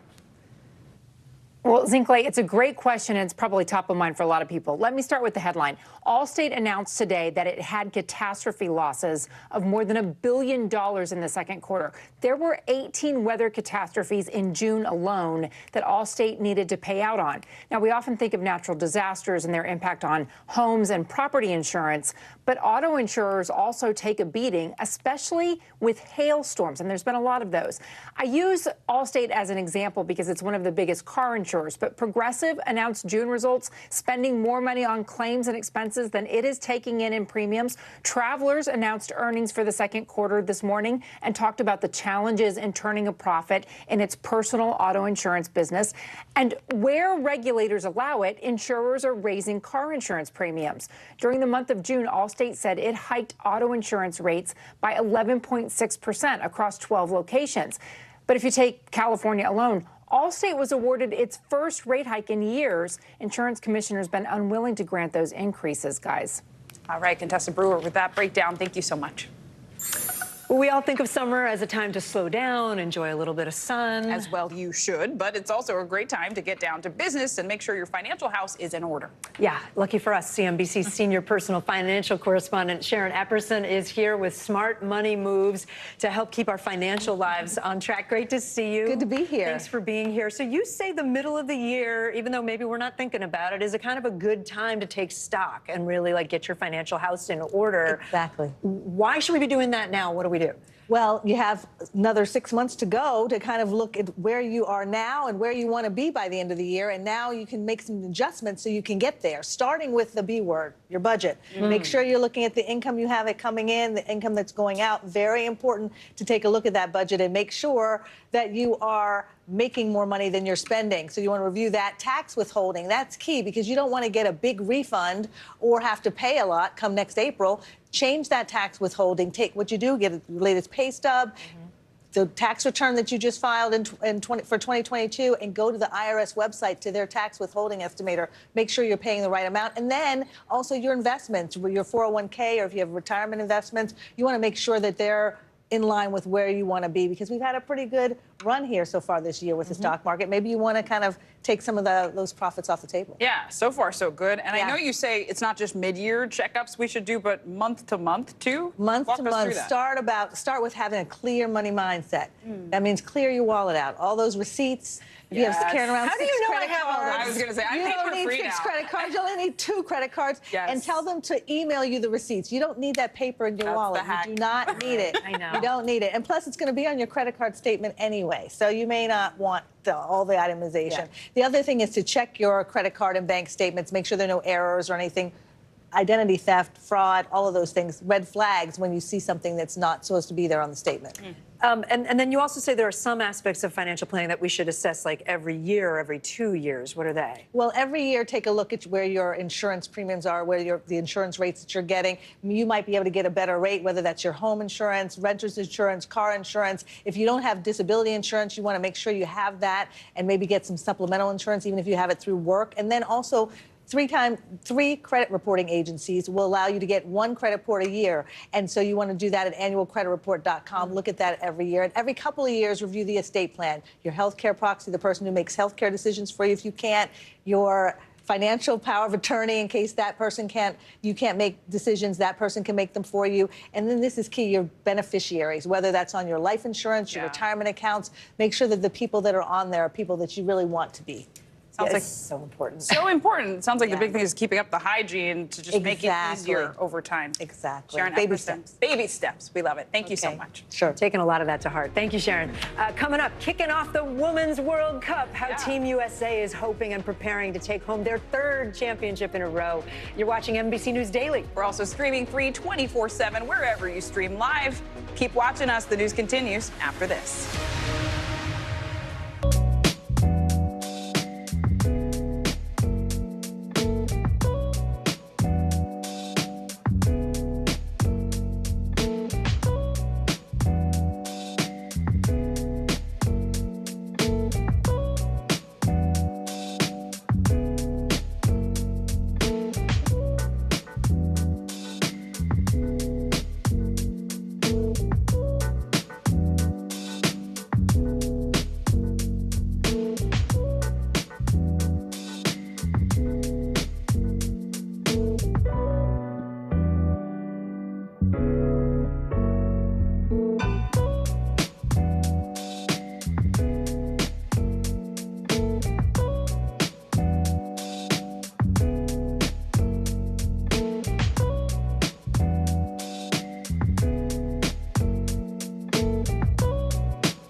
Thanks for tuning in. I'm Gotti Schwartz. Here are the stories we're following tonight. Storms keep coming here in California. The U.S. government just declassified this video.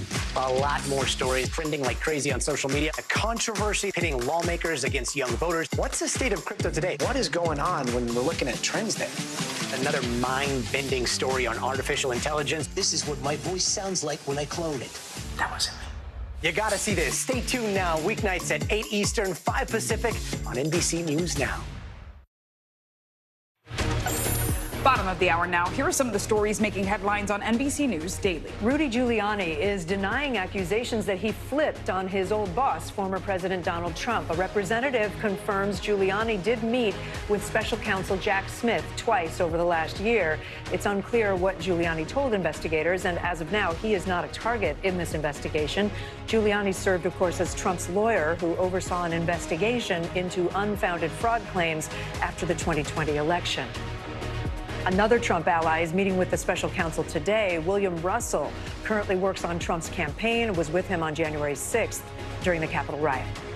The attorney for former Minneapolis police officer Derek Chauvin says they will be asking the U.S. Supreme Court to review his murder conviction in the killing of George Floyd. It comes after the Minnesota Supreme Court denied Chauvin's appeal without comment in a one-page filing dated Tuesday. Chauvin's attorney says the appeal will focus on whether his client was deprived the right to a fair trial due to the pre-trial publicity surrounding the incident.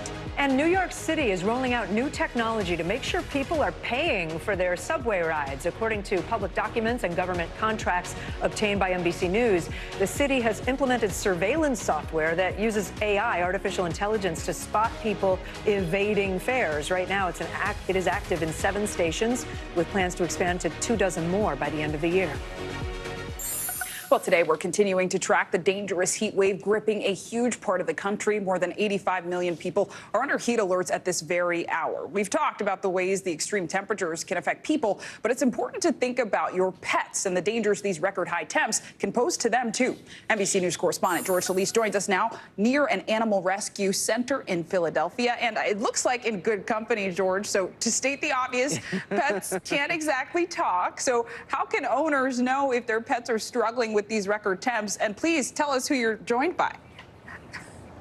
Hey, Zinclea, this is Cardi from our friends at Street Tail. She's actually available for adoption. You're right, they cannot talk, so it is so important for every pet owner, anyone with a pet, to know what to do when the heat is on. And we know we've had some really brutal temperatures right now. So our friends have given us some pretty important tips to make sure pets like Cardi are well taken care of, especially when the heat indexes and indices are in the triple digits right now. So we're going to go ahead and let you know about some of these tips here momentarily. But one of the things that you'll notice is, of course, she's panting right now. She's not too hot right now. As you can see, it's actually cloudy at the moment. So keeping your pets hydrated, of course, crucial, and making sure they don't get on sidewalks when the temperatures are scorching. We had a conversation with a volunteer there from the organization. We'll go ahead and give you a little bit more tips on what to do when these temperatures are brutal. And if they do appear to be overheated, whether that's red gums, excessive panting, lethargy, then making sure that you're getting them inside, taking their temperature. If it's over 104, then that is the zone for heat stroke. So you would want to be making sure that you're taking efforts to cool them down. So cool water, a cooling mat, and taking them to a veterinarian if needed. Yeah, guys, and we want to go ahead and put back on screen there what to look for if your pet is overheated, so you know what to do in cases when they are in distress. You want to make sure that you give your pets water, whether they're inside or outside. Use those dog booties to prevent burns. Take walks during cooler times of day, and it may seem obvious, but you definitely don't want to leave your dog in a car on a particularly brutal day. Definitely things to keep in mind because, again, they are our friends, and we want to make sure they're well taken care of with this dangerous heat that we've been having, Zinclea. Absolutely, so important. I fostered a dog, and I know she did not like the heat. So George Solis and Cardi, thank you both so much. When I go running, I take water along for my dog now. At this hour, we are following new developments in that mysterious disappearance in Alabama. Police are now saying they cannot verify much of what Carly Russell says happened to her. The 25-year-old nursing student returned home 2 days after she disappeared. NBC News correspondent Shaquille Brewster is following all the twists and turns in this story for us. Shaq, which parts of Carly Russell's story are police saying don't add up? And are we hearing anything from her family?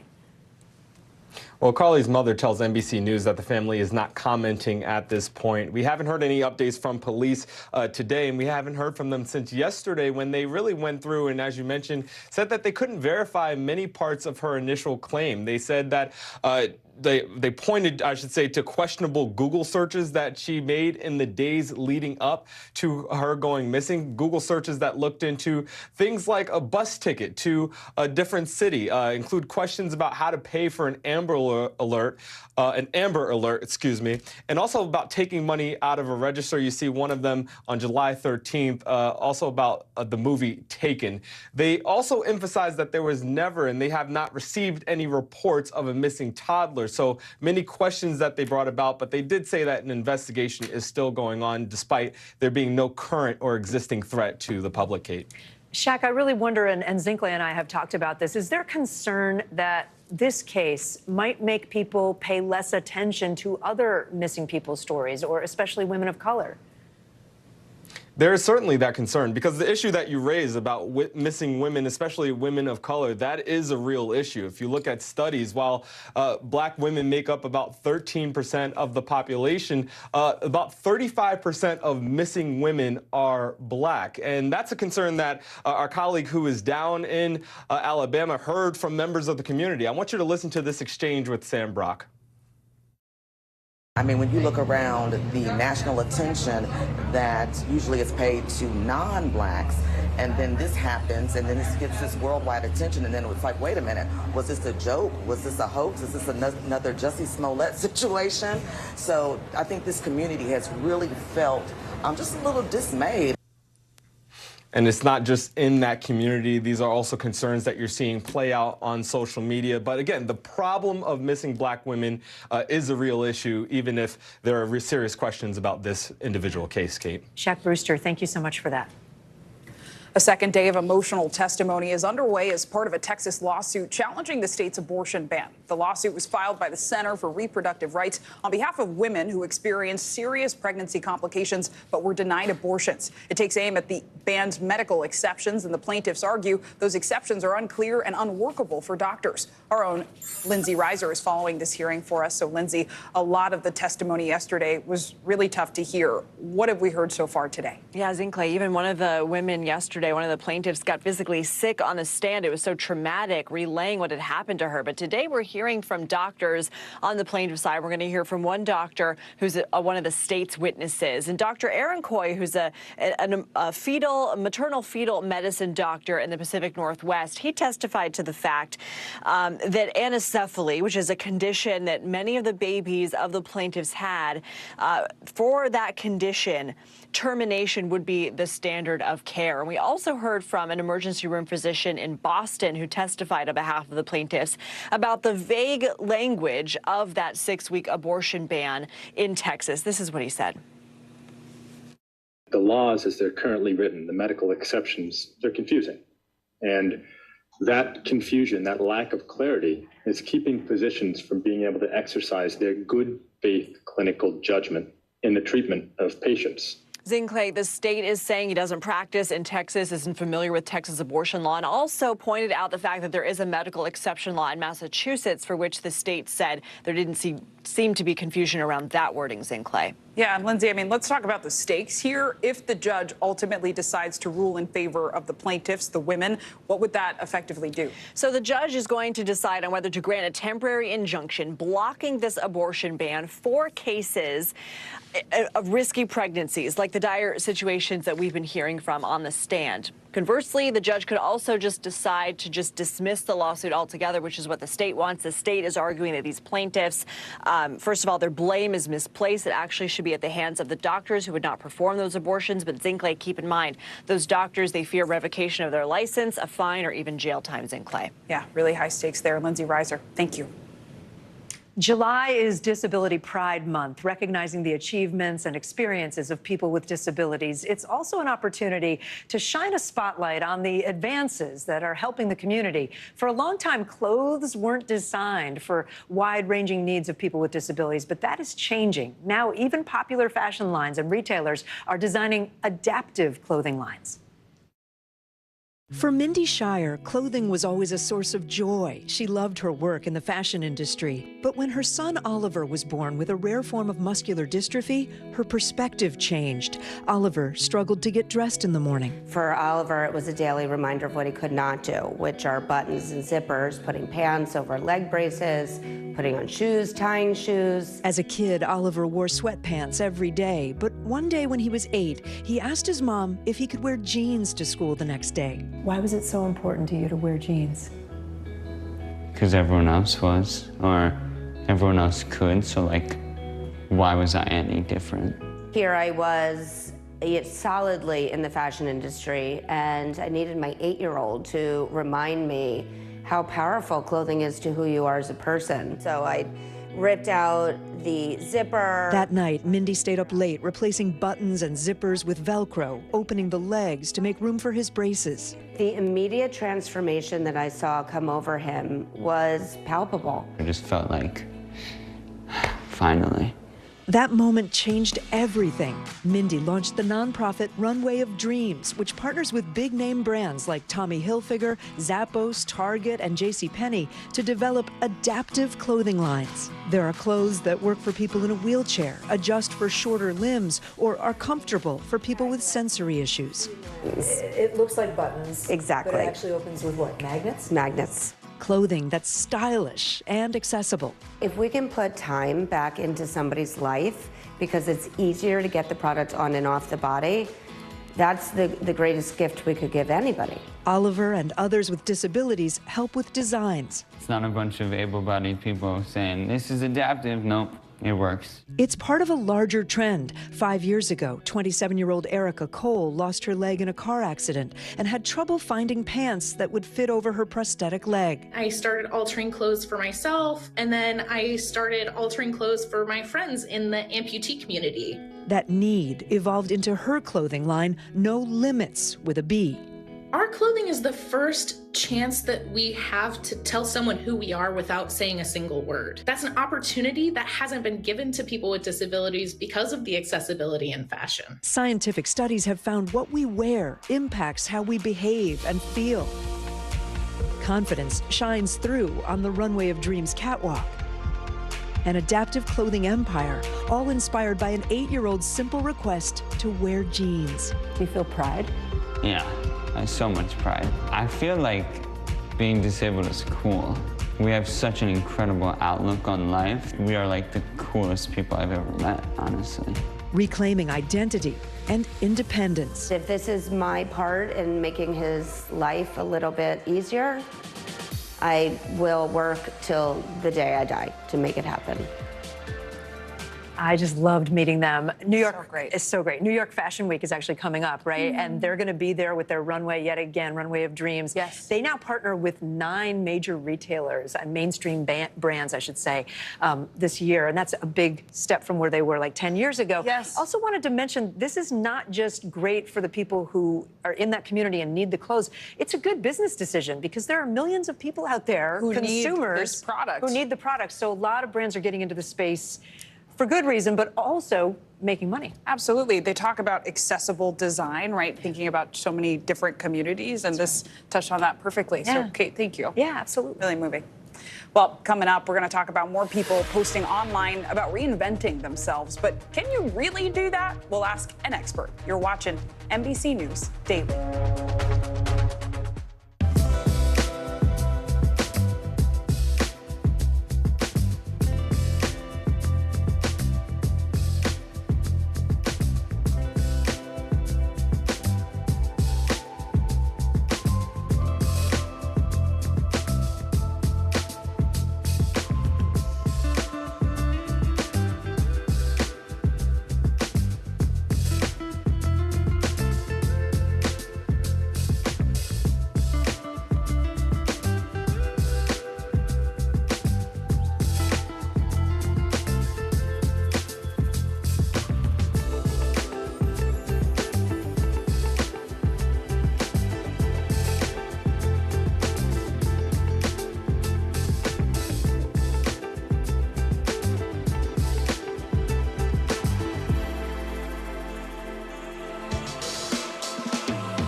Heavy wind damage is a given in a storm of this size. It's great to see you. So much work to be done here still.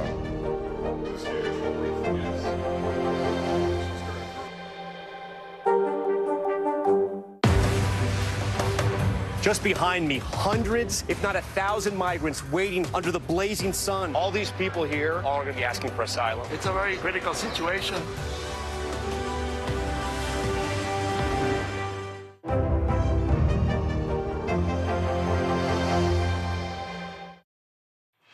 I wanted change your life, then you have to change your identity. It is never too late to reinvent yourself. You can decide that everything you have done up until this point in your life is irrelevant. People need to reinvent themselves because there is a fact that the jobs that many people have right now will be eliminated.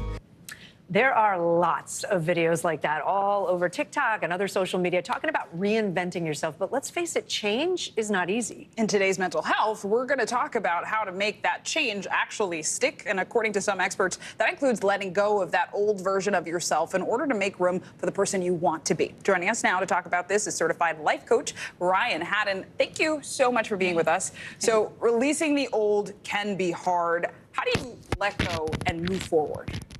I think for the most part, when we get in enough pain or enough discomfort, or we start to realize that we're like kind of in a loop, and that discomfort can catapult us into wanting to be different, wanting to show up different in partnership, wanting to be different in our purpose, and just being happier and feeling more free within ourselves. So I think pain can be that touchstone for progress, as they say. Yeah. Your mic is. Your hair's hitting your mic a little. Can you move it back? There we go. We want to there we go. Make sure we can hear Everything here. Yes.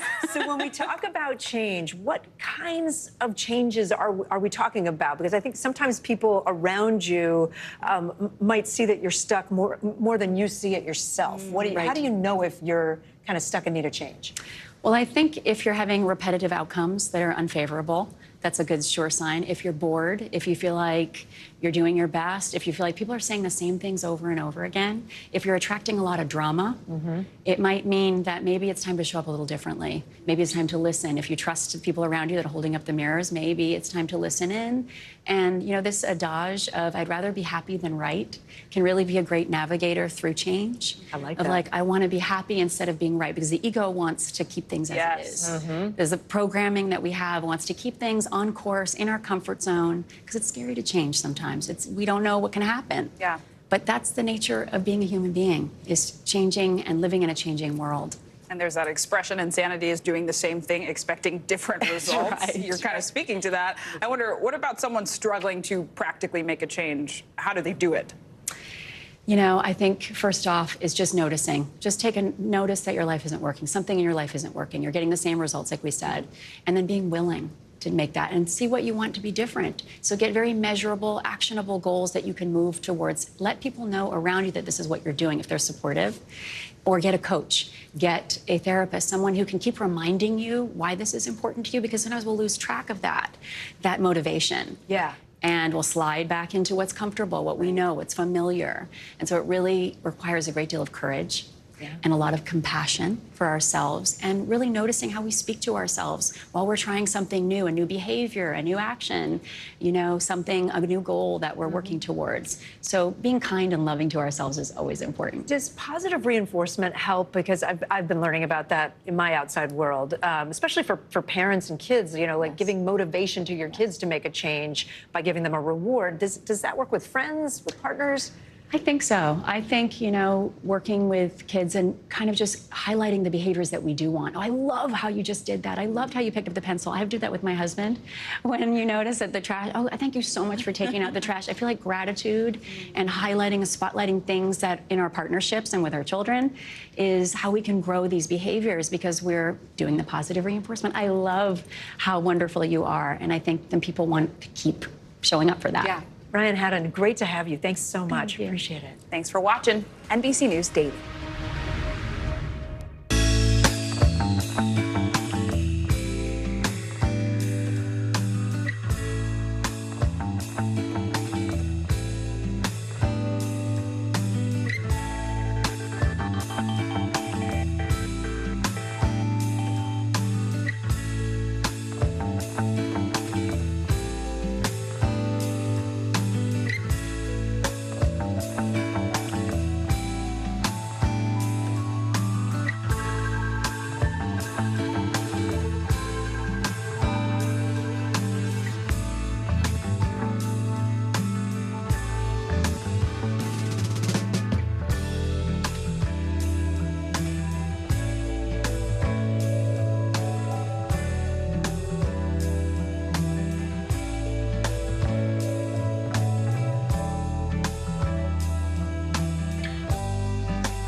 people really don't know what's going to happen. Only a dozen hours after the eye roared ashore. More good people than bad people, you know, right? 5 seconds. 4, 3. There is some late-breaking news 4 hours into the Iowa caucuses by the hammered celebrities. All right, it just me too.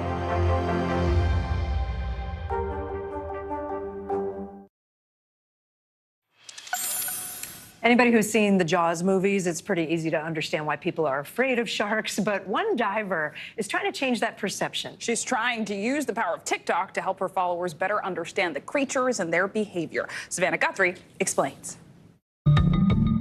Underwater off the coast of Oahu is where you'll find Adriana Fregola, a marine biologist and photographer who has no fear diving right in with sharks. The moment you realize something's behind you. The Miami native says she's been fascinated with the apex predators ever since she was little. Now, the 29-year-old wants the world to see just how remarkable sharks are. Fregola sharing her latest encounters on social media with her nearly 2 million followers on TikTok. Her videos capture all the incredible raw moments deep in the ocean and show just how close she can get with mako sharks, Galapagos, and tiger sharks, some as big as 16 feet. This post alone racking up more than 33 million views on TikTok. Through her content, Fregola hopes to change the way we view sharks and teach people about their behavior. After I make this loud splash, these 2 sharks rush right over to me. The best thing to do in this scenario is to stand your ground and make eye contact with the shark. And as soon as I do that here, you can see that she loses interest in me. She says better understanding the animals could help prevent attacks in the future. Savannah Guthrie, NBC News. The Women's World Cup kicked off overnight with host countries New Zealand and Australia each securing an opening victory. But the eyes of the world will be focusing on the 2-time defending champs who kick off tomorrow. Our own Molly Hunter is in Auckland, New Zealand with the latest. That's right. The city of Auckland is excited tonight. Their team winning 1-0 over Norway. That is their first ever World Cup win. Of course, all eyes, though, on the #1 ranked U.S. team. And we sat down with Captain Alex Morgan. Take a look. It's the biggest women's sporting event in the world, and today New Zealand's beauty and culture on full display, welcoming 32 nations, including the #1 ranked U.S. women's national team, to both New Zealand and Australia for the women's 2023 FIFA World Cup. But here in Auckland, the fanfare interrupted this morning by a rare and deadly shooting incident, locking down parts of the city and closing the fan zone on opening day. But the first matches kicking off as planned. New Zealand beating Norway here at home at Eden Park in Auckland. Along with Sydney, Australia, Auckland, New Zealand is the other main host city. It's also the home for the U.S. women's national team over the next couple weeks as they fight through the group round to defend their title. The Americans are looking for a record-setting three-peat led by co-captain Alex Morgan. We do set expectations for ourselves. We do want to find ourselves at the end. We do want to be hoisting the trophy at the end. To get there is a long way. The 23-person roster, which of course includes veteran Megan Rapinoe, who announced her retirement following the tournament, but also 14 players who have never been to a World Cup, including star forward Sophia Smith. We are obviously honoring what this team has done in the past, while at the same time recognizing this is a new team. This is the first World Cup that this team will win. And cheering them on here is second gentleman Doug Emhoff. I talked to the vice president this morning. She's like, say hi to everyone. Morgan and her co-captain Lindsay Horan presenting Emhoff with a jersey of his own. And despite all the pressure, Morgan says they're laser focused on their first game. So all of our attention is on Vietnam right now and how we can work together as a team to succeed in that. Now, we spent time with a couple of the players, and we talked about that generational divide. This is a young team full of newcomers. They talk about the age gap from 18 to Pinot, they say. Of course, Megan Rapinoe, the oldest player on that team. I asked who got to choose the music on the bus. Without a doubt, it's Megan's choice. I'll send it back to you guys. That's good. Love it. Oh my gosh. So 4 years ago, I was so lucky. We went to the Women's World Cup. So fun. In France. There's a picture of me and my family. We're in Lyon in the stadium. Oh my goodness, if you ever get a chance to go. And it's packed. packed. It's amazing. Just the energy there was so great. So I will be cheering tomorrow night for Team USA. Can't wait. Louder than anyone. And that whole new team, they look so young and so excited. They do, but good luck to them. Yeah, we're rooting for you. Well, I'm Zinklea Simwan. I'm Kate Snow. You are watching NBC News Daily. Go Team USA. Woohoo!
Schwartz, and here are the stories we're watching tonight. Storms keep coming here in California. Some of the big headlines trending like crazy on social media. This is what my voice sounds like when I clone it. That wasn't me.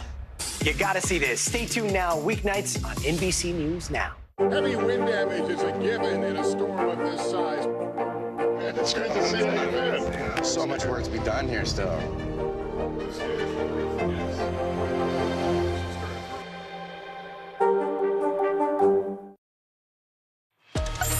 Hi, everyone. Thanks so much for joining us. I'm Zinklea Simwan. And I'm Kate Snow. NBC News Daily starts right now.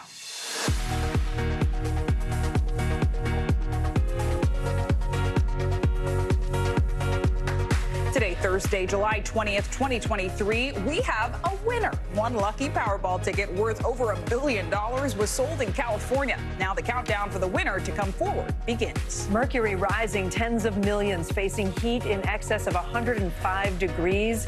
As the heat dome expands, how bad could things get?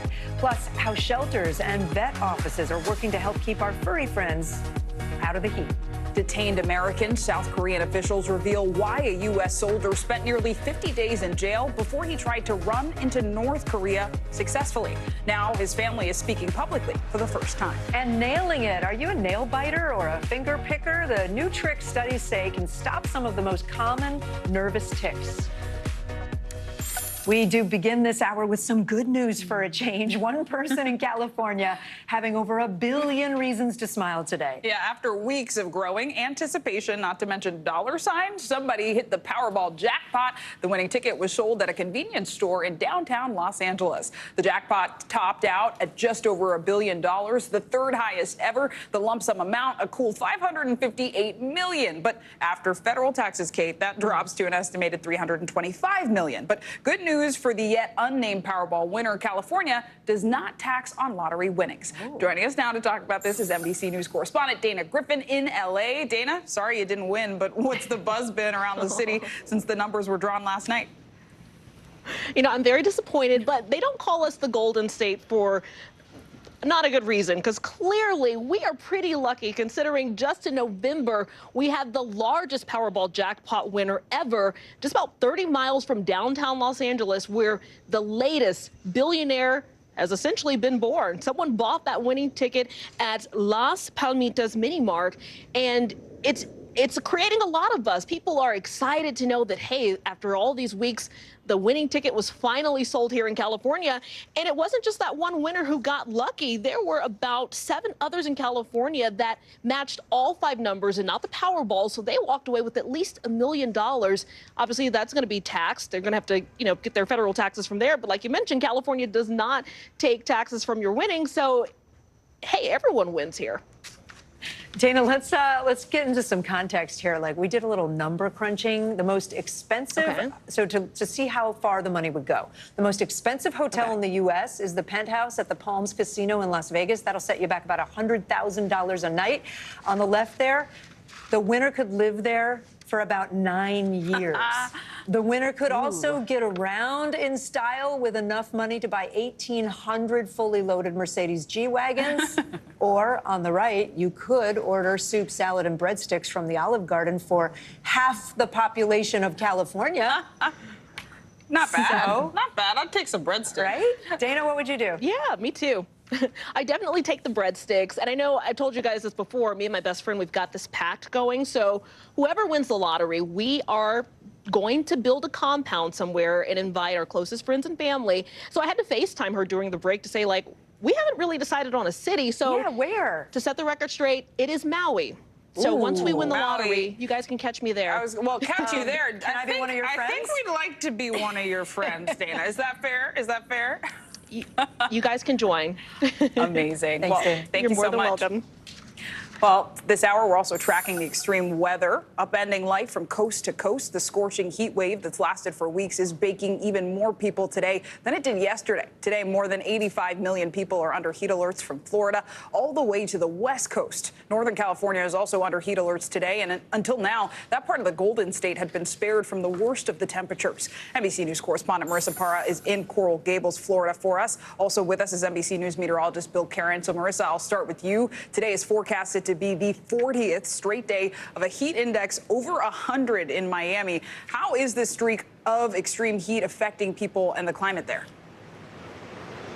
Yeah, I mean, listen, you saw that map just now. It is hot all over the South. I just got back from Phoenix a couple of days ago. And listen, it's a different type of heat, right? Whether you're talking about dry heat or the humid heat out here in Miami. We know in Phoenix, I mean, it was getting upwards of 118 degrees. They also just broke a record. And by the way, I feel like we're breaking a record of how many times we're talking about how many records are being broken. Just 26 yesterday alone across the country. Those records were broken. In Phoenix, they just hit a record for the most amount of consecutive days of temperatures over 110 degrees. Again, that's not a heat index. That is actually just the straight temperature. And we know just not only how uncomfortable that is, how dangerous it is, but it actually can be quite deadly. And we're not just talking about people feeling the brunt of it. Animals, we know that we actually just saw a woman here in Miami walking her dog, and she had to pick up her dog off of the hot asphalt and carry her dog. I mean, this is something that animals are feeling. And even when it comes to the climate, here in Florida, we talk about taking a dip in the water to cool off. That is not happening in the Gulf of Mexico. It's not happening on the shores here. The water's a lot more shallow, so it's heating up. And there is concern over the impact that might have not just on marine life, but the coral reefs. Scientists are worried about coral bleaching because the water is heating up. So, guys, there's a lot of concern about what this heat is doing, not just short term, but also long term as well. Yeah, it's affecting so many facets here. Bill, I do want to bring you in because more people are under heat alerts now than this time just yesterday. So how much worse can it get? I mean, if you look at Marissa, it doesn't look bad at all, right? She's like calm, cool, and collected out there, and it's like 105 in this, and that's in the shade in like Miami, the Coral Gables area. So yeah, impressive for her. I'd be a puddle. So the heat alerts go from California all the way to Florida, as we mentioned. The hottest that I could find so far, Little Rock and Montgomery are in a little bit of a battle here. They both feel in the shade like 110 degrees. Now that's the humid stuff. The dry air, the plain old heat, week. You know, we're already right around over 100 in El Paso. That streak continues. Phoenix is right around 110. That streak's going to continue. And we will break a few record highs today. Phoenix, you'll probably easily do it. Same with Tucson, Palm Springs, Vegas, you'll be close. And this is kind of the trend. We're no longer seeing that extreme heat at the upper end, but this is just prolonging this excessive above average stuff. And this time of year, if you're above average, you're near record highs, because this is typically one of the hottest weeks of the year, coast to coast. Tomorrow, Vegas should break their record high. Phoenix, you'll be close. Tucson, same with you. And into next week, it doesn't really change much. Right through the weekend, Vegas 115, 111. You drop to 109. Phoenix stays right around 110 to 115. And this is the sad state of affairs for all of next week, all the way through the middle to end of next week. Much of the country is going to be baking in the sun with above average temperatures. And for a lot of people, fall can't come soon enough. It's true. That is not what I wanted to hear, but hoping people stay cool, especially you, Marissa, out there. Look at her. You look good, but stay cool, stay safe. Thank you both so much. The family of an American soldier being detained in North Korea says they are worried for his safety. Army Private Travis King ran into the country during a tour of a Korean border village on Tuesday.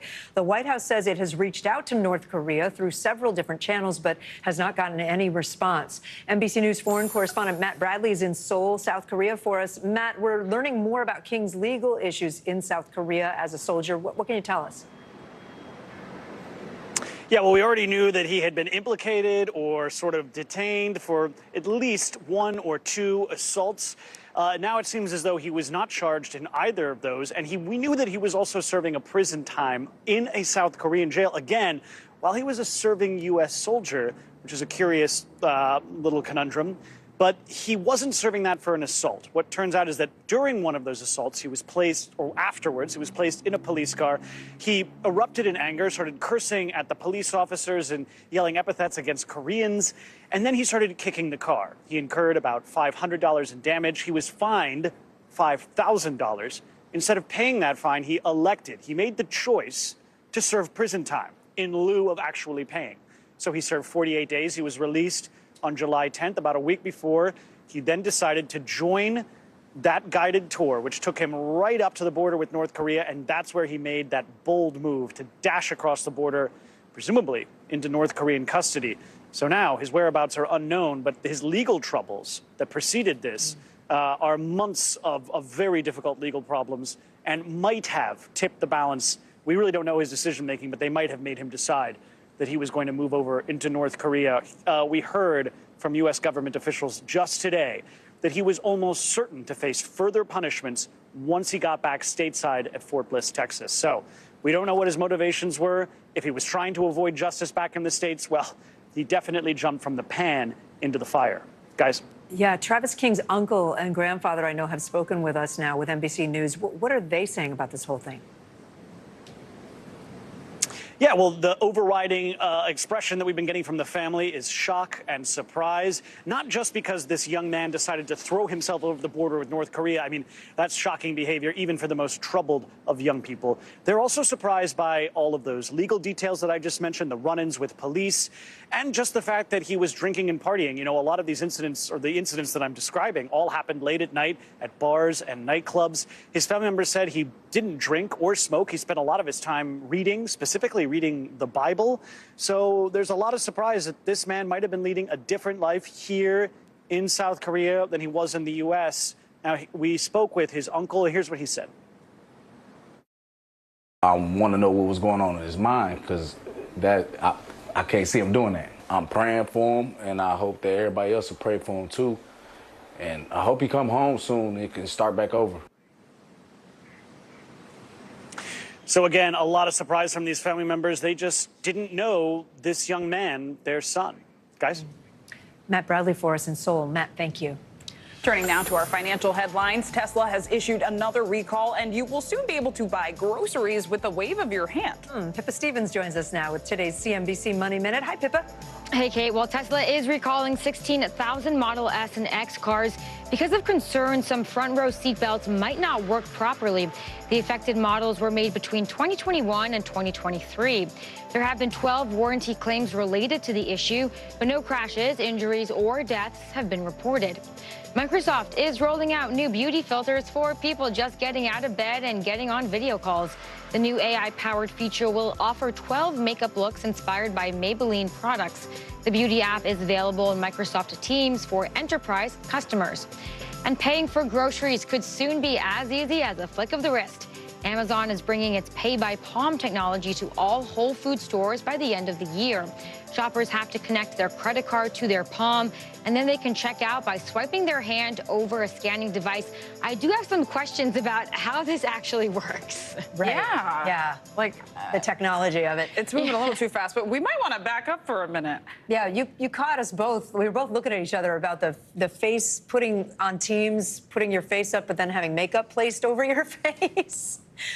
So what I'm hearing is when I'm in a Teams meeting and I'm sitting down, I can wear sweatpants and I don't need makeup because the filter, right, Pippa? Yeah, I mean, I can only imagine what they're going to look like. They might be a little bit bright for 7 in the morning or whenever your Teams meeting starts. But yeah, maybe some people will find it helpful. I mean, it's everybody's doing it on TikTok. You might as well have it on Microsoft Teams. Might as well. Pippa Stevens, thank you. Coming up, Netflix cashes in after cracking down on password sharing, what that could mean for your other streaming accounts. Plus, how to keep your pet safe during these dog days of summer. You're watching NBC News Daily.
I'm Gotti Schwartz, and here are the stories we're watching tonight. Storms keep coming here in California. Some of the big headlines trending like crazy on social media. This is what my voice sounds like when I clone it. That wasn't me. You gotta see this. Stay tuned now, weeknights on NBC News Now.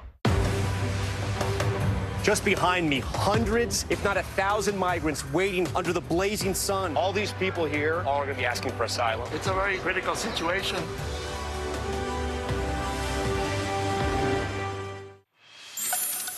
The days of password sharing on Netflix are over, but the new crackdown doesn't seem to be hurting the company's bottom line. CNBC senior media and tech correspondent Julia Boorstin joins me now. Julia, the password sharing crackdown was a big risk, I think, for the streaming giant, but it seems to be paying off. Yes, they've introduced what they're calling paid sharing, trying to get all those people who are borrowing their friends or their cousins or their uncle's password to then be added as an additional paying member. So what's been really interesting here is we have seen far more subscriber additions than anticipated. Analysts were expecting Netflix to add about 2 million new subscribers in this most recent quarter. Instead, they added 6 million, and they're also guiding to faster than expected subscriber growth in this next quarter. One thing to note, though, is that revenue has not been growing as fast as expected. There were some disappointments when it came to revenue growth. They kind of have parents in a bind, you know. If you have more than one kid. You got to buy 2 subscriptions, right? Because you can only add 1 extra person. All right. That's just my own personal thing. Talk about the Hollywood writers and the actors strike. Is that impacting Netflix as well? It has to be.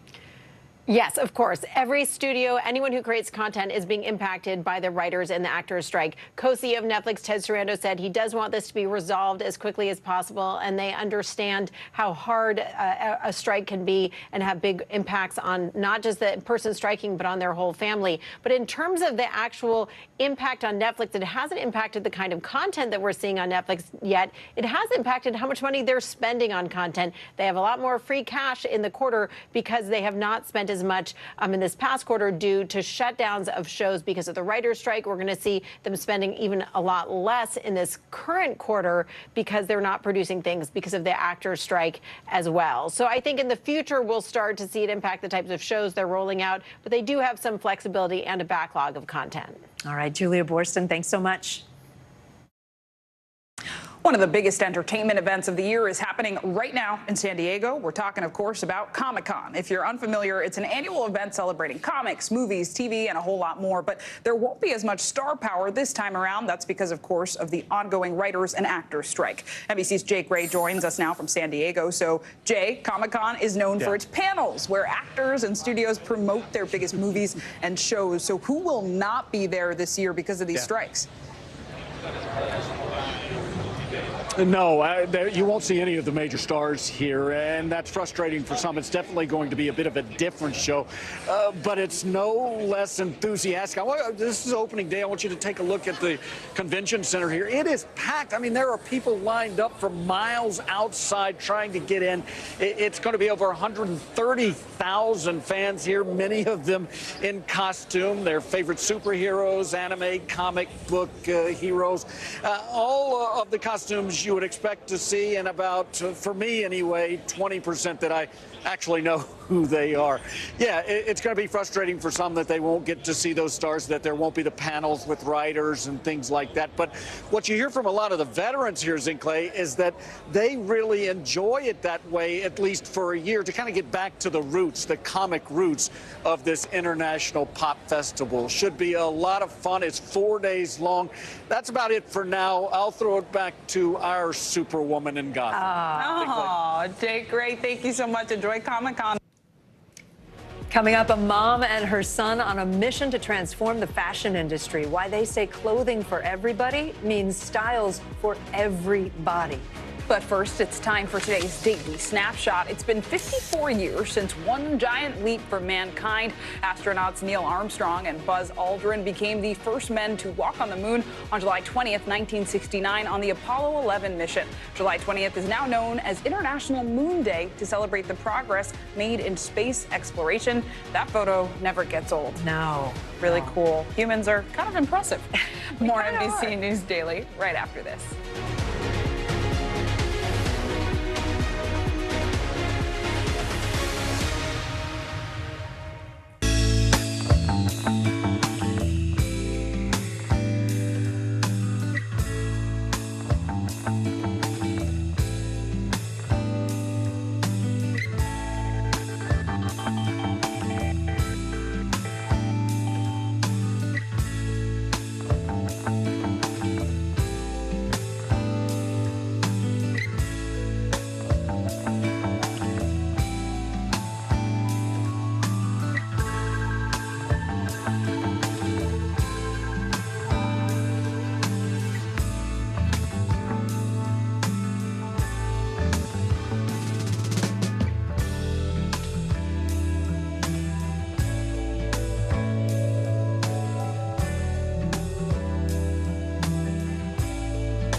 Still to come on the Channel 2 News. Well, the waters are certainly receding now. Still too close to call. Lester Holt reporting from New York. Ground zero, as it's being referred to. It is, in fact, a taste of freedom. The Haitian people know a little something about resiliency. What's the biggest risk right now? Some of the troops who have been proud. I want to welcome you to the first presidential debate. In fact, we've been told we can't go any farther. You were some resilient folks. Let me get a hint.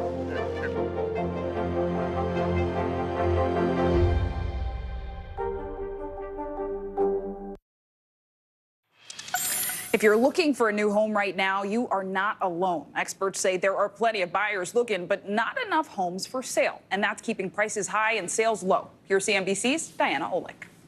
Sales of previously owned homes fell more than expected in June, down 19% from June of last year. That's the slowest pace for that month in 14 years, or going back to the subprime mortgage crisis. Today, though, it's a very different story. Weak sales are not for lack of demand, it's severe lack of supply. There were just 1.08 million homes for sale at the end of June, down nearly 14% from a year ago, and that is keeping pressure on home prices. The median price of a home sold in June was $410,200, and that's the second highest price of all time, off less than 1% from last June. But remember, this is a median, so part of that is skewed toward what's selling, and higher mortgage rates are keeping sales stronger on the lower end of the market. Real home prices, measured by repeat sales of similar homes, have been rising for several months now. First-time buyers, though, dropped to just 27% from 30% a year ago. Historically, they're usually 40% of the market. And all cash sales rose to 26% because as the market heats up, buyers need cash to be competitive. Back to you. All right, Diana, thank you. Scientists estimate rising sea levels could leave many places around the country almost completely underwater by as soon as 2050. And one of those places is Smith Island in Maryland. But the threat of the sea has not kept people away. NBC's Aaron Gilchrist explains. A 15-mile choppy boat ride from Maryland's western shore. Past a shipwreck, there is a refuge in the Chesapeake Bay, Smith Island. Its fewer than 200 full-time residents carry more than 300 years of the island's unique culture. It's home to Maryland's state dessert, Smith Island layer cake, a vibrant crabbing tradition, and more recently, a swarm of home buyers. It's been over 30 homes in 2 years. Smith Island's jack-of-all-trades, new and only realtor Laura Evans says she's never seen anything like it. So this is one of the listings that I've just recently received. It's on the market for about $160,000, up 28% from the last time it sold 17 years ago. Compared to the mainland, the homes offer a bargain for those seeking a slower lifestyle. I think that the attraction is people just want to escape. All the new home buyers may seem peculiar because scientists project global warming will plunge Smith Island almost entirely underwater with just 1 foot of sea level rise by 2050. New home buyers on the island, though, will tell you that there is something special about Smith Island that makes them want to stay. I've never had neighbors like it, people who just open their arms to welcome us here. Paul and Samantha Brillinger bought a fixer-upper for $80,000 in March. They say rising sea levels are a common issue for anybody living on the coast. We're more concerned our sailboat sinking than we are the island. I don't think we're going to be around when the island sunk. While environmental issues have forced insurers to pull out of states like California and Florida, Paul and Samantha say they had no trouble getting home and flood insurance for about $2,800 a year. For generations, residents here have found ways to cope with a bay that has reclaimed more than 3,000 acres of the island in the past 150 years. They're the canary in the coal mine when it comes to climate change and sea level rise in Chesapeake Bay. Back on Maryland's eastern shore, what was solid land here is falling straight in the water, and that's like 6 feet down. Professor Bill Dennison says climate change is already fueling erosion and shore loss across the Chesapeake. In 2013, after damage from Hurricane Sandy, the state of Maryland offered a home buyout program to Smith Island residents, sparking a backlash. We're not going anywhere. We're here to stay. Crabber Mark Kitching has lived on the island his whole life.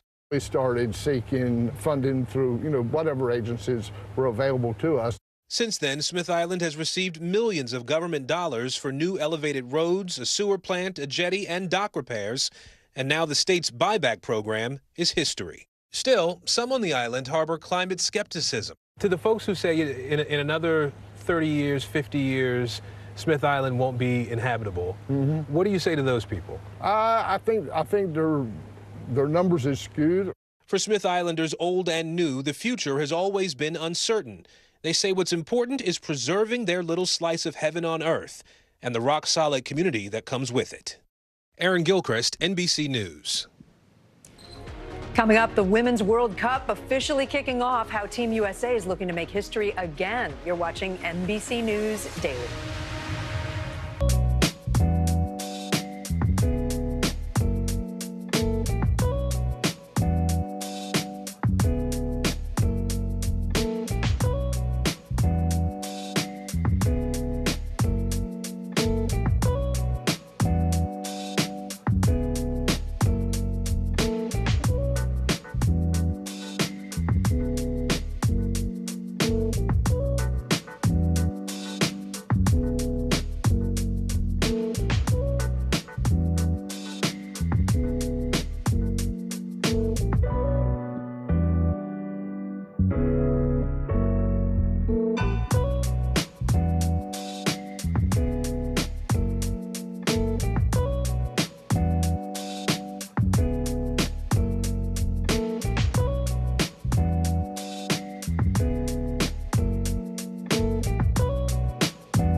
News lives in the now.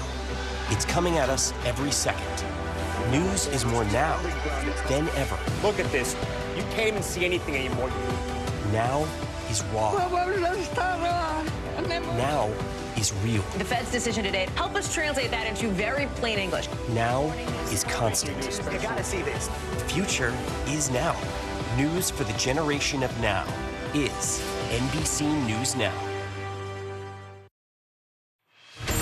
Bottom of the hour now. Here are some of the stories making headlines on NBC News Daily. Rudy Giuliani is denying accusations that he flipped on his old boss, former President Donald Trump. A representative confirms Giuliani met with special counsel Jack Smith twice over the last year.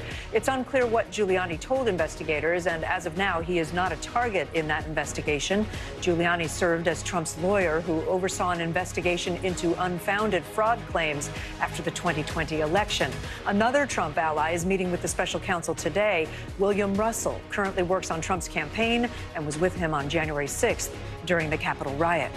According to Chinese state media, former U.S. Secretary of State Henry Kissinger met with Chinese President Xi Jinping during a surprise visit to Beijing. The 100-year-old Kissinger has been to China more than 100 times. State Department spokesperson Matthew Miller said the administration was aware of his visit, but that he was, quote, acting under his own volition. And an update on the search warrant executed Monday in the Tupac Shakur murder case. NBC News has learned that Nevada police were looking for laptops and other electronic devices at an alleged witness's home. The witness, Dwayne Keith Davis, was allegedly in the shooter's car when the rapper was fatally shot in 1996. Davis initially denied involvement, but later gave police details about the case as part of an agreement. And more recently, he has openly discussed his presence at the scene in interviews and articles. We're continuing to track the dangerous heat wave gripping huge parts of the country. More than 85 million people are under heat alerts this hour. We've talked about the ways extreme temperatures can affect people, but it is important to think about what your pets and the dangers these record high temps can pose to them, too.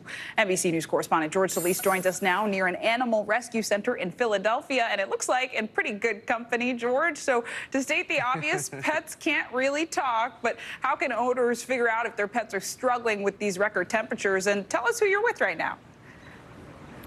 Hey, Hayes and Clay. Yeah, this is Cardi from Street Tales Animal Rescue, available for adoption. You can see she is well taken care of, hydrated, which is so important right now when the temperatures are this hot right now. And that's something that, of course, we are spreading awareness for, because we know it has been so brutally hot. And as you touched on, our friends here, our furry friends, cannot talk. So we need to make sure that we are taking care of them, making sure we're keeping them out of extreme heat, making sure they stay hydrated. Some of the things to look out for are things like burnt paw pads, dehydration, and heat exhaustion and heat stroke, some real conditions that can affect our pets. We had a conversation with a volunteer from Street Tales who walked us through some tips to what you can do to make sure your loved ones stay safe. And if they do appear to be overheated, whether that's red gums, excessive panting, lethargy, then making sure that you're getting them inside, taking their temperature.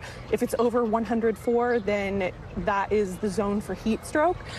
So you would want to be making sure that you're taking efforts to cool them down. So cool water, a cooling mat, and taking them to a veterinarian if needed.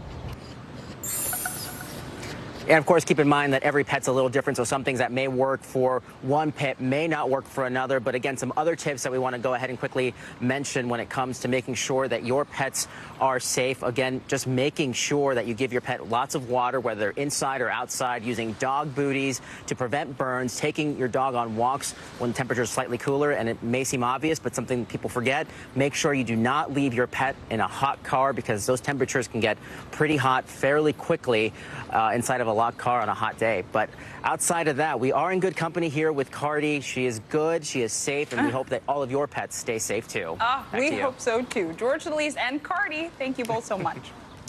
Democratic presidential candidate Robert F. Kennedy Jr. is taking center stage during a fiery hearing today on Capitol Hill. Kennedy testified at a House subcommittee hearing on alleged censorship on social media. Kennedy was suspended from Instagram back in 2021 for spreading misinformation about COVID-19 and vaccines. His account was just reinstated last month. NBC News Capitol Hill correspondent Ali Vitale joins us now. Ali, first, remind our viewers, if they don't know, about what Mr. Kennedy has said in the past and how is he defending himself? Yeah, look, he has made in the past racist and anti-Semitic comments, including recently where he made comments about the fact that COVID-19 was somehow engineered to not impact Jewish people. He has, of course, denied saying that and walked those comments back, and even went so far as to say here in Congress under oath that he has never said anything racist or anti-Semitic. Nevertheless, the focus of this hearing, frankly, was more on the witness himself, especially from Democrats, than on the general theme of censorship, though certainly that was something that was touched on, especially by Republicans. This exchange, though, with Congresswoman Debbie Wasserman Schultz was part of a larger exchange during this hearing. And at one point, Wasserman Schultz wanted to effectively censure Kennedy from being able to continue publicly testifying. This is part of why. Watch. Mr. Kennedy, your bizarre, unproven claim echoes that same historic slander of labeling Jews and Chinese people as a race, and that Jews, and in this case Chinese people, somehow manage to avoid a deadly illness that targets other groups for death. You do see that, yes or no? You're misstating. No. You asked me a question. Reclaiming. Allow me to answer my question. Mr. Chairman, I'd like about 10 seconds back. The time belongs. You are slandering me incorrectly. You're saying it's dishonest. Gives you a pretty good sense there of the tone and tenor of how this man who's challenging Biden for the Democratic nomination, although he has a very, very long shot, is sparring with people from within his own party here on Capitol Hill. Ali Vitale watching that hearing today. Ali, thank you.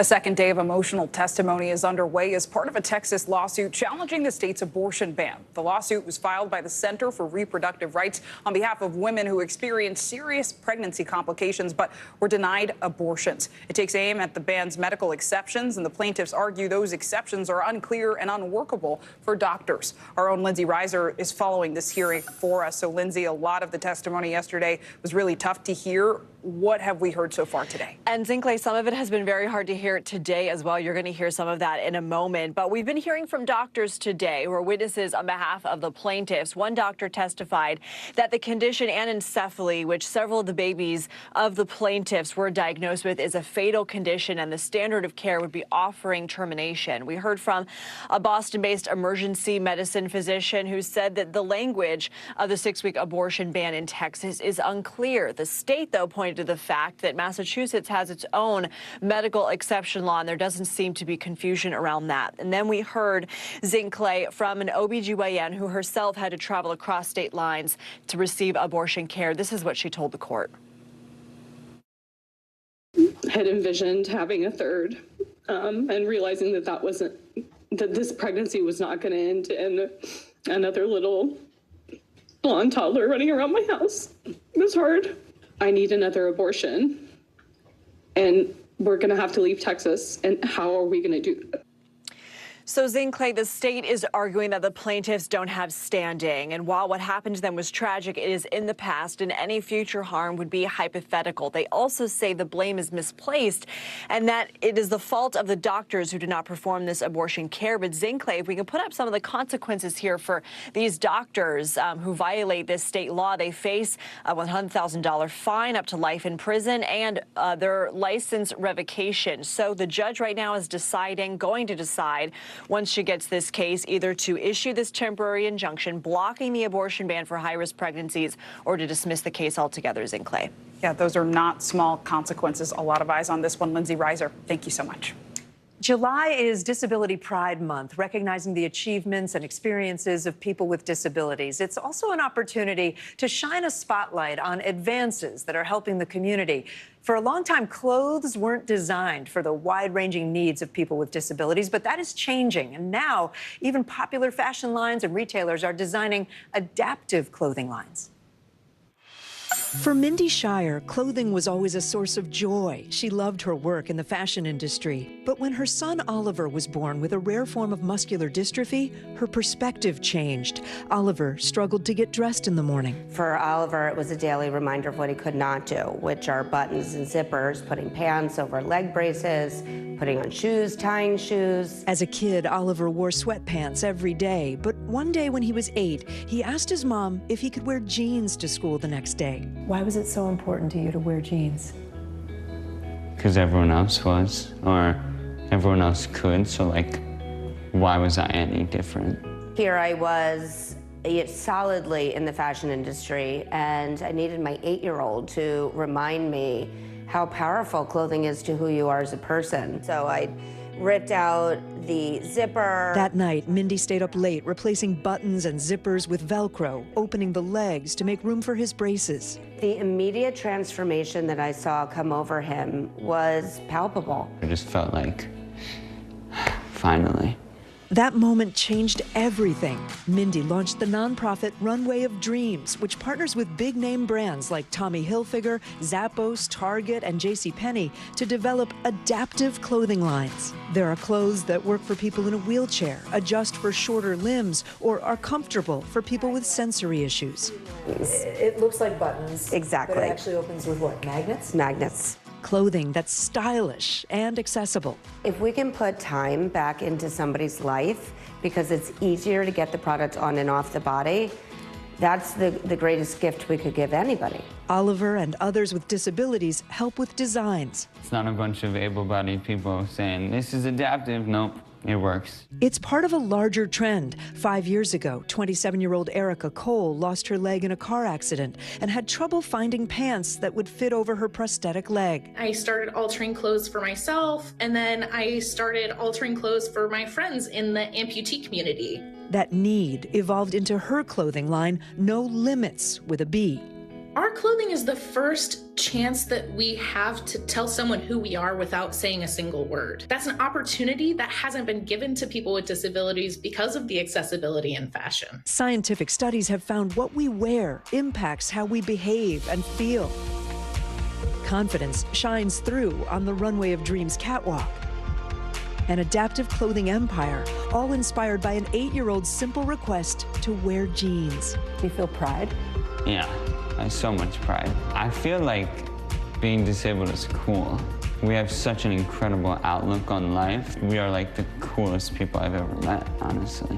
Reclaiming identity and independence. If this is my part in making his life a little bit easier, I will work till the day I die to make it happen. So good. I loved meeting them. New York Fashion Week is coming up right in the fall, and it's actually Runway of Dreams' biggest red carpet show of the year. This year they have 9 mainstream brands on the runway with them, which is a real, that's a lot more than they had 10 years ago. Yeah. And a lot of retailers and designers are kind of moving into this space, Zinkley, because not only is it good for people and it's needed, but also they can make money because there are millions of people out there who are shoppers. The need. Who need it. Yeah, no, this is so timely, so important, Kate. Thank you for this. Yeah, thank you. All right, well, coming up, chew on this. If you are a nail biter, the tiny change you can make right now that may help you kick that bad habit for good. You're watching NBC News Daily.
I'm Gotti Schwartz, and here are the stories we're watching tonight. Storms keep coming here in California. Some of the big headlines trending like crazy on social media. This is what my voice sounds like when I clone it. That wasn't me.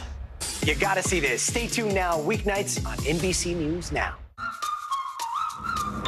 This is how we do the summertime, summertime. This is how we do the summertime, summertime. This is how we do the summertime.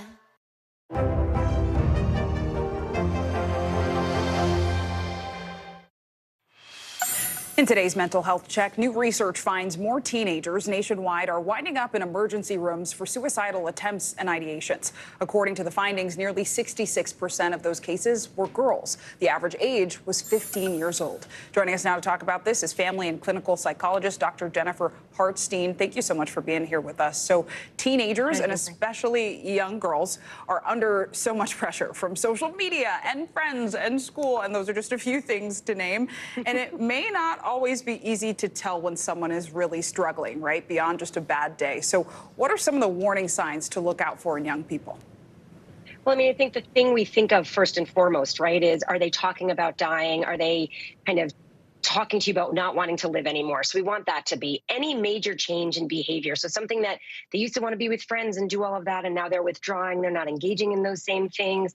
Maybe they're acting out more. They're withdrawing. You're noticing a change in behavior. If you're noticing anything major, kind of trust your gut and talk to them about it. You're not planting ideas in anybody's head, but you might get some information that's really important to have. No, that's really critical. And I wonder, the ER is not always the best place for someone to go, right? And we know that ER hospitalizations have increased in the past, 15% higher in April, 24% higher in October. Those are some seasonal trends. But what are some other ways people can receive access, mental health counseling, get the support that they really need?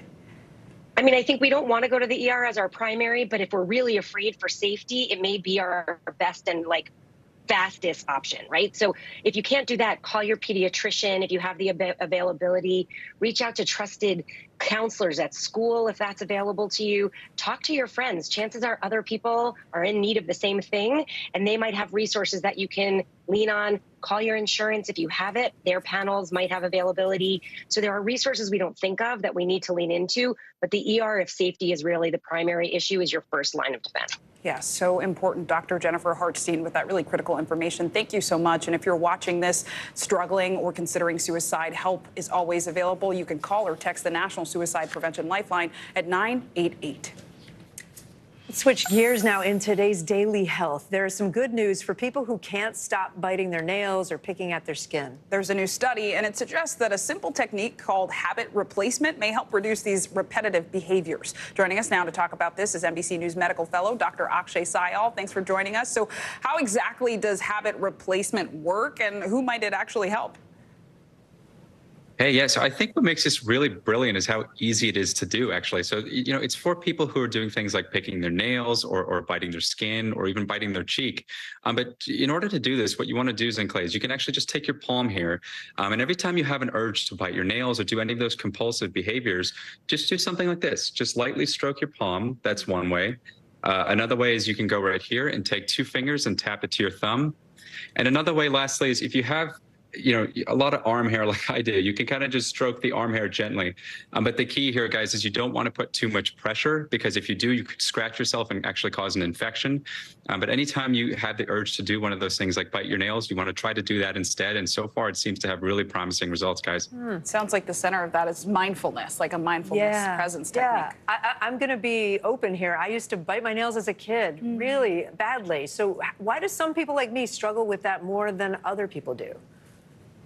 Yeah, it's funny you mentioned as a kid, because most people who do this actually start out young as a child and then continue into adulthood. But, Kate, some people do it because sometimes they get bored and they use nail biting as something to do to preoccupy the mind. I mean, some people can get so overwhelmed with emotion, they actually use nail biting as a way to cope with that emotion. But we don't have an exact idea of what's going on in the brain, because if we did, there was a good chance to be a medication for it. But right now, we don't, while some people seem to do it for being bored or being overstimulated, we don't know what's causing it. No, this is really insightful, especially for many who struggle with this. Dr. Akshay Syal, thank you so much for your time and all of your insights. Yeah, that's going to be valuable for somebody out there. Just even showing the little tips that he showed us. I hadn't heard that before. Yeah, knowing you're not alone. Hopefully it helps somebody. There's much more news ahead. You're watching NBC News Daily.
breaking news. All right, in this field.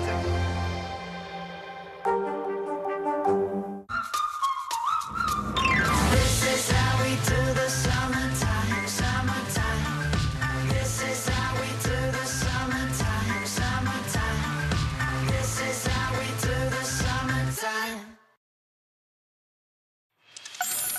The Women's World Cup kicked off overnight with host countries New Zealand and Australia each securing an opening victory. But the eyes of the world will be focused on the two-time defending champs who kick off tomorrow. Our own Molly Hunter is in Auckland, New Zealand, where Team USA is getting ready to try and take home the trophy once again. That's right. The city of Auckland is excited tonight. Their team winning 1-0 over Norway. That is their first ever World Cup win. Of course, all eyes, though, on the #1 ranked U.S. team. And we sat down with Captain Alex Morgan. Take a look. It's the biggest women's sporting event in the world. And today, New Zealand's beauty and culture on full display, welcoming 32 nations, including the #1 ranked U.S. women's national team, to both New Zealand and Australia for the women's 2023 FIFA World Cup.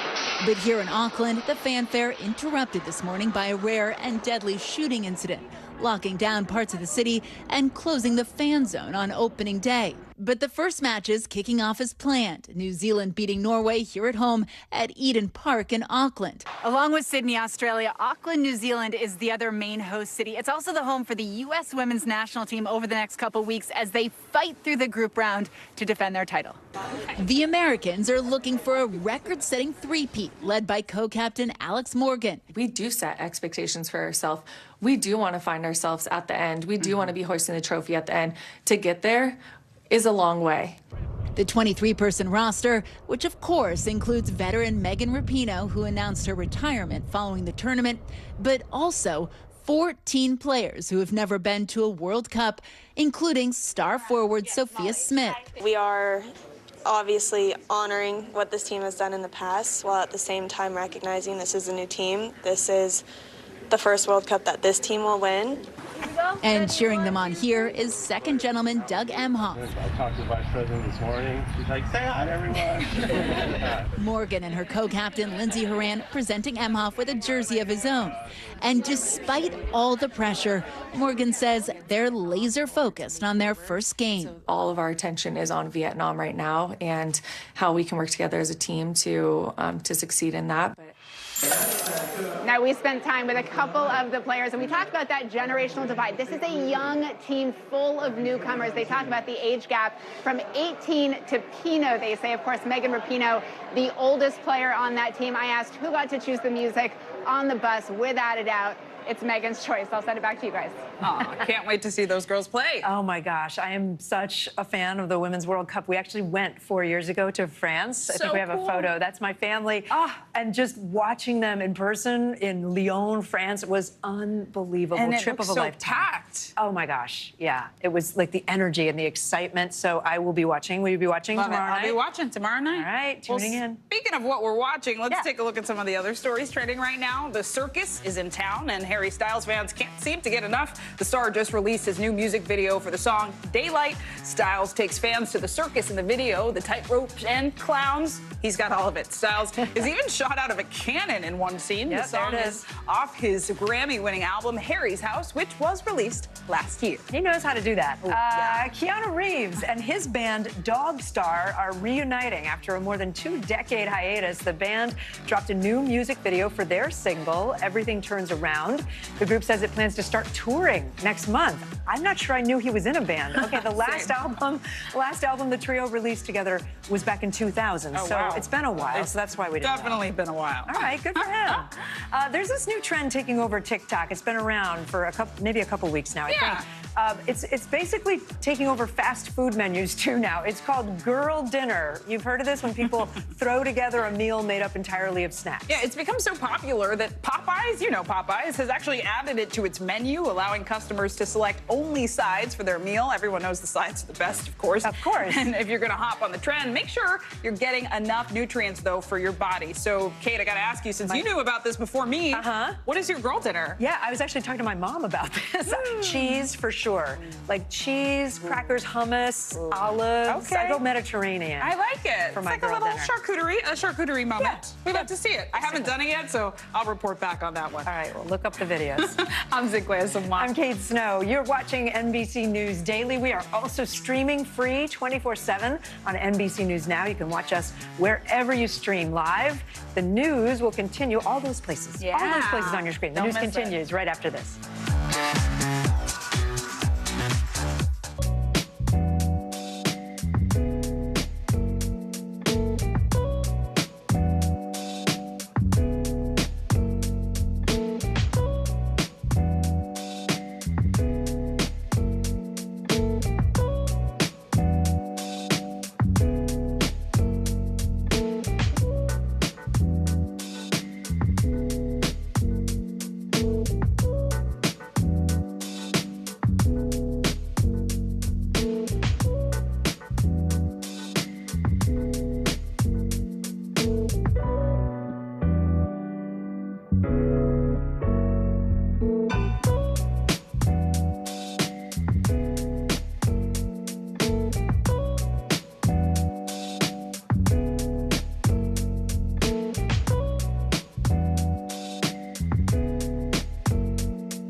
Schwartz, and here are the stories we're watching tonight. Storms keep coming here in California. Some of the big headlines trending like crazy on social media. This is what my voice sounds like when I clone it. That wasn't me.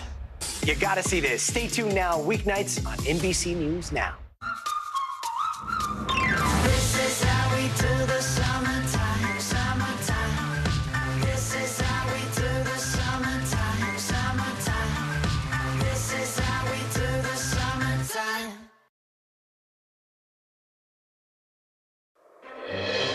If it's Thursday, the elephant in the room. House Republicans hold a second day of hearings on red meat issues as lawmakers seek shelter from the legal storm facing former President Trump and a looming third criminal indictment.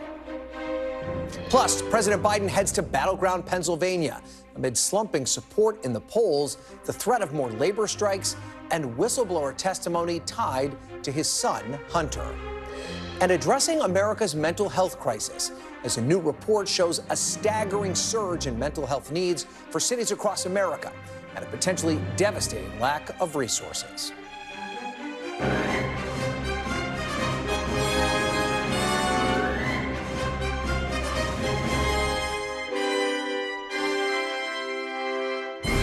Hello and welcome to Meet the Press Now. I'm Ryan Nobles, in for Chuck Todd, reporting in Washington, where for a second day in a row, House Republicans use their power over the chamber to hold hearings focused on red meat issues as Donald Trump faces a third criminal indictment and urges his party to rally his defense. Today, a House subcommittee established to investigate the, quote, weaponization of government held a hearing on government censorship, headlined by Democratic presidential candidate Robert F. Kennedy Jr. Now, Democrats criticize Republicans for promoting Kennedy, giving his conspiracy theories on vaccines and his recent comments on COVID and Jews. The House top Democrat Hakeem Jeffries calling him, quote, a living, breathing false flag operation by Republicans in an attempt to hurt President Biden. The notion that Republicans would give a congressional platform to Robert F. Kennedy Jr., who peddles anti-Semitic tropes and baseless xenophobic conspiracy theories, which together are directed at the Jewish community and the Chinese American community, is unbelievable. Well, not surprisingly, Republicans pushed ahead with Kennedy's testimony, using it to essentially amplify Donald Trump's claims that the government was trying to silence Biden's critics. It comes as yesterday, House Republicans heard testimony from two IRS whistleblowers alleging political interference in the Justice Department's investigation into the president's son, Hunter Biden, which House Speaker Kevin McCarthy repeatedly used to deflect from reporters' questions about Donald Trump's legal troubles. I don't see how he could be found criminally responsible. He did not charge it. Well, what criminal activity did he do? He told people to be peaceful. I just find this, this is what you asked me about when we have a hearing going on where we have 3 committees in a hearing, where you have 2 IRS whistleblowers. Did former President Trump voice frustration in the call with you about the target letter? Wouldn't you feel frustrated? Wouldn't you feel frustrated if you get a target letter? Let's just put it in perspective, because none of you have ever gotten back to the hearing that's going on right now with 2 whistleblowers. Now, all of this as Mr. Trump is calling on Republican leaders to rally around him to shift the narrative away from his legal issues and hold a House vote to symbolically expunge his 2 impeachments. I spoke to the House Speaker, Kevin McCarthy, earlier today, asking him to respond to a report in Politico that the Speaker had made a deal with Trump to hold that vote this summer. There's no deal, but I've been very clear from long before when I voted against impeachments that they put in for purely political purposes. I support expungement, but there's no deal out there. And take the source and you'll realize, read everything else they said about it. So you do support the expungement resolutions? You do want those to come to the floor? How long have you been covering Washington? A long time. Okay. I said it when I was in the minority. I said it earlier this year when somebody else asked me the question. I still haven't figured out how long I've covered Washington. I'm working on that. For more, I'm joined by my 2 colleagues on Capitol Hill, both of whom have covered Washington for a long time. Ali Vitale, who's still on Capitol Hill, and Garrett Haake, who is with me on set. So, Ali, let's start with you. I'm not sure you have the answer to this question, but I want you to give me your best shot. Who was the audience for today's weaponization hearing? Was this really just a show hearing? Yeah, first of all, don't age me. I have covered Capitol Hill for a very short period of time. That's it's true. you guys who have been here for a while. That's true. Secondly, I think it's the right question, honestly, when you talk about all of these weaponization, so-called weaponization of government subcommittee hearings. I think today there was sort of a 2-pronged sense of what this was for. On the first hand, conservatives do talk about big tech and censorship often, so it is red meat for the base. On the other hand, though, I did get the sense that it was sort of like using a Democrat to just troll Democrats while also trying to bolster the fact that this is a man who Democrats would rather ignore in his quest for the nomination against Joe Biden, and instead bringing him forward for a meeting about censorship where Democrats were effectively trying to say, hey, let's not hear from this guy anymore. But in terms of actual tangible substance, it was pretty minimal. Yeah, not a lot of news, as they say. So how much pressure, though, is Kevin McCarthy under to proceed with these efforts to expunge Donald Trump's impeachments? And really, what risk is he facing if he actually put that on the floor?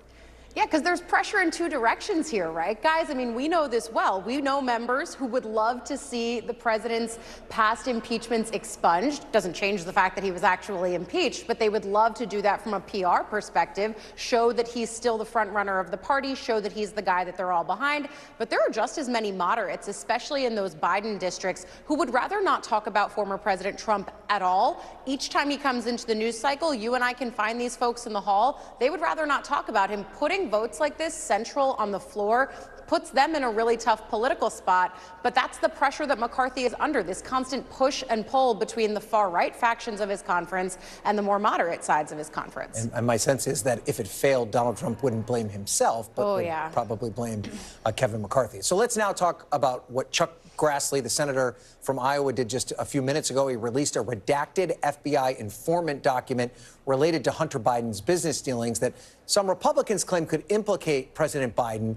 Now, explain as best you can what this document is about, and then catch us up to speed on why it's so significant. Yeah, this is pretty dense reading, and I'm sure that you guys went through this immediately too, because this is a document that we've really been waiting to see for a while here now, the long-fabled 1023 form that Grassley has long pointed to as a potential smoking gun implicating then Vice President Joe Biden in the dealings with Burisma and his son Hunter. Of course, Democrats would be quick to point out that that's not what this document does, and frankly, in reading it, there are even some things that could be lost in translation between the Russian that was being spoken by this informant with the sources that he's referring to, and the translation of that Russian. So it's not exactly a clean win or loss for anyone, but nevertheless, Republicans are going to point to this continuously as a clear sign of wrongdoing or potential wrongdoing and use it to continue to bolster these investigations that we saw them do earlier this week with IRS so-called whistleblowers about Hunter Biden saying that he was given a lenient deal by the Department of Justice for his tax violations. This is yet another page of that as we watch the Senate and the House move forward on the House side, using the power of the gavel to continuously beat this drum against the White House and against his son, Hunter Biden. Yeah, and worth pointing out that Senator Ron Johnson, not above believing a Biden conspiracy, said that this document should be taken with a grain of salt. Allie, thanks so much for your reporting as always. Let's go to Garrett now. So Garrett, you talk to Trump World every single day in your capacity, also covering the Trump campaign. Do they seem satisfied with the level of support that he's getting right now from House Republicans and specifically from the Speaker?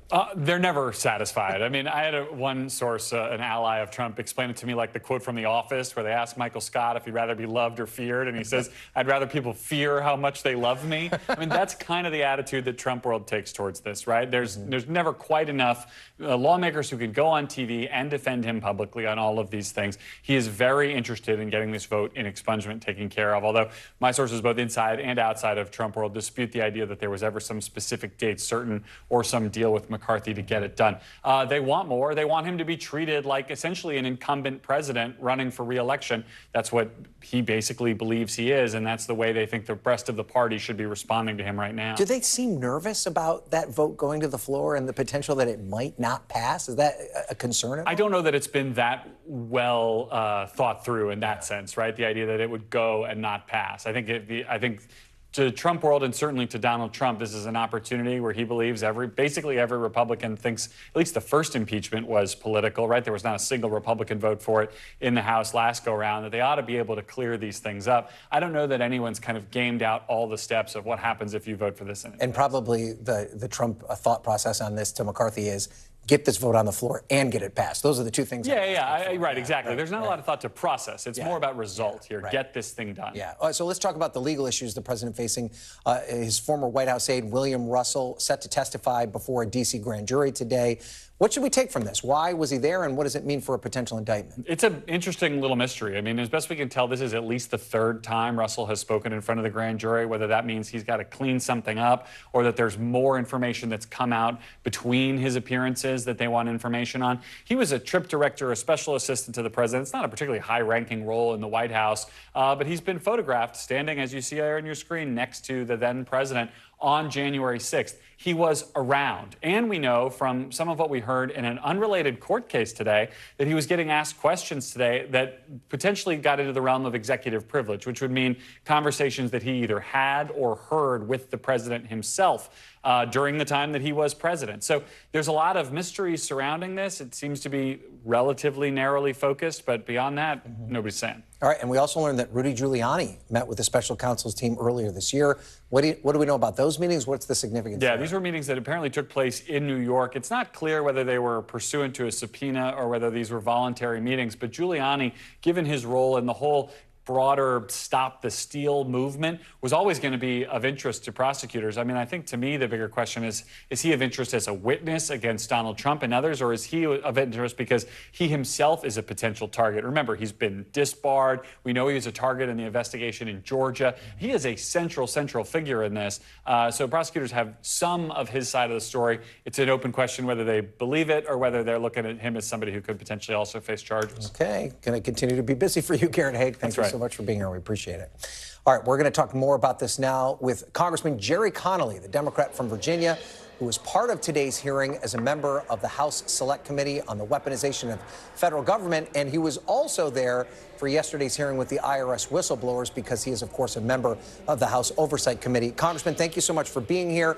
As we mentioned, you sat on both of these committee hearings. You asked questions of these witnesses.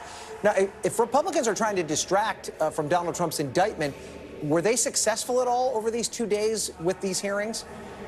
No. No, in fact, take today. Today almost seemed like a skit on Saturday Night Live, except it wasn't funny.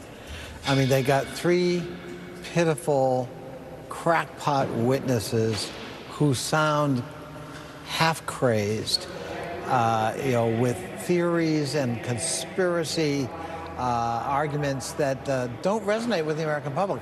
And half the time, because they're so used to talking within their delusional right-wing bubble, the broader public doesn't even know what they're talking about or referring to. Even we had trouble sometimes following, what are you talking about? So, no, I don't think it made any progress at all with respect to that.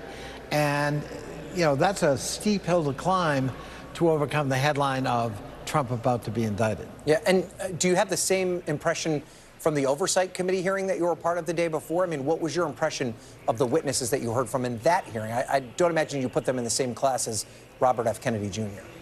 You're quite right. I think we had two sincere, professional IRS investigators whose beef is that the prosecutor didn't follow 100% their recommendations and appreciate their hard work.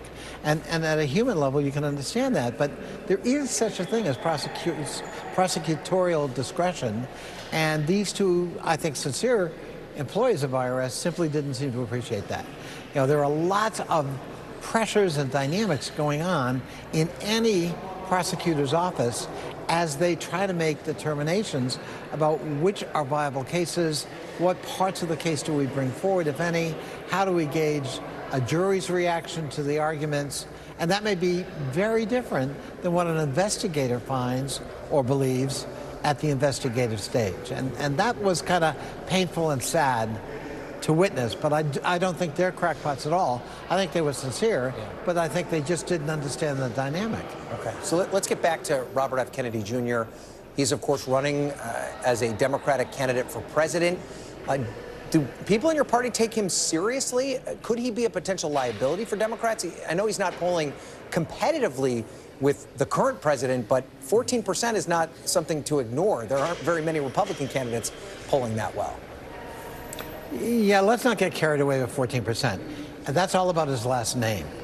And as the public understands, this is not that Kennedy.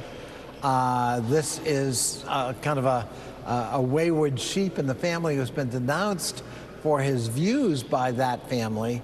Those numbers are going to fall very rapidly. So, that's an ephemeral number, first time out of the gate, not to be taken seriously. Is he a liability? For us, no.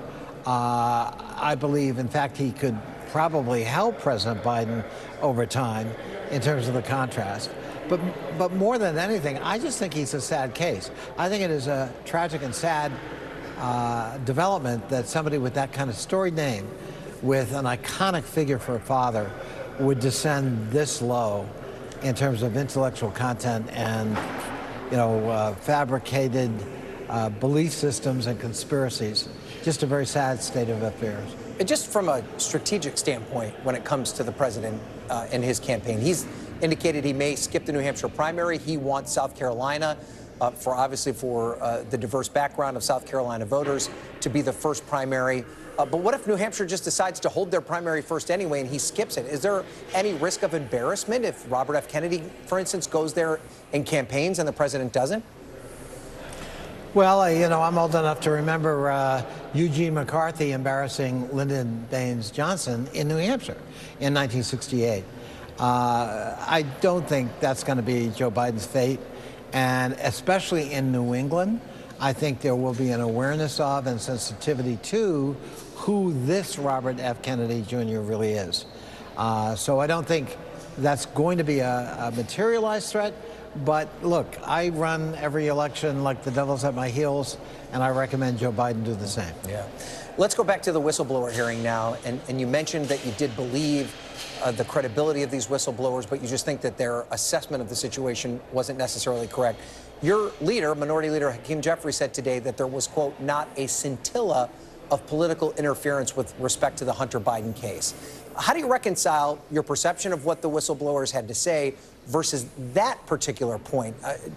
Do they have any kind of credibility when it comes to their concerns about the former or the current president's son perhaps getting special treatment? Leader Hakeem Jeffries is absolutely right. We got to remember, they surmised that the fact that their recommendations were enacted on 100%, somebody must have interfered. Well, on that timeline, we had a Trump-appointed Republican U.S. attorney, a Trump-appointed Republican attorney general, a Trump-appointed Republican IRS commissioner. So if you're looking for interference, it could only have been one of those people. And are we really supposed to believe that they wouldn't have jumped at the chance of trying to get Hunter Biden and, through him, Joe Biden? So the fact that it was on that watch and that timetable, I think kind of escaped the attention of, or conveniently was ignored by those two so-called whistleblowers. Now, in terms of Hunter Biden, though, he is expected to plead guilty as part of a deal with investigators next week. There's obviously a ton of scrutiny around him. This is something that Republicans are using to try and interfere with the president's reelection hopes. Do you think that the scrutiny around him is going to continue even after he enters his plea? I think the Republicans will use anything they can to try to harm President Biden. But a word of caution to them. Millions of American families have sons and daughters or family members who have struggled with drugs. And they know the behavioral aberrations that occur from that. Millions more have, friends, family members who have not filed their taxes on time or evaded taxes and had to make amends in that regard. This is a man who fell apart after his brother died tragically of cancer and took a long time to put his life back together. I believe there's going to be a lot of sympathy for Joe Biden, a father who tried to protect the son and tried to get him help. And to use Hunter Biden to pillory Joe Biden, I think risks enormous backlash with a much more sympathetic American public than exists here in the Republican side of the aisle in Congress. Okay, Congressman Jerry Connolly, thank you as always for being with us. We appreciate it. My pleasure. All right. My pleasure. Coming up, President Biden pitches his economic agenda to Pennsylvania union workers amid a potential turning point in the labor movement in America. Plus, too hot to handle. Some experts fear we could be on track for the world's hottest summer in more than 100,000 years as temperatures keep rising with no relief in sight. We'll have the latest heat alerts and forecasts. You're watching Meet the Press Now.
fire has grown leaps and bounds. What you see behind me is typical. How you doing?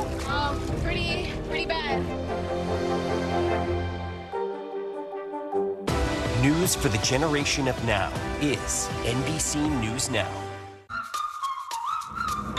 This is how we do the summertime, summertime. This is how we do the summertime, summertime. This is how we do the summertime.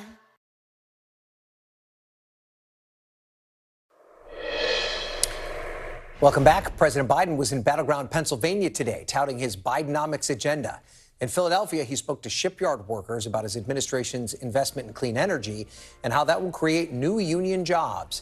But it comes as the United Auto Workers Union and Teamsters, who represent UPS workers, threaten to walk out amid contract negotiation disputes, and as Hollywood has essentially shut down due to strikes. Biden, the self-proclaimed most pro-union president in American history, now finds himself balancing union demands with the potential economic consequences of widespread labor strikes. Joining me now is White House correspondent Ali Rafa to talk more about this. Ali, you know, Biden being in Philly, which seems to be his second home outside of Wilmington, courting union workers at a time when we're seeing strikes across the country and the entertainment industry. The UAW and the Teamsters are also talking about walking off the job.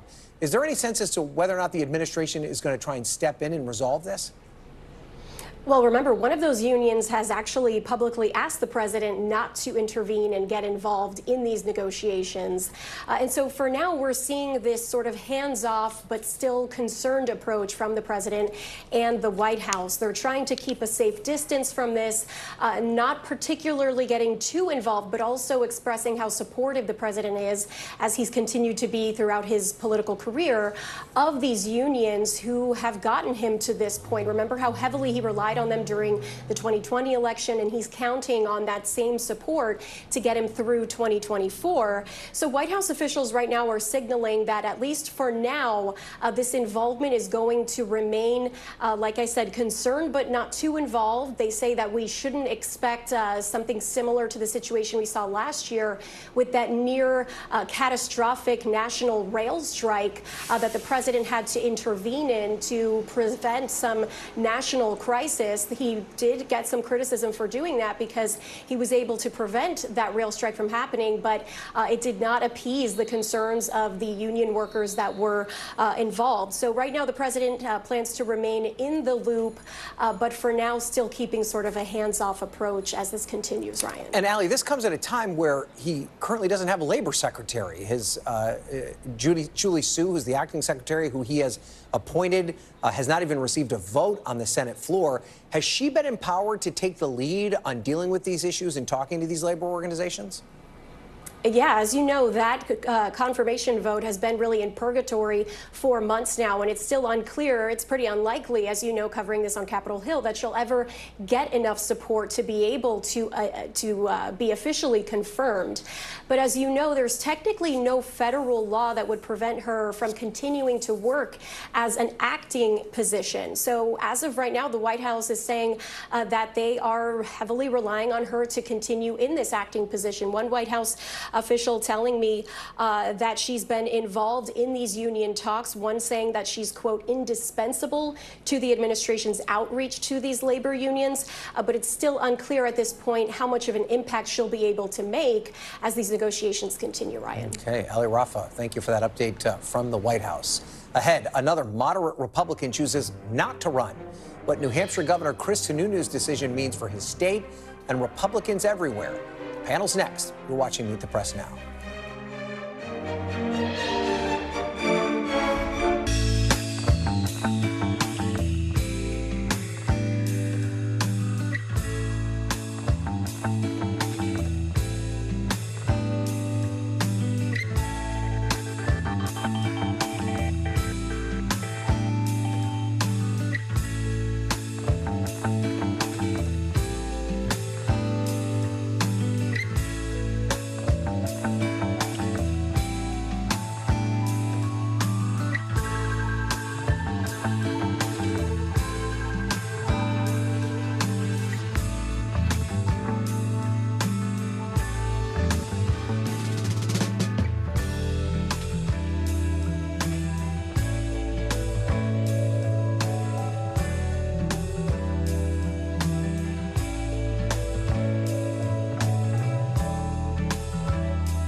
Good morning to you. Good morning, Mr. Well, President. very in question. We pride ourselves on the ability to turn on a dime. We've got breaking news. Sometimes there are no words. The flashbangs are continuing to go off. What emotions go through you as you're watching these girls? These are really important moments in our history, and people remember who shared that news with them.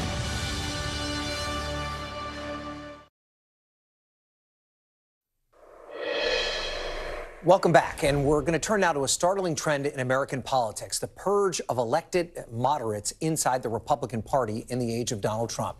Yesterday, one of the party's few remaining moderate governors, New Hampshire's Chris Sununu, announced that he would not seek re-election next November. The popular four-term governor, they only run for 2 years there, we should point that out, though, and Trump critic, also ruled out Senate bids and a presidential bid this cycle. Now, his decision comes after fellow moderate Republicans Larry Hogan of Maryland and Charlie Baker of Massachusetts, who I actually saw on Capitol Hill today, both said farewell to public office last year.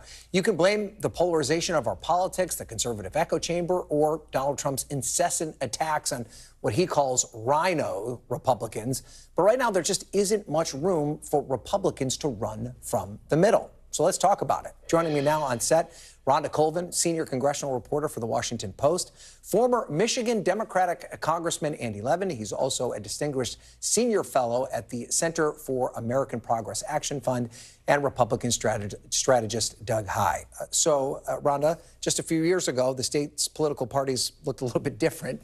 Now it seems as though it's one size fits all, and that's Republicans and Democrats in each state. Well, how did we get here? What happened? It is an interesting time to look at right now because, as you mentioned, it is a trend. We saw it with Larry Hogan, Governor Baker as well. And you have to wonder, where are these people going to go after this? For Sununu, he was someone where the Republican Party might have their eye on him for, more aspirations. But where is there a fit for them right now? And with governors, moderate governors, leaving their seats, it may be an important time, too, because, as we know, state legislatures are doing a lot of work where they're doing a lot of bills on culture war issues. And if you're not having a governor who represents moderate America, are those state legislatures going to have even more reign over their state? So it is an important time to look at. Doug, I'm interested in your take on this as a strategist, because I blame this all on gerrymandering. and you think, and maybe that seems counterintuitive because we're talking about statewide races, but we've kind of moved the political battlefield to these primary races because of gerrymandering. And I think, and to a certain extent, it's hardened our politics to a certain extent. Is that why the electorate has become more partisan, even at the statewide level? It's partly why, and it's a federal issue, it's a state issue as well. We talk about the chambers in the House, Republicans and Democrats being farther apart. That's true in state houses throughout the country, Right. Whether it's a red state house or a blue state house, we're seeing that. But there are also a lot of other things that go into it. Our political reward system rewards those members. I've been on countless segments on this network and others about Marjorie Taylor Greene. I've never gotten a question about, say, Gus Bilirakis from Florida, who just puts his head down and does good work. You worked with Gus Bilirakis, Yes, I for did. instance. Right. So Yes. we were always reward the loudest voices. Everybody saw Robert F. Kennedy at his hearing. We didn't see the good, hard legislating that gets done. The good news doesn't get rewarded. And then if you're a governor who's putting your head down and trying to do that good work, like a Larry Hogan or a Charlie Baker in tough states as it is, you do have a certain point of the diminishing rewards of doing that job. Yeah, right. So, as we mentioned, this is not just a Republican problem, Congressman. It's also a Democratic problem. Your father, of course, a conservative Democrat when that was a thing. Next November, we could see the end of red state Democrats in the Senate. John Tester, Joe Manchin, Sherrod Brown, all have tough races. These states all drifting more Republican. They're all states that Donald Trump won. Can any of these guys survive in this current era of American politics? Absolutely, they can survive. And just to correct you, my dad was definitely not a conservative. He was a straight-up New Deal Democrat for many decades. I really don't think this is like a similarity between Republicans and Democrats at all. We have the full raucous spectrum from Joe Manchin to the squad in Congress. My own governor, how do you characterize Gretchen Whitmer? Is she a liberal, a conservative within the Democratic firmament? We all love her. And so I think the Democratic Party has a lot of healthy breadth to it. We're a big tent. And the Republican Party, meanwhile, has been captured by the MAGA extremists. Somebody like me would say, from Nixon's Southern strategy up to the attacks on, veiled racist attacks, from George H.W. Bush's campaign, right up to the present. The Republicans have made this bed, and now they have to sleep in it. It's very uncomfortable because there's no space for anybody unless you're full-on MAGA. And it's a sad thing when we need a loyal opposition party in this country. And Doug, that gets us back to Chris Sununu, right? I mean, he came close to running for the Senate in 2022. This is what he told the Washington Examiner at the time. The governor said that the message from virtually every GOP senator that he chatted with, and he chatted with most of them, was that they plan to do little more with the majority until they get the majority that they were fighting to win this November, than obstruct Joe Biden until hopefully 2024 ushers a Republican into the White House. And he said it bothered him that they were okay with that. Is that part of the problem? Is that, there isn't this, there aren't, and you mentioned this before, you're not really rewarded by it. There isn't this effort to find common ground and bipartisanship. Well, on those things where we are partisan, that exists. There are a lot of things that Congress gets done and passes every day on bipartisan basis. Those don't get highlighted, but we focus on these battles, and those battles get more and more notice, and it's why more and more, whether Republicans or Democrats, people are joining running for office, and I would say not always our best candidates. If you hear the word fight over and over again from a candidate, it tells me they don't have much of a legislative strategy. They're there to obstruct and to make news, and ultimately, that's not healthy for the process. Ryan, can I back Doug up on this for a second? In my days in Congress, a lot of the things I'm proudest of, nobody paid any attention to. Yeah. I've got 4 kids. My 2 oldest both have Crohn's disease. Yeah. I found a Republican who wanted to work with me on the Safe Step Act because of their family situation. Right. It doesn't get a lot of attention because we weren't fighting with each other, but we were just trying to move the ball forward for the So let's talk about something along those lines, expungement. Wait, maybe not. The president, the former President Donald Trump, is pushing his Republican colleagues to put these resolutions on the floor that would, at least on paper, expunge his impeachments that were passed in that body before. Explain to our viewers what these mean and if they have any kind of real effort of actually getting out of the House and what impact it could have. I think that's really an open question right now because Democrats are saying, is this even legal to do? Yeah. It's already on the congressional record that he was impeached. What we saw a couple months ago is Representative Marjorie Taylor Greene, Elise Stefanik, put forward a resolution where they want to vote to expunge his impeachments. The first one, of course, was over the Ukraine call to Zelensky, withholding funds from Ukraine. And then the second one, of course, was January 6th. We don't exactly know just yet what's going to happen if or when there's a vote. We did hear that Speaker McCarthy said he supports any efforts to expunge the record. But we just don't know because this is uncharted territory. This has never happened. I'm not even sure the parliamentarian knows what to do in this instance. So I think we're all waiting to see what the next move is. Ryan, I'll tell you why it's uncharted territory, because there's no provision in the Constitution for expunging. But this is appeasing the emperor who has no clothes. But theoretically, it's shameful. Theoretically, if you have 218 votes, you could pass a resolution that says the sky is purple, right? You can do that. Yeah. There's also a messaging challenge for Republicans here. Whenever they're asked about the latest indictment or the Trump tweets or Truth Socials or whatever, they say, I don't want to look backwards, I want to look forwards. Expungement, by definition, is looking backwards, and they know that. And Ron, how much pressure does Kevin McCarthy have from the right wing of his base to put something like this on the floor? I think a lot of pressure, especially you have Elise Stefanik being one of the authors for this attempt. And of course, we know his situation with some of the hardliners, the Freedom Caucus. If they really want to push this with him, he may have to go along with it or at least try it. But again, uncharted territory because we just don't know what it looks like to vote on expunging an impeachment record. And that goes to your original question about, what happened to Republican moderates. Elise Stefanik was considered a very moderate Republican, not so much anymore. Yeah. Well, and I'm interested in the Politico piece this morning. They had a quote from an unnamed member of Congress who said that if this gets to the floor and it fails, it would be like Donald Trump was impeached a third time. Yeah. Do you think he is taking that into account, Doug? Do you think he's understanding the potential political penalty of trying to push this forward? Kevin McCarthy is. I don't know that Donald Trump is. And that's because you have those New York Republicans who won in Biden districts or a few others, David Valadao from California. They don't want to look backwards and they don't want to look at Trump either. So they're most likely not going to vote for it. So The question that Kevin McCarthy gets over and over again, and Steve Scalise, is how do you get 218? And it's not clear how you get there on this. And Andy, I want you to weigh in on this before we go. Obviously a lot of attention on Hunter Biden this week and next week when he pleads to these misdemeanor charges. There were the IRS whistleblowers this week. The one thing President Biden is not doing is separating himself from his son. We see him at the state dinner. He's at the Easter egg roll. Is that a smart strategy for the president right now? If you were in his position, if you were advising him, would you tell him to try and find a way to at least publicly distance himself from his son? No, I think that Joe Biden is a loyal dad who has a son who made a lot of mistakes and got in a lot of trouble, had big drug problems and so forth. As a dad, as an American, I can identify with him not putting politics, above family. The president never did anything wrong here. He's not going to go run in a corner and act like he did. I think he's doing just the right thing. And Republicans aren't going to let it go, though, are they, Doug? No, and I think you'll see a lot more of them talking about the grandchild that hasn't been acknowledged by the president. Very easy to see Donald Trump in a debate say, all of my grandchildren are here, Joe. Where are yours? Okay. And that could be a real moment for Trump if we get to that point. All right, we're going to have to leave it there. Andy, Rhonda, Doug, I appreciate all being here. Thank you so much. Thank you. Thanks, Ryan. And after the break, we're talking about the literal Miami heat as the city swelters amid an alarming global heat wave. You're watching Meet the Press Now.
People really don't know what's going to happen. Really, a dozen hours after the eye roared ashore. More good people than bad people, I know, right? 5 seconds. 4, 3. There is some late-breaking news. 4 hours since the Iowa caucuses by the hammer delivery. All right, it just did too.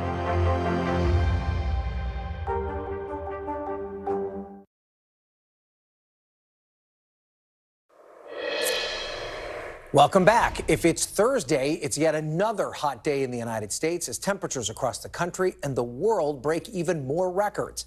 That, according to data from NOAA Global Services, air temperatures were higher than 62 degrees for more than 14 days this month, spikes that are unheard of in the last 125,000 years. In the USA, a whopping 121 million people are under heat alerts today. That's according to the National Weather Service. That's really over a third of the country. In Phoenix, temperatures climbed to 119 degrees yesterday, the hottest it's been since 2017. And as the heat rises, so have the amount of heat-related hospital visits. And sadly, heat-related deaths as well. Maricopa County's weekly heat report reveals that at least 18 people have died from heat-related causes already this year. NBC News correspondent Marissa Para is braving the heat in Coral Gables, Florida. And I'm also joined by NBC News meteorologist Bill Cairns. Marissa, we were joking that your beat now is to find the hottest place in America and fly there and stand outside all day long. The heat index in South Florida has been above 100 consistently for a record 40 straight days now. Talk to me about how area residents are dealing with this stretch of extreme heat. Yeah, well, I've been in both Phoenix and now Miami, of course, both in the span of 1 week. And so hot is hot. But of course, these are different types of heat we're talking about. Of course, in the Southwest, it's a drier heat. I would describe it as sticking your head inside of a very hot oven. And of course, here in Miami, it's a little more muggy. It's lower temperature, but the heat index is going to feel a little different because of just how humid it is. And so here in Miami and both in Phoenix, of course, you're seeing less people outside. You're seeing not just humans, but animals and just all life impacted in some way, shape, or form. The streets were definitely a lot more empty in Phoenix than what we're seeing in Miami. You can see behind me, there's still signs of life, people walking around, but we've still seen people taking precautions when it comes to their animals, picking up their dogs on the hot asphalt when they're crossing the street. And that is something we know how hot asphalt can get, you know, this black asphalt that absorbs the heat. And so in terms of the precautions that are being taken, cooling shelters in all of these cities that are impacted by the heat dome have been opened up to vulnerable people who don't have access to air conditioning, or maybe not as much. Maybe they're a little bit more vulnerable in terms of the elderly. We know that this is a big concern. People with secondary conditions. The heat just exacerbates everything. We know this. If you have a secondary condition, the heat is going to make that worse. And when we talk about the impact that this has, by the way, Ryan, we're talking about all types of life, not just animals, but also under the water. Gulf of Mexico, we saw record temps with the Gulf of Mexico. This is, you know, water that you would expect to go cool down in. You're certainly not doing that on the shores of Florida. And the coral reefs, there's a big concern among scientists that with these increasingly hotter temperatures, not just outside, but warming up the ocean as well, there's some concern about what that's doing to the coral reefs as well, Brian. All right, Marissa Para live for us in Coral Gables, Florida. Marissa, thanks for that. Let's go to you now, Bill. Miami dealing with a record number of days feeling like 100 plus. Is the heat going to peak for them at some point? And talk to me about the rest of the South and Southwest. Yeah, this should be the peak. I mean, this end of July is almost the peak of summer just throughout everyone temperatures, and then in August they slowly tail off. And by the way, you know, it's been 40-plus days in a row in Miami with the heat index above 100. They should get that on average every single summer day, but at least occasionally they get like a rainy day and they don't quite get as hot. That just hasn't happened either. Florida's wet season hasn't been wet. It's been a lot drier than it should be. So even at this hour, Miami's at 103, so the sea breeze hasn't exactly kicked in. Jacksonville's at 107. We're having a nice little friendly competition between Little Rock and Brownsville, both peaking out now to 111 heat index. It's a dry heat in the west. We'll talk more about that in a second. First, we have many areas that are near record highs. So when you're above average at this time of year, which is typically the hottest time of year, you're going to be close to record highs all the time. So New Orleans, and by the way, here's a little fun fact for you. New Orleans is one of the only major cities in the country, if you average June and July, what we call our summer season, that is on pace for the warmest year and the warmest summer. Even Miami's not doing that. Even Phoenix and even El Paso is not on pace for the warmest summer ever, but New Orleans is. And today, 98 degrees. Tomorrow, we do it all over again. Everyone is kind of close to record highs, just about tying or a little bit below. And the problem is that I can't say there's any relief in sight. There's no big rainstorms. There's no hurricanes. There's no tropical storms. Just every day is a rinse and repeat. Miami, pair of 97s this weekend. That means your heat index will be up there probably about 108 to about 109. And so then we talk about the dry heat in the west, which continues. Numerous record highs are happening as I speak. Phoenix is expected to get up to 118. That'll crush your old record high for this day of 114. Many areas are the same. Vegas will probably come a little short. And then tomorrow, again, do it the same. What's unusual about this long duration heat wave is that typically one is on the west coast, or maybe there's a heat wave on the east coast. This is just elongated all across the southern half of the country and even into next week. 115, 114, 113. I'm getting bored of talking about it, Ryan. I mean, this is, it's just, every day it's the same. I appreciate how candid you are, Bill. One of these days you're going to say to me, yes, Ryan, relief is in sight. Well, hopefully that's sooner rather than later. I appreciate it. Thank you, Bill. No problem. Still to come, on the front lines of America's mental health crisis, I'll talk to the president of the U.S. Conference of Mayors as she looks to address a staggering rise in mental health needs across America's cities. You're watching Meet the Press Now.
Thanks for tuning in. I'm Gotti Schwartz. Here are the stories we're following tonight. Storms keep coming here in California. The U.S. government just declassified this video. A lot more stories trending like crazy on social media. A controversy pitting lawmakers against young voters. What's the state of crypto today? What is going on when we're looking at trends day? Another mind-bending story on artificial intelligence. This is what my voice sounds like when I clone it. That wasn't me. You gotta see this. Stay tuned now, weeknights at 8 Eastern, 5 Pacific on NBC News Now.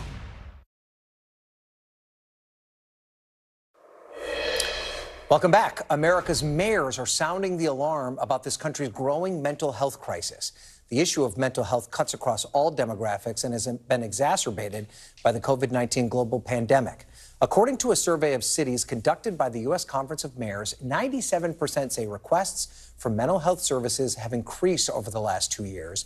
88% say they do not have adequate access to mental health resources, and 82% have developed new initiatives to address the need for mental health services.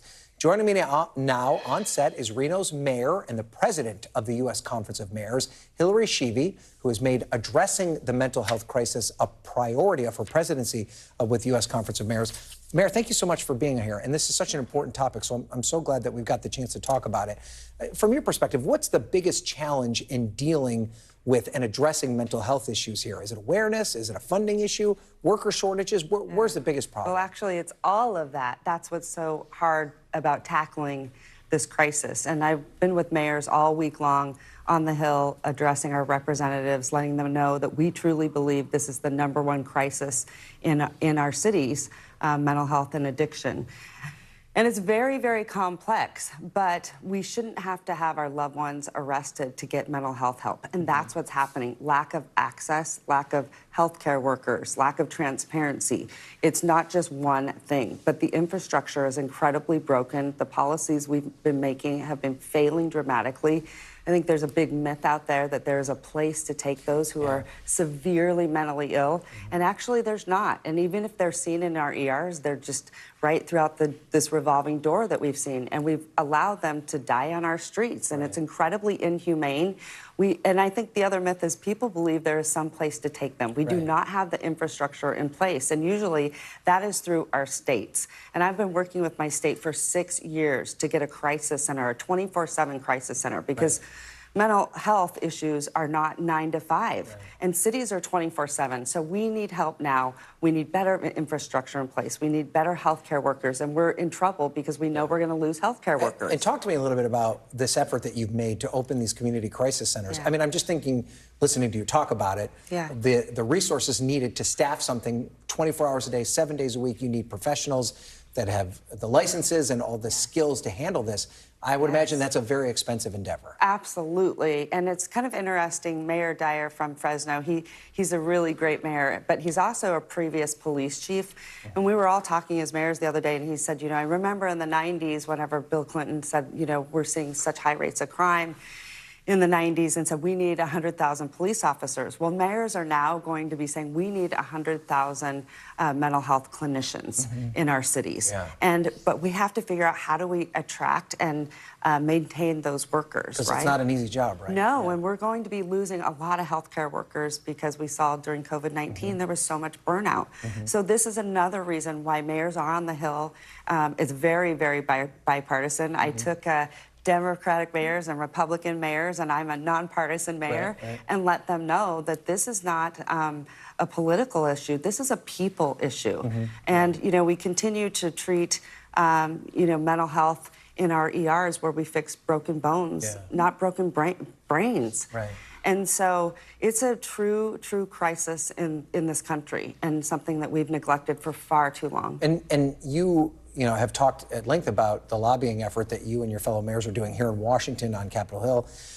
Do you think that the Biden administration should declare a mental health crisis, calling it a U.S. national emergency? I mean, that would unlock some federal resources to tackle a problem like this. Well, I absolutely think that mayors are looking at this, and like I said, we believe it's the #1 crisis in our cities across America. And if you look at that survey that you were referencing, 90% of cities are saying they don't have the resources, and people are dying on our streets. You know, I always tell like this story about, you know, there's a man lying on the ground and he's screaming and yelling, and we run over and we say, what's wrong with you? What's wrong with you? He's holding his side.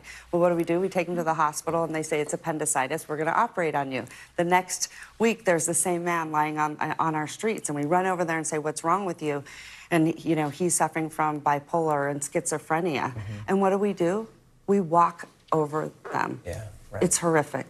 And you've pointed to this. Your conference has put together this survey of 117 cities, and it's remarkable how many things can be attributed to mental health problems: substance abuse, COVID-19, homelessness, economic concerns, unemployment. It covers a wide range of problems you're dealing with. Huge, absolutely. And obviously the fentanyl crisis, we really believe that's a weapon of mass destruction. And knowing that it could kill hundreds of thousands of people, we need to make sure that we're prepared as if we were going to war. I mean, that is really true.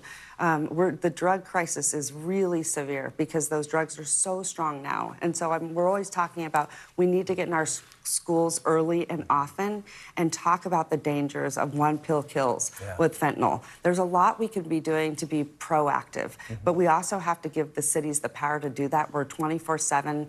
Mayors hit the ground running. We know how to get it done. And we're asking the states to give us that power to do that because a lot of that funding goes to states. And like I said, I've been trying to get my center open for 6 years, and it's been incredibly challenging. Now, you obviously come to this as a mayor who has care for all the people in your city, but you've also had your own personal struggles with mental health issues. You wrote an op-ed in the Reno Gazette-Journal where you said that we can't afford to put off conversations about mental health. You talked about how you're the mayor of the city, a prominent person in town, and it was difficult for you to even get an appointment to have your concerns addressed. Right. A couple of years ago, I lost my sister to mental illness and my brother to addiction and my brother-in-law to addiction, and all at once. And I was struggling and having a tremendous amount of grief. And so I was calling out for help. And I have great insurance. If anyone knows, it's very hard to treat grief and depression and those things if you don't have insurance. But even if you have insurance, it's really difficult. So that shouldn't be the case. But I come to find out it would take 6 or 8 weeks. People would say, oh, I could get you in. And certainly I didn't tell them I was the mayor. Again, the stigma, unfortunately. And that's changed a lot because what I decided after I learned that experience, I couldn't even get help. is it that didn't matter that you were the mayor. Yeah. Well, that's what I always say. Yeah. It doesn't matter if your mayor isn't talking about it. Who is? If your mayor can't get help, who can? And so that's why mayors are really standing up and making such a big plea for mental health. So quickly, before we go, I mean, you dealt with this. If there's somebody watching us right now who's struggling and doesn't know where to turn, what would be your best advice for them? Yeah, well, I know that's going to sound crazy, but mayor's offices were really, really resourceful, very resourceful. So I would reach out to your mayor. We're very accessible. Email them. Also call 988 number if you're really, really struggling. But I'd also say have hope. And what I mean by that is we know that hopelessness can lead to excessive amounts of depression and is a predictor of suicide. So have hope. And you have to, always have hope, because that's where we see lots of hopelessness and to tragedy. And so there is hope out there. I promise you that. But reach out to your local governments are actually probably a great place. But the 988 number, we can't stress that enough. All right, Mayor, from the biggest little city in the world, right? Is that yes? And how do you pronounce Nevada? Nevada? Yeah, you got it right. All right, good job. Thank you for being here, Thanks Mayor. for having and good me. luck with this effort. Thanks so appreciate much. you being here. And as the mayor just said, if you know anyone who is dealing with emotional distress, having a suicidal crisis, needs to be connected to resources, the number she just talked about, 988 for immediate support. Again, that's 988. Help is just a call or text away. And that does it for us this hour. I'm back tomorrow with more Meet the Press Now, but don't go anywhere. My good buddy Aaron Gilchrist picks up our coverage with an exclusive interview with the new director of the CDC. That's on Hallie Jackson Now.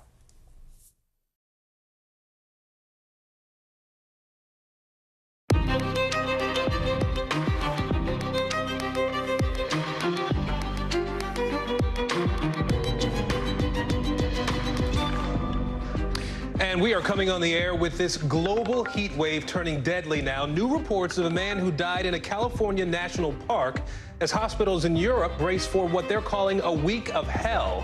We're live outside Miami, where millions are under heat alerts now. Also new tonight, family members of the U.S. soldier now in North Korean custody saying they're worried about his fate. That's after he ran across the border. What we're learning about how he got there in the first place.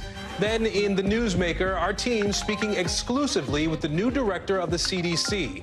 Why Dr. Mandy Cohen says she's focusing on, quote, building that trust the agency has lost in the last few years. Plus, in tonight's original with Barbenheimer upon us, the biographer of the man who invented the atomic bomb says a new blockbuster movie about his life can actually make a huge impact on today's audiences.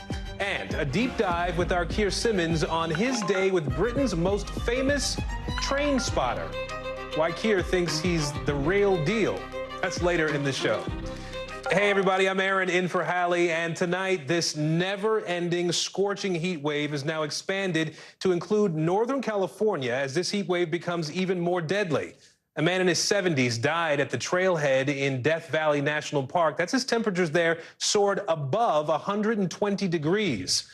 Officials think this is heat-related, making it the second death there this summer. We are also learning about a woman who was just arrested for the death of a 10-month-old after she left the infant in a car in Florida for hours. The temperature inside that car reaching 133 degrees. From coast to coast, really, nearly 90 million people are under heat alerts today, with more records expected to be broken.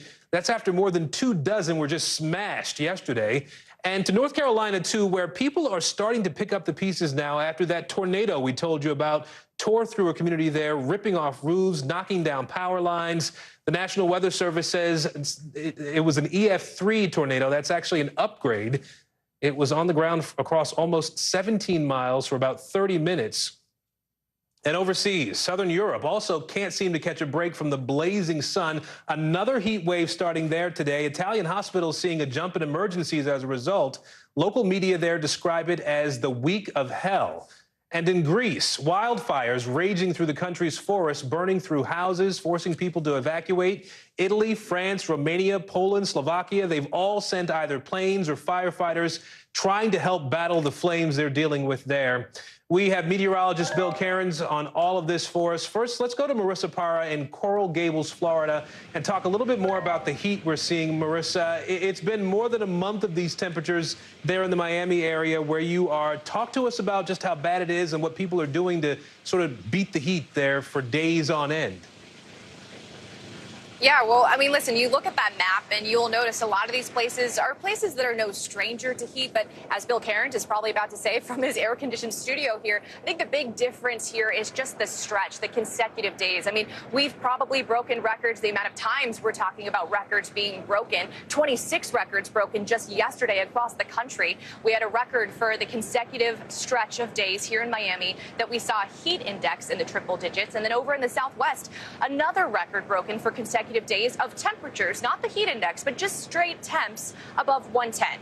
Now, listen, it's not just uncomfortable to be outside. It is actually straight up dangerous. And we have seen how this has played out, how this has become deadly for several people and for different reasons, right? In the Southwest, you see asphalt heat up. We ourselves took the temperature of the asphalt. It clocked upwards of 160 degrees. We talked to burn units who are filling up with burn victims, by the way, in the Southwest. And they were talking about how the asphalt can burn you in seconds in places like Phoenix because that asphalt can get upwards of 180 degrees. We've seen people, particularly people who are outside, probably because they either are working outside or people who do not have a home or don't have access to air conditioning. We have seen deaths and fatalities as a result of that. Over in Miami, we know that in Florida, there was a fatality. You just mentioned a woman who was arrested and charged in northern Florida for leaving an infant inside of a vehicle, inside of a garage. That infant in that 133-degree vehicle, that infant had an internal body temperature of 110 degrees. So when we talk about the dangers of this, regardless of whether it's someone who is trapped outside in the Southwest or someone that's inside of a vehicle, we have seen physicians talk about a rise in patients because of heat-related injuries, whether it's heat exhaustion, whether it's heat stroke, or people with those critically high internal body temperatures. This is something, again, Aaron, we talk about the dangers of this. It is the consecutive stretch that is also putting a strain on first responders, these cooling shelters that are opening around the South, as well as those in hospitals who are tending to the victims of all of this. Aaron? Wow, scary times for sure, Marissa. We appreciate the reporting. You and your team get inside now. I know it's like 100 degrees, the heat index where you are, so thanks a lot. Let's turn to meteorologist Bill Cairns now and talk a little bit more about this heat we're dealing with. So Marissa laid out the heat situation here in the U.S., but it's not just us right now, Bill, right? What are we seeing out in Europe at this point? The European heat wave, it looks like it peaked a little bit 2 days ago, kind of went down a little bit, and now it's coming back. So we have these heat domes, and these are what are responsible this time of year. It's huge areas of high pressure that are just a lot of air sinking, and that means the air can really heat up well. And so that's in areas of the Southwest, as we know, and also the areas here in Europe. So the heat dome in the western U.S. is not going to go anywhere anytime soon. We have this Atlantic big area. The Atlantic's way warmer than it should be. And then also heading towards Iraq and Iran and many areas out here by Saudi Arabia, they're seeing exceptionally hot temperatures too. So let's focus just in on Europe. And northern Europe is fine. You haven't heard about London or anything like that with heat waves this summer, not like last year. This is over southern portions of Europe. This is hot air that's moved off the northern coast of Africa. It's still over the southern half of Italy, easily going to be here right around 100 the next 2 days. Athens has probably been one of the poster children for the hottest. I mean, 103 and 105 as we head towards the weekend, Aaron. That's where you'll see the headlines this weekend. And we mentioned what they had to deal with in the Carolinas, too, Bill. There's a severe storm threat that we're seeing tonight, too, right?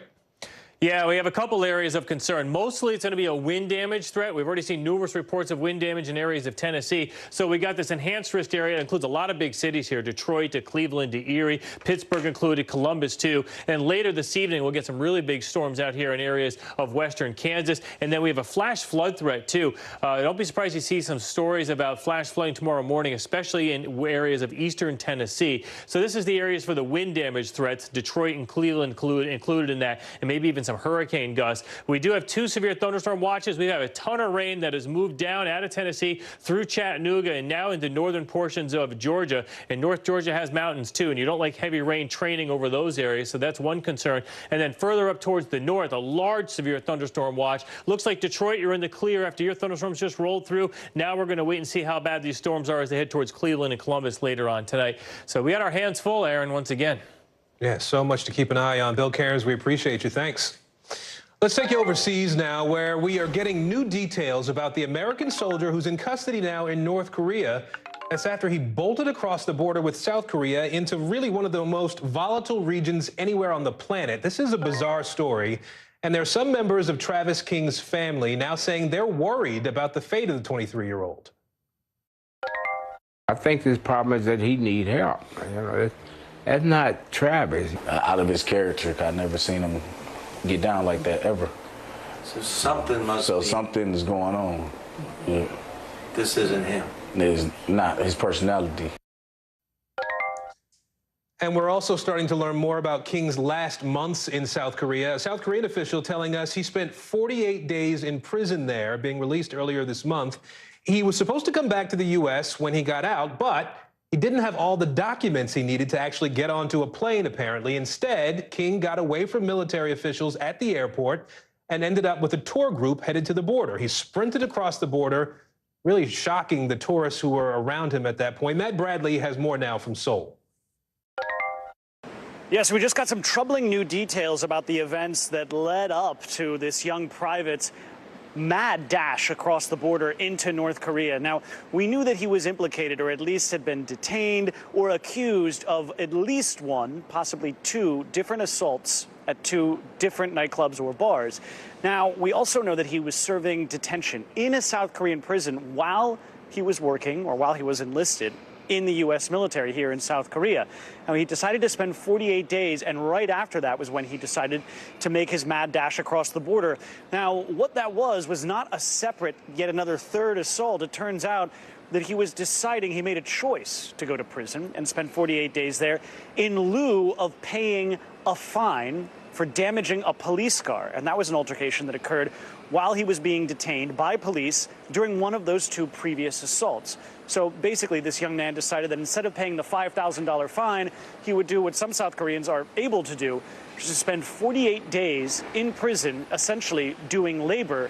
And once he was released on July 10th, that was when, a week later, he joined a guided tour, went to the border, and decided to make that very treacherous move across the border, one that has now exploded into an international diplomatic crisis. Now, we've also heard from U.S. officials today. My colleague, Courtney Kuby, interviewed the Secretary of the Army, and she said that it turns out that the United States has had no real direct contact with anyone in North Korea, despite efforts to try to contact the North Koreans through the United Nations, through the South Koreans, and through the Swedish embassy in Pyongyang.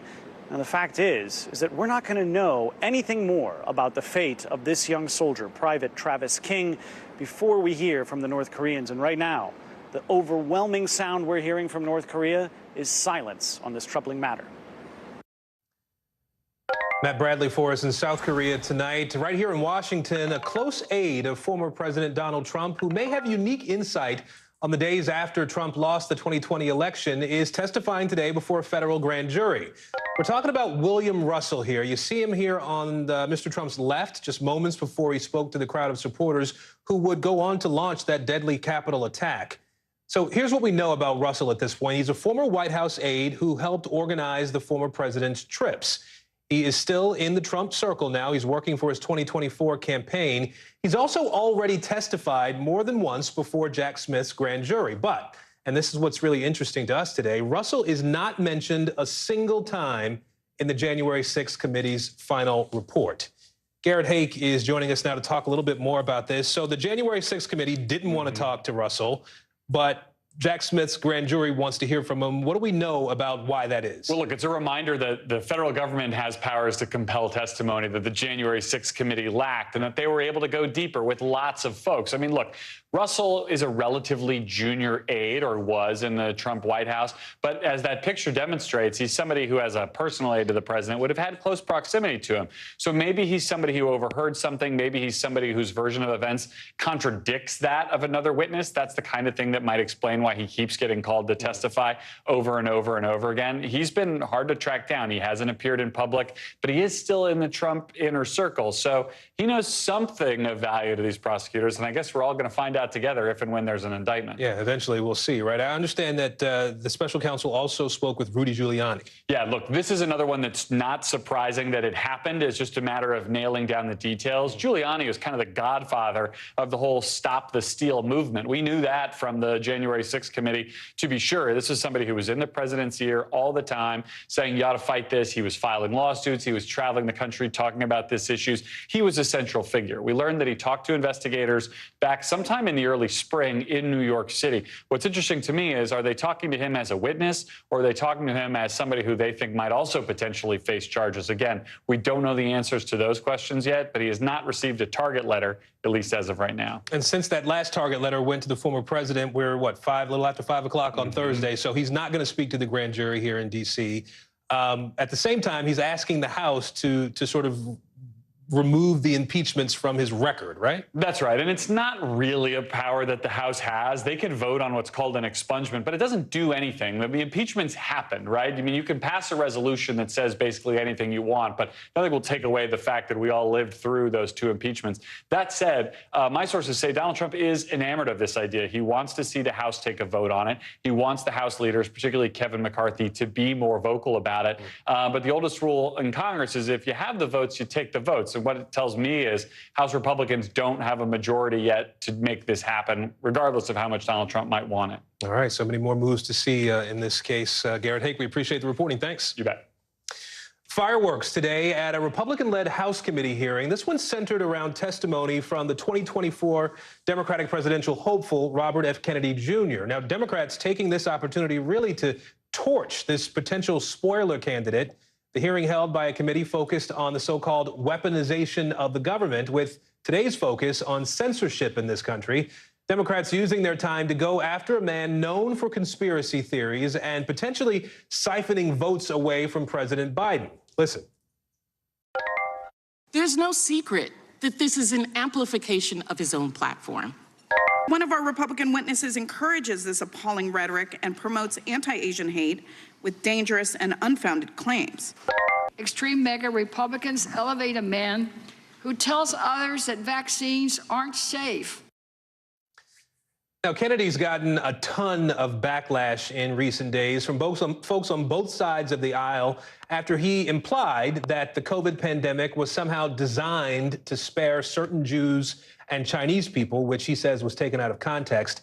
NBC's Ali Vitale is joining us now to talk a little bit more about this from her post on The Hill. So, Ali, what's the undercurrent here, right? Did Republicans really want to hear from RFK Jr. on this particular topic? What was the motivation, as you understand it? Yeah. It's a really good question, because certainly he's not the first person to have his accounts disabled because he spread, in this case, misinformation about the COVID-19 vaccine on his Instagram page. But nevertheless, he is the person that Republicans on the House Weaponization Select Committee decided to put forward as a key witness here. Of course, one of the things that allowed them to do is to spotlight the fact that this is a man, Robert Kennedy Jr., who Democrats would prefer to ignore. And of course, there's a certain irony to having that man be the central witness at a hearing about censorship. But the other piece of it was really just being able to use a Democrat to kind of troll Democrats. But frankly, most of this hearing did not focus in Democrats questioning Kennedy regarding censorship. Instead, it was a lot about past comments like the ones that you just referenced. Listen.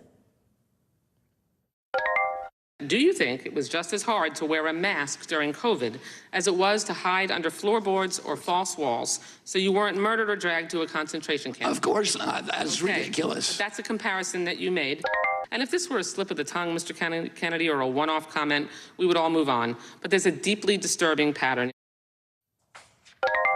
There were several other exchanges like that, Aaron, with Democratic members pushing Kennedy on statements that he's made and then tried to explain away. He continued to do that in front of this committee. And again, it was just another example of how Republicans are using the power of the gavel here to really give a lot of red meat to their base. Censorship and big tech is something that Republicans have talked about a lot. It fits into that narrative of the culture wars, but then also the fact that they are doing it with Biden's really only, aside from Marianne Williamson, Democratic challenger. I think that was sort of an added benefit to a committee that really does like to push the envelope. Yeah, very quickly, though, on the Democrat side, what do you think was going on here for them? What about the strategy from House Democrats that we saw today, showing up to the hearings full force, really, versus what we saw with Republicans and the January 6th committee, where most of them refused to join? What do you make of it? Yeah. Lessons learned. Think about the ways that a lot of the criticism of the January 6th committee's work from the Republican side was that there were no Republicans there to rebut it in real time. It's what made the January 6th committee such a fascinating and frankly difficult to replicate select committee, because all of the members, Republican and Democrat alike, were marching in lockstep on pushing the same narrative, using the same evidence to drive at the same points. That's not how most congressional hearings actually work. Typically, you watch them ping pong between Republican talking points, then Democratic talking points, and on and on. That's what we saw today. And it's really Democrats taking a cue from Republicans who stonewalled the January 6th committee and wouldn't participate by and large unless you had the two Republicans, Liz Cheney and Adam Kinzinger, who of course were of the same mindset on January 6th. Instead, what we're watching here is Democrats learning that lesson and rebutting in real time, much in the same way that we see them do in most normal congressional hearings. Ali Vitale for us on the Hill tonight. Ali, thank you.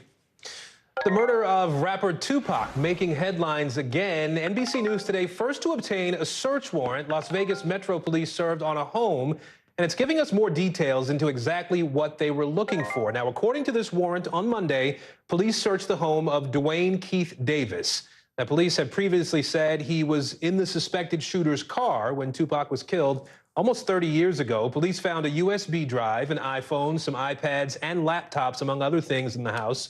Now, you might remember Tupac died at the age of 25 after being shot during a drive-by in Las Vegas. That was in 1996. There has never been an arrest in this case. So let's go to Kristen Dahlgren for more on this. Kristen, what do we know about the man whose house was searched and what it might tell us, this search might tell us about this investigation? Right, Aaron. So the house belonged to Keefe D, a 60-year-old who has been openly talking for years about his involvement. His nephew was believed to be the shooter in the case, Orlando Anderson, according to police. He was never charged. He denied any involvement, and he was killed in a gang-related killing about 2 years after Tupac. So Davis has been giving police some information as part of a limited prosecution agreement. Of the four that were believed to be in that car, he is the only one who is surviving at this point. So really could be key in any type of evidence, in any type of prosecution. The evidence that they took, they clearly were looking at his digital footprint, taking those iPads, those laptops, iPhones. And they also were looking as well at some of the statements he's made, at some things that he said in books as well. So those are the types of things that they've been looking in that. We don't know exactly what evidence it is that led them to get this search warrant. So it will be interesting to see where this goes from here, Aaron. But it is curious, right? I mean, sort of where did this all come from? It's been 30 years, like we said, nearly 30 years since Tupac was killed. The person who was sort of the primary suspect at one time is dead as well. Why is this making headlines now? Why are we talking about this now? Where'd it come from? Right. Well, it's still an open case and one that has been going on for so long. And Tupac, of course, has this sort of legendary mythical status at this point. You know, we have some of his accomplishments, a 6-time Grammy nominee. This June, he was awarded a posthumous star on the Walk of Fame. He's in the Rock and Roll Hall of Fame. And so, you know, he had 5 #1 albums there, has sold 33 million albums. And his fame has only seemed to grow over the years with this sort of mythical nature and the mystery about his death. And so still a lot of questions, a lot of people who would like to see some type of justice or at least closure in this case. Yeah, that mystery and a lot of his music still timeless. Kristen Dahlgren for us today. Kristen, thank you. You bet. Let's take you to New Zealand now, where the U.S. women's soccer team getting ready to defend their title with their first match kicking off tomorrow night. The tournament started today with the two host countries, New Zealand and Australia, winning their first matches. That's less than 24 hours after that deadly shooting in a busy area near where the fans are staying in Auckland, New Zealand. The Prime Minister there telling people today it is still safe to go to the World Cup. Watch. I will be going. It is safe to go, and we continue to encourage the Auckland community to get behind this event. We want to bring in Andres Cantor now, Telemundo's chief soccer commentator, live in Auckland for us. Andres, thank you so much for being with us tonight. The U.S. team going to try to claim a third successive World Cup crown here. Our Molly Hunter had a chance to sit down with the team captain, Alex Morgan. I want to play a little bit of that, and then we'll talk about it on the other side. We do set expectations for ourselves. We do want to find ourselves at the end. We do want to be hoisting the trophy at the end. To get there is a long way. So, Andres, what do you expect? What do you expect to see from Team USA tomorrow night? Aaron, good morning from this part of the world. I think that long way is 7 games, and I think the U.S. national team has a very good balance of experienced players like Alex Morgan and very young and upcoming players like the Sofia Huertas, like the Trinity Rodmans, you name it. So I think the U.S. can make it all the way to the final. They're not going to have an easy task in the quarters and semis where it's going to get tougher, obviously, than in the group phase, but I am very confident that the U.S. women's national team can make it all the way through to the final in Sydney. Yeah, a lot of people agreeing with you on that. You know, here in the U.S., even for people who aren't soccer fans, we know that you are a legend in the soccer world, in part because of your iconic voice at so many matches. I want to play a little bit of that for our viewers, and then we'll talk.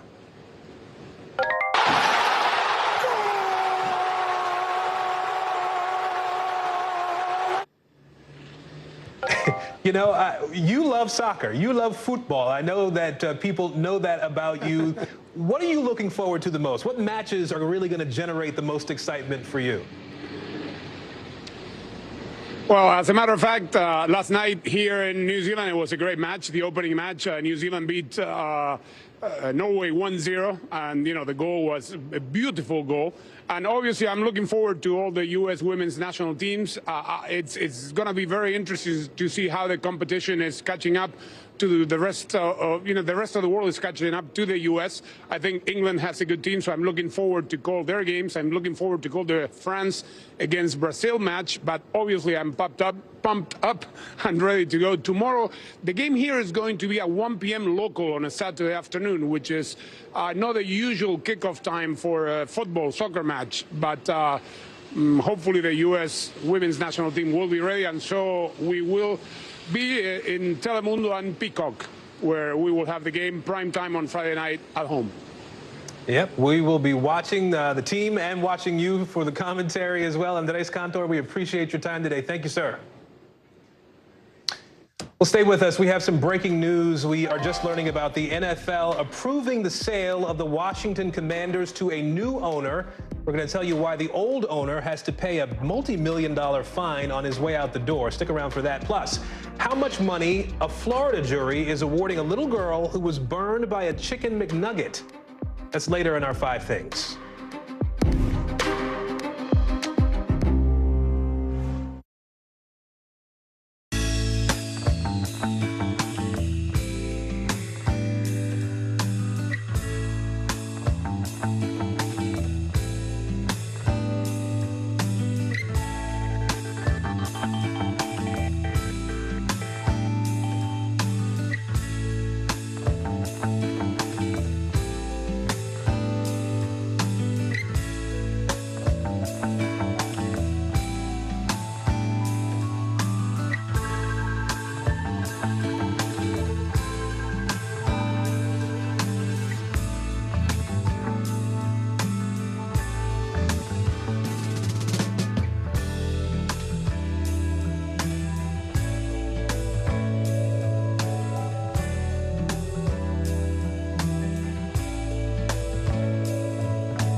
Just behind me, hundreds, if not 1,000 migrants waiting under the blazing sun. All these people here are going to be asking for asylum. It's a very critical situation. Heavy wind damage is a given in a storm of this size. Man, it's great to see you. So much work to be done here still.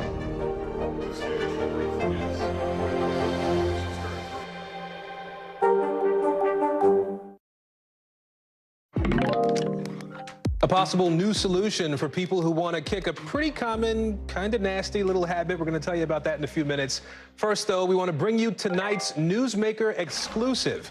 Our health and medical reporter, Erica Edwards, spoke one-on-one with the new CDC director, Dr. Mandy Cohen. It is her first sit-down interview since starting the position less than 2 weeks ago now. She is taking the reins at a critical time with the CDC going through massive internal changes.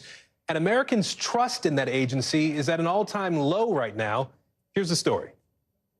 The Centers for Disease Control and Prevention, once considered the gold standard of public health, finds itself at a crossroads. It's time for a new chapter. Trust in the CDC plummeted during the height of the pandemic. Presidential candidates continue to slam the agency. We've seen over the past few years really the bankruptcy of the public health establishment. From both sides of the aisle. The CDC, the World Health Organization, the National Academy of Sciences are captive agencies. Vaccine misinformation, surges in drug overdoses, unprecedented gun deaths, all considered major issues the CDC must tackle, even amid a proposed funding cut of more than $1 billion. This is what Dr. Mandy Cohen faces as she takes the helm of the agency. Why did you want this job? I have dedicated my career to making impact in the health space. And so when an opportunity to lead an agency whose mission is to protect the health of this country and really the world, that was an easy answer. It was yes. First on her long list of goals, rebuilding credibility lost because of some CDC missteps during the pandemic. If we want to protect the health of every American, we have to first make sure that we are building trust with the American people. And I know some of that trust was lost in the last few years. But I'm here to refocus the organization on building that trust. How will you do that differently, though, from your predecessors? Is that engaging press briefings more? How will you get that message out to people who really need to hear that? Well, first, it starts with the whole team at CDC. Trust is not just built with me doing something different. It's all of us being different. And at my first all-hands meeting here at CDC last week, the first thing we talked about was trust. And Cohen might just be able to do it because of her experience speaking to the public and politicians. As Health Secretary of North Carolina, Cohen, a Democrat, helped convince conservatives to expand Medicaid in the state. And she was the face of daily state-run COVID briefings. Do you know your 3 W's? Wear, wait, wash? Whose down-to-earth guidance was met with little political pushback. Those are going to be really important skills as you face budget cuts. How are you going to handle that moving forward with Washington? I want to make sure that they know me, how I operate, how we can work together. I want to make sure I know what's on their mind because, look, they're the ones that are investing behind the CDC. On Wednesday, Cohen was on Capitol Hill meeting with both Democrats and Republicans. This is a bipartisan issue to make sure that our country is safe and protected. Beyond politics, she's facing the very real impact of climate change on Americans' health, from extreme heat to air pollution from wildfires, even threatening to add new viruses to the mix, which Cohen says the CDC is tracking closely. Look, we saw for the first time a few cases of domestically acquired malaria, which we hadn't seen in 20 years. On a scale of 1 to 10, how concerned should Americans be about malaria? You should not be concerned at all. So right now, you should not be concerned at all. I'm worrying about it for you. But that's not all that worries Cohen. What do you think is the biggest threat to public health right now that we face? The thing that I am most worried about is this broken trust. For us to be strong as a nation, we need to make sure that we trust each other. And that's about public health, but it's about so much more than that. Unfortunately, in the United States, life expectancy is actually going down. You know, for such a rich and prosperous country, for our life expectancy to be going down, we really need to take a hard look to say, like, well, how can we do better? For Cohen, doing better starts with her new coworkers, even as she's still learning her way around the building. Sometimes I'll just go to a random floor in one of the buildings and I'll just wander around and pop into a meeting.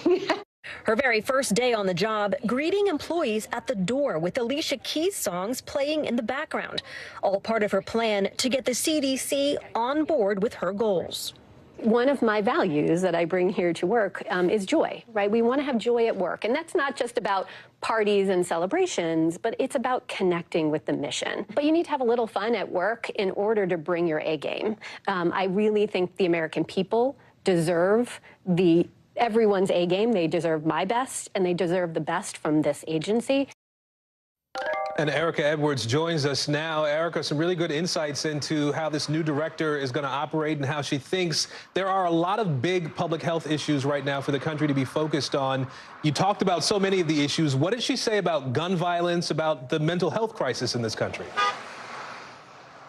Hey, Aaron. Yeah, so Dr. Cohen did not address gun violence directly, but she did say that it's the CDC's role to collect data and research about the public health impact of guns. That way, legislatures and indeed the American public can make informed decisions about the issues based on science. We also talked extensively about mental health. As you know, the CDC recently came out with several really concerning reports about rises in rates of depression and sadness, especially among girls. Dr. Cohen herself has two young daughters, and she says that the CDC can't work alone in solving the mental health crisis. It's going to take a big collaboration between public health officials, doctors, and young families, even schools. I did ask her about another controversial topic, abortion. She said that it is the CDC's duty to make sure that all women have access to health care whenever they need it. And she said that abortion is a form of medical care. Aaron. All right, Erica Edwards for us. Great interview, Erica. Thank you in Atlanta tonight. Thanks. Let's get you over to the 5 things our team thinks you should know about tonight. Number 1, take a look at this huge explosion. This is in Johannesburg, South Africa. It has officials there just mystified. One person was actually killed. Dozens of people hurt here. You can see it tossed vehicles, left a big crack in the road there. Nobody has any idea what caused this, but officials say people should stay away from that area. Number 2, former Minneapolis police officer Derek Chauvin is going to ask the Supreme Court to review his conviction in the murder of George Floyd. That's according to his lawyer, who said the court needs to look at whether Chauvin was denied a fair trial. This comes after Minnesota's Supreme Court said it was not going to hear the case. Number 3, the wife of the Gilgo Beach killing suspect is filing for divorce, according to her lawyer. You'll remember Rex Heuermann was charged with first-degree murder in the deaths of 3 women. He's also a suspect in the death of a 4th person. Prosecutors say Heuermann's wife's hair was found at least one of the bodies, but she is not suspected of being involved at all. Number 4, a Florida jury awarding $800,000 to the family of a girl who got second-degree burns from a chicken McNugget. Now, this case dates back to 2019 when a piping hot nugget fell onto a 4-year-old's lap. That happened as her mother was pulling out of the drive-thru. This comes after a different jury found McDonald's and the franchise owner liable. Number 5, a new study reporting one thing that might help people stop biting their nails or picking their skin: gentle touch. Basically just rubbing the fingertips or the palm or the back of your arm at least twice a day. It's a technique called habit replacement. It's meant to help people swap out a bad habit with something that's harmless. About half the people in the study reported some improvement. Researchers say they need more data, but what they've seen so far apparently is pretty promising. There you go. When we come back, the new tech New York City is using to track people who skip out on paying subway fares. Plus, check this out, a rare catch. What made this fish blue? That's a little later in the local.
leaps and bounds. What you see behind me is typical. How you doing?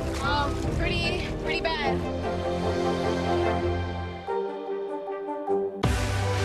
Now he's raw. How hard is it to see it like this? Our house is no longer here, but we are here. Now he's real. Let's break down what we know and then the big questions still outstanding. News for the generation of now is NBC News Now.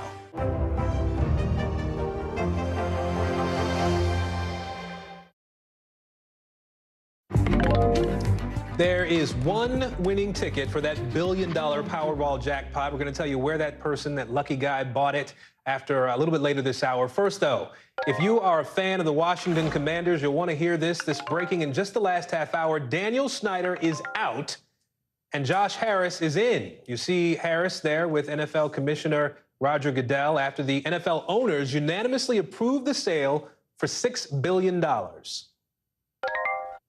Guys, is part of who I am and who I've become as a person. But being a fan is not enough.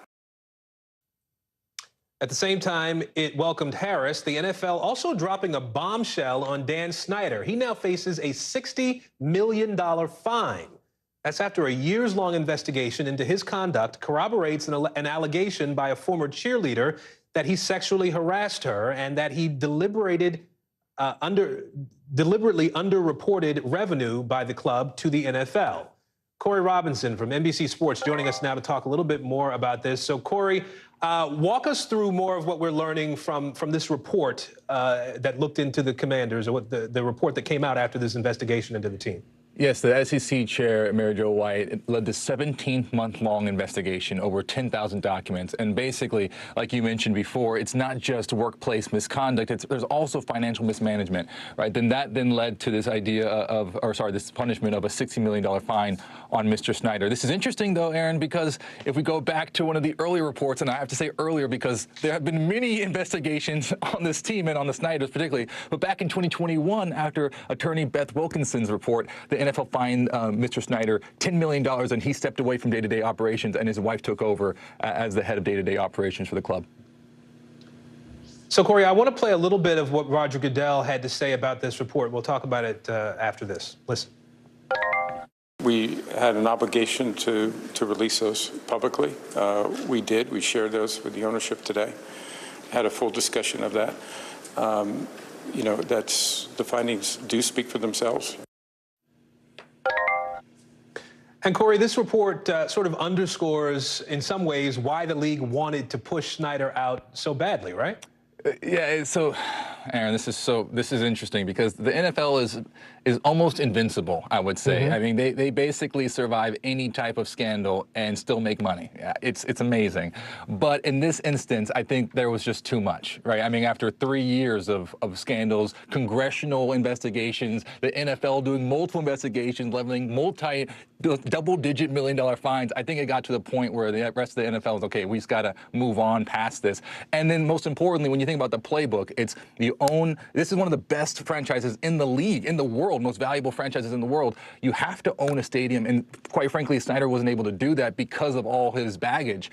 And now this new group will be able to, that's probably the first thing they're going to do is build a new stadium, and that's good for the NFL. So I think that financial incentive was the thing that pushed it over as well, in addition to this. And unfortunately, Aaron, I think that's the truth. I don't think it's just the investigation, because quite frankly, I don't think that would be enough to just oust him out in the NFL. Yeah, you're going to have so many long-suffering Washington football fans who are going to be looking to turn the page here and just move on to playing football and hopefully winning some games. As a Washington fan, I can say that. Corey Robinson, we appreciate you. Thanks for being here. Thanks. Coming up, a call to action for one of Robert Oppenheimer's biographers. As the blockbuster movie on his life comes out, the old lessons we can learn from new risks the planet's facing. Plus, movie stars and studio teams behind some of the biggest fandoms now no-shows at Comic-Con. What this year's event looks like now that Hollywood is on strike.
I'm Gotti Schwartz, and here are the stories we're watching tonight. Storms keep coming here in California. Some of the big headlines trending like crazy on social media. This is what my voice sounds like when I clone it. That wasn't me.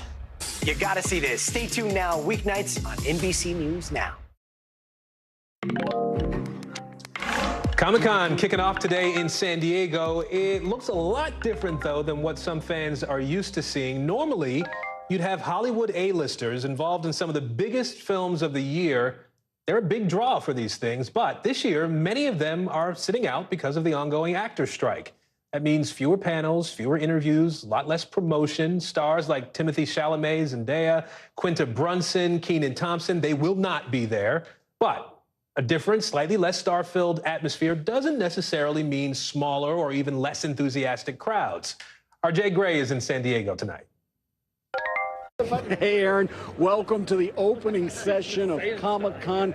Take a look around. You can see this place is packed. Will it be different this year? Yeah, absolutely. But as you quickly learn here at Comic-Con, different doesn't necessarily mean bad. And there's nothing bad about this year. Over 130,000 people expected to be a part of the festival here. It seems to grow every year, and it's no different this year. No, there won't be the panels with the Hollywood stars, the writers, talking about the next story arc for your favorite villain or hero. But there is still plenty of to do, and of course the merchandise here and all of the memorabilia is the biggest draw that you'll see. Now, this is just day one of 4 days, so the crowd's expected to continue to grow. There is so much to see here, so much to do, and so much, frankly, to phone home about. And of course, as those crowds grow, it's not necessarily a bad thing, right, Aaron? Because the world never has enough superheroes. That's the latest premiere in San Diego. I throw it back to you, Aaron. Jay Gray for us tonight. Thank you, Jay. Well, just like Comic-Con, in the midst of those ongoing strikes, big movies are still being released. Opening tonight, 2 films shaping up to be the summer's biggest blockbusters. A lot of fans talking about doing their own sort of double feature, a Barbenheimer, if you will, going to see the Barbie movie and the Oppenheimer movie back to back. The films could bring in more than $200 million this weekend by some estimates. And that brings us to our original tonight. The 3-hour-long biopic about the father of the atom bomb reminds us of threats the world is facing today. Nuclear war, the widening gap between science and politics, and the impact of these new technologies out there, things like AI, just to name a few. Oppenheimer's biographer tells us why the movie is so important today. Noah Pransky has that story. It's expected to be one of the hottest movies of the summer. The fission-filled story of the United States' top-secret effort to develop the first atomic bomb during World War II. We're in a race against the Nazis, and I know what it means if the Nazis have a bomb. The big question, how will Oppenheimer resonate in today's world? The movie tells the story of J. Robert Oppenheimer, the brilliant nuclear physicist